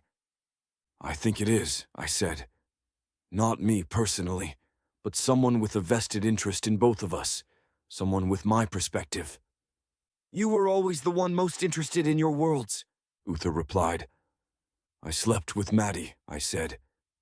He stopped where he was, feet sunk into the moss, and turned to me, narrowing his eyes. What? When? Why? You died in a car crash, I said. It was the first time telling him that, but it got no reaction. Maybe he had some memory of it. I didn't handle it well. Looking back, I'm sure a lot of it was depression, but there was also some self-hatred and destructive tendencies, and she was always so eager for friendship, and she liked me for whatever reason. We dated for like a week. He was still staring at me, judging me, but finally, his face relaxed. Ah, he said. I see why you mention it. He turned and kept walking, barely slowing when a section of the moss lurched up from the ground and attacked him. He augmented his blade with magic when a dozen slashes did little, and with a blast, it was blown apart along the cuts he'd made. You're drawing parallels. You think, in fact, that these parallels are intended, designed. I don't really care, I said. Designed or not, intended or not, there are parallels. You were desperate, in despair, wanting a comfort that I'm pretty sure you didn't actually get, because there was no way to get it. Plus some pretty clear unresolved feelings for Tiff. Humiliating, he muttered as he opened another door. This one led into a long room with writing on every wall, and I closed my eyes, same as him, relying on other senses to guide me. It was possible the writing was harmless, but it seemed like a bad place to take chances. The difference, I said with my eyes screwed shut, the difference is that I had the good sense to feel like shit about it. I made my apologies, eventually. To the extent I was able, I gave myself a C-, which was still a passing grade. What you're doing is just ignoring this, pretending that it didn't happen, making excuses for yourself, justifying it. You can make excuses and justifications and still think that you did wrong, replied Uther as we walked on. I used my senses to look back at the others, making sure that they were following behind us and that they wouldn't have trouble going blind. I wished that they weren't privy to this conversation, especially Raven, but there was no way to avoid that without using vibration magic to block them completely, which I didn't want to do either. You can, yeah, I said. Did you just get through 40 years on Erb and never learn how to give a proper apology? He sighed. Apologize to your Entad? He asked. Yes, I said. But she doesn't really care about the weird sex stuff. She cares about being abandoned and having Entids forced to become a part of her against her will. Also, and I know you know this, you're just being a dick about it. She's not my Entad. On Earth, we call the concept of owning another person's slavery. Things are difficult and complicated on Erb, said Uther. We still couldn't see each other, and my sense of the room wasn't good enough to know what expression was on his face. I don't know how much you were exposed to in your time so far, but there were debates that raged over things as simple as whether other species should count as being people. I wasn't able to resolve it all, and there was always something new and different, a new species, a thorny new problem, some aspect of personhood that didn't fit well into the models I'd made. Your stupid slave species, inherent prejudices. And I know I'm not giving the apology you want, but if you keep casting aspersions, I'm going to deal with them as they come. Don't brand me a slaver and then expect me to prostrate myself before you, whimpering like a scolded puppy. He must have been able to see my face far better than I was able to see his. I'm sorry, he finally said. In a long life as a warrior, adventurer, and king, I've accumulated many regrets. That is one of them. I worried about it because, unlike the others, there was no defense, no weighing of costs or risks, just myself as a base and imperfect man. I'm sorry, and I apologize. He reached the next door, still with his eyes closed, and stopped there for a moment with his hand on the doorknob. Ready? He asked. Yes, I said. He opened the door, and the next room was so blindingly bright that I was glad I had my eyes closed. Even then, I could see the light through my eyelids. Uther drew his sword, but the problem was solved with an arrow that sailed over my head and through the doorway. It shattered a bulb in the next room, and the light went away almost immediately. How could you even see that? I called back to Fen. Seeing your target is for chumps, she yelled back to me. I opened my eyes once we were in the formerly lit room. Uther was looking at the shattered light bulb, which was as wide across as my shoulders. What's the technology level of the long stairs? He asked me. I said. Pre-industrial, or maybe not quite. Early modern, I guess. 1713? He asked. No, I replied. Or, not quite. And what the fuck is the significance of that date? Asked Fen as she approached. It was the first thing she'd said in quite a bit, though I'd heard whispered conversations between the other members of the party as we'd gone along. It's the date of Magus Europa, said Amaryllis. Juniper's campaign setting about a magical version of early modern Europe.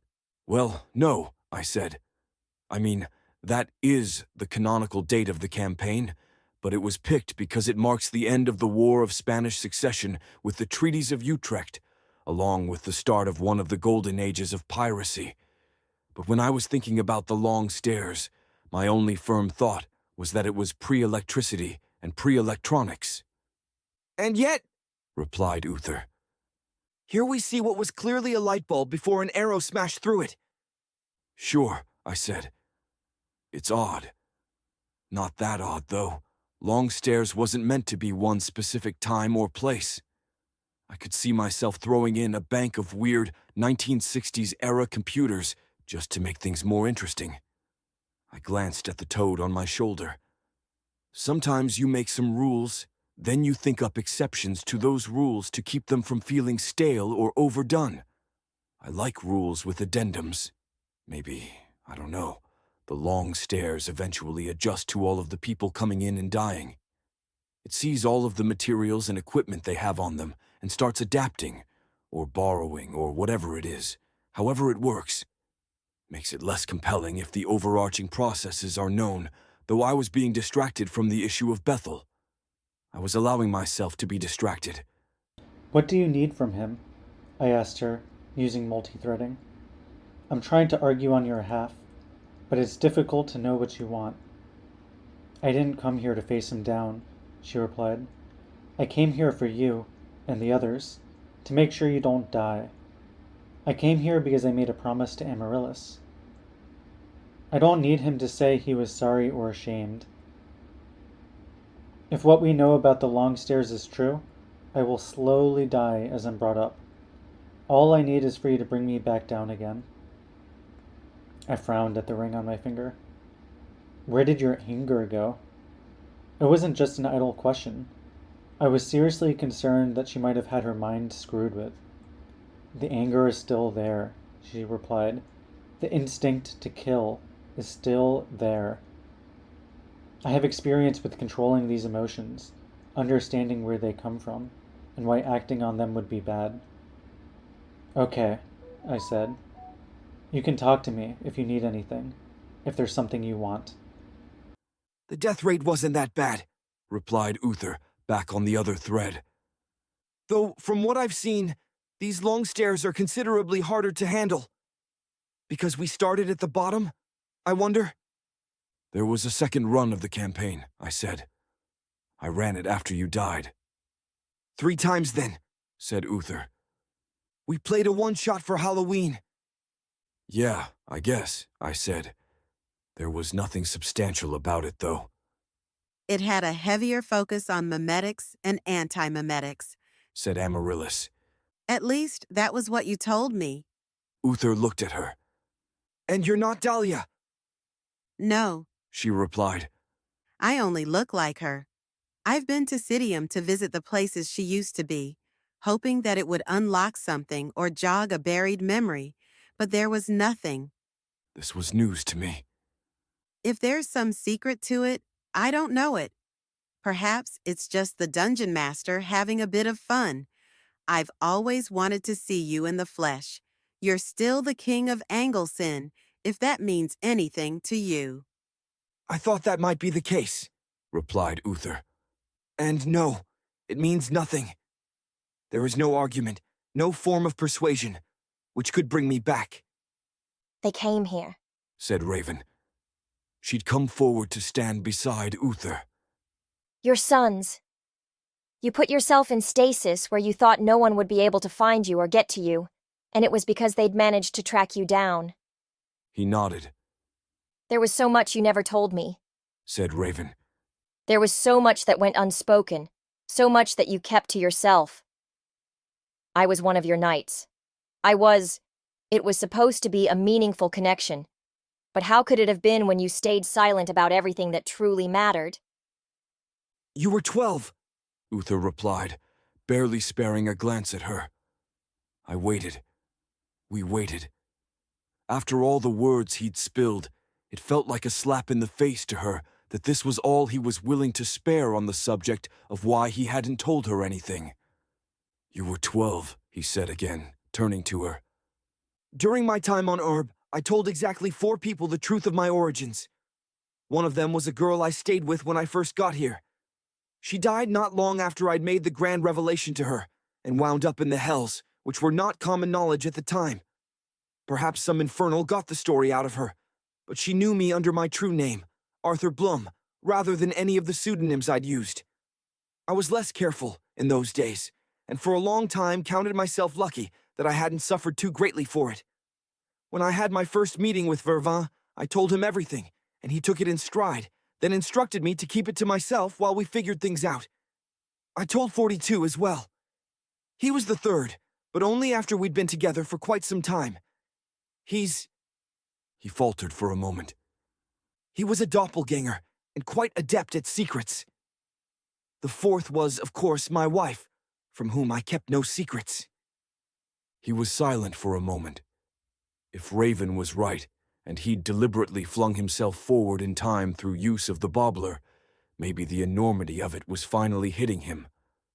There were perhaps things I didn't tell you which you might have been old enough, or at least mature enough to handle. There were others that I entrusted to vanishingly few, simply as a matter of OPSEC. You lied about the core of who you were, said Raven. Her hands were balled up into fists. The explanation was clearly not sufficient for her. I hadn't expected so much anger from her, though. No, he said, regarding her. I lied about where I came from, but where I came from wasn't core to who I was. My knowledge, my values, those I always did my best not to lie about, even when it might have served me well. I dragged Arab, kicking and screaming, into something approaching the ideals of America as I'd known it. Democracy, freedom, equality, accountability, all were severely lacking when I arrived, and I did more than any one person should rightfully have been able to. You lied, repeated Raven. All the books you wrote, the songs, the inventions, all of it was from Earth. There's hardly an original thought in there. It was a cloak. And that's what bothers you? Asked Uther, cocking his head to the side. How many adaptations have you written without having access to the source material? It's no easy feat. It's not a matter of transcribing the words from one book to another, and even when I had enhanced my ability to remember things properly, even with Entid support, nothing could survive the shift from one culture to another. Yes, each of them was from Earth, but they took my energy. They showed my imprint, my sensibilities and understanding of the world. He looked at the rest of us. How much more do I need to answer for my supposed crimes? She's not upset about the books, I said, sighing. I mean, she is, but she's more upset that you, a friend and mentor, were lying to her for the entire time you knew her. Uther stared at me. And do you know Raven as well as you knew Maddie? No, I said. I could feel my voice grow cold. He hadn't said it like a dig or an accusation, but it was really hard not to read into it. I could feel Raven shrinking under the implication. It's difficult to have someone you care about, someone you look up to, turn out to be less than you'd imagined them to be. You weren't an endless font of creativity, so what? But that image of you that Raven, and I'm sure many others, had built up in their heads just can't stand up to reality. That's a painful thing. Surely you can empathize with that. He gave me a slow nod. You've changed. Gods, I hope so, I replied. What worried me was that he hadn't. I was meeting him at a strange time in his life, and we were dredging up all kinds of ancient history, but he was displaying the same tendency to argue things into the ground that he'd had on Earth. It was one of the things that had made him shitty at apologies, and he was apparently still not great at them. I supposed he hadn't really had much cause for giving apologies, given how well everything usually turned out for him, and how righteous his causes normally were. Uther stalked off, and as before, we followed, the long haul. Chapter 240. The Long Haul. You might be asking what I expected when we met Uther. Honestly, I'm not sure. Maybe I thought that it would all just end, and the dungeon master would pop out from behind a curtain and say, "Hey dude, congrats on saving your friend. It's all over. You can do what you want with Herb." Maybe I thought the credits would roll. Maybe I thought there would be some reaction from Uther, a tearful reunion, something. I hadn't expected what I got, which was a man who saw us as nothing, or as a tactic to bring him back, if we were real at all. "Hey," I said to Raven, keeping my voice low. We were walking through another large room, which was usually a bit of a chance for a break. This one had lots of books, but we were being careful not to look at them. Are you okay? No, She replied. I imagined this going differently. She was about as morose as I'd seen her. He's going to Earth, I said. The only way to stop him is going to be to physically stop him, and I'm not sure we would be able to do that. Then we'll go with him, said Raven. I watched her for a moment. Not to put too fine a point on it, but everyone but me, Amaryllis, and Uther is at risk of death from a lack of magic. You in particular. Wait, said Fen. Why would an elf be at risk? We were close enough for her to hear, but I'd been hoping that she would do the courtesy of ignoring the conversation. Because I don't know how you're built, I said. Your muscles aren't like human muscles. You're stronger than you should be. There's no particular elf magic that someone could ward against, but it might be that you'd suffer a sickness if you were on Earth due to some physics incompatibility. What? She said. Seriously? I've been prepping to go to Earth for ages and you're springing this on me now? When she said prepping, she really meant watching anime, I was pretty sure.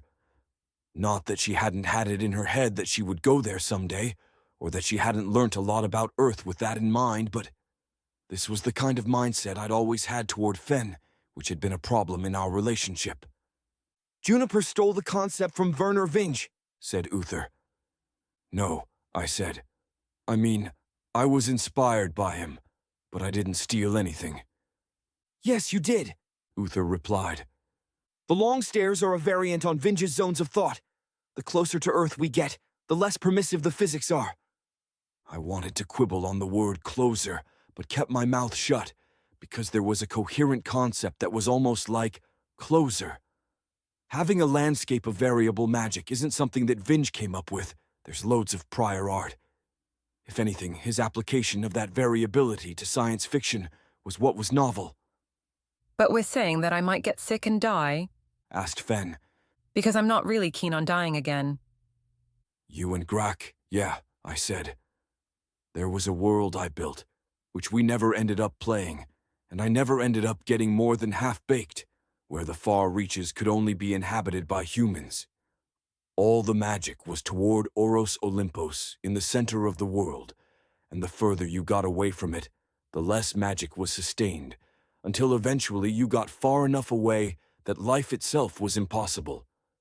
If the diminishing of magic in the long stairs is like that, then you'd end up suffering from something like radiation poisoning or malnutrition or, I don't know, lots of things. I glanced at the toad on my shoulder. Even things that aren't magic might be affected. You quoted 10%, said Uther. Most artifacts can be taken just beyond Hellmouth, to the staging area, but only 10% can be used on Earth proper. The least powerful 10%, most likely. That's what you said. In high school, he had some kind of magical augmentation to his memory, because it was the kind of thing I didn't remember saying. Which, again, means that it's not Earth, I said. You and I grew up on an Earth where there were no magical items being brought up by a secret government organization in the Pacific Northwest.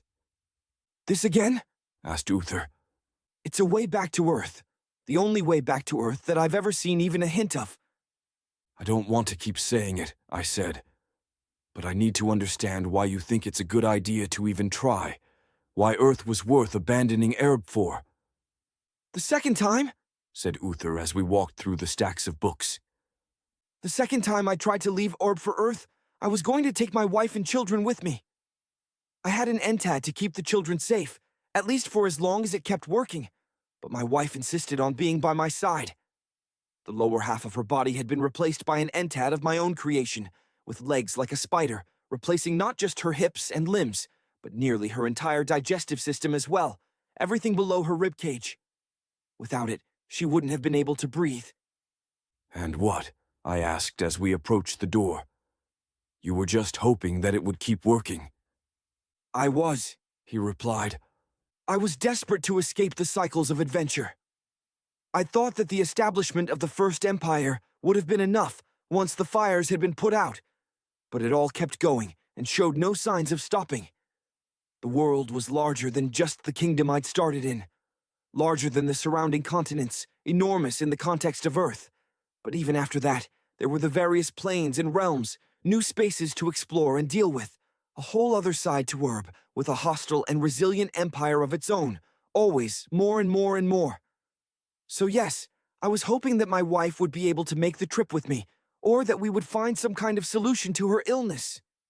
Instead, we made it to the third landing before her entad gave out, and from there, I was in a rush to return to Werb, giving up the dream of Earth so that my children wouldn't be deprived of their mother.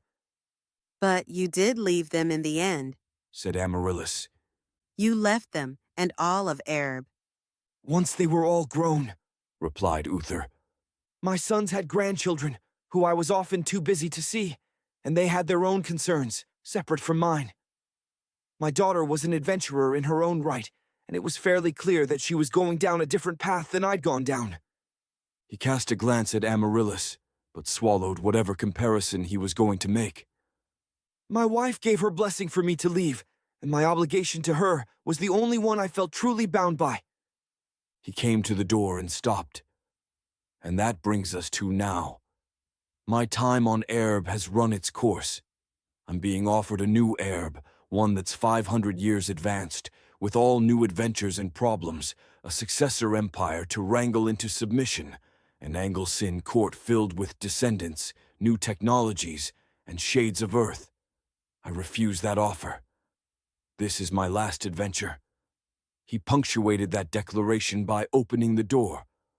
Beyond lay the next landing. You went hard on these landings, huh? Asked Reimer. What does going hard mean in this case? Asked Craig. Meaning his world-building muscle was fully erect? Replied Reimer with a laugh. You know that the penis isn't a muscle, right? Asked Arthur. It's important to me that you know that. What I meant was that June is really playing up the landings, said Reimer. I mean, when the long stairs was pitched to us, it was a series of disconnected rooms, right? And strangely, no stairs at all. They're metaphorical stairs, I said. Sure, but like, the landings are these little cities, disconnected from the rooms, said Reimer. I was thinking they would be more cohesive, fit in a bit better. Like, if there was some kind of anchor you could produce with enough effort that would be able to lock a bunch of rooms together. And the landings would be like, I don't know, cities or something that were built around the anchors. That was actually a brilliant idea, and I saved it away for later. Sorry to disappoint, I guess. No, it's fine, said Reimer. They're like, really big, important rooms with more to explore and do. I wasn't complaining, just not what I'd expected. I like that you went hard on them. It's like stopping in on a different world entirely, like we're astronauts. He looked at Arthur. What's Latin for stairs? I've got no fucking idea, replied Arthur. Why do you think I speak Latin? You're interested in law stuff, right? Asked Craig. Sure, but that's like 20 or so words, said Arthur. I could see him mentally working through what the actual number was. Looks like it would be scalar, said Reimer, looking up from his phone. So we'd be scalanauts. The not suffix comes from Greek, not Latin, said Arthur. Fine, replied Reimer, looking down at his phone again. Wait, it's just scales then. So scalanaut is right. Arthur shrugged. I don't speak Greek either, for the record. Not sure that conjugation is right, though. Might be more like scalanaut or scalnot or something, if you had to make up a word. The term is canonically Delver, I said. I mean, there are two kinds of ways that people talk about things. The official documentation stuff, where everything is given a number and designation, and the way the fire teams talk about things, which is usually a bit catchier. And Delver is which one? Asked Arthur. The latter, I said. The official designation for someone who routinely makes trips into the Longstairs is LST, Longstairs Traveler. Important mostly because the Longstairs warps people, sometimes so much that they need cosmetic surgery to rejoin society, other times so much that there's just no way that's ever going to be possible. And this landing, said Reimer. The Crystal Skull place. That's going to warp us too? Because it says in your RDP that everyone needs to acquire a crystal and put it into their own head before they leave. Sure, I said. And you do? But we would know what that means, right? Asked Reimer. I mean, if it's RDP, other teams have come down here and done that, so they know the procedures. The acquisition process has been different every time, I said. And there have only been 3 teams that made it back from this landing. As far as installation and what that means, though, you'll have a hole drilled in your head by one of these people, then have the crystal inserted, after which the hole will be sealed by affixing a gold coin in place and having your medic do healing on it. And this is safe? Asked Arthur. We're not going to suffer from, all the stuff you'd think you'd suffer from if primitive people were tree-panning you with a crystal? With healing magic, nothing major, I said. No psychological types or anything like that. I'm all about crystals in the head, said Reimer. Also, how much of this was taken from the Matrix? 5%, I replied with a smile. But with more brutalist, imperfect transhumanism. The wet market landing had been large, a big multi-level building that was maybe the size of a typical American shopping mall. But the crystal landing was the size of a small city, with buildings like stalactites and stalagmites, giving the whole thing a feeling like you were walking through the maw of a creature with too many teeth. The style was adobe with more curves, and there were a paucity of right angles, which probably contrasted with the facets of the crystals. There was no greenery, nothing living aside from the people, no food, and barely any water. The people of the crystal landing had skin the same dun color of their adobe houses, and a skeletal look from their lack of muscles. Their heads were where they were most different from humans, though. The tops of their skulls were open, and the multi-hued crystals, each of them shards, were sticking out of the top, packed in. They would reach up and rearrange them sometimes, or take one out to clean or inspect it. Their clothes were simple, woven out of a drab brown that was roughly the same color as their hair. They had hardly any nose at all, but wide mouths, which they breathed out of. Their eyes bulged from their heads, probably to give more room for the crystals. Everyone is clear? Asked Amaryllis. We do our best to negotiate for a good crystal, have them implanted, then get out of here. We have the offensive capacity to fight them, said Uther, looking over the crystal people. More than any fire team. Personally, said Fen, I would rather not have brain surgery, especially if it's from these guys. She looked at me. What kind of horrible thing happens if we try to leave without crystals in our heads? They send out a tracking team that can follow you, I said. I liked RDP as a concept, but the problem with it was that there needed to be concrete consequences if the players fucked up. And it just TPKs you. Wasn't very fun. If you kill one tracking team, they'll send another, and the only way you'll be able to avoid them is if you get to Hellmouth. We want that tracking ability if possible, said Amaryllis. It's granted to them by the crystals? Asked Uther, looking at me, not her. It is, I nodded. It's not complete knowledge of the long stairs, but it's basically, kind of a navigation package. It takes 2 crystals, though. One to know where someone is, the other to path to a thing. They work in concert with each other. All we would need to do is pick someone we know is on Earth, said Uther. Then we would have a straight path, without needing to follow any of these asinine rules.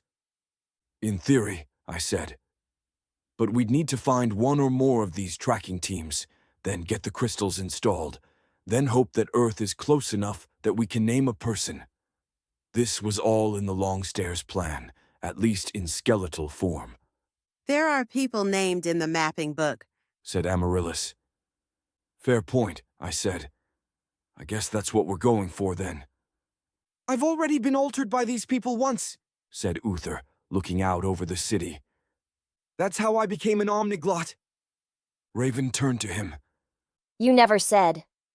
It wasn't quite an accusation. I said only that it was something that needed to be kept secret, replied Uther, not looking at her. And I believe that to be true. The long stairs and the connection to Earth were something I took great pains to not reveal to anyone. So far as I know, I was the first person to go through the door, and I built a disguised vault around it after I came back out. Whatever the big climactic battle had been, I was pretty sure there'd been nothing of the sort, though that wasn't very surprising. Still, if you are here, it's likely that others will follow. All the more reason to hurry along. Others? Asked Raven. My sons both followed me down, wanting my blessing for their rule, wanting advice, he said. I sent them away. It was those long conversations that made me think I might escape into the future to continue my journey, though the rule of 3 had been invoked and found wanting. He clapped his hands together. So, shall we go shopping for crystals? Lead the way, I guess, I said. When Uther had said he was an omniglot, he had apparently meant it without qualifiers. The speech of the crystal people was like nothing I had ever heard before. When I tried, my mouth couldn't even make the right noises. Uther was doing it through vibration magic, but he was far, far more skilled than I was, and I'd run down my supply of breath by pulsing on magic vision every now and then. Maybe if I'd had time to play around with it, I'd have been able to figure out efficiently generating the chords that made up their language, but that still would have left me unable to speak it. We followed after him, mostly, and sat around while he conversed with the crystal people. This kind of thing was Uther's bread and butter, and once upon a time, in the campaigns I'd run, it had been Arthur's bread and butter too. He loved to talk to people, to make deals, to figure out what they wanted, or how they operated. Of course, I was the one coming up with all the people, the same actor with 1,000 different faces and personalities, and for the most part, I was amenable to diplomatic solutions, even if it was better if there was some combat sprinkled in there somewhere. I wondered whether following behind him, unable to understand, was how his knights felt, and decided that it probably was. Then I wondered whether that was how the other players had felt at the table and, well, mostly they had been fucking off or getting in their jokes, so I thought probably not. I made a mental note to speak with Reimer and Tiff about it, if I ever saw them again. There's a problem, said Uther, after an extended conversation with one of the crystal people. The tracking crystals are held by only a select few and regulated by their government, such as it is. If we kill one and steal their crystals, we'll need to do it quietly so as not to alert the guard, because otherwise we won't be able to make it through installation. And we're all doing this? Asked Fen. We're all getting black market crystals through the brain, because that seems insane, even for us. I've already done it, replied Uther, tapping his head. And I'm as sane as they come. He gave Fen a grin, and maybe it was my imagination, but there was a faint flirtatiousness that I didn't like. Our other option is to deal with the kill teams as they come, or kill our way through enough of these people that they won't send a kill team. Either would do, I think, but getting the tracking crystals for ourselves seems like it gives us the shortest path back to Earth. We can't kill these people, said Raven. They've done nothing wrong. They would track us and attempt to kill us if we left without adding modifications to our brains, said Uther. I would hardly call that nothing wrong. You'd have us instead enter into protracted peaceable negotiations with these people? They consider me little more than a mongrel, and the rest of you are protected from slavery only by virtue of our obvious physical might. There are humans here, from Earth, living in thrall to the crystallids. Raven gave him a sour look, but had no rebuttal. I assumed that Uther had been telling the truth, because it was the kind of thing that I would have included in this place if it had gotten enough playtime to be fleshed out. 3 teams had returned from the landing, which meant that some unknown number had gotten there and then been killed, captured, or worse. It wouldn't have been a particular surprise that there was a fire team somewhere in the city, stripped of their gear and working as menial slaves. If there are human prisoners, we should go free them, said Amaryllis. Uther gave a beleaguered sigh. A quest, he said. We have the one book, said Amaryllis. They might have another, which would let us compare and find areas of information rot. They might have expertise in the ways and means of the long stairs, codes that they might be able to give us. I'm not saying the premise is thin, said Uther. But it's clear you're stalling for time, hoping that I'll change my mind about Herb. Then you misunderstand me, said Amaryllis. You misunderstand me quite a bit if you think that it's clear. Aerb is dead and gone. There is only the long stairs and Earth. Uther stared at her for a moment. Do you think it was a dark curse that made you so much like her? He asked. A cloning program? Some magic to pull her from the weave of space and time? He shook his head. Another quest! Always another quest! He seemed to be considering it, as though he wanted to get to the bottom of a mystery. No, the two we need are there. He pointed to one of the larger stalactite houses. I'll go there, kill them, take their crystals, and we'll have them installed. They'll have telepathy, I said. They will, he asked. Maybe, I said. I mean, I would have included it. Maybe not high-powered instant information transfer, but if they're going to be sending kill teams after the party, then yeah, they should have some way of knowing whether it was working or not. So, maybe not strict telepathy, I guess, but they'd need the equivalent of radio, which doesn't work in the long stairs, and if they have the crystals anyway, then sure, I would expect them to have telepathy crystals of some kind. So we'll need to kill them quickly, nodded Uther. He pulled the amulet of non-detection from nowhere in particular and paused for a moment. I'll be back quickly. And then the amulet was on him, and there was no sign that he had been there at all. He used to feel bad about killing guards and soldiers, said Raven. He was slow to get to this point. As time went on, he had less patience for those who had put their life on the line for a cause or a coin. The problem of what to do with guards. You've run across it yourself, Juniper.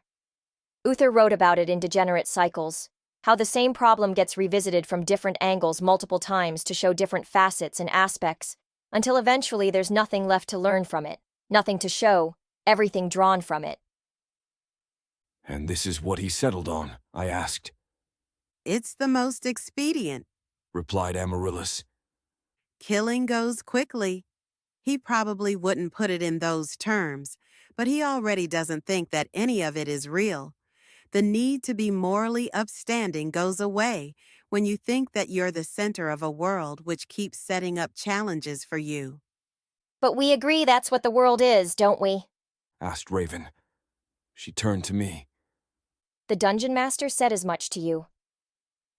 Yeah, I said. I mean, kind of, in a sense. The reality or irreality of everything is the kind of thing that I don't think we want to spend too much time dwelling on, and which I think Uther has spent a lot of time dwelling on. The Dungeon Master's own actions make more sense if the reality he's created isn't real, I guess. It would mean he's only a little monster, not a big monster, if we're thinking intent matters. And you think there's a chance that's true? Asked Raven. That this, all of this, is fake? Well, I said. Fake is a strong word. Virtual seems like it would be more likely, even if there would be a lot of problems there, and it would need tech so astronomical that it would basically be magic. But a virtual world wouldn't be fake, really. I mean, at least as I've always seen it, the mind runs on the hardware of the brain. Change the hardware, and that's probably harder than it probably sounds. But you'd still get something like the mind. The only reasons you couldn't replicate a world in silicon are technical, economic, and moral. You're ceding too much ground to him, said Raven. Well, I'm not trying to convince him that the world is real, I said. I'm not even trying to convince him that his actions have consequences. I just want to talk to him, I guess.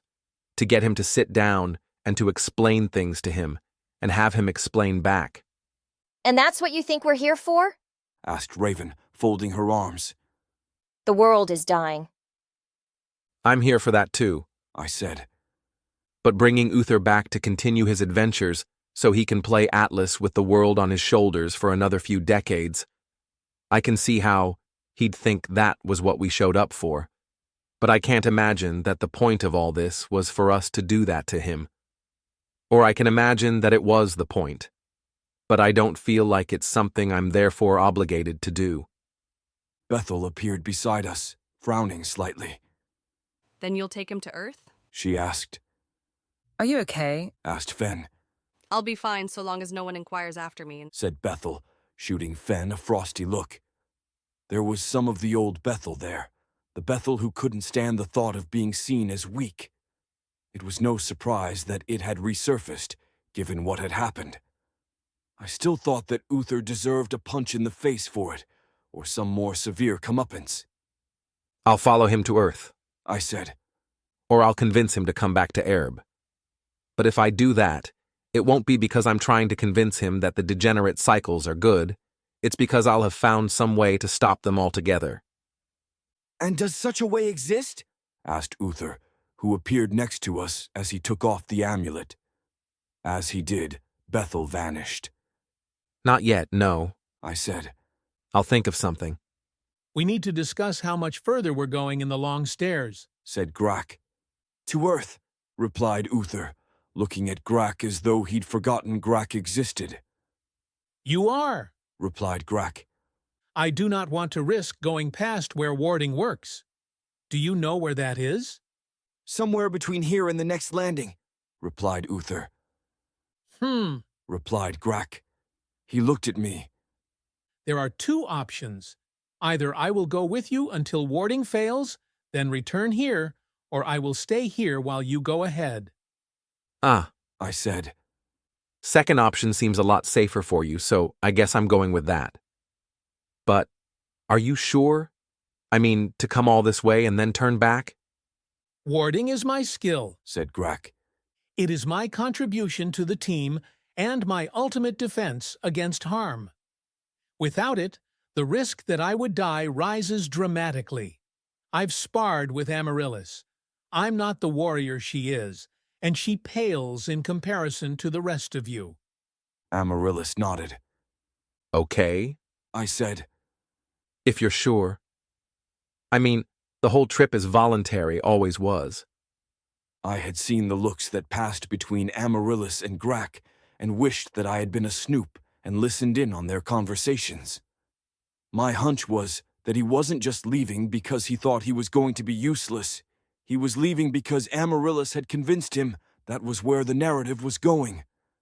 Grak wasn't useless without his warding. I was pretty sure he knew that. But he was right that he would be taking a larger hit to power than anyone else. I hope you don't take this as abandonment, said Grak. I will wait a month for you. Then I will head back on my own and assume you are dead. I attacked and killed 4 men in there, said Uther, gesturing at one of the buildings that hung from the ceiling. That might create a problem for you.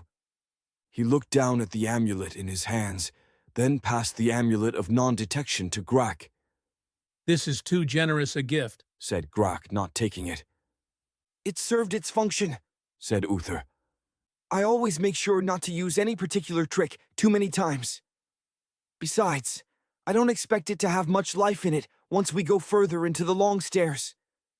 Grak slowly took the amulet from him, looking it over with what I assumed was Warder's sight. Thank you, he said with a low bow. Anyone else want to hole up with Grak? I asked, looking at the others. I didn't let my eyes go to the ring on my finger, but I was definitely thinking about Bethel. She was shutting down by degrees, that much was clear. I could see that. And if she wanted to escape from Uther, given she couldn't properly confront him any more than we already had, I wasn't about to blame her. I looked at Raven. You're not going to be able to make it all the way, I said. And the next landing, I guess you could drop off there too if you need to. I'm going all the way, said Raven. To Earth, if that's what it takes to bring Uther home.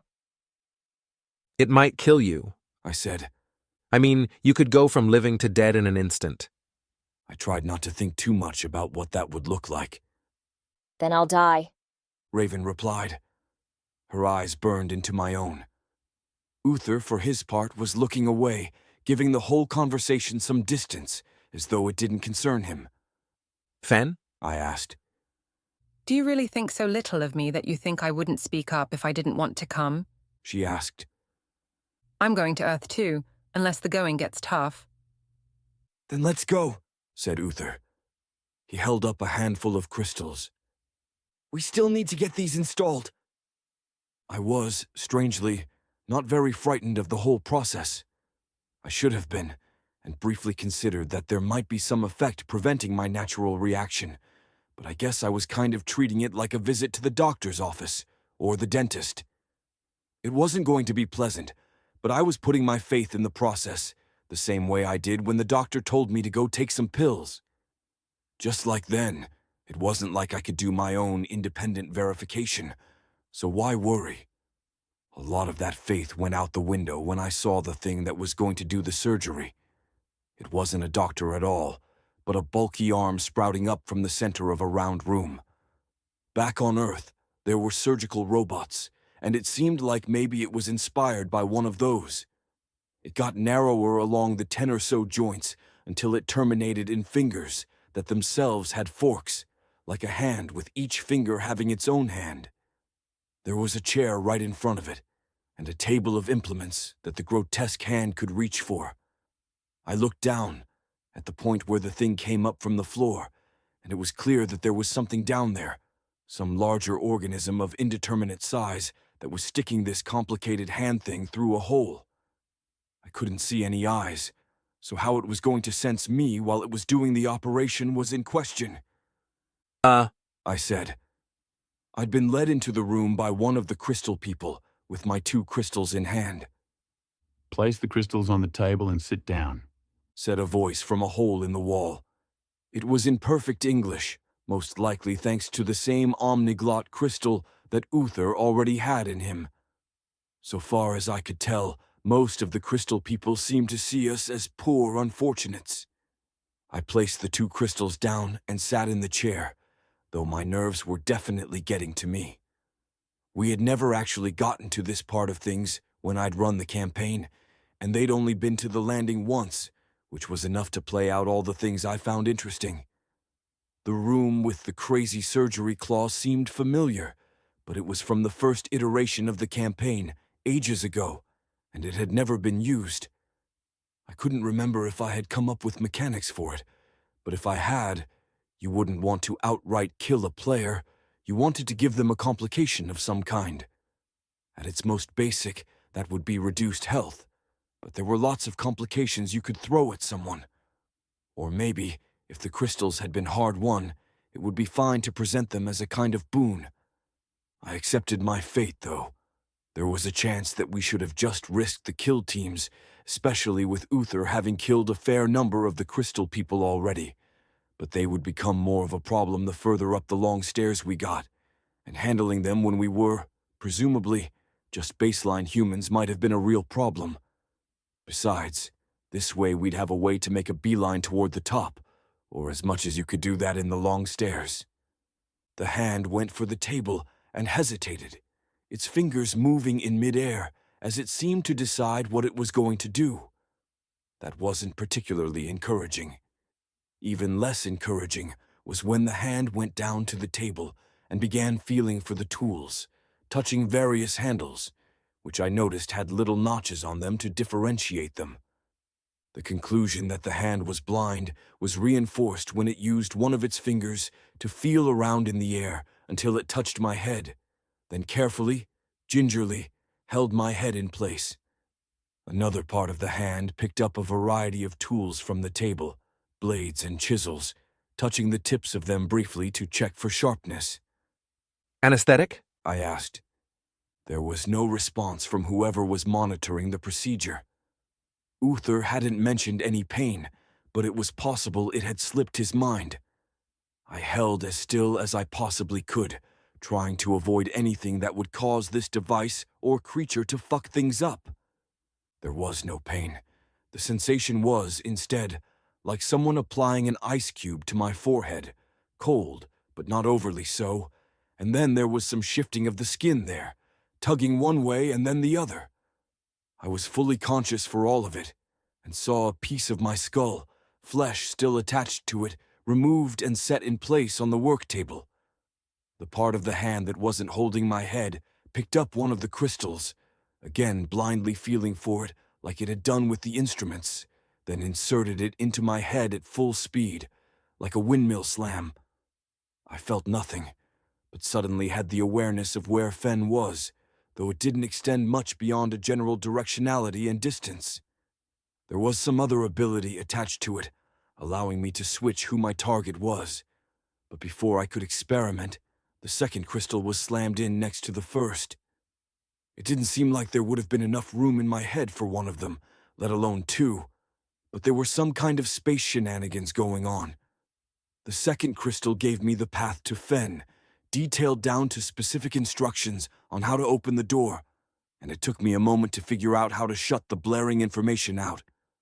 The arm replaced the piece of my skull, then worked at the spot on my forehead with its tools. I waited, idly testing my new abilities, and eventually, the voice from the wall told me to be on my way.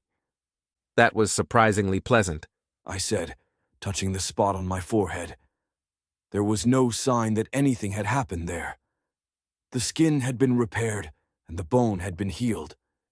It wasn't the kind of messy transhumanism that I usually favored.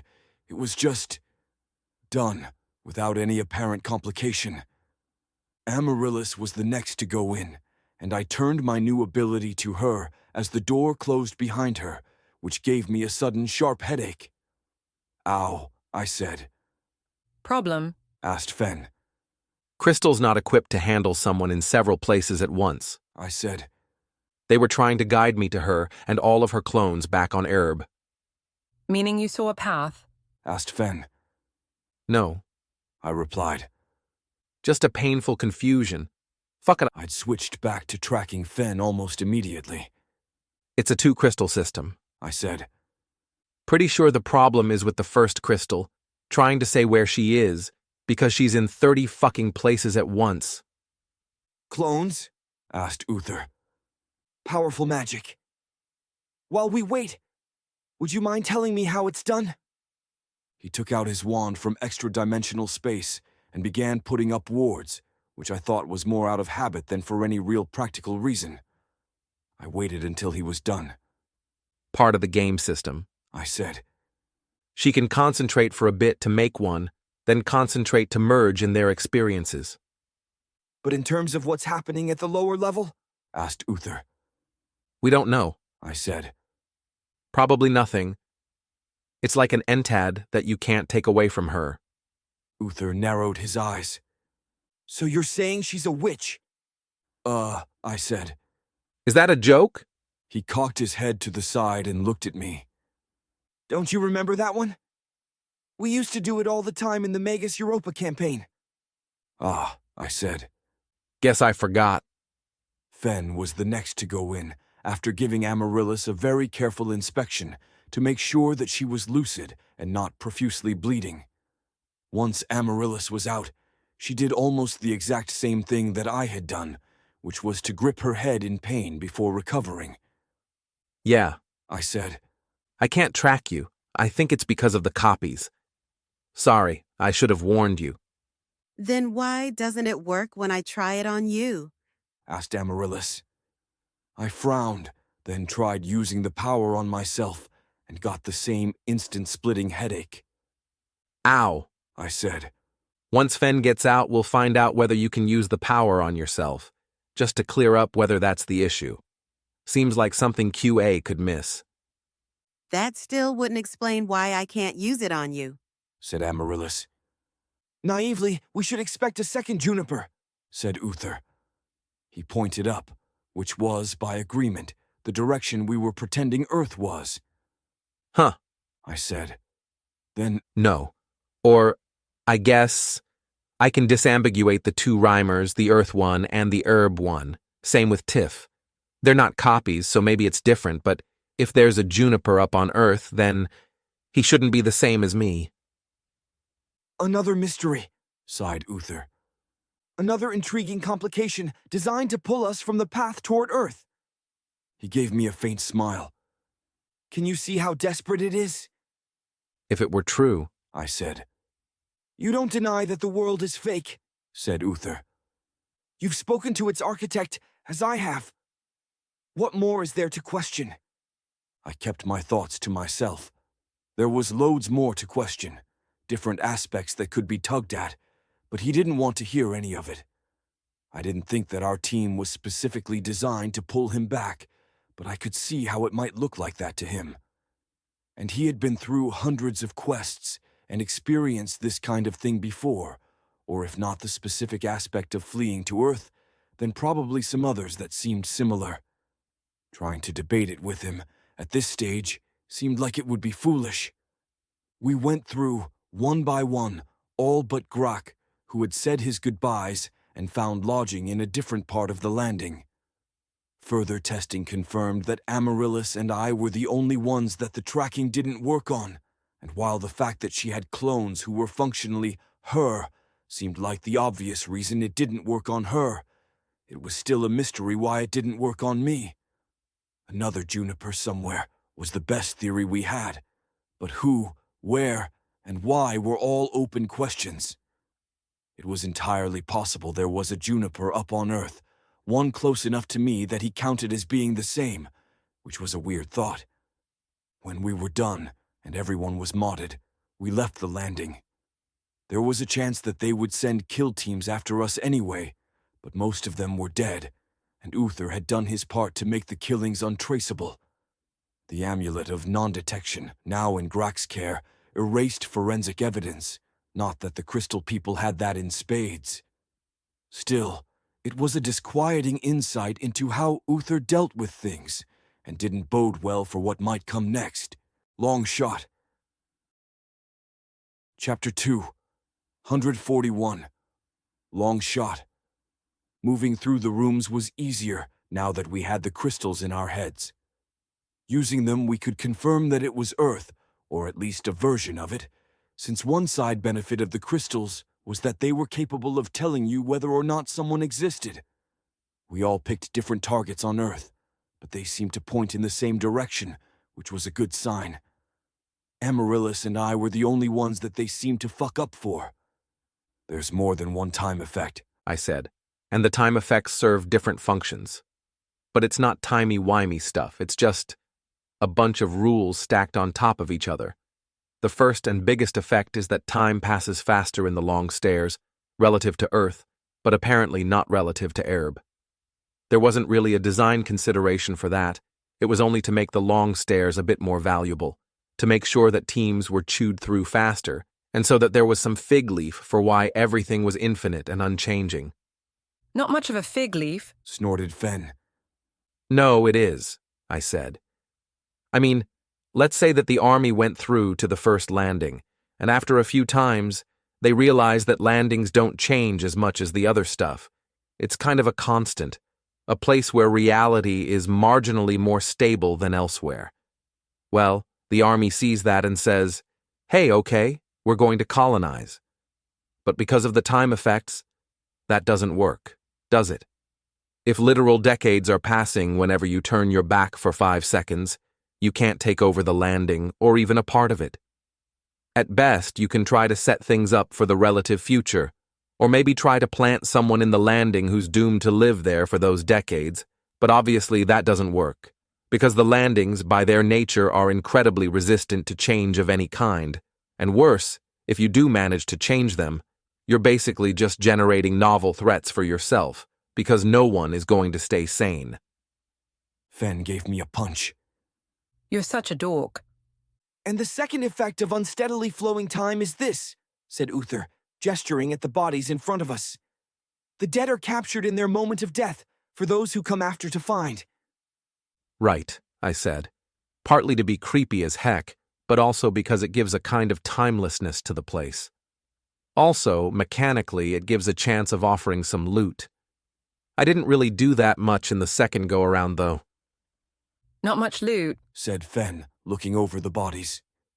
There were 3 of them, all slumped against the wall, and she was right. There was nothing to take off their bodies but their rifles, which didn't have any obvious magical modifications or enchantments on them. I had a timeline for the long stairs, I said. It took some time for them, the War Department, to figure things out, and a lot of the deaths happened early on, when they just had no fucking clue about the long stairs. Early teams didn't know much, and were poorly armed, or at least poorly armed compared to the ones who had magical enchantments and entads and stuff. Because they're disproportionately represented in the deaths, you tend to see a lot of them. How many people are meant to have died in this place? Asked Amaryllis. Look, if you're thinking about how they hide the death tolls, just don't, I said. There were like 4,000 deaths or so between the Iraq and Afghanistan wars, and there'd be no way to hide as many deaths as are implied to have happened to American forces in the long stairs. We never really went into the alt history stuff, and only spent a few fractions of a session anywhere that wasn't the long stairs themselves, even though there were a few opportunities that we might have followed up on. I think I had the idea of the long stairs deaths being hidden by the government as suicides, but that's pretty gross for obvious reasons. Their families would think they died a dishonorable death? Asked Raven. No, I said. I meant gross from our perspective as people playing the game. It's saying that mental health stuff isn't real, which, is the gross part. I also didn't like the framing of suicide as dishonorable, but that was a personal pet peeve. You never talked much about the whys and wherefores of your decisions, said Uther. He was searching the bodies, though no one was hoping for much. We had seen more than a few dead soldiers, some of them stripped of anything valuable, presumably by members of their team, and others who had probably been wounded and then limped their way to another room where they expired. It ruins the mystery if you explain it, I said. Besides, if I'd talked about it, it would have meant that there was less room for you to have your own interpretations. And God forbid you explain a joke. People hate that. I suppose living in your own little world would be both trite and insulting, said Uther with a sigh. But it does seem true to me. You were always doodling in class, or writing entries for some world Bible that no one else would ever see, and always keeping parts of them from us, even when we were playing. I frowned. No, I said. I mean, there was definitely stuff that I didn't share, that I couldn't share without ruining a surprise. But I wasn't like... I don't know. I wasn't keeping stuff from you. You never talked about what was going on with your parents, said Uther. You gave hints and left us to guess. That's a totally different subject, I said, frowning. He stood up from the bodies and looked at me. Is it? I can see where you draw the line between the two, I said, but it is different. I've got an inner life, yes, but I don't know. I've been working on sharing it, expressing it to other people. I was working on it, even on Earth, before you died, and after. And who did you share it with? He asked. Tiff, he answered for himself as he watched me. Yeah, I said. You got close after my death, he said. 9 months, was it? Enough time for you to find solace in each other. No, I said. It was before you died. We were dating, in secret. Ah, he replied. A mix of emotions flickered on his face, too confused for me to track. Sorry, I said. How long had I been carrying around that guilt for? Saying it to him felt like a knot unwinding itself. At first it was just... It seemed complicated, and then later, it seemed like it was really complicated. Huh, he said. He was still looking at me. I was married for a good many years, and have had hundreds of lovers, but still, somehow, that stings. Maybe because you're a creep? Asked Fen. Fen? Said Amaryllis. Uther looked at Fen, his eyes moving down her body. You have a personal dislike of me. Is there something in our history I'm unaware of? Nah, said Fen. You know, with your whole thing about how we're the perfect group to bring you in, you had nothing for me. Seems like it kind of puts a hole in that theory. You're the comic relief, obviously, said Uther, looking her over. You joked about being a love interest, but there's nothing special to recommend you in that regard. Don't be a dick, I said, scowling at Uther. Classic Juniper, said Uther, smiling at me. What? Trying to get you to not be a dick? I asked. He nodded. Okay, if you're going to twist my arm about why I think you're shit, said Fen, shifting her weight.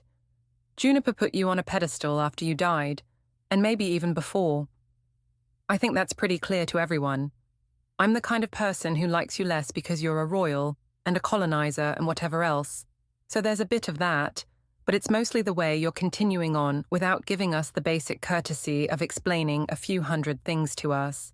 And, yeah, you're being a dick, not just to Juniper, who's been mourning you and trying to get to you for the entire time I've known him, but also to Raven, who I don't particularly know or care about, but who probably deserves better. She was a librarian or something. Uther regarded Fen. I thought he was going to continue on his way, drawing us in his wake, leading the adventure against our wishes. It was what he'd done in the past. Colonizer? He asked. You know, said Fen, waving a hand. Setting up colonies and stuff. She looked to me for support. The history of colonization is different on Erb, I said. She was calling you a colonizer because she's read a lot of Earth stuff, and I guess she thought that it would hit hard for you, because it seems like the kind of thing you thought about and tried to avoid. But that said, you did your best to obliterate cultures, and some of what's downstream from what you did and what you preached turned out kind of ugly, in ways that I think would probably be familiar to you. Second Empire stuff, which you'd need a history lesson to understand. Ah, he said, looking at Fen. It's a difficult thing, when one is taking the world through several different revolutions and getting everyone on the same page. I made mistakes with the orcs, because at the time I thought what I was doing was necessary, but I never engaged in genocide or anything like it. And the fact that nearly everyone on Erb speaks English is, what, a crazy random happenstance? Asked Fen. No, it was deliberate, said Uther. But also inevitable, in the scheme of things. Unless enormous amounts of care and effort were taken. The memes fight each other for dominance, whether the cultures themselves wish for it or not. The endgame of a connected world is a single language. Angelsin was a somewhat large and quite important power, and I did what I could to ensure that English would be the standard, rather than some pidgin. But you could hardly call it colonialism, not as the term was understood in America, at least the last time I was there. There's a reason that colonizer isn't a dirty word in English. The colonies that I established were in places where no one had yet set foot. Which was, you have to admit, convenient for you, I said. Certainly, he replied. All part of the falseness of Erb. And all the more reason to get going. It was more than I'd thought he would admit. Knowing Arthur as he'd been, I'd expect a hot take like, actually, some cultures are bad and should be squished. And knowing Uther, I'd expected him to have a well-crafted argument to back it up. I didn't know whether he was letting his guard down, or whether this was an area where he had some actual regret. Are their books less rotten than our own? Asked Amaryllis, whose eyes were on the bodies. They should be, if these bodies can be dated to the last time a person was down here. The bodies are old, said Fen, who had leaned down to touch a few drops of blood. Either one of them took quite a while to die, or after they died, some separate team came in here. Either way, their books are terrible, said Uther. He opened one of them up to show Amaryllis. Every other word is Walter. Keep it away from the other books, I said immediately. Also, avoid saying or thinking the word. Why? Asked Uther, raising an eyebrow in my direction. We never came across that one. It's from the second iteration of the campaign, I said. It's benign to the mind, but it will eat through books in a hurry, helped along by people talking or thinking about it. I turned to Amaryllis. Sorry, I forgot about that one. It's not dangerous, just annoying. I looked at the dead people. It might have killed them, but only by screwing with their map. Left unspoken was the fact that the meme might have made its way to our own books and be worming its way through them as we spoke. There wasn't much to be done about it, though, and I was hoping that being stored in Raven's Entad, Sable, or other extra-dimensional places might help. Either way, this room was a waste, said Uther with a sigh. I wasn't so sure he was right. He was talking to us more with every room we passed through, and taking the opportunity to ask questions and reminisce. When he'd first come out of the time bubble, he'd been expecting to be ambushed by someone trying to bring him back, and he'd been resisting his natural impulse to stop and ask questions. But that was a stance he could maintain for only so long. We didn't need to stop for so long to examine 3 dead bodies, but we'd done it anyway, because his defenses were weakening. We went through another 6 rooms before Fen and Uther got into an argument again. All I'm saying is I could hit you, said Fen. I'm the best archer in the whole damn world. You've never faced my like, and I could at least hit you with an arrow. Now, maybe your armor would stop it, maybe it wouldn't, but however good you are with a sword, you're not fast enough to stop the kind of barrage I can put out. Has Raven never told you stories of the kinds of opponents I've stopped dead in their tracks? He asked. You don't have still magic anymore, Fen replied. I'm talking about your skill as a blade-bound against my skill as an archer, so long as we're not standing right next to each other, but maybe even then. My arrows are considerably faster than bullets. I've got the fire rate of an AK-47. I've fended off entire platoons of archers, replied Uther, giving her a skeptical look. And these were skilled archers, not an army of fresh recruits. Yeah, and they're like children with pea shooters compared to me, said Fen. There was a hunger in her eyes when she looked at Uther, a challenge and an anger. I wondered why exactly she was trying to goad him on. I was even more surprised when he went for it. All right, replied Uther.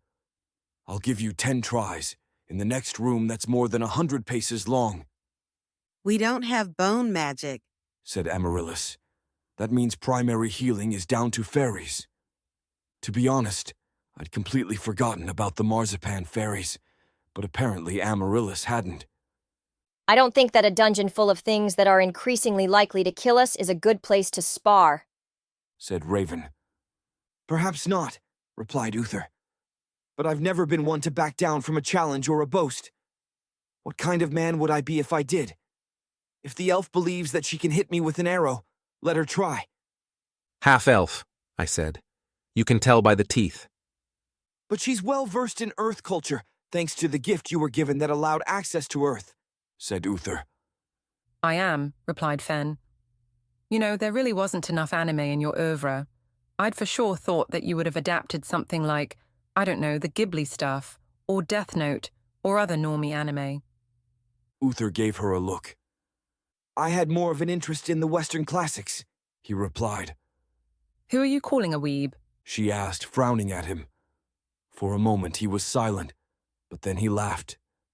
It didn't take long to find a suitable room, and to my surprise, Uther took off his armor, a magical process that caused all of the small black beads that made it up to fall to the floor at once, leaving him in nothing but briefs. The beads gathered up in a pile, ordering themselves into a hexagonal pillar, and while they did that, he took off his rings and crown as well. I'll give you the best chance, he said to Fen. Feel free to aim to kill, if it helps you. I'll be going for center mass, she replied, knocking an arrow. 10 shots, was it? 10 shots at 100 paces, he replied. And what do I get if I hit you? She asked him as he walked away, sword in hand. Fen was very clearly staring at his butt. The satisfaction of having bested me? He asked, looking back over his shoulder. Worthless, she replied. Besides, the world is ending, and if you're right, your story is too. Think big. A proper sit-down conversation, he said. Of your choice. One for each hit, said Fen. Certainly, he replied. He was 100 paces away, pretty far, if perhaps not by archery standards. And if you fail to land a hit, then you'll leave us, back to the previous landing. You should have little trouble getting there on your own. Agreed, replied Fen. Not sure I like those stakes, I said. I'd thought that this was just going to be a sparring match, a good sign, because it meant that Uther was slowing down in spite of himself, but nothing serious. Yeah, said Fen. If I accidentally kill him, he's going to have a hard time having a conversation with us. She pulled her bow back to full draw and aimed it squarely at Uther, who had his sword casually held at his side. The bow looked like it was just about ready to snap from the tension, which was far in excess of what Fen's slender body should have been able to produce. "Are you ready?" She called to him. "As ever," he replied, not looking terribly worried. Fen stayed like that for what felt like a long time, especially given she was at full draw, putting her arm under strain. "Anytime," muttered Amaryllis. Just enjoying the view, Fen replied. She looked over at me and winked. When Fen loosed her arrow, it whipped through the air faster than I could even see it move, with a booming sound like a gunshot from both the arrow and the bowstring. For all that, Fen stayed perfectly still, undisturbed by the release of an immense amount of energy. 100 paces away, Uther was still standing with his sword by his side, and an arrow lay on the ground in 2 pieces next to him. "You're better than I expected," he called to her, "but clearly not good enough. 9 chances left." "All right," muttered Fen. "Time to make a pincushion."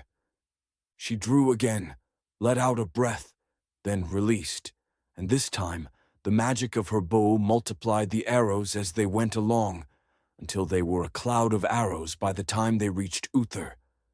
From my perspective, it was happening pretty much all at once, and I only saw the end of Uther's sword stroke, which had caused a burst of wind which knocked the arrows aside. He was still unscathed, but he was regarding Fen more carefully now. "By your reckoning, that was 1 shot?"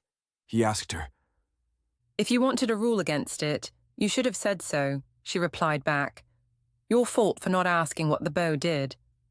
"It's unsporting," he replied, smiling at her. "But I suppose it makes things interesting. How many more times can you do that?" "Enough," she called back, but I knew Fen well enough to see that she was doubting herself. I could kind of understand why Uther was doing this. He had given up on herb, but not on the power of narrative. If someone challenged him, he wasn't going to back down from it. That wasn't something that protagonists did. I wasn't sure what he thought would happen if he didn't accept Fen's challenge, but perhaps he thought he'd need to prove it one way or another. I had more trouble understanding Fen, but that wasn't much of a surprise. Maybe she wanted to see whether we could take him or not, and make violence an option. Maybe she just really wanted to tag him with an arrow. She watched Uther carefully, planning her next shot. I wondered whether this was going to be another volley shot, or something else.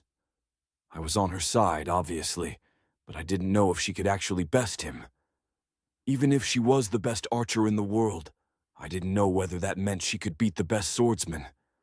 Parrying was fundamental to the Bladebound, one of the very first things that they learned, and I didn't know whether various trump cards at the upper levels would allow Fen to land a single hit. Given that he'd stripped down, I was worried that Uther would get an arrow through the heart, and given the healing we had available, it seemed reckless, but it was the kind of recklessness that you always heard about. In stories about Uther, and Raven was doing nothing to stop him. This was pretty normal, I figured. Fen drew 3 arrows from her quiver and held 2 of them between her fingers as she nocked one. I had some sense of what she was trying to do, but didn't see how it would be much better than the volley shot. She fired in quick succession, moving so quickly that I began to wonder what her punches must be like, if she was capable of using her muscles like that. Uther parried still, but not with a single big swipe.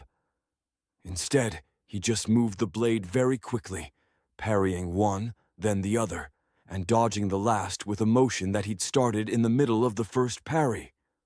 "Fuck," said Fen. 5 left, called Uther. "Did you think that would work?" asked Amaryllis, frowning at Uther but speaking to Fen. Like me, she was probably having trouble fully tracking the movements. "Volley shot lost me a lot of velocity," said Fen, I was hoping that doing them like that, they'd be fast enough that he'd miss one. The first arrow was slow, but the others were faster, so they should have gotten to him at the same time. His big swing of the sword was slow too, so he couldn't use it. And no matter how fast he can parry, he shouldn't be able to use his sword to block all the arrows if it's physically impossible for the blade to get in the way of all of them. I see, said Amaryllis, in a way that made me think she was only following in a very technical sense. A lot of what Fen was doing should have been impossible. I am the best archer in the world, said Fen, drawing more arrows. You could give me a little credit. She got her arrows ready and let out a breath. 5 more, time to make them count. Whatever she was doing, what I saw was rapid shooting. 2 volley shots speeding at Uther and 3 arrows, one between the volley shots and the other 2 after. Uther swept his sword through the oncoming arrows against both volleys, and I could immediately see what Fen had been trying. If the duplication slowed her arrows down, she was hoping to hide a fast arrow among the slow ones, camouflaging it. It was the kind of thing that made me think maybe she was the best archer in the world, if that's what she was capable of. It also seemed like some anime bullshit. And still, Uther was standing there, surrounded by duplicated arrows, most of them cut in half, without a scratch on him. Turn around so they can see, Fen called to him. Uther frowned, but did as he was told. I was shocked to see an arrow sticking in his left calf, especially because it must have entered from exactly the opposite direction from where she'd been shooting. "How'd you do it?" he asked as he limped over. "I haven't been hit by an arrow in a decade." I bounced it off the back wall, said Fen. "Good work," he said, but I could tell it was making him some effort to be gracious. "Raven, could you remove this arrow? And Amaryllis the fairy?" It was a dumb thing to do, said Raven, but she helped him all the same, extracting the arrow. She looked up at Fen. There wasn't a need to use real arrows. They could have just as easily been blunted. Fucks with the flight, said Fen as she watched the arrow being taken out. To be honest, I didn't think I'd be able to hit him. It was clever, using a ricochet off the back wall, said Uther. I've never seen that done. Still, said Fen. Armor would have stopped the arrow dead. It was moving slowly. A real target would have been on me like white on rice. If we'd actually been fighting, I'd have been shredded. You've won your conversation, said Uther with a sigh, as though he'd known it would be inevitable. It's yours to spend how you wish. To be honest, said Fen, I'm probably out at the next landing anyway. It's the maze one, right? Labyrinth, I said automatically. But yes, you'd be safe there. Safe-ish. Tell us about Vervain, said Amaryllis. His role in things, how you figured him out, what he said to you. It's my conversation to spend, said Fen, looking Uther over as he examined the healing that the 2 fairies he'd eaten had given him. He was still without his armor, and her eyes were wandering. And Vervain is boring. He was a mystery, said Uther as he put his armor back on. The black beads swarmed around him, coating his skin once more. I knew the armor from our games. Each bead was its own extra-dimensional space, some of them probably filled with ultra-dense materials to stop hits, others as basic storage, and a few empty to absorb arrows or other projectiles. The more I knew about him, the less I seemed to have a firm footing on his origins and motives. He was never involved in the plots, except as a mentor, or when Raven wasn't available, as a conduit for exposition. I looked at Raven, who had a frown etched on her face. Sometimes he gave quests. He looked at Fen. Do you want to know more? Fen looked at Amaryllis, then back at Uther. Sure, I guess. If it were up to me, I'd make you tell us about Earth, or share some embarrassing Juniper stories, but I guess we can do the Vervain stuff. Uther nodded. When I first came to Orb, I was in the woods, wearing clothes I'd never known on Earth, well made, but too rough on my skin. I went down the path I was on and found myself looking at a farmhouse. Everyone inside was dead, and I vomited, then fled. I didn't know what was happening or why. Eventually, I stumbled into a theater troupe and joined them for a time. I learned about Angelsin and the wider world, or at least what was known of it to these common people. Orcs, elves, dwarves, mages, the fantasy kitchen sink. I was overwhelmed by it at first, but I adjusted. The troupe took me in, fearful that I would be killed or enslaved if I were found wandering alone, and I made friends with them, using what skills I had on Earth. I discovered the knack, my ability to become better at things in a hurry. I went from practicing sword fighting for a play to being able to best a trained duelist in the space of a week. And then the Dark King came and burned it all down, and I was on my own again, running through the woods, fleeing for my life. That was when I met Vervan. I was watching Uther closely and listening to how he framed things. He'd said nothing about how long he'd been with the erstwhile players, but from the way he'd framed it, you might have been forgiven for thinking that it was a few weeks rather than 3 years. He was a wise old wizard, Uther continued. He was Gandalf, he was Dumbledore, he was Merlin, mysterious to his core, with inscrutable plans, wise, but also pretending to be wise, answering with vagaries that I could weave my own thoughts into. He asked for my name, and I told him that it was Arthur, but he didn't seem to find that satisfactory, because he cast a spell to see what was written on my soul. He broke the news to me that I was heir to the throne. Uther sighed. In my history with Vervan, I pulled back his mask a dozen times, and always, until that last time, I found another mask beneath the one I'd removed. It was gaslighting, plain and simple, even at the start. That a powerful wizard should find the last living heir to the throne not long after a horrible tragedy was, to put it mildly, suspect. He looked at me. If you read that in a book, you'd think that the wizard had something to do with the attack, wouldn't you? Well, I said, it would be one hell of a coincidence, but implicating the wizard doesn't seem right. Maybe he was like old Ben Kenobi, waiting around for a long time in the background, revealing himself only when the time was right. Or maybe there was some other way that one could cause the other. He was following the group that went after your troop, for example. That would still be a little fishy, because you're the chosen one, but less fishy than him being in the woods on other business. His story developed over time, said Uther. Just as you say.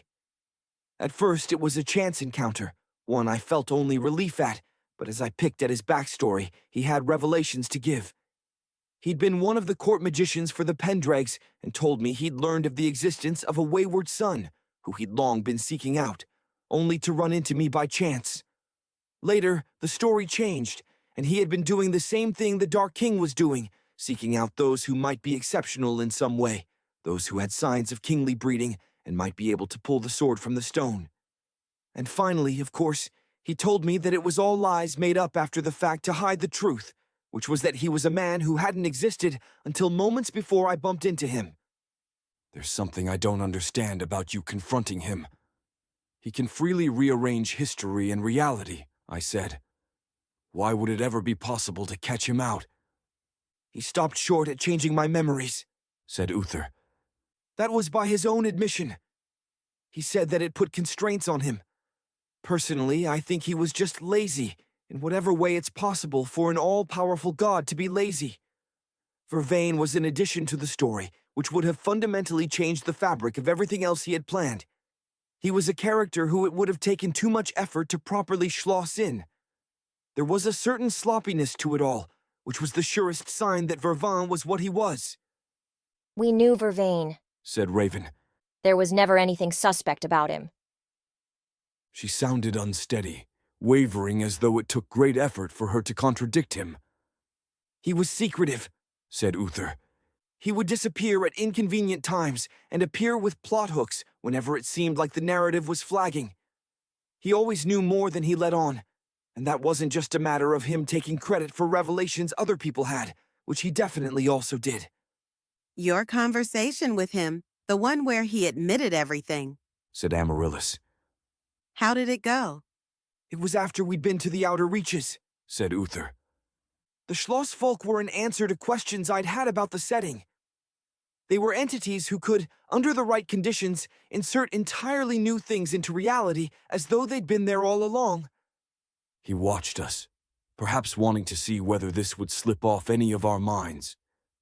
There were enemies I'd faced and phenomena I'd discovered which seemed out of place, as though they couldn't possibly have been hiding in the background the entire time. The Schlossvolk were a Watsonian answer to the question, but it didn't escape my notice that I'd seen neither hide nor hair of Doyle, and whatever Vervain was, he wasn't a creature created by the Schlossvolk.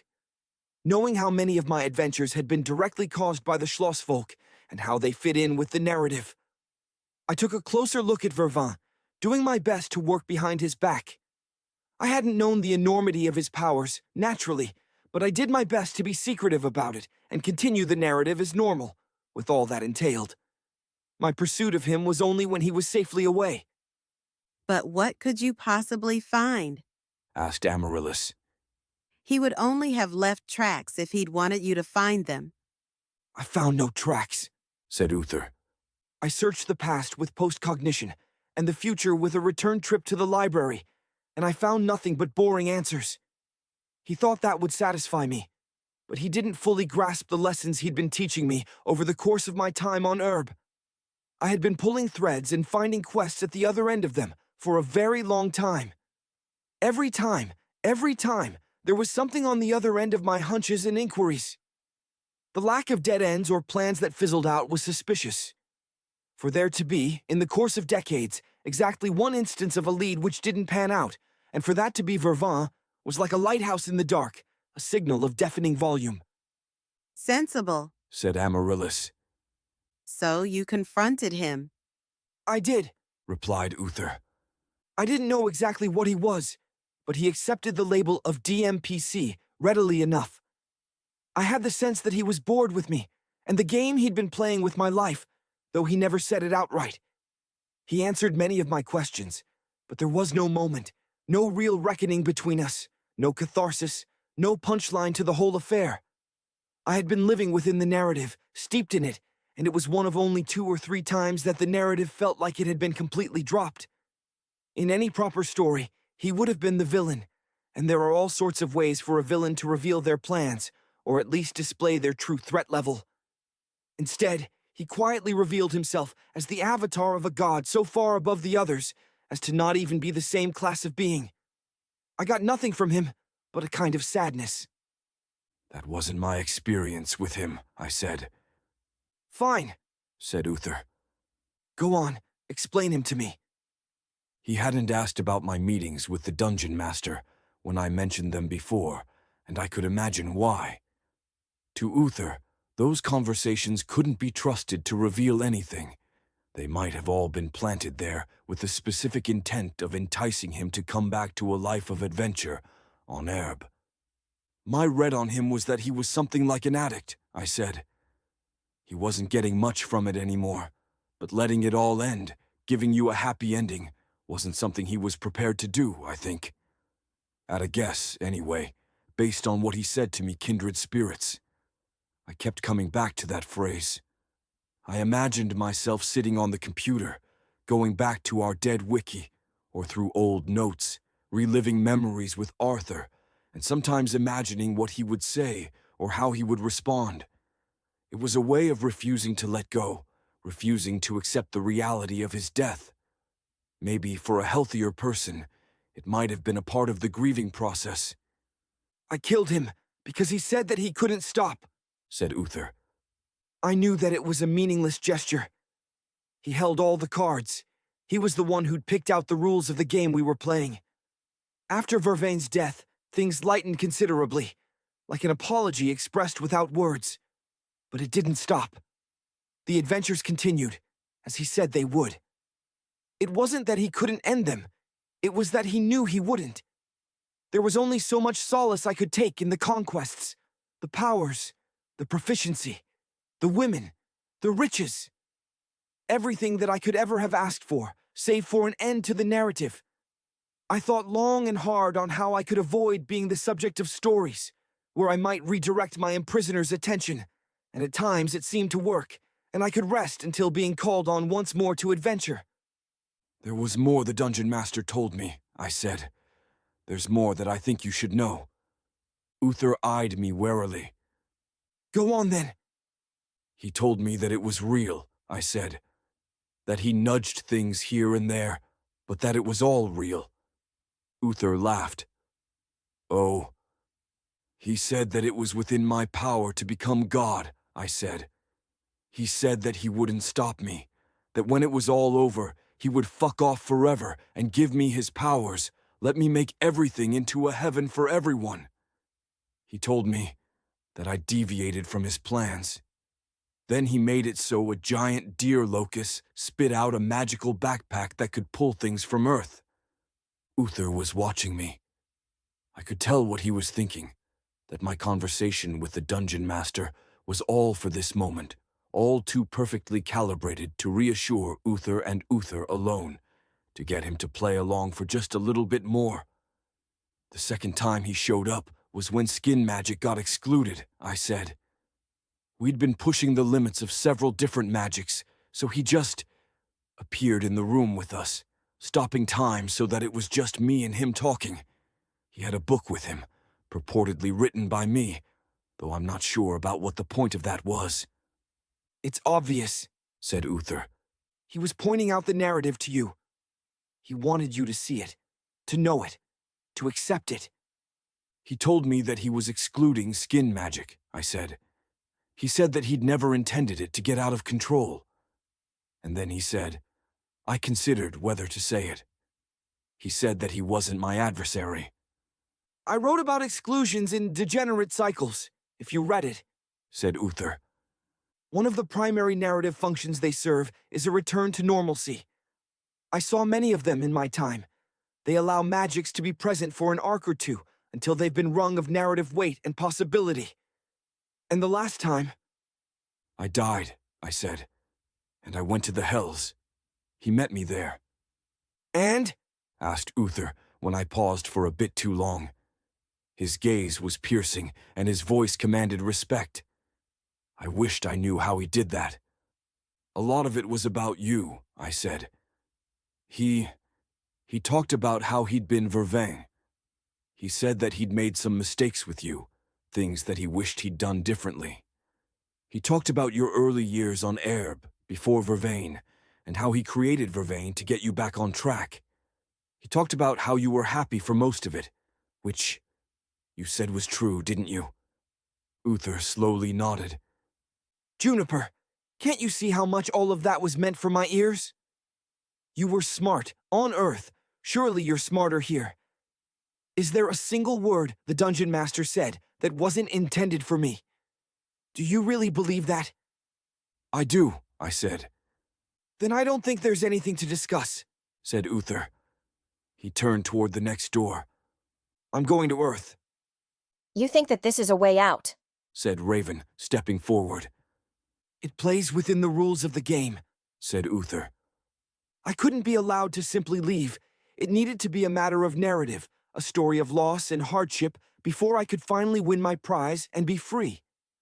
But it also works outside the narrative, a break from the false reality of Erb and a rebellion against my captor.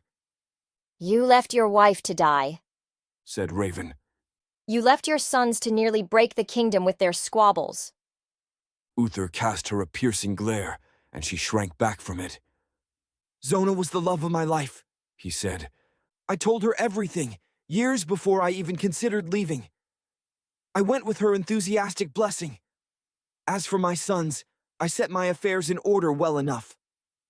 It was their own weakness that they couldn't find a workable solution between the two of them and had to come running down the long stairs in order to beg for my intervention, and failing that, counsel. Sorry, said Raven. You've spent 500 years having your own ideas about who I am and what I did, said Uther. You have an idea of Uther which doesn't match who I am as a person. I imagine it's a shock, but it's the kind of shock you'll need to deal with quickly. He turned toward the door, then glanced at Fen. I trust you consider me to have upheld my end of the bargain? Sure, dude, said Fen. Honestly, I checked out a bit, but the others seem happy. Between me, Amaryllis, and Raven, there wasn't a hint of a smile to be found. A long road to hoe. Chapter 242. A long road to hoe. The third landing was a maze, one of such great size that traveling through it, even on the correct path, was going to take a while. The walls were 100 feet tall and 20 feet apart, featureless dark gray, capped with regular lighting that gave a hostile, institutional vibe. It was all laid out in a circle, but it was big enough that the curvature wasn't the most obvious thing about it. The maze was, by design, incredibly boring, except that people lived there and had pretty much taken the whole place over. We had the crystals in our skull, which I hoped wasn't an Indiana Jones reference, so the maze portion of things wasn't all that relevant to us. It was simply a matter of following the steps as laid out for us. How confident are we in this alien pathfinding? Asked Amaryllis. Not very, I said. But how long could the maze really take to walk if you were just brute forcing it? Asked Fen. Weeks? Months? There are people here who believe that the maze is the entirety of their universe, said Uther. Toward the center, there are tribes for whom any expedition that might have any remote hope of reaching the outside walls would be the equivalent of sending a galleon across the Atlantic in the 1400s.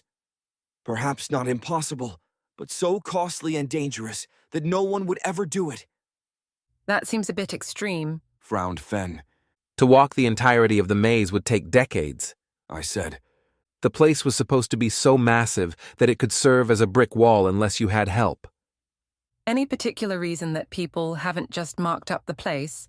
Asked Fen, who had definitely not read up on the long stairs as much as she was supposed to. If you follow markings, you're liable to run into traps or trouble, I said. Or just end up at Waldrug. When we get to Earth, I'm going to Waldrug, said Fen. First stop. You understand Waldrug sucks, right? I asked. I've been there like 3 or 4 times. It's a successful advertising campaign, that's all it is. It's a place you go only so you can say that you went there, and because there's fuck all to do when driving across South Dakota. Still, said Fen. You want me to be a normie and go visit the Statue of Liberty? She paused for a second.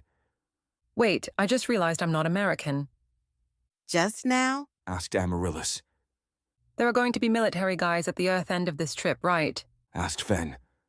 Surely they have some kind of immigration and naturalization policy for people who come up from the depths of the spooky dungeon. They probably have vivisection policies, I said. Or maybe it's in an era where they don't do that anymore, I guess. MRI, definitely. Sedated to get a clear image, since that's a method for detecting some of the anomalous mental disorders. I looked at Uther. You really think that they would just let you go?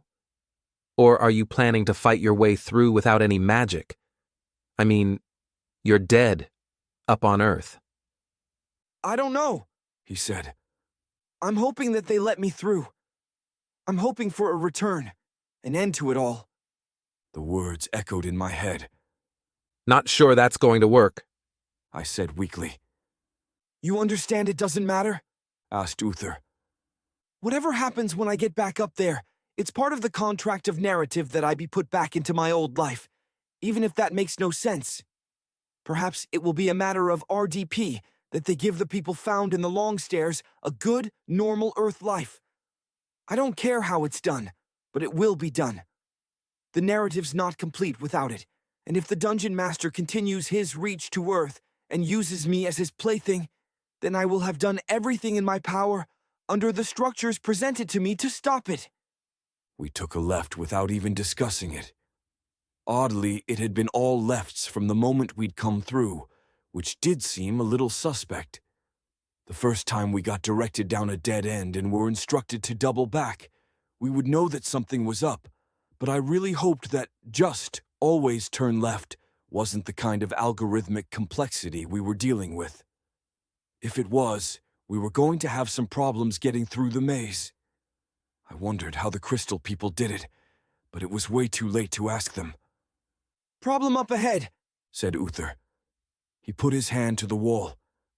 There's a fight. He sighed. It was, I supposed, the kind of thing that he'd been through 100 times before. We'd even been through it twice in the long stairs already, looking in on big fights between two sides where we didn't have any actual stake in the matter. There, we'd left them alone. But there was a chance that wouldn't be possible in the maze, not if they were part of some organized society. Or maybe we would just resist taking a side and cut our way through, killing all witnesses.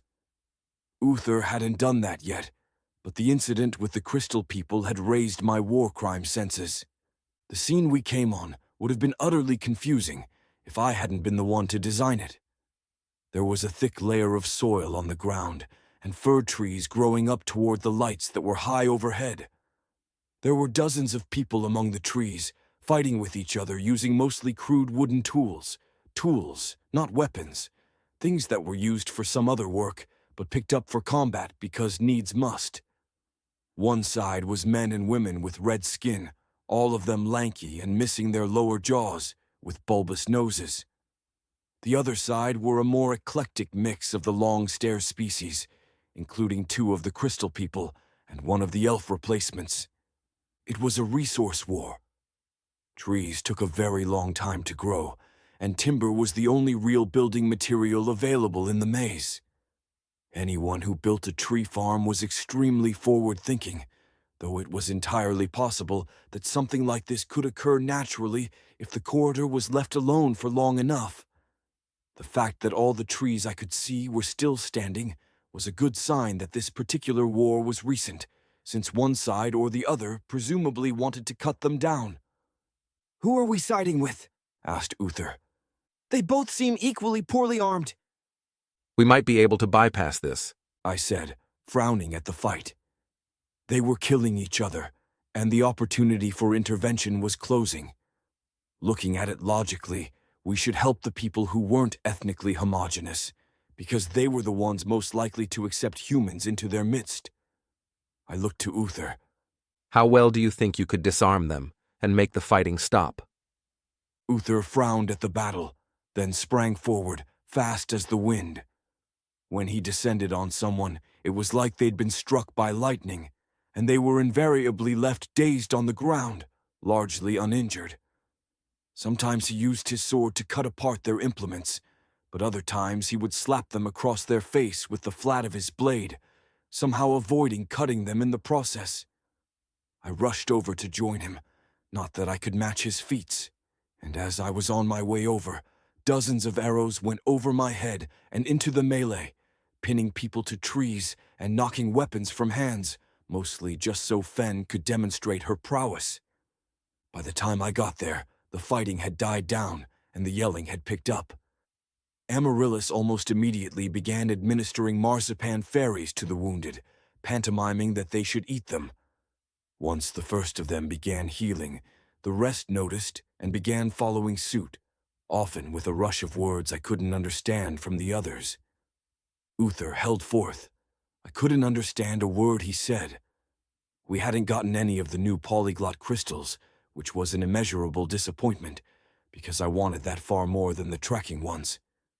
He was switching between languages, holding a conversation with both sides at once, and from what I could gather, both mediating a ceasefire and serving as translator. Of course, a ceasefire was a lot easier to organize when you just single-handedly demonstrated that you could personally kill all 40-some people in the general vicinity before any of them could escape. "All right," he finally said. "It's handled. This corridor has valuable trees, and they've been fighting over them. Today was the day that the Reds were going to harvest all of them, which is why the Blues came in to stop them. Not because they wanted the wood, but because they're a natural wonder of the maze. And in a roundabout way, they understand that trees provide air." He sighed. "It's so boring. Do you understand that, Juniper? Did you read Degenerate Cycles at all?" I did, I said. Eventually you run out of things to say, and if you keep pushing the cycles beyond that, it will be flat and emotionless repeats, even if the context is different. Each new cycle must either shed light on some new thing or give different illumination to something in the past. and eventually even the new things start to look like the old things. It seemed kind of like an argument against immortality. You used to hate those. Well, he replied, I still do. But life as a whole is not about conflicts and their resolutions. Life doesn't need to be about what's new. When I talked about living forever, I wasn't thinking about having to solve new and interesting conflicts. I was thinking of pleasant but ultimately unimportant days. But that, of course, would be the obliteration of narrative. The stakes would be non-existent, and that would be fine. I just never believed that anhedonia would be a real problem, which is what people always went back toward. And on Erb, that wasn't the problem. The problem was the stakes, the risk, the conflict, the danger. He gestured in the direction of the fight he'd stopped, with the people gathered in their own two groups among the trees. This wasn't interesting or a challenge, so it has no role in the narrative.